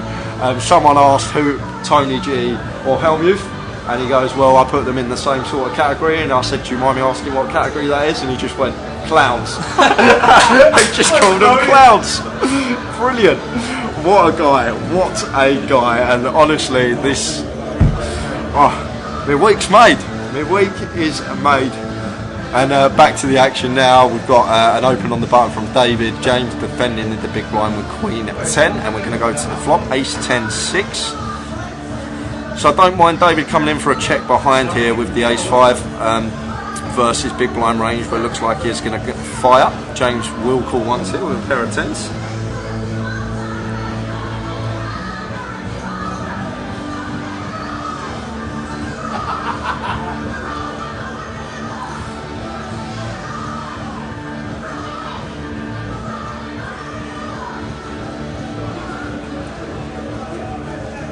Ace on the turn. This is actually a really good card for Dave, because this actually means he's going to probably get a second street here versus 10x, and 10x is exactly what James actually has here, but maybe James just gives him credit for the ace. That could do something, that could be something to do with table image.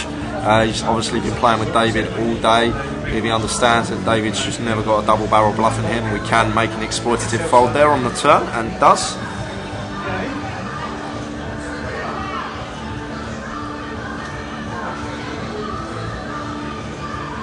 Yeah, I can concentrate now, but I'm still starstruck. Honestly, it has been an absolute pleasure. I'm glad it was Tower karaoke out there and not me, because it would have been Tower interviewing him, and I'm so happy that I got to do that. But thanks to you guys as well, sending in all the questions. He had a smile on his face the whole time, Patrick, as well. You couldn't see him obviously, but he was smiling, he was joking, he was laughing, and honestly, what a great guy. What a great guy. Right, let's catch up with some questions in the chat boxes.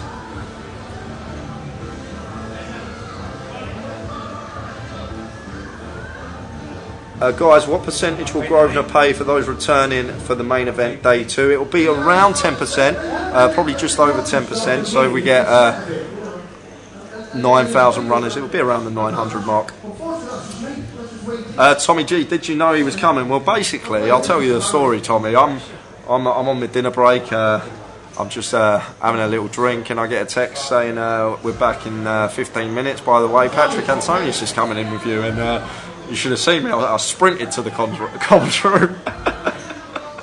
But yeah, that's how I found out he was coming in. Yeah, Steve, it's part of the event though. It's a bit of fun. I know the music is really loud, but I guess it's just going to have to be dealt with for tonight.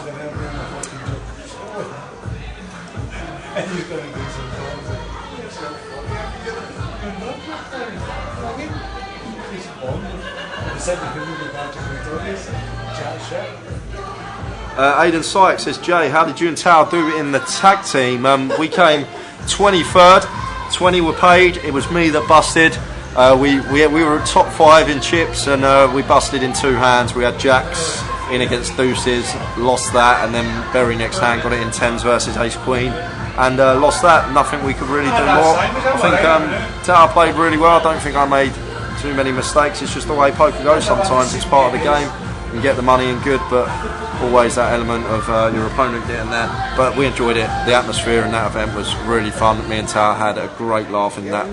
As we see Josh open the pocket 7s, makes it 3.3k.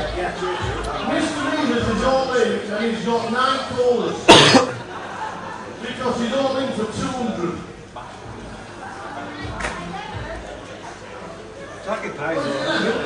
Yeah, the side event is buzzing, Steve. It is absolutely buzzing.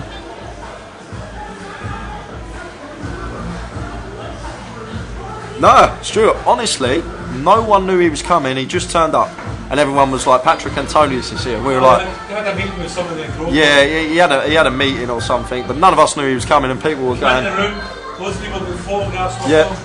He must have done about 100 selfies. He must have done about 100 selfies. Such a top guy. Everyone was going up to him. He was saying selfie, like selfie after selfie. Smile on his face. Oh, guys, I am over the moon. Can't catch my breath still. Can't wait to tell all my mates. Martin continuing here with the Queen Jack suited after. No, he's actually going to donk the Queen Jack suited here, Martin, on the 10-8-8, and Josh calls with the pocket 7s. 3 of clubs on the turn, and Martin looks like he's going to come in for a double barrel here with the Queen Jack. and we have turned a flush draw. So once we donk flop, and not that we should be donking flop, but if we happen to donk flop and we find the 3 of clubs on this particular turn, I don't actually mind this double barrel here. But got to understand, Josh still has ace 10 here, he has jacks through aces.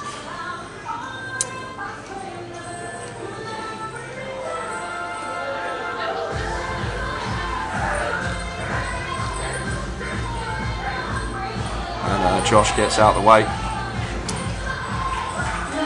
Kick.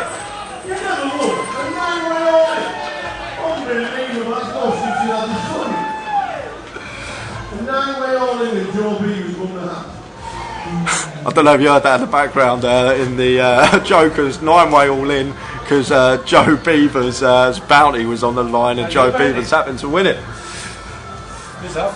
Steve says, wonder who told him about it then, because Coventry is a bit of a distance from London. Yeah, Steve, I think there was some sort of meeting going on with the powers that be, and Patrick was coming to see them. But this is what I'm saying. Like, he's such a great guy. He weren't due to come in the comms or anything, and he was actually only due to do 10-15 minutes. But somehow we got him for 50 minutes. So it was a right treat. It was a really great treat, and for you guys watching at home, for me here, for everyone here, just to have, like, sitting next to this guy and talking about him playing 2 million, 3 million pots, him calling him Tony G and Phil Hellmuth clowns, it was just brilliant.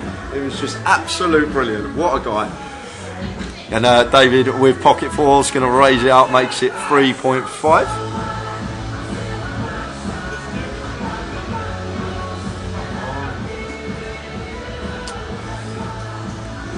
And Thomas should be defending the big blind here with Jack Knight. Stuart says someone needs to get on to Patrick's agent about next year. That would be amazing. Oh, I got a few pictures. Don't you worry about that, Stu. What? I got 4 of them. Put it up. Put his name and then his PA was something. The King Clubs rolls off on the turn. The pocket four is still the best hand. Still expect Thomas to check here. I know flop's been checked through, but still a much better board for the opener's range than it is for our ranger's Thomas. Yes, we have a gut shot, but just got to be done with the hand here on this particular board. 4 on a river. Not that it changes anything, because Thomas should still be checking.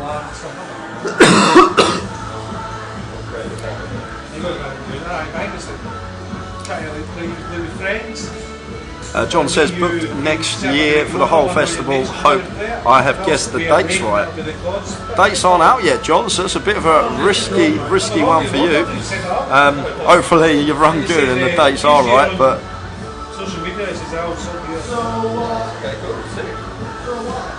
exactly, Stu makes a great point. Just because you play high stakes poker doesn't mean I've just lost it. Just goes to show, just because you play big money poker doesn't mean you can't be normal. Logs is in the building. Logs has just missed Patrick Antonius. We had Patrick Antonius in the booth for 50 minutes. Yeah, it flew by. Honestly, I can't believe how quick that time flew by. It seems like he was in here for 10 minutes, and I look at the clock and it's an hour now since we've been back. Yeah, Nate, great question. The Hellmuth Tony G one, that's another one that's made mistake.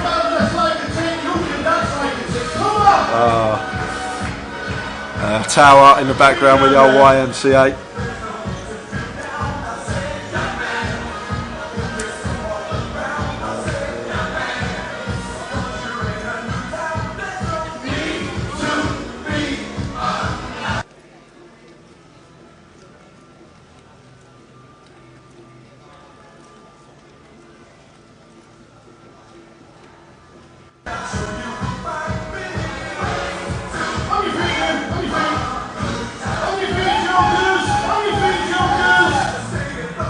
So A7 for Martin on the button, want to be opening here, makes it 3.6k.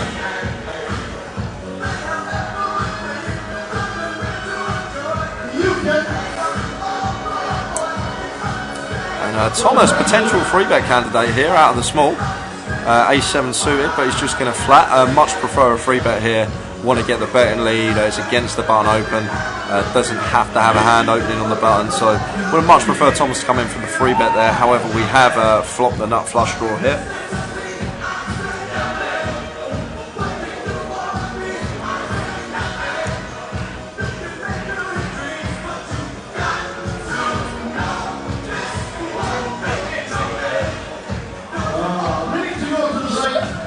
I'm literally so happy. Probably not my mates, like.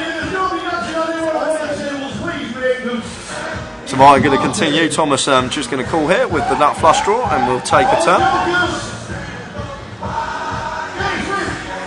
And it's the king at diamonds, so a lot of the time this is going to go check check.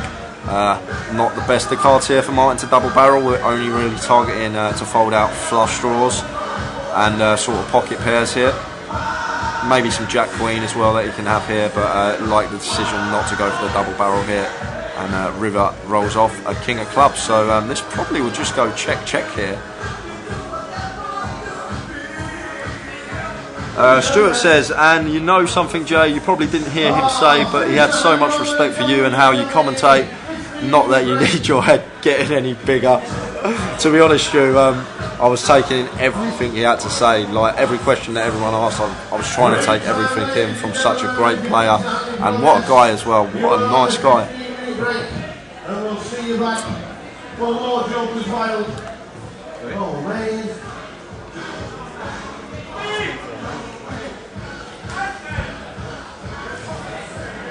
But Thomas actually going to come in for a bluff here, basically repping a 10 or a king. And Martin here may actually be able to find a hero, because he probably doesn't expect Thomas to bluff ace high here because we've got good showdown. But there's plenty. This brick Jack Queen misses, the flush draw misses. He's probably going to check call with his 4x here, so his sort of value range is defined to King X and 10x here on the river. We'll have plenty of King X and 10x peeling out the small, but it's actually a pretty tough spot for Martin, getting 3 to 1 on the call, and looks like he's going to get out of the way. And nice little bluff there from Martin on the from Thomas on the end, getting Martin to fold. Yeah, Angry Bear. He says, wait, Patrick Antonius was playing on the, was playing on the featured table. No, Patrick Antonius was in the comms booth with me. Come and joined me for 50 minutes. I think I upset his the guy that he was with. That was, I think it might have been his agent, because I had him for a bit too long. I was only meant 10-15 minutes, and he was in it. Did you have him? 50 minutes. Ah, that's alright. I'm sure if he didn't want to. He was smiling, he was smiling the whole time. He was really intrigued with the questions and. Come see Patrick Antonius. Come to a bit late, Mikey. Bit late. It's just You've Raj missed here it. now. Sorry. No, Logs, he's not playing the Goliath, but I did ask him the question if he would come and play next year, and he actually said if his schedule is okay and he's got the time to play it, he would come and perhaps flick it in. So you never know, could potentially be Antonius versus Goliath next year. Yeah, place is absolutely rocking in the side event room. Music is going to go off for 15 minutes, so we're going to have 15 minutes of peace and quiet while the players go and have a break. Is that your water? Yeah.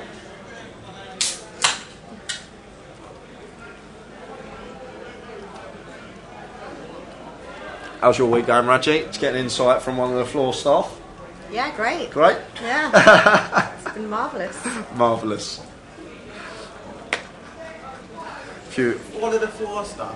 Yeah, one of the floor staff. He's trying to insinuate that I don't do any work, but all I do is work. I know you really do. hard. I know you work hard, Raji. I know you work very hard. You move more than I do. One of the hardest working people that we have on the floor, Raj. Yeah, that's me.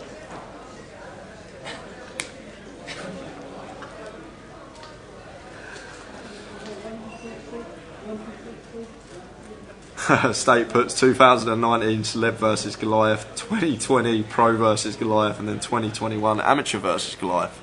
Ah, who's gutted that I'm married? Don't be gutted. And this is my last event. I'm leaving after this. Don't tell us that. Oh, I was happy until you just said that. I'm sorry. Oh, you will be missed, Raj, but I'm sure we'll see you There'll be a on lot the of added top. value in the comps next year. Yeah, I'm going to come back to Goliath next year just to play. Oh, you're going to play next year? Could be on Antonius's table. I could be, Yeah. lucky me. Yeah, she will totally be missed. Such a great asset to the team here, Raj. Miko says, has Raj said what's next for her now she's leaving us? Not yet. Not yet. There's your answer, Miko. We'll leave that there. Stuart says, good luck for the Stuart. future, Raj. Sad to see you going. Remember when I won a side event in the GUKBT? I'll still be around. You'll still see me, don't worry. Yeah, spot on, Gary. Yes, Gary. Know me well, obviously. So blinds are 8-16. Tie here with aces. Probably should mention the man in seat 9 has made back-to-back day threes. The last two Goliaths, 2017 and 2018, and he's doing well today. So Ty, if he could go day 3 years on a row, that would be some crazy result. It would be insane to navigate through a field of this magnitude and make 3 day threes on the trot. It would be unbelievable. And that's the man in seat 9, Tai Huang.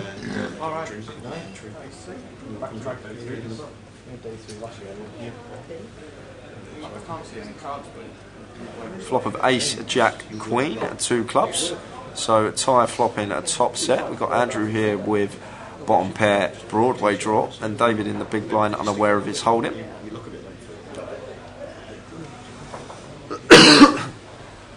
Evening. Evening, Tower. Do you want to come give us an update? Does anybody want to take my hat off? Take your hat off. Hey, Jay, just want to take my hat off. Take your hat off. We've been I didn't want to go out there and tell you to be quiet. Oh, that's horrible. There's your hat. Ugh. So Tower's on his little 15-minute break from the DJ booth. Oh, can they hear it? Yeah, can they hear it? God, Sorry, guys. Sorry, guys. It's what the Joker's World's all about. If there's anybody, sorry. Huh? No, not at all. I want to dry my head off. Oh yeah, sorry, people. It's amazing. Oh, so what's Cloud9 like? Oh, Tower, honestly, the first, when he came in and he sat down and he sat next to me, said hello, shook his hand, got a picture. And then my heart just started going, like I was running some bluff for about 5k on the river. I bet you didn't know what to say. And my pulse would not slow down until about 10-15 minutes into the interview. It was insane, it was unbelievable. I could not believe it. Oh. But what a guy. I literally can't comprehend it enough. I know I sound like a broken record now, but if you're in my shoes, I'm sure you'd feel exactly the same. I'm just starstruck. And Andrew here with Jack 10 going to have to... Wow! Is Andrew putting a raise here with the Jack 10? And he's picked the wrong time to do it. However, Ty just can't jam here. We got a flat as Ty with the aces because we want to potentially keep bluffs in Andrew's range, and if we jam here, we're only getting called by flushes or king 10. They're like the 10-9 as well. So we've just got a flat as Ty, and he does, and bingo on the river. It's the queen of diamonds, and Ty probably going to play in follow, coming for a check here, and it's a give up on the river, and Ty sees the Jack 10, and the aces are good.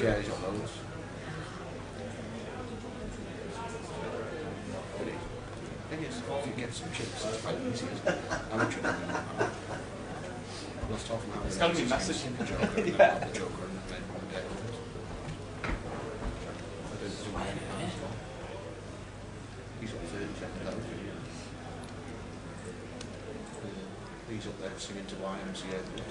I'm not sure, Jimmy, how many bullets Ty has had. It's the first time I've actually seen him in the room all week, so I'm guessing this could be his first bullet. Jay, I had to jump on another call and miss the close part to your time with Patrick Antonius. Excellent job. Cheers, Scott. Thank you. On day 2, I'm concerned we hear the bubble burst before it happens on screen due to the delay, and we can hear it. I'm sure we'll find a way around that, Logs. We usually do. Hopefully there won't be any spoilers regarding the bubble on day 2. Stuart says Jay was like a newbie at the poker table, pulse racing, thumbing out his chest. Honestly, that I'm not even exaggerating, Stuart. It honestly was like that. It's made me day, year, decade, century. It's just unreal. Like someone that you idolise growing up and you look up to and watch them every night, and then you get to sit next to them and speak to them and get their insight on the game that you love. It's just such a treat, and I don't know how the guys wangled it for me, but I'm so grateful and thankful that I've managed to get to sit next to him, and it was me sat next to him talking poker with Patrick Antonius. I'm going to come back to the chat box because we have got an all in. Ace King for Josh, Ace 4 for Bradley, similar stack, so pretty much both players' tournament could be over. Well, whoever's loses unless they get a spin the shorter stack. I'm not sure who's got who's covered. Just going to get a quick count of the chips. Yeah, I know, Miko. Miko says Antonio should have been starstruck meeting me. Jay, you going to be playing 25-25 Luton? Yes, Sam, I probably am. Unless there's some sort of unforeseen circumstance. I think I'm going to be flicking it in Luton in a couple of weeks' time.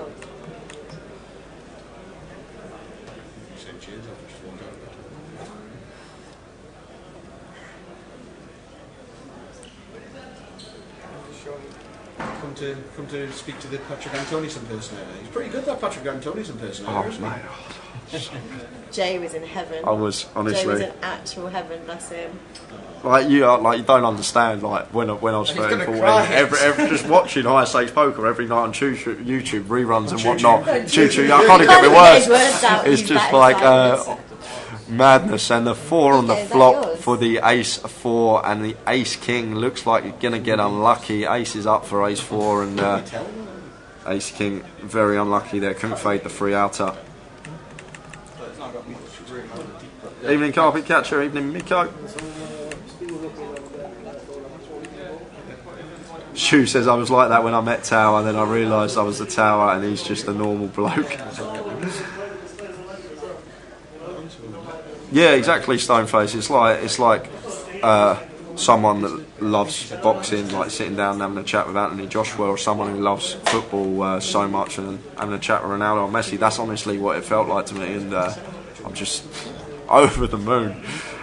Nothing can happen this week now that's not that's going to take this grin off my face, put it that way. So if you come into play tomorrow and you see this Cheshire cat walking through the room, you know why. You know why.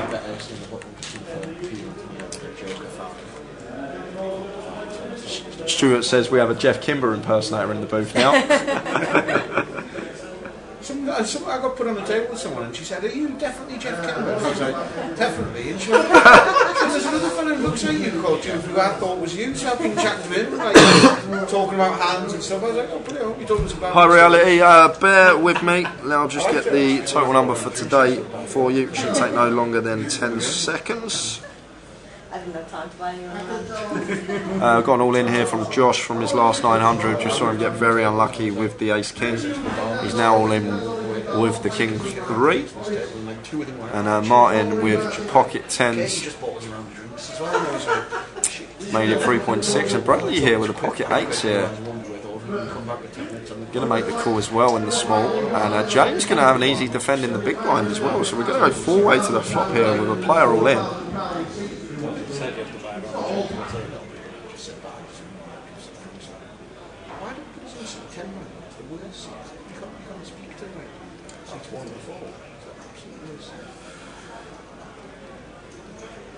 Total number for today is 1,569, and there is 433 players remaining in the main event. What another turnout again.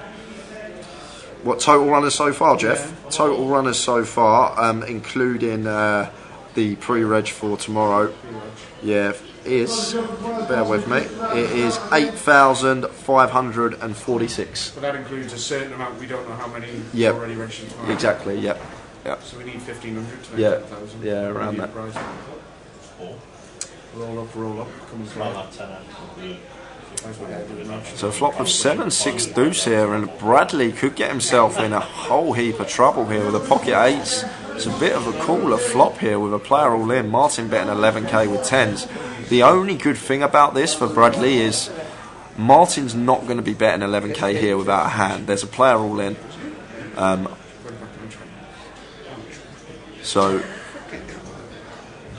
the 8s of Bradley here going to be in a pretty tough spot, and it's a great fold with the 8s. It's a great fold from Bradley. He understands that Martin just can't have a bluff here, and regarding value, he's not going to have any 7x opening under the gun +1. So that's a top fold from the man in C8. To be honest with you, I was expecting him to call there. It's the right play to fold, but in this tournament, I think we see a lot of players calling that spot, and deuce on the river to the 10s are going to take the pot, and we're going to lose one. Yeah, just under reality, just under 15 something, over between 1,500 and 1,600. I can get the numbers up again for you quickly if you would like. Nozza says, back after getting home from work, are orderly James Madison and Anthony Gardner still in? No, James Madison and Anthony Gardner actually busted in the same hand. They were all on the feature table, and James Madison and Anthony Gardner busted in the same hand. Audley Harrison is still in, but the other two have busted. What a great fold with the 8s there. That's a top fold from the man in C8. Great fold, James. Imagine these guys watching back the stream later and they hear Patrick Antonius commentating on it and have no idea that he was in the booth. It's going to be a little treat for these guys as well. Where could I find the blind structure? Asked Rise Chords on Twitch. If you go to gukpt.com, there's a tab that says events or schedule, and there'll be a little sub-tab that says Goliath, and then the blind structure will be on there. So Joker's Wild kicking off again. You can hear the music in the background.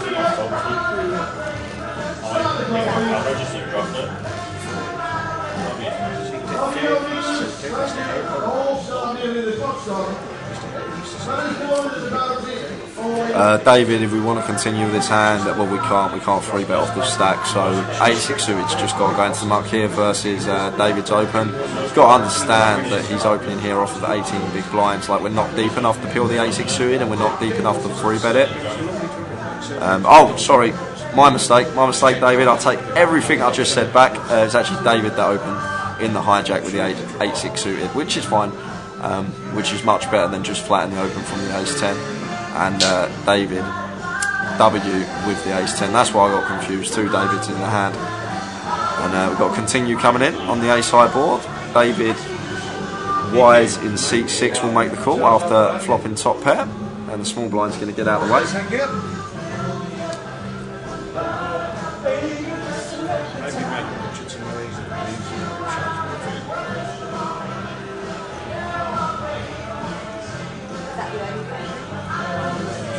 King of Diamonds on the turn, so we've got a clear check now as David, and it's going to be a check fold from him. Kieran Cook says, is day 2 same amount of levels as day 1? Yes, 16 levels is the amount of levels we'll be playing for day 2. Stuart says it feels like a pub disco in the background. It looks like 1 2, Stuart, if you go in the room. I don't know where Stuart's been drinking. I know. That's not down to the action tracker logs if the hands don't show up. That's just the RFID reader not picking up the chip in the card. That's nothing to do with the action tracker if the card doesn't actually show up. Oh, still need to catch my breath. He did chat around and stuff. The night he was on,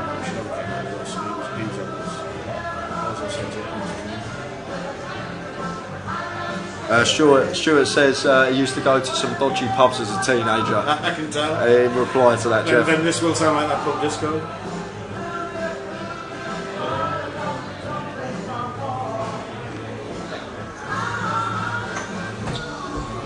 I think she knows, Stuart. Mum's tuned in, so I think Mum will probably be aware of what's just happened. Well, she'll have no idea who Patrick Antonius is. She will have no idea who Patrick Antonius is, the mother, but I think she'll understand who he is in terms of me, like a poker hero growing up when I was younger, watching him playing for millions of dollars, and then sitting next to me. I'm sure Mum's absolutely ecstatic for me. Honestly, it's something that don't happen every day.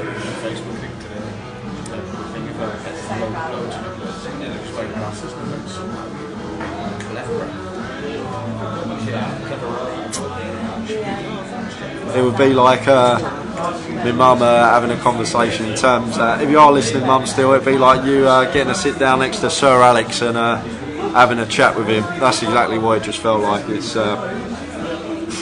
thanks for the support, everyone in the chat as well, sending in the questions and making it so much easier for me, because I would have struggled without you guys, I'm not going to lie, sending in all the questions.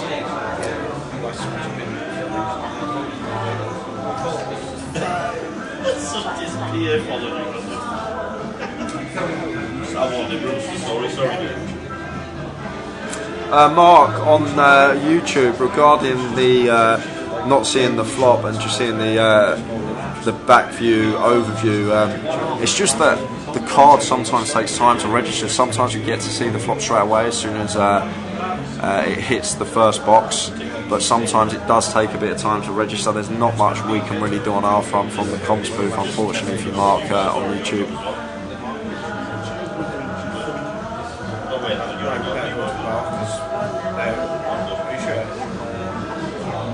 Does anyone know how many chips Audley Harrison's got? Cheers, PK. PK's on the case regarding Audley Harrison. His forehand was interesting, Jay, when he was on the feature table. Oh, very interesting. Bradley with Queens here makes it 3.5k in the hijack. Quite an easy defend in the big here as Thomas.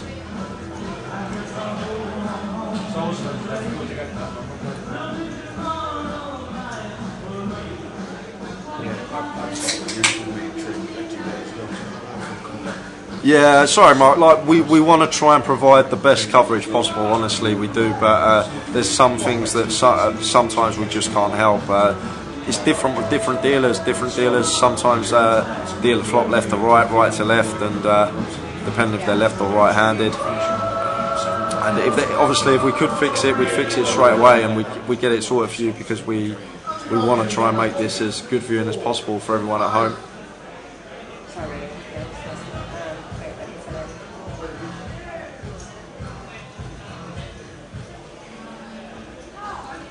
Bradley going to continue here with the Queens, and Thomas got an easy fold with bottom pair.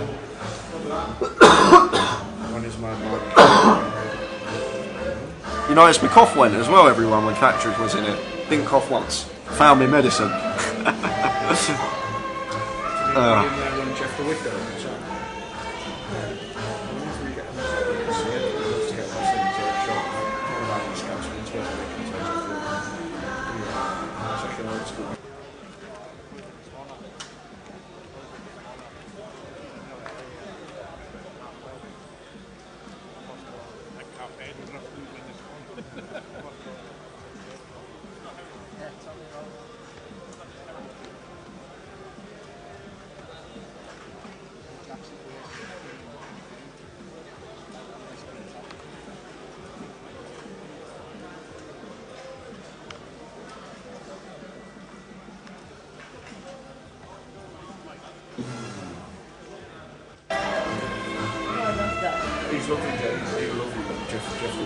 Stuart says, guys, we should be grateful. It's free. Poker Go charges to watch poker.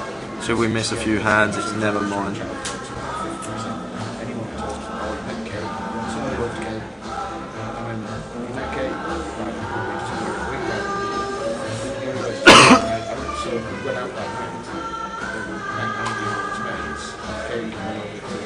Brian says, have to say, Ty is a wonderful player, also a really nice guy. Always enjoy playing against him, though it never is easy.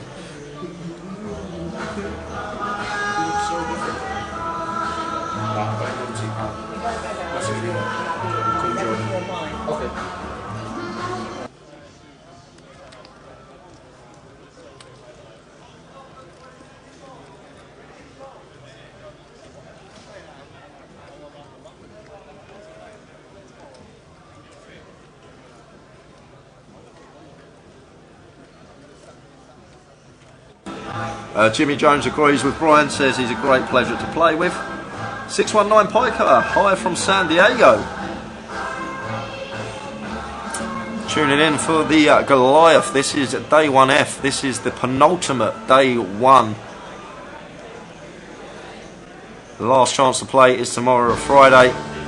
£100,000 going to the winner for a £125 buy-in. It's great value here in Coventry.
Hi John, how we doing? Good evening. Yeah, logs, I'd say probably well over 9,200. I'd definitely have the overs on that now. Yeah, about it's probably equal to about $120,000, 619 poker. No dates for next year have been given out as of yet. As soon as we have the dates, we will let everyone know. Question here from Ulster Plays. Any idea what the waiting list is for tomorrow? Reg doesn't open until 8:30, so no one can buy in because we're at capacity now. So we'll start taking alternates at 8:30 in the morning.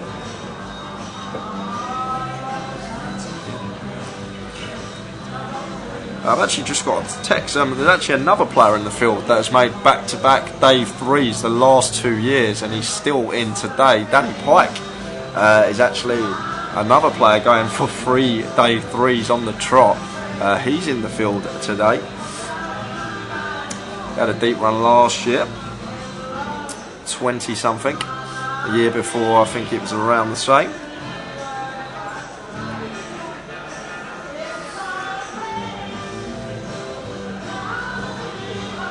So ace 10 suited for Andrew here in the cut-off. He's going to be coming in for an open.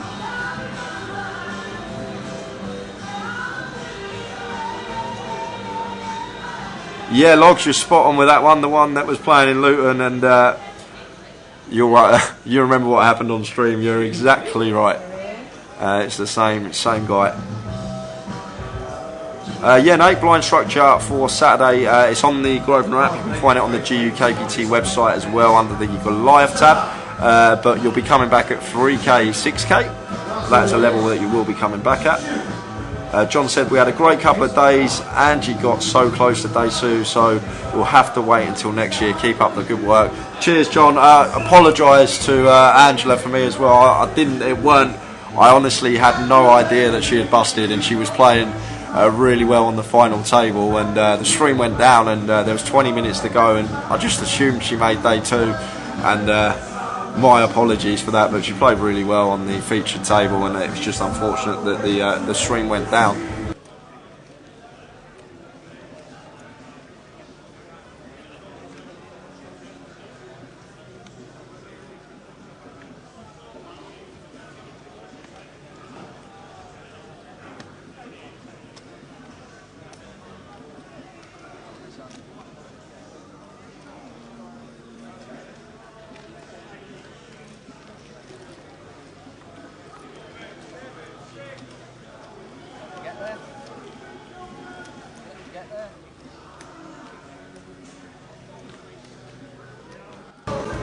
So now you got the best of me, come on and take the rest of me, oh baby.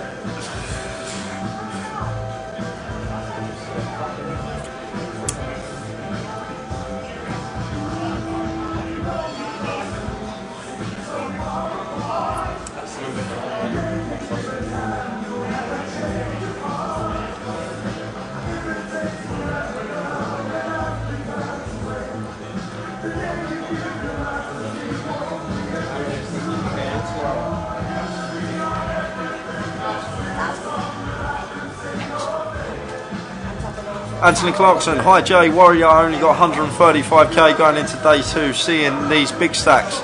Why are we worried, Anthony? We got 22 bigs. No need to be worried. We're fine. 22 big blinds, more than the playable stack. It depends what you want to do, Anthony, whether you want to fold your way into the money, which you probably will be able to do off that stack, or whether you want to go for the win and try and propel yourself into day 3. It's down to you what you want to do. The right strategy, if you're looking at the long term, you want to try and gain a stack and go for the top heavy money rather than the min cash, but it depends on what strategy you want to opt for, whether you want to lock up the min cash or go for the win. And if you want to go for the win, you just, as I say, off 22 bigs, get an understanding of your table. You can put in, understand that the bigger stacks are going to be opening a lot lighter, especially because we're going to be so close to the money. You can put in some light 3 bets against them. You want to start opening into the blinds of the weaker players a bit lighter, and also opening into the blinds that the players are playing very tight, and you sort of have an inkling that they're just trying to fold their way into the money, and that's where we're going to make our chips there. Off of that stack. It's not a bad stack to have. I've had so many people come up to me and have a chat with me like, Jay, I've only got 100k, I've only got 150k, what am I supposed to do for day 2? And I'm saying just play your game. 20 bigs is more than enough to take through. We're on a 40-minute clock here. Structure's still great. It's a stack where we can still make a lot of things happen. There's no need to panic, and if you play it right and you're on the right side of variance, and when you get it in, you get the money in good and you hold. Before you know it, you could have 40, 50 bigs and be right in the mix again.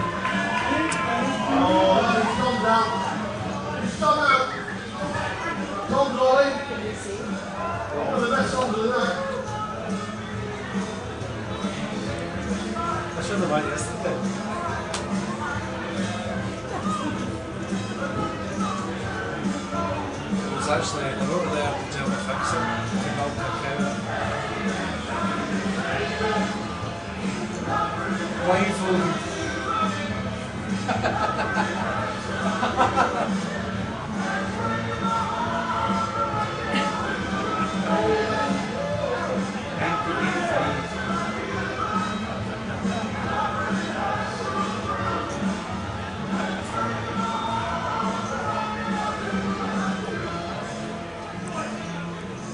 Seven 3 gets there on the flop. Now the ace king needs to find an ace or a king to keep his tournament alive.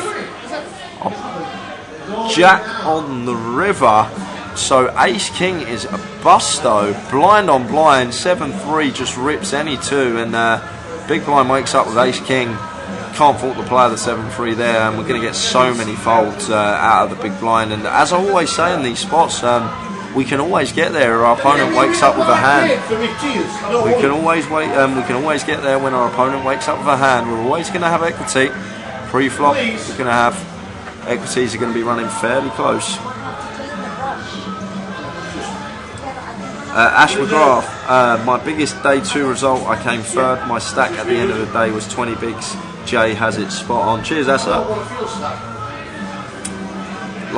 It's like some people think, oh no, I've got 20 big blinds, what am I going to do? I need some chips. But you don't even understand how many orbits you've actually got with 20 bigs. You're gonna lose 2.5 bigs an orbit. Like you could potentially fold for 2 orbits and still have 15 bigs. Like it's no rush, and on this 40-minute clock, it's no need to panic. No need to panic off of that stack. Stephen K, when does the registration for the high roller on Saturday open? Can we register online for it? You can't register online for it. Registration open now, PK? Brad? Oh, I thought you was walking out there. Super high roller, registration open now? No. Not until the day, like maybe an hour and a half before. Okay, an hour and a half before the start of the tournament, the registration will open for the super high roller. Matus on YouTube, what do you reckon the min cash will be? It will probably be somewhere around 210, 220 pounds. Yeah, maybe a bit lower. Around 200. Give it, say 200 pound, give or take a bit. John says, tell Anthony Clarkson to stop worrying. He will be okay as long as he stays away from me because I know how he plays. Asa, no matter how loaded the table is with chips, there's always spots to exploit. Exactly, couldn't have put it better myself. God, we've got some bangers playing in the background tonight. Tao's having the time of his life out there. Anyone watching the stream, if you're playing the Joker's Wild, I know we have a few players that like to watch the stream while they're sitting at the tables. Enjoy it, because I can tell you Tao is.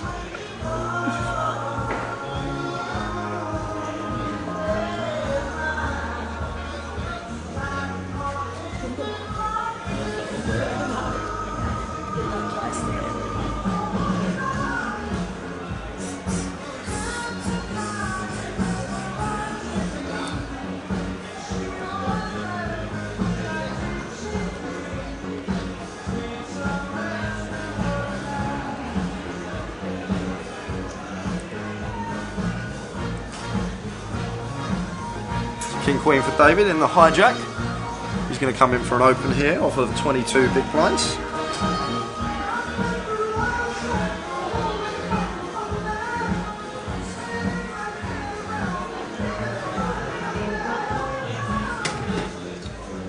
NCYR, what was Antonio here for? I'm assuming you mean Antonius. Just looking at the tourney, or is he entering? No, he was here for other reasons, I believe. I'm unaware of why he was here. I think a lot of people are unaware of why he was here, but we were just lucky enough to be able to get him in the comms with us somehow. And what a guy, and what a bit of entertainment as well for us. It was unbelievable. It was great to watch, and I really did enjoy it. And we've got Thomas here in the big blind with pocket jack. Can either come in for a free bet here or just flat. So does free bet to 12.1k, and now David off of this stack. Wow, is he going to move all in? He moves all in, and Thomas is going to call, and we're going to have the fake flip on our hand. King Queen versus Jacks, and Thomas has to call this off for 22 bigs here after free bet, and we can't free bet fold Jacks to 22 bigs. Eventually he will make the call. To be honest, Bradley, I think that was more on my front. Ben says here to plug his app. It sounded like he didn't. When I spoke to him briefly before, he was talking to me about the app and told me about it. And I downloaded it, and then it was actually me that mentioned it. It weren't nothing on stream for him.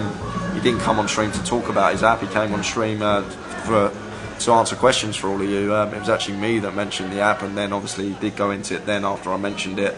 But hopefully a lot of you did download it, because it's a great idea. I think it's a great idea for an app like a social media. A poker king on the turn, no justice, and a 7 on the river. So the Jacks are gonna lose, and David gonna be up to 94k. Thomas gonna be left with just over 20 bigs now.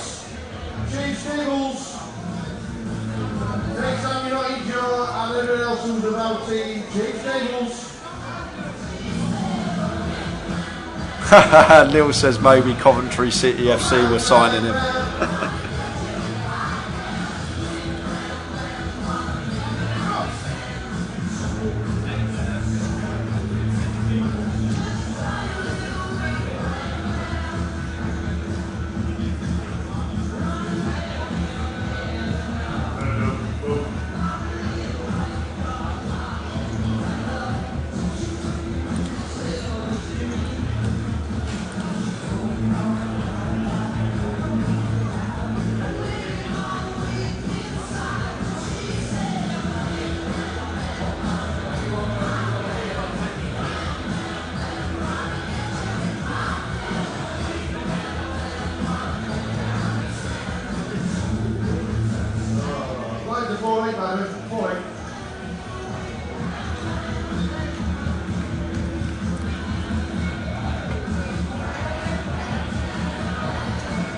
Stu, heard he's playing the Sunday comp at Walsall for a prize pool of 4k.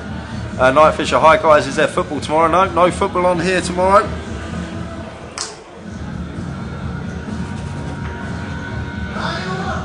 The app is called First Land of Poker, which is a little abbreviated. It spells flop, but I think in the App Store type First Land of Poker, and if you don't find it for that, I think you got to type flop.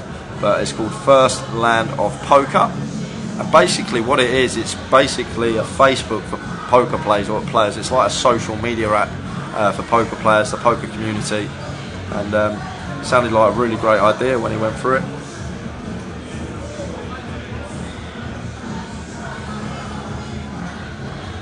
No football on Saturday either, Night Fisher.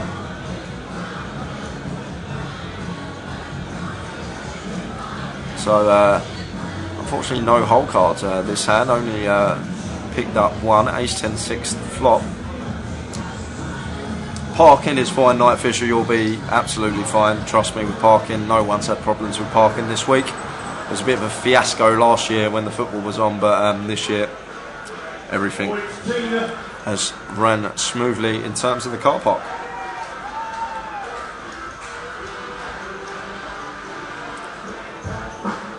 So I expect Bradley, we don't know his hand, but I expect Bradley to continue on this board a lot of the time.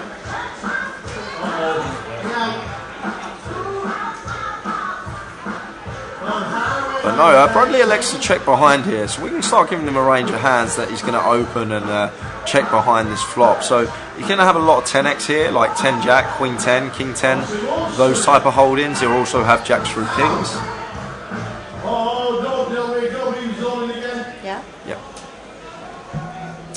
So got some confirmation for the higher roller. Registration for that actually opens an hour before start time on the day. So there's confirmation for the higher roller. I've got a bet here from Adam, bet a 6k on the turn. And Thomas just going to have to let this go. Yeah, we have the third nut flush draw, but bad reverse implied odds here as well. The time the spade comes and our opponent has a better flush.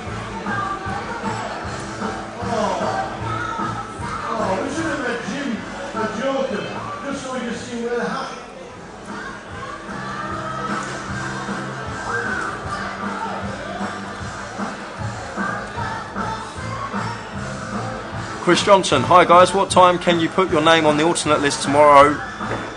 It will open at 8:30, the alternate list, but there'll be queues from early. People come and queue early. Yeah, someone in the chat earlier said they're getting here for 5:30 in the morning to make sure they're one of the first on. So it's that's how early people are actually getting here tomorrow, Chris. Someone said that they're getting here for 5:30 in the morning. And going to start queuing, or you could do the hardcore thing and come play tonight and just do an all-nighter and then get in the queue at 5:30. It's up to you. I like that. If you do that, let me know, I'm in. Ben Bradley says the tower in the background is cracking me up. He does know how to put on a show, the tower. And Bradley here all in for his last 15 bigs with ace-9 suited. This is fine under the gun +2. It's going to fold around in turn to the big blind. And a quick fold, so Bradley gets the shove through, picks up 5k. Yeah, Danny, honestly, I'm still starstruck. It's unbelievable to have someone of that magnitude in the booth with me commentating on a £125 buy-in poker tournament. And you've got Patrick Antonius here who's playing for millions of money and telling us how he's had 4 million, he's lost 4 million pots, he's lost 2 million pots, and he's just such a nice guy. Like, honestly, it's just unbelievable. I'm lost for words every time I just think about it, what's just happened. But it's such a treat for us, And if you did actually miss it, miss Patrick Antonius in the booth, I think someone is going to probably cut that for us, and it may be posted out on social media in days to come, so everyone can listen to what he had to say. He had some great advice as well, like the advice he was giving. Like, I couldn't have thanked him enough. I was taking it all in, and I hope all you guys were taking it all in, because like he said, it's a game of learning. He said he's still learning every day. Everyone's still learning every day. You always want to be striving to improve, and what an ambassador for the game. What a guy. Oh, we have done it, really turn around. They make a difference through the day. I don't even know if this is what make me landed up. What? I don't even know if this is what make me landed up.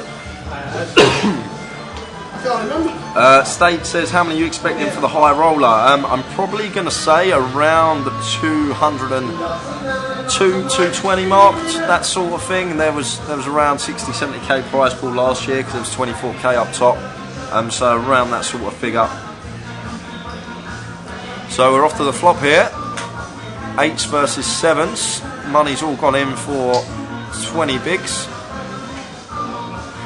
Flop of 9, 9, 6 all round it, but no one flops a set. Oh, that's a gross turn. 2 outer on the turn for the 7s and a 6 on the river. 9 would have done the job as well for the pocket 8. That's a gross one. And the 7s are going to double up and the 8s are going to be left on fumes. 2 outer on the turn. When you're in pair versus pair and you fade the flop, you usually think you're there, you're home and dry, but boom. Always come in 7, as they say.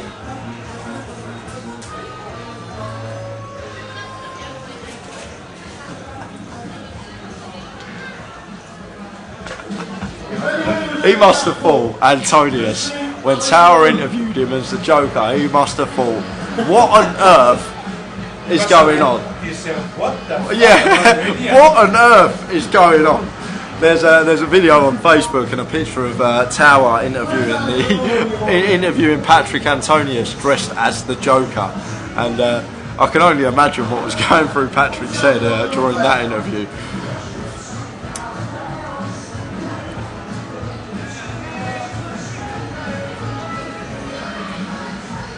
Raji's now gone back to work, Stu, so she can't answer that question for you. But obviously, I think she would have said no.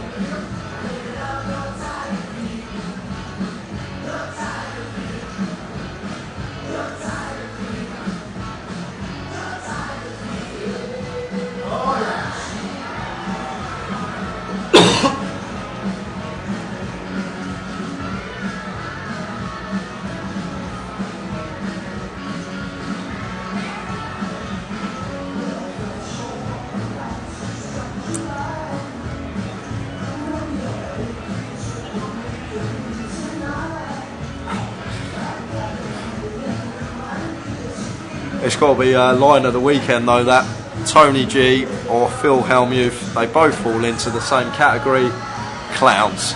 It's got to be line of the week from Mr. Patrick Antonius. Yeah, GW Poker, was Patrick turning up a Grosvenor doing, like I've said to everyone, we're not sure why he was here. He was having a meeting with a few guys in the back office, and we have no idea what that meeting entailed, so can't give you any information on that. He weren't here to do any commentary, he weren't supposed to come into the commentary booth and have a chat with myself, but he took his time. He was meant to come in for what was only supposed to be 15 minutes, and 50 minutes later I looked down at the time and I've got Dave tapping on my back saying you only got, like, hurry up, he needs to go. But so good of him to stay in for that long when he was only expecting to do 15 minutes. Queen on the turn here, so it looks like we're going to lose the 10-6 from the tournament, and that is another one bites the dust. But yeah, he weren't even meant to come to the comps today. He took time out of his own day, a guy that plays for millions of pounds every day, and he came and sat next to me and he answered all your questions. He was polite, he was friendly, he was happy to help, and I'm still lost for words.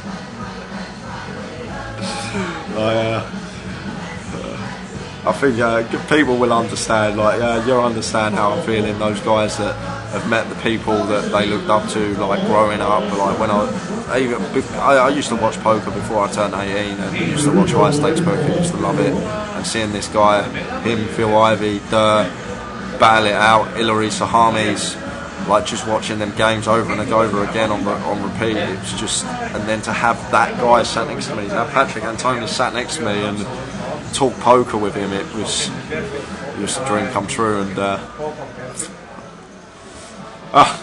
back to the action, because otherwise we're not going to get any work done. Thomas here in the low jack with the jack 7 suited, should let this one go off of 20 big blinds.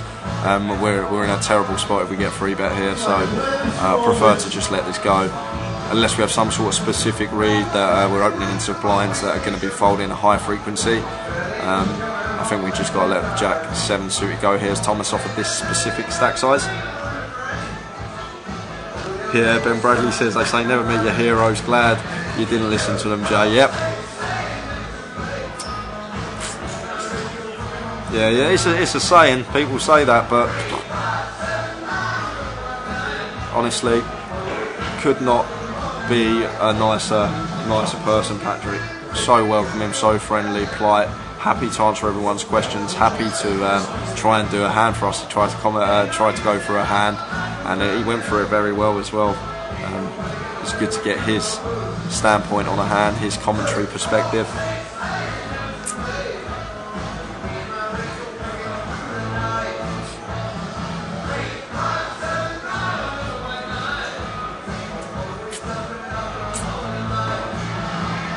So we've got about an hour left on this session. Remember, we are playing 4 levels this session because we need to chip up the blue 100 chips. We've got Thomas here with the 9/8 suited under the gun +2, and it's exactly the same scenario before. We're offered 20 bigs, we're early position.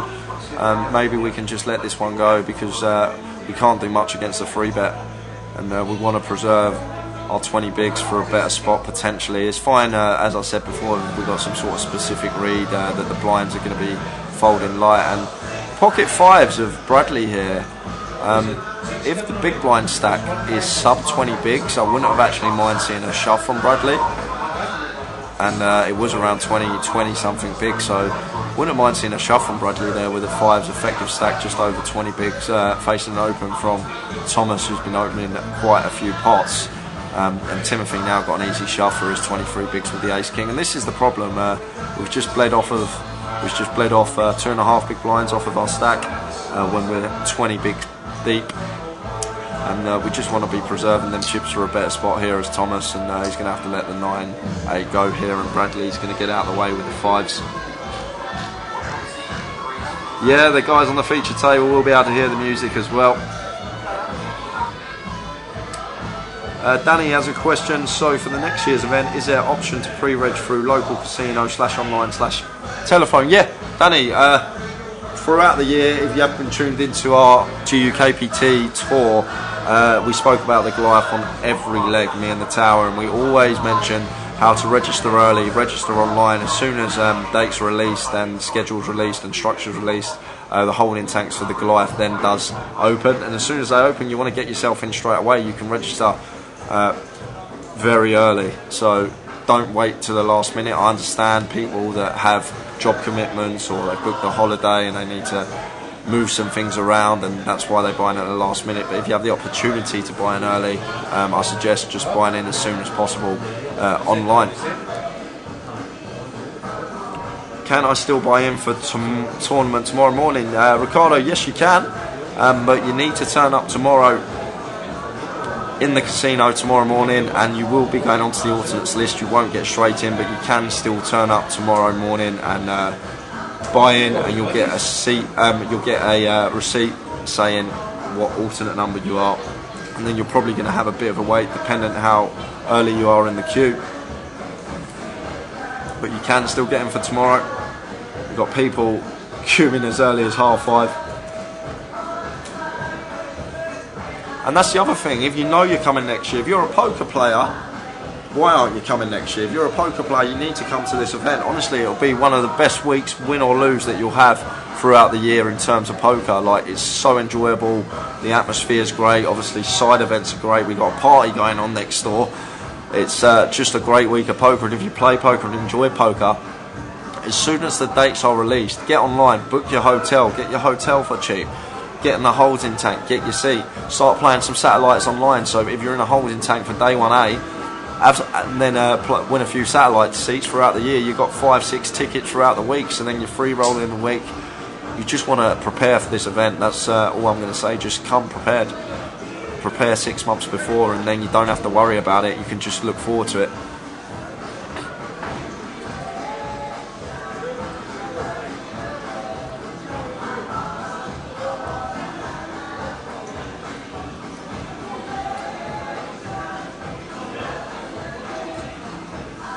No problem at all, Danny on YouTube here to help. It goes for everyone. Any questions, just fire them in.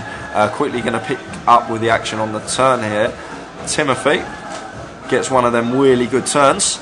Ace rolling off, turns a wheel, and a tie here with bottom pair and a gut shot.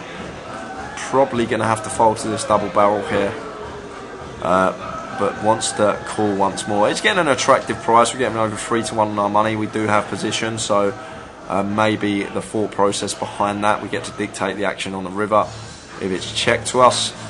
And a 9 of spades, so this is going to go bet from Timothy and a quick fold from Ty.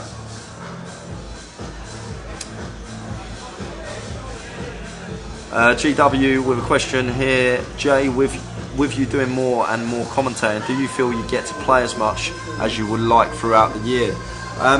Well, to be honest with you, GAW Poker, I never used to really play that much tournament poker anyway. I sort of took a year off from the cash game grind to play the GUKPT circuit 1 year, and then I just somehow managed to end up with this job the following year. But I still get plenty of time to play when I'm not commentating. Most days I'm playing cash games, so I still play poker every day. I'm either playing poker or commentating on poker. That's pretty much my life. It's all I do. I live and breathe this game, and I just love it so much. But I do get plenty of chance to play throughout the year, and then I'll flick in a tournament. I'll probably throughout the course of the year play 4, maybe 5 tournaments. That's about it throughout the course of the year. 25s, the seasonal specials, and a deep stack. Whenever there's a Grosvenor Presents in Luton, if I can play it, I usually flick it in. So I just don't get a chance to play that much tournament poker anymore. I know I do the commentary for tournaments and whatnot, but I really do enjoy it, and it's great because I get to understand how people play when we're doing the bigger buy-in GUKPT events. I get to see the bosses on the table, like the ones that are feared on the circuit, the guys that crush, and I get to see how they play, get a really good insight, so it's a really good learning tool as well.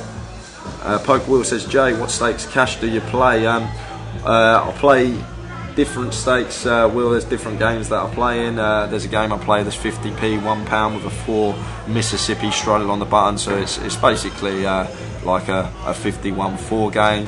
I play in a game sometimes which is 1-2 with a £10 Mississippi straddle on the button. I play a DC game every now and again, which is 1-2, and that's about it really. 1-2, the 51 game 4, and the 1-2-10 Mississippi on the button. But yep, that's the usual cash game stakes that I'm playing. John Legg on YouTube says, it's refreshing to hear how starstruck you are with Patrick being there, Jay. No trying to call it out at all, just starry-eyed. Love it, pal. Nice one. Yeah, there's no point in hiding it. I think you could all tell anyway with my voice. As soon as he left the room, I was just lost for words. And honestly, I couldn't believe it. I surprised myself when I sat down, and as soon as he sat next to me, he shook my hand and the stream came on. I unmuted that mic and we were ready to go for the session.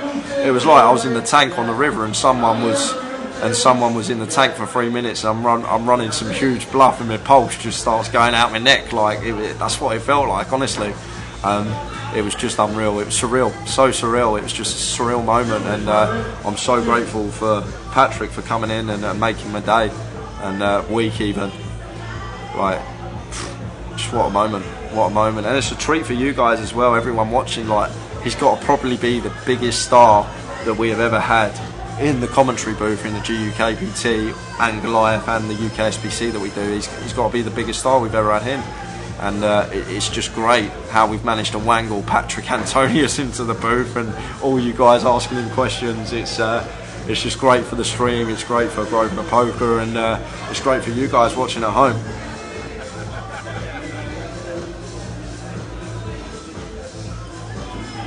Ian Boss says, here's one for you. When you meet a girl, do you always tell her you play poker, as women always call you a gambler? Lol. That's for everyone. To be honest with you, I don't get that much time to meet girls. I'm always at the poker table, but it's one of them things really. Like relationships and poker, it's a bit of a touchy subject by a fun event like this, but it's all about understanding poker, and they should understand what you do and understand that you're making a living out of the game. And if you enjoy it and it's your passion and you are making a living and you're doing the right things. And I know it can get hard sometimes if you're in a relationship and you play poker for a living and you're on a downswing. They need to understand it's part of the game and it's part of the variance in poker. Downswings happen. You're not always gonna win, and that's what I think the problem is. And it's hard for some people to get their head around that. And it's not just girls in. It's people that don't play poker as well. It's people that have never played poker. They don't understand poker. They don't even know what a flush is. And as soon as they hear the word poker, that's it. Straight away, they instantly think, must be a huge gambler, must lose loads of money. But people don't understand it's actually a game you can beat. And that's the great thing about it. It's a game that you can beat in the long term. Short term, obviously, the luck factor does come into play. But as Patrick said, as long as you are doing the right things, just keep doing the right things, and obviously the results will prove themselves. And the Eels all in. Best player in Britain. He's got aces.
Got Bradley opening the low jack here with the ace-3 suited. Sorry guys, I had to mute the mic quickly there. There's loads of noise in the background. Quieten down a bit now. Adam defending the big blind with the 5-4.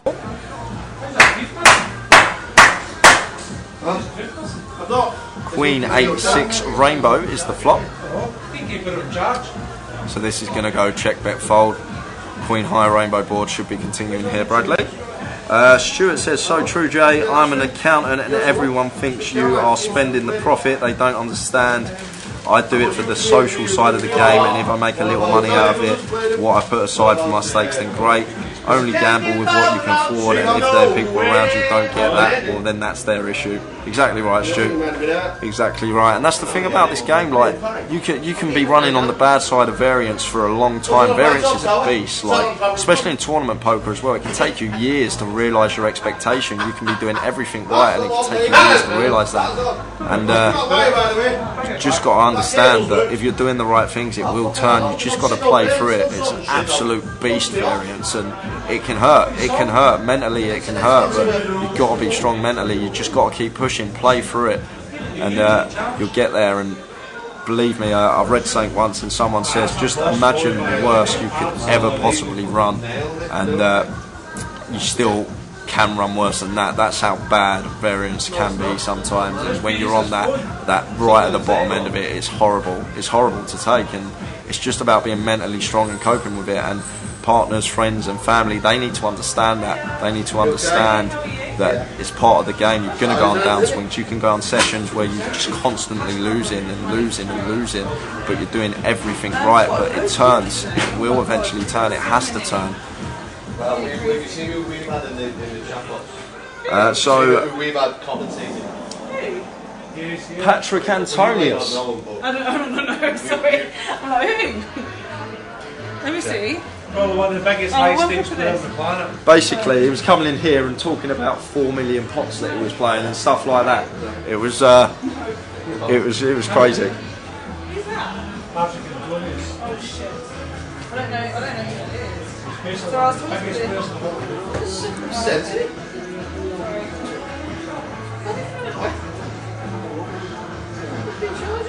That black cable you have. Plugged in on Did David Hay come in here? David Hay? Did David Hay come in here?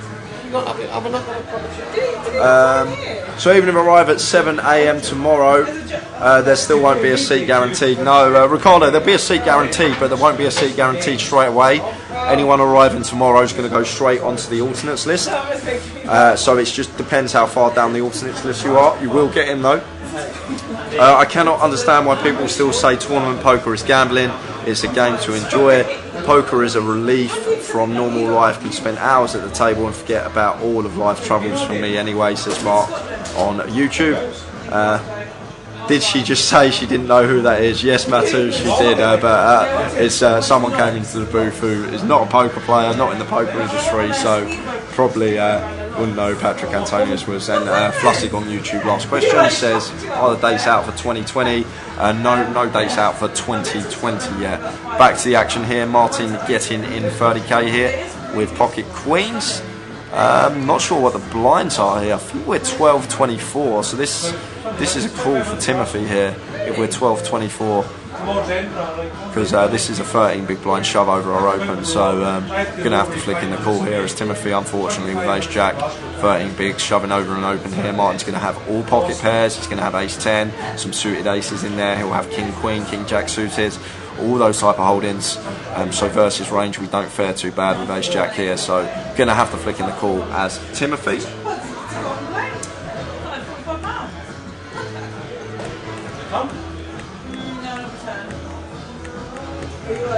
Stuart says, I mentally cope with losing on tournaments by screaming, why tower, why is my nightmares?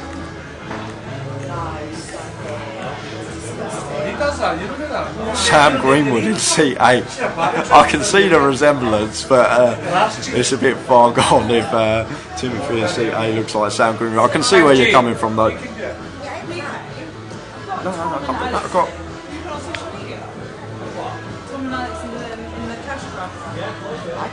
Is it alright quality? Yeah, I'm going to ask him. And Timothy eventually does. And we're going to go to the flop. Martin needing to fade an ace to keep his tournament alive.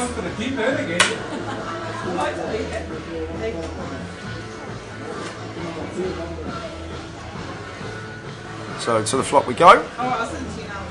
10, 6, 8. 10 on the turn, so needs an ace to keep the tournament alive. And it's a jack, so double up for the queens. Alex says, how did James Madison get along? I left earlier. He busted the session that he was on the featured table. The hand in question, someone opened ace queen.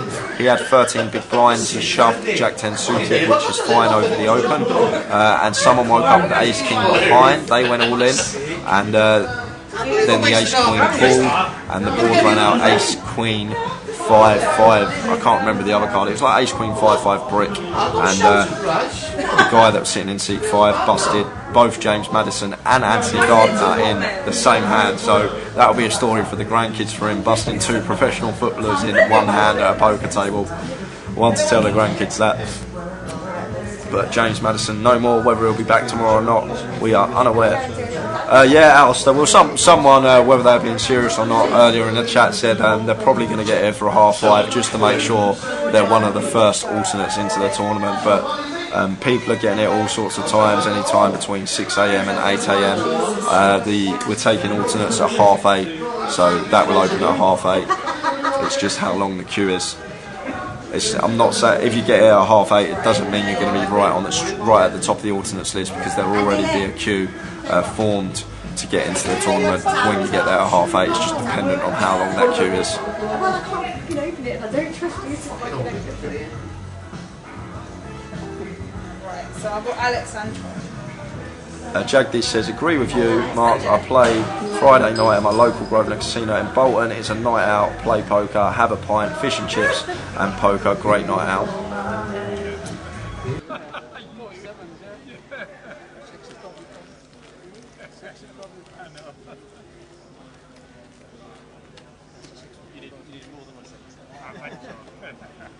Where is Ali Malu? He would go. Yeah. 6 sheep, mate. 6 sheep, mate. Yeah. 24, see. Can't get it cheap.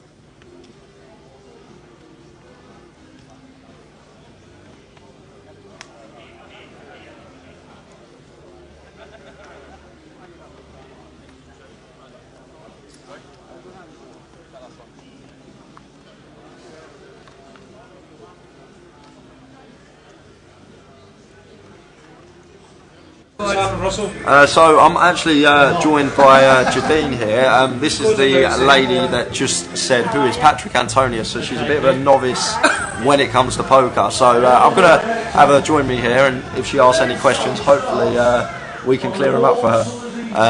Tie here, under the gun +1, Queen 10 makes it 5.5k. Bit of a loose open here from Ty, but we've got all the chips, so we can open here, but potentially need to be careful of reshove stacks. And Andrew here just ripping in the pocket kings here for what is around 28 big blinds. And so is it 2 kings, a diamond and a spade? Is that good? No, that's 2 separate hands. It's not. Oh, right. Yeah, that's 2. They're 2 separate hands there. Oh, but right, two kings. Yeah, very good hand. Very good It's the second best hand you can get dealt pre-flop. Okay. And pre-flop means before the community cards come out. That's it, yeah. So you have no clue about poker at all. I do. I just learn to play. Ah, okay. Learn to play. Couple years. Because they're all flocked to play with you, Yeah, I know a little bit of poker. Okay. I don't play regularly, but I just learned to play with Russell, the head of poker. And yeah, Jimmy Jones says also that's a club, not a spade. Oh, sorry. It is a spade. So Ty here with pocket kings under the gun. So we're going to raise here because we've got a really strong hand.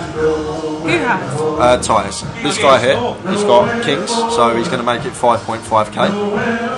And Adam with ace jack, he's going to peel in the low jack and make the call. So they haven't done any community No, cards? yeah. So there's a round of betting pre-flop, and then once the round of betting pre-flop done, that's when the first 3 community cards are going to come out. Okay, so everyone. Burn the cards first. Yep. Yeah. Right see, there. On Learn it. So Ty with the kings, Adam with the ace jack. So the flop comes 10, 10, 3. So the kings now have 2 pair. 2 pair, yeah. Yeah, and I really like Ty's check here, guys. It's a really good check from Ty on this board. Like I always say on the paired boards, when we got an over pair, we're either way in front or way behind. The only real bad card for us here on the turn is an ace, and that's only going to roll off like one in 10 times. So there's not many aces that are going to roll off on the turn. And we can induce bluffs from Adam here in the low jack, and we have actually induced a bet out of ace high. So Ty will make the call, and we'll take a turn which is a 5 of diamonds. So once again, we're going to check call as Ty. Has he raised? There was a bet on the flop, and Ty called. And now it's gone check, so neither player's elected to bet, and we'll take a river card, which is the 7 of spades. So the kings are now the best hand. Yeah, so Ty gets the check mark. Well, he's won he hasn't won the pot yet because he could fold, but he's never folded in this pot because he's got a strong hand here with pocket kings, and he's going to come in for some value now. So he knows he's got the best hand, so he's going to try and extract value from his opponent and get his opponent to call the worst hand. How does he know he's got the best hand? Just from the way the hand's played. As soon as Adam checks back the turn, he's pretty much capped sort of air and boats. Like, he can only really have boats here on the turn. Well, he can't even have boats. He has to have quads or pocket threes. Makes sense. He's got 3 combos of pocket threes, 1 combo of quads, and so kings is just going to be the best hand here so often. And we want to get called by a worse hand, so we're going to come in with what's called a value bet for value to try and get value from our opponent. And potentially Adam is actually thinking about calling this off with ace high here. Ty is a very aggressive opponent, and may flick in the call with just ace high, but Adam does elect to fold. Okay. Who else is on the chat? That's not David. Is that really David? What, David Hay on the chat? Yeah. No, that's not the real David Hay. There's someone pretending to be David Hay in the chat. This is too funny. Damien says, is that the towel singing Kenny Rogers? Yes, it is. Simon says, a beginner's lesson live on air. She probably thinks you're talking about going sailing, mate. No, I don't. I know we're talking about poker. Oh yeah, do you know what a boat is? No, I don't. Oh yeah, sorry. I actually saw you literally a boat's a full house. Oh, okay. Yeah, okay. A boat is a full house. Sorry, Simon. Yeah, no, I know. We actually used to have a camera in the booth. We started doing our GUKPTs, and then we sort of just got rid of it because we never used to use it really. People didn't want to see me and Tower I know it's a bit different now. We got Jadine here. I'm probably sure you'll want to see her, but there's nothing we can do at the moment. But it may be something for next year potentially. This is quite cool, actually. Neil Siv asks, who is David Hay? David Hay is former world heavyweight champion. Mickey asks, is David Hay out? No, he's made it to day 2. There we go. Woo! Do you know how many chips he bagged up? 99. There we go. Oh shit! There we go. Am I allowed to swear? Oh, sorry. Apologies, viewers at home. Although no one under the age of 18 should be watching, as this is a poker tournament.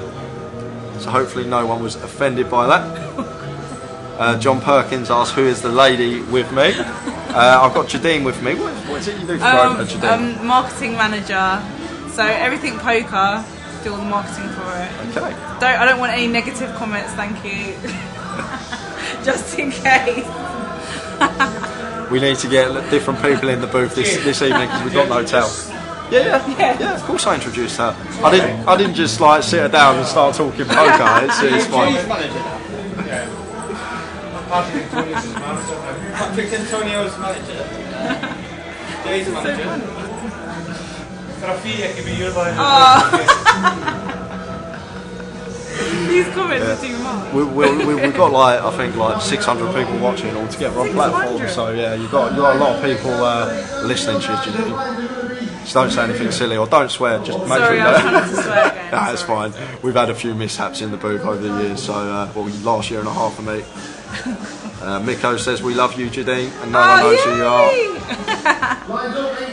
So Ty, blind on blind here, going to complete in the small with ace-5. What complete is, Jadine? Basically, when you're blind on blind in the small blind, you flick in another big blind and it's called a complete. Okay. And then the big blind's checked his option, so we're going to go to the flop. It rolls off Queen, Jack, 9, 2 hearts. That's quite good.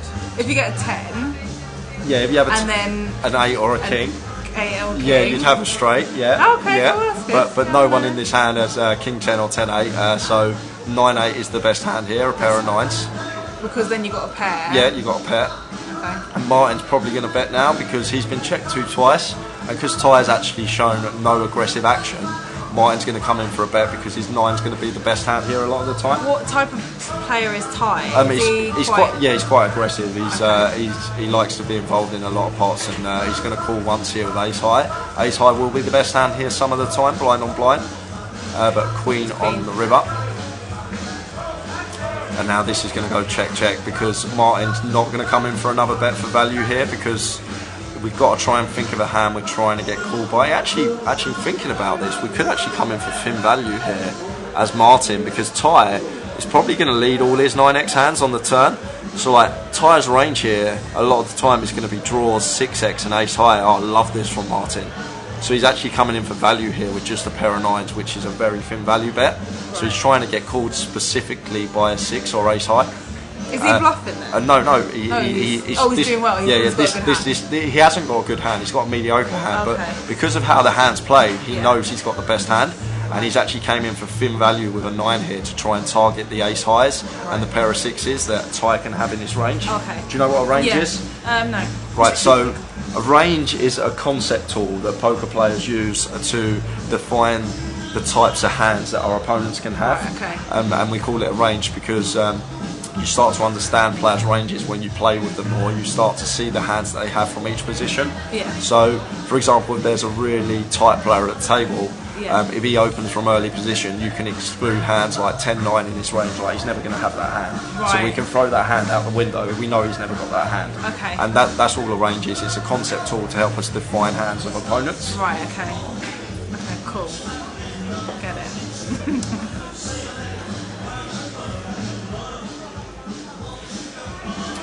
What's going on in the chat? Was Patrick Antonius invited or did he come by himself? He came by himself. He just showed up here and there was just a swarm of people around him trying to get selfies, and then next thing I know, I'm on my dinner break, I get a text saying in 10 minutes time, don't be late, Patrick Antonius here, do some commentary with you. And started getting a bit nervous. What about Audley? Did he do alright? he seems to know his stuff and play his game, but he's definitely got a few leaks in his game, like things that can be patched and improved on. Yeah. But he seems to know his stuff and play, like, he'd definitely be in the top 50% of players in this field, this particular field. Okay. But there's plenty of leaks in his game that can be patched from what we saw earlier.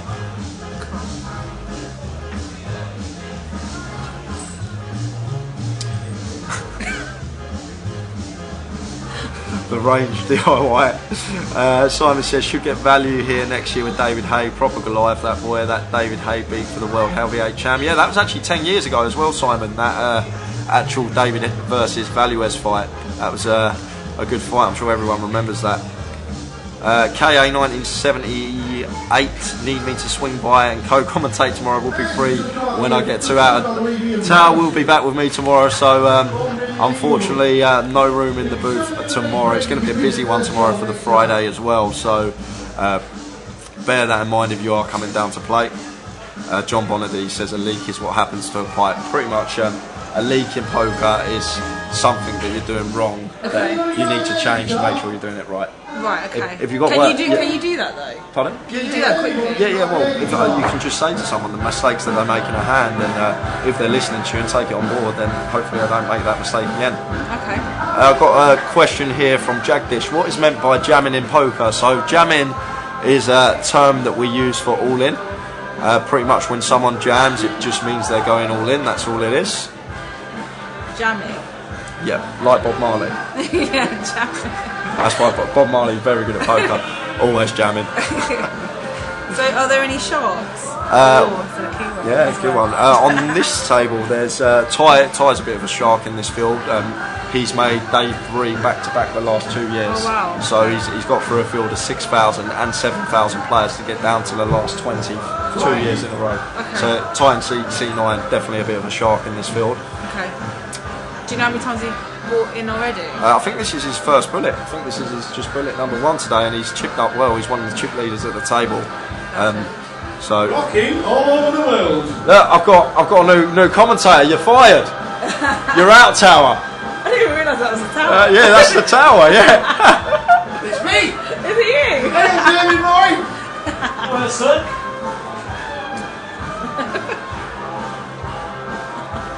Rhino says, see you tomorrow. Let the war begin. We'll see you tomorrow, Rhino. Yep. Absolute carnage. What, in the Joker's World? I'm not keeping you from working, am I, Jadine? If you've got work to do, you can. I'm going to go drink in a minute. Oh, okay. I'll see how it is. Leave me about 10 minutes, leave me commentating while you go have a laugh at the bar. Yeah. See how it is. Well, I've been on a cash game. I've been on a Ticket Tornado, Crystal Maze. Oh, I thought you was about to say you've been in a cash game. I was like, how much you lose? Imagine if I was really, really good. I know, after what I've heard here, okay, I've got fine. to gauge that you're like a proper beginner to poker. I did play socially one time, and I actually won. Did you enjoy it? Yeah, I loved it. Yeah, big fun. Yeah, and people thought I was bluffing when I wasn't.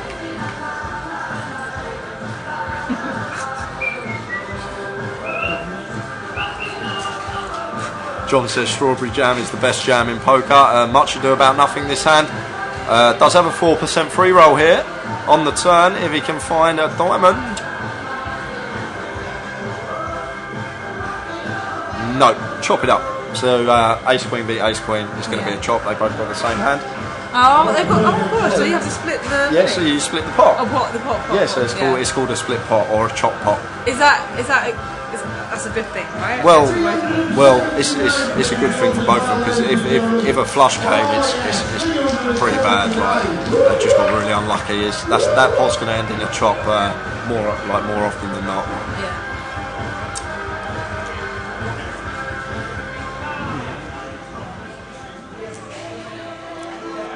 Yeah, place is absolutely booming tonight with the side event. Tower really knows how to keep a crowd pleased. He has not stopped for the last 2 hours in that side event room in Hall 5, and we've only got around half hour left on this session before we head out on the final 25-minute break of the day. It's actually great because this session we've had one of the best poker players there's ever been in the world in the booth, and we've had someone who's a beginner to poker, so it's actually been really good for you guys to actually get Antonia's talking about poker and hear Jadine, her thoughts on poker and what she thinks about it, and her trying to get an understanding of it. Laura Daly says, what's the best way to get a stack early on? Play plenty of hands or stay snug? Laura, the best thing to do, especially in live poker, you want to start paying attention to your table early on. You want to understand their tendencies, how they play, what hands they're playing from what position. You want to understand who the stations are at your table, the ones that are just going to call you down with top pair.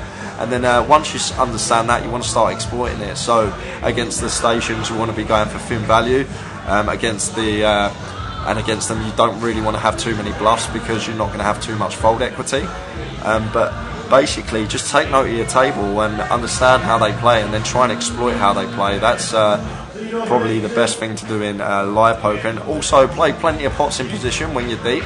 At the start of a poker tournament, you're usually at least 250 big blinds deep. It's fine to peel mediocre hands on the button, cut off, but you need to be comfortable with your post-flop play. If you believe you've got a post-flop edge and you're not going to make any mistakes post-flop, then it's fine to start peeling cut-off button with mediocre holdings, because we can play comfortably post-flop and potentially pick up pots without a hand. So that was a great answer. That's really in-depth. I think I know somebody's winning. They got 2 3s, so a pair, and there's a pair on the table, so I think they're strong. What? I didn't actually see the hand. You didn't so see it? No, I was reading the question. Yeah, that hand's over. It's over. No, I think do you want to try and break this hand down for us? Go on, all you, Jadine. Go. Sorry. All you. Okay. So Timothy has got an ace and a 10.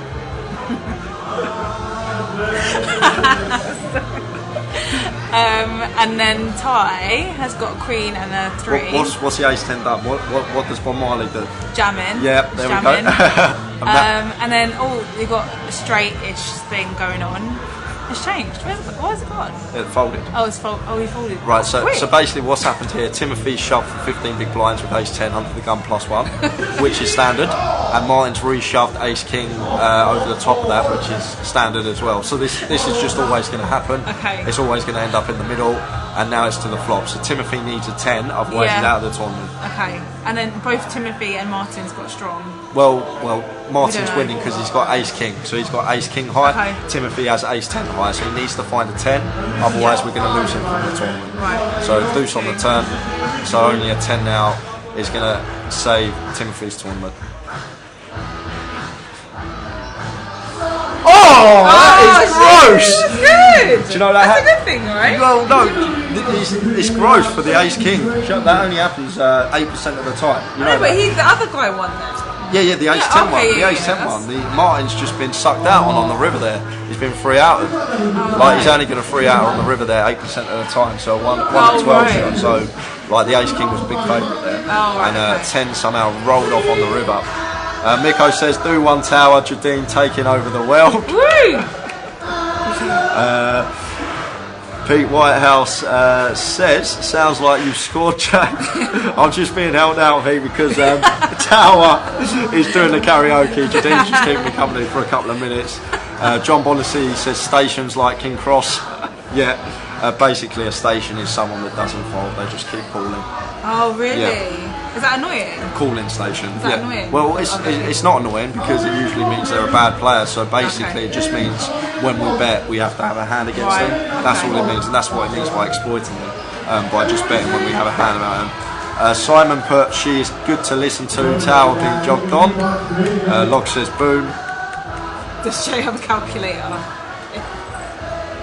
Just they have a calculator with him, works the amount of big blinds they have out in a millisecond. It's just me, mental arithmetic, Bradley. That's all it is. I'm pretty good with stuff like that. You said 29s, I say 841. It's stuff like that. Like mental arithmetic it's just it just works for me. When it comes to English, I'm pretty useless, but mathematics always been a strong point of mine. That's all it is, really. So we've got something on YouTube here. Sorry, Rakesh, we'll try and tone down the language. Sorry about that.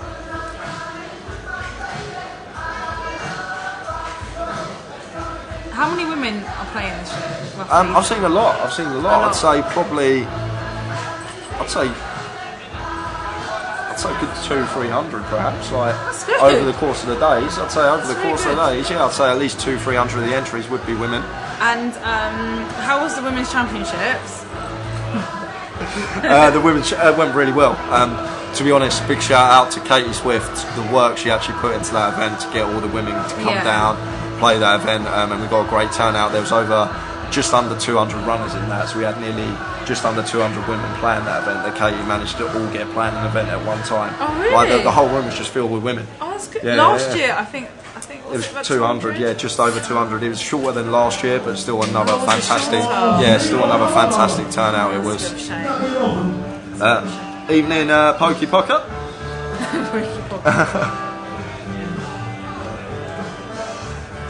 No, right. This is a good question from Noel. Actually, he says, if you see someone else's card by mistake, do you keep it to yourself or you say something? And the answer's underneath. Tony says you say something. Just always mention it. If you see someone else's card, you got to let the table know. You don't want to gain an unfair advantage. You need to declare that you've seen the card, and then the dealer will see the card, and the table will turn it over. It's as simple as that. You'd want exactly the same. If you're at the other end of the table and someone had seen a card down the other end, you'd want them to do exactly the same. So if you do see someone else's card, or you see a muck card, just let the dealer know, and instantly he'll double check that it's the card that you said, and then he'll turn it over so the whole table can see. That's a good question. John says, defo need this lady on the stream for future. She can give us Towers treble for the football tomorrow. Oh gosh. Basically, you may not understand that, Jadine, but Tower does a treble on Twitter, a football bet, and tells everyone to bet on it, and don't do very well. So Stuart's basically saying you'll probably have you'll probably have a better job of doing it. But yeah, Tony, exactly right. It's wrong. It's cheating. You need to declare.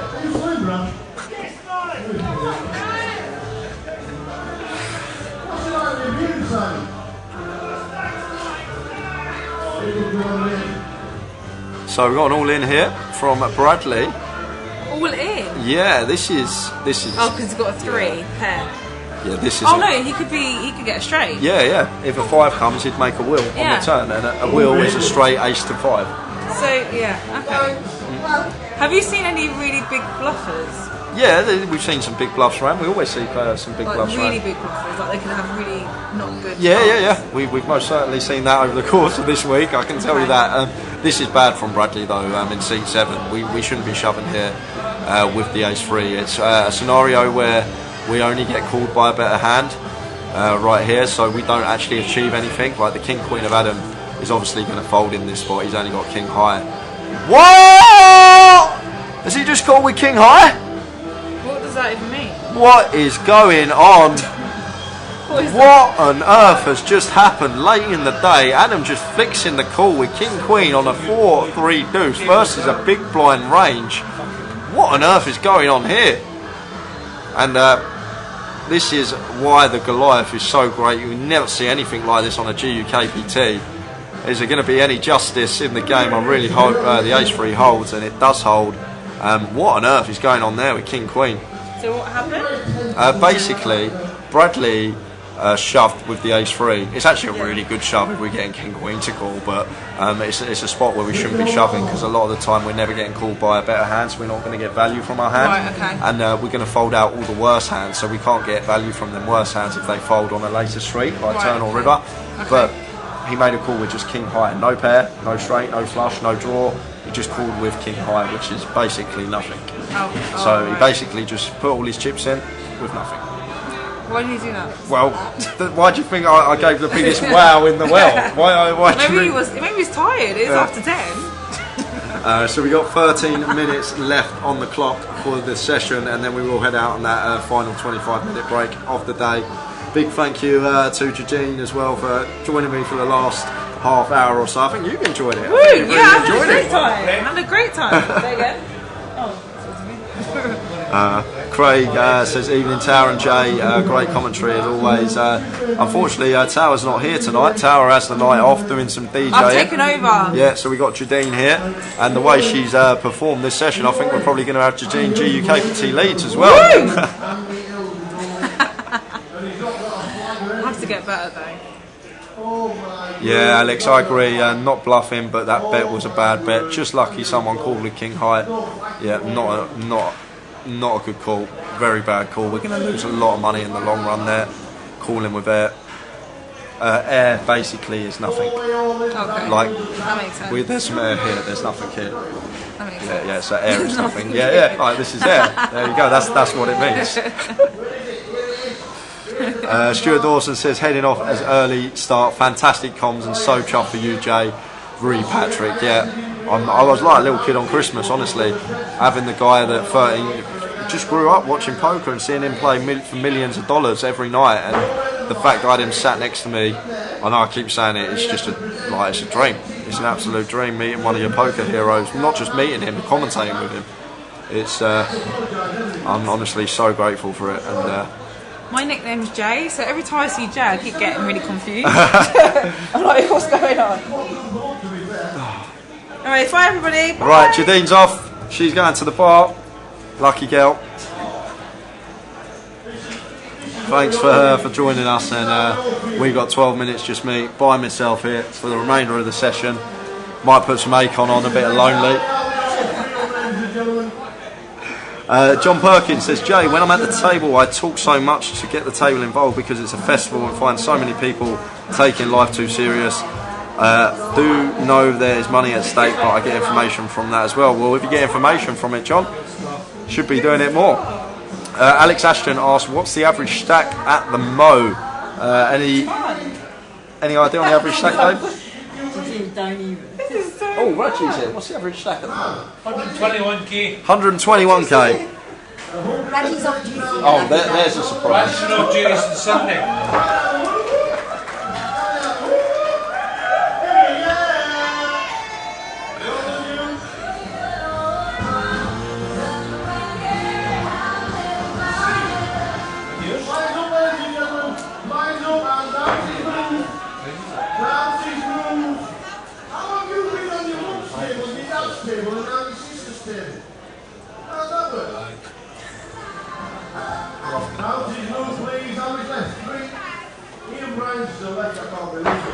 The actual worst poker player in commentary at this moment in time is still in. The worst poker. It's Tower needling people in that voice. You must be the worst poker player in commentary, did I just hear him say? God, he's giving people needles in the side of it. Oh, that's brilliant. Any update on Audley Harrison? PK is going to have a look. If there's no update before we go on break at 20 past, I'll check myself on the break for you, Nate, when we come back for the final session. Chris Kemba, did you tell Patrick about the DC game down the club? I should have done, but why would I want him in that game, Chris? Why do we want Patrick in that game?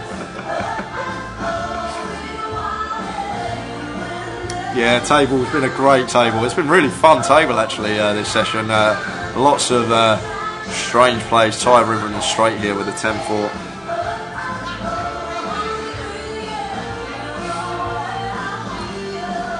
Pokey Poker said, like I said, a lot of people are willing to gamble to build a big stack.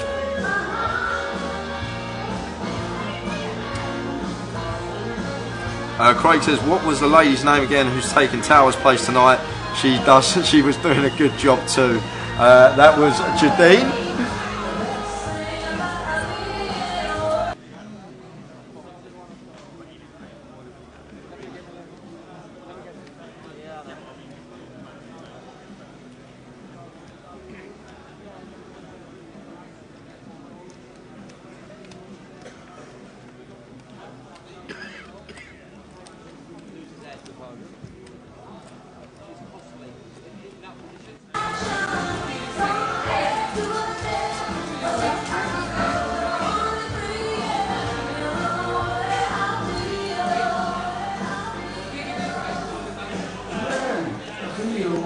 Yeah, exactly, Red Mac. All about picking your spots carefully.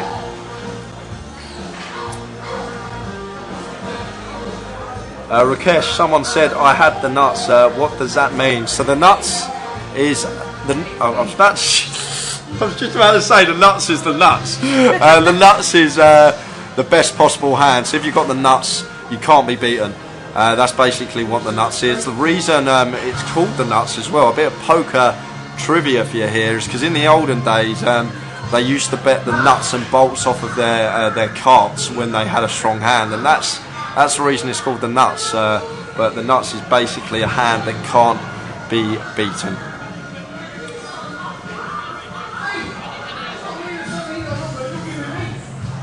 So basically the coconuts is just a longer term for the nuts. And yes, Jekyll, that is Tower DJing in the background.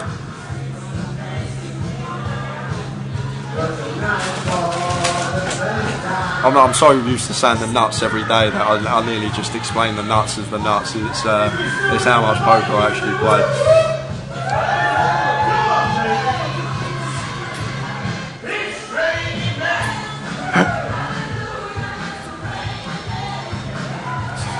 Tower is having the time of his life. I had the time of my life with Patrick Antonius, and Tower's having the time of his life out there on the stage, honestly. It's going off in Hall 5. Yeah, I'll come and dance with you in 6 minutes. I'm going to do it in 6 minutes. I'm going to have a little dance. Let's do it.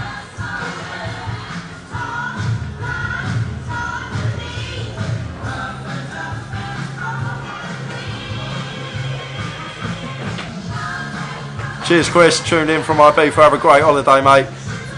Hope you're enjoying it. You're going to hear all about it when you're back. Don't worry about the man that was sat next to me. Everyone is. But I'm just over the moon. And still over the moon. It's nearly 2 hours ago now, but just over the moon. Chris Williamson, what's been the general feedback about the big blind ante? I find the button ante works better in my opinion. It's been great feedback about the big blind ante. Everyone seems to like it. The problem with a button ante, Chris, is you can have a dead button, and someone could potentially gain an unfair advantage. Well, not an unfair advantage, but someone could potentially miss an ante because you can have a dead button, but you can never have a dead big blind. That's the reason we opt for the big blind ante, is basically because you can have a dead button, but you can't have a dead big blind. So there's always going to be ante in the middle. Whereas with a button ante, if there's a dead button one hand, there's not going to be any antes in the pot. So personally, I do prefer the big blind ante, and it really does speed up play as well. We get so many more hands in throughout the course of the day, which means more bust out, more action, more poker. So it's actually better for you guys watching at home as well. Nate says, I hope someone's recording the Tower. I want to see what he looks like singing as the Joker. Bet it's hilarious. Yeah, I'll do a little Instagram story in a minute, and I'll get Tower dancing on stage. I'll put it on my Instagram for everyone to see. If you haven't got my Instagram, it's J Harwood, easy as that, no spaces. It's just my name, no space. And it'll be on my story in about 10 minutes time when we are on break.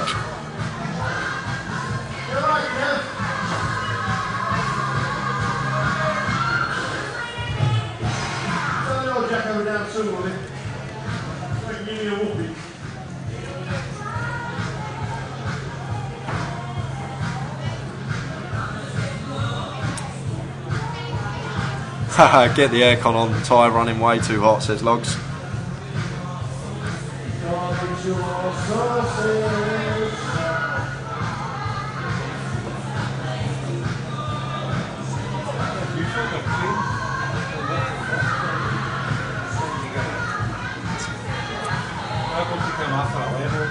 Folds run inside.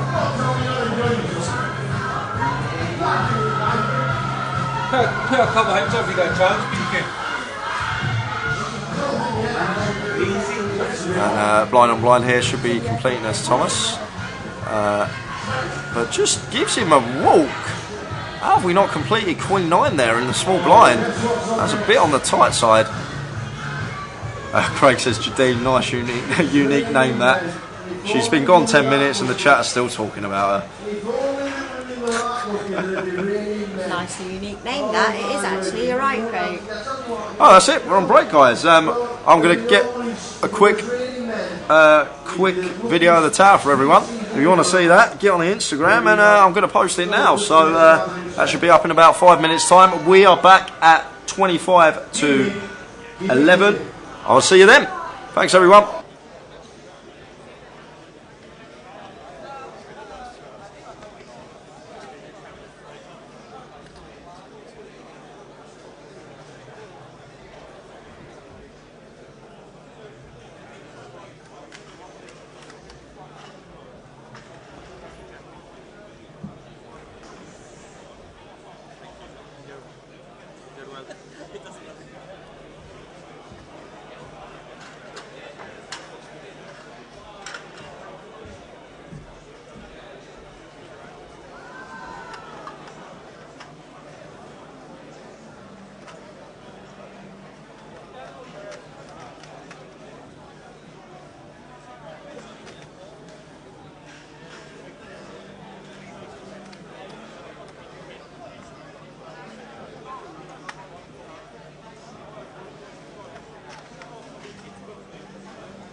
times 5.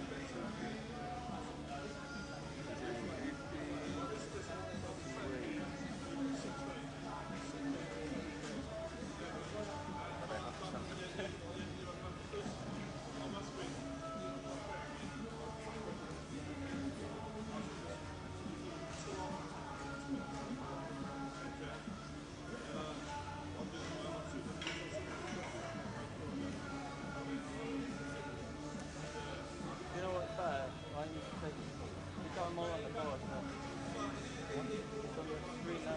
Yeah. Stop up on the screen.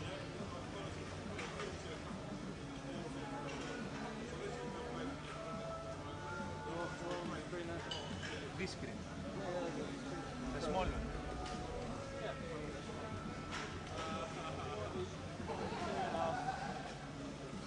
You have them all there? Yeah. Save your amount. Is that touchscreen? Yeah.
Seven diamonds, 5 hands in a row.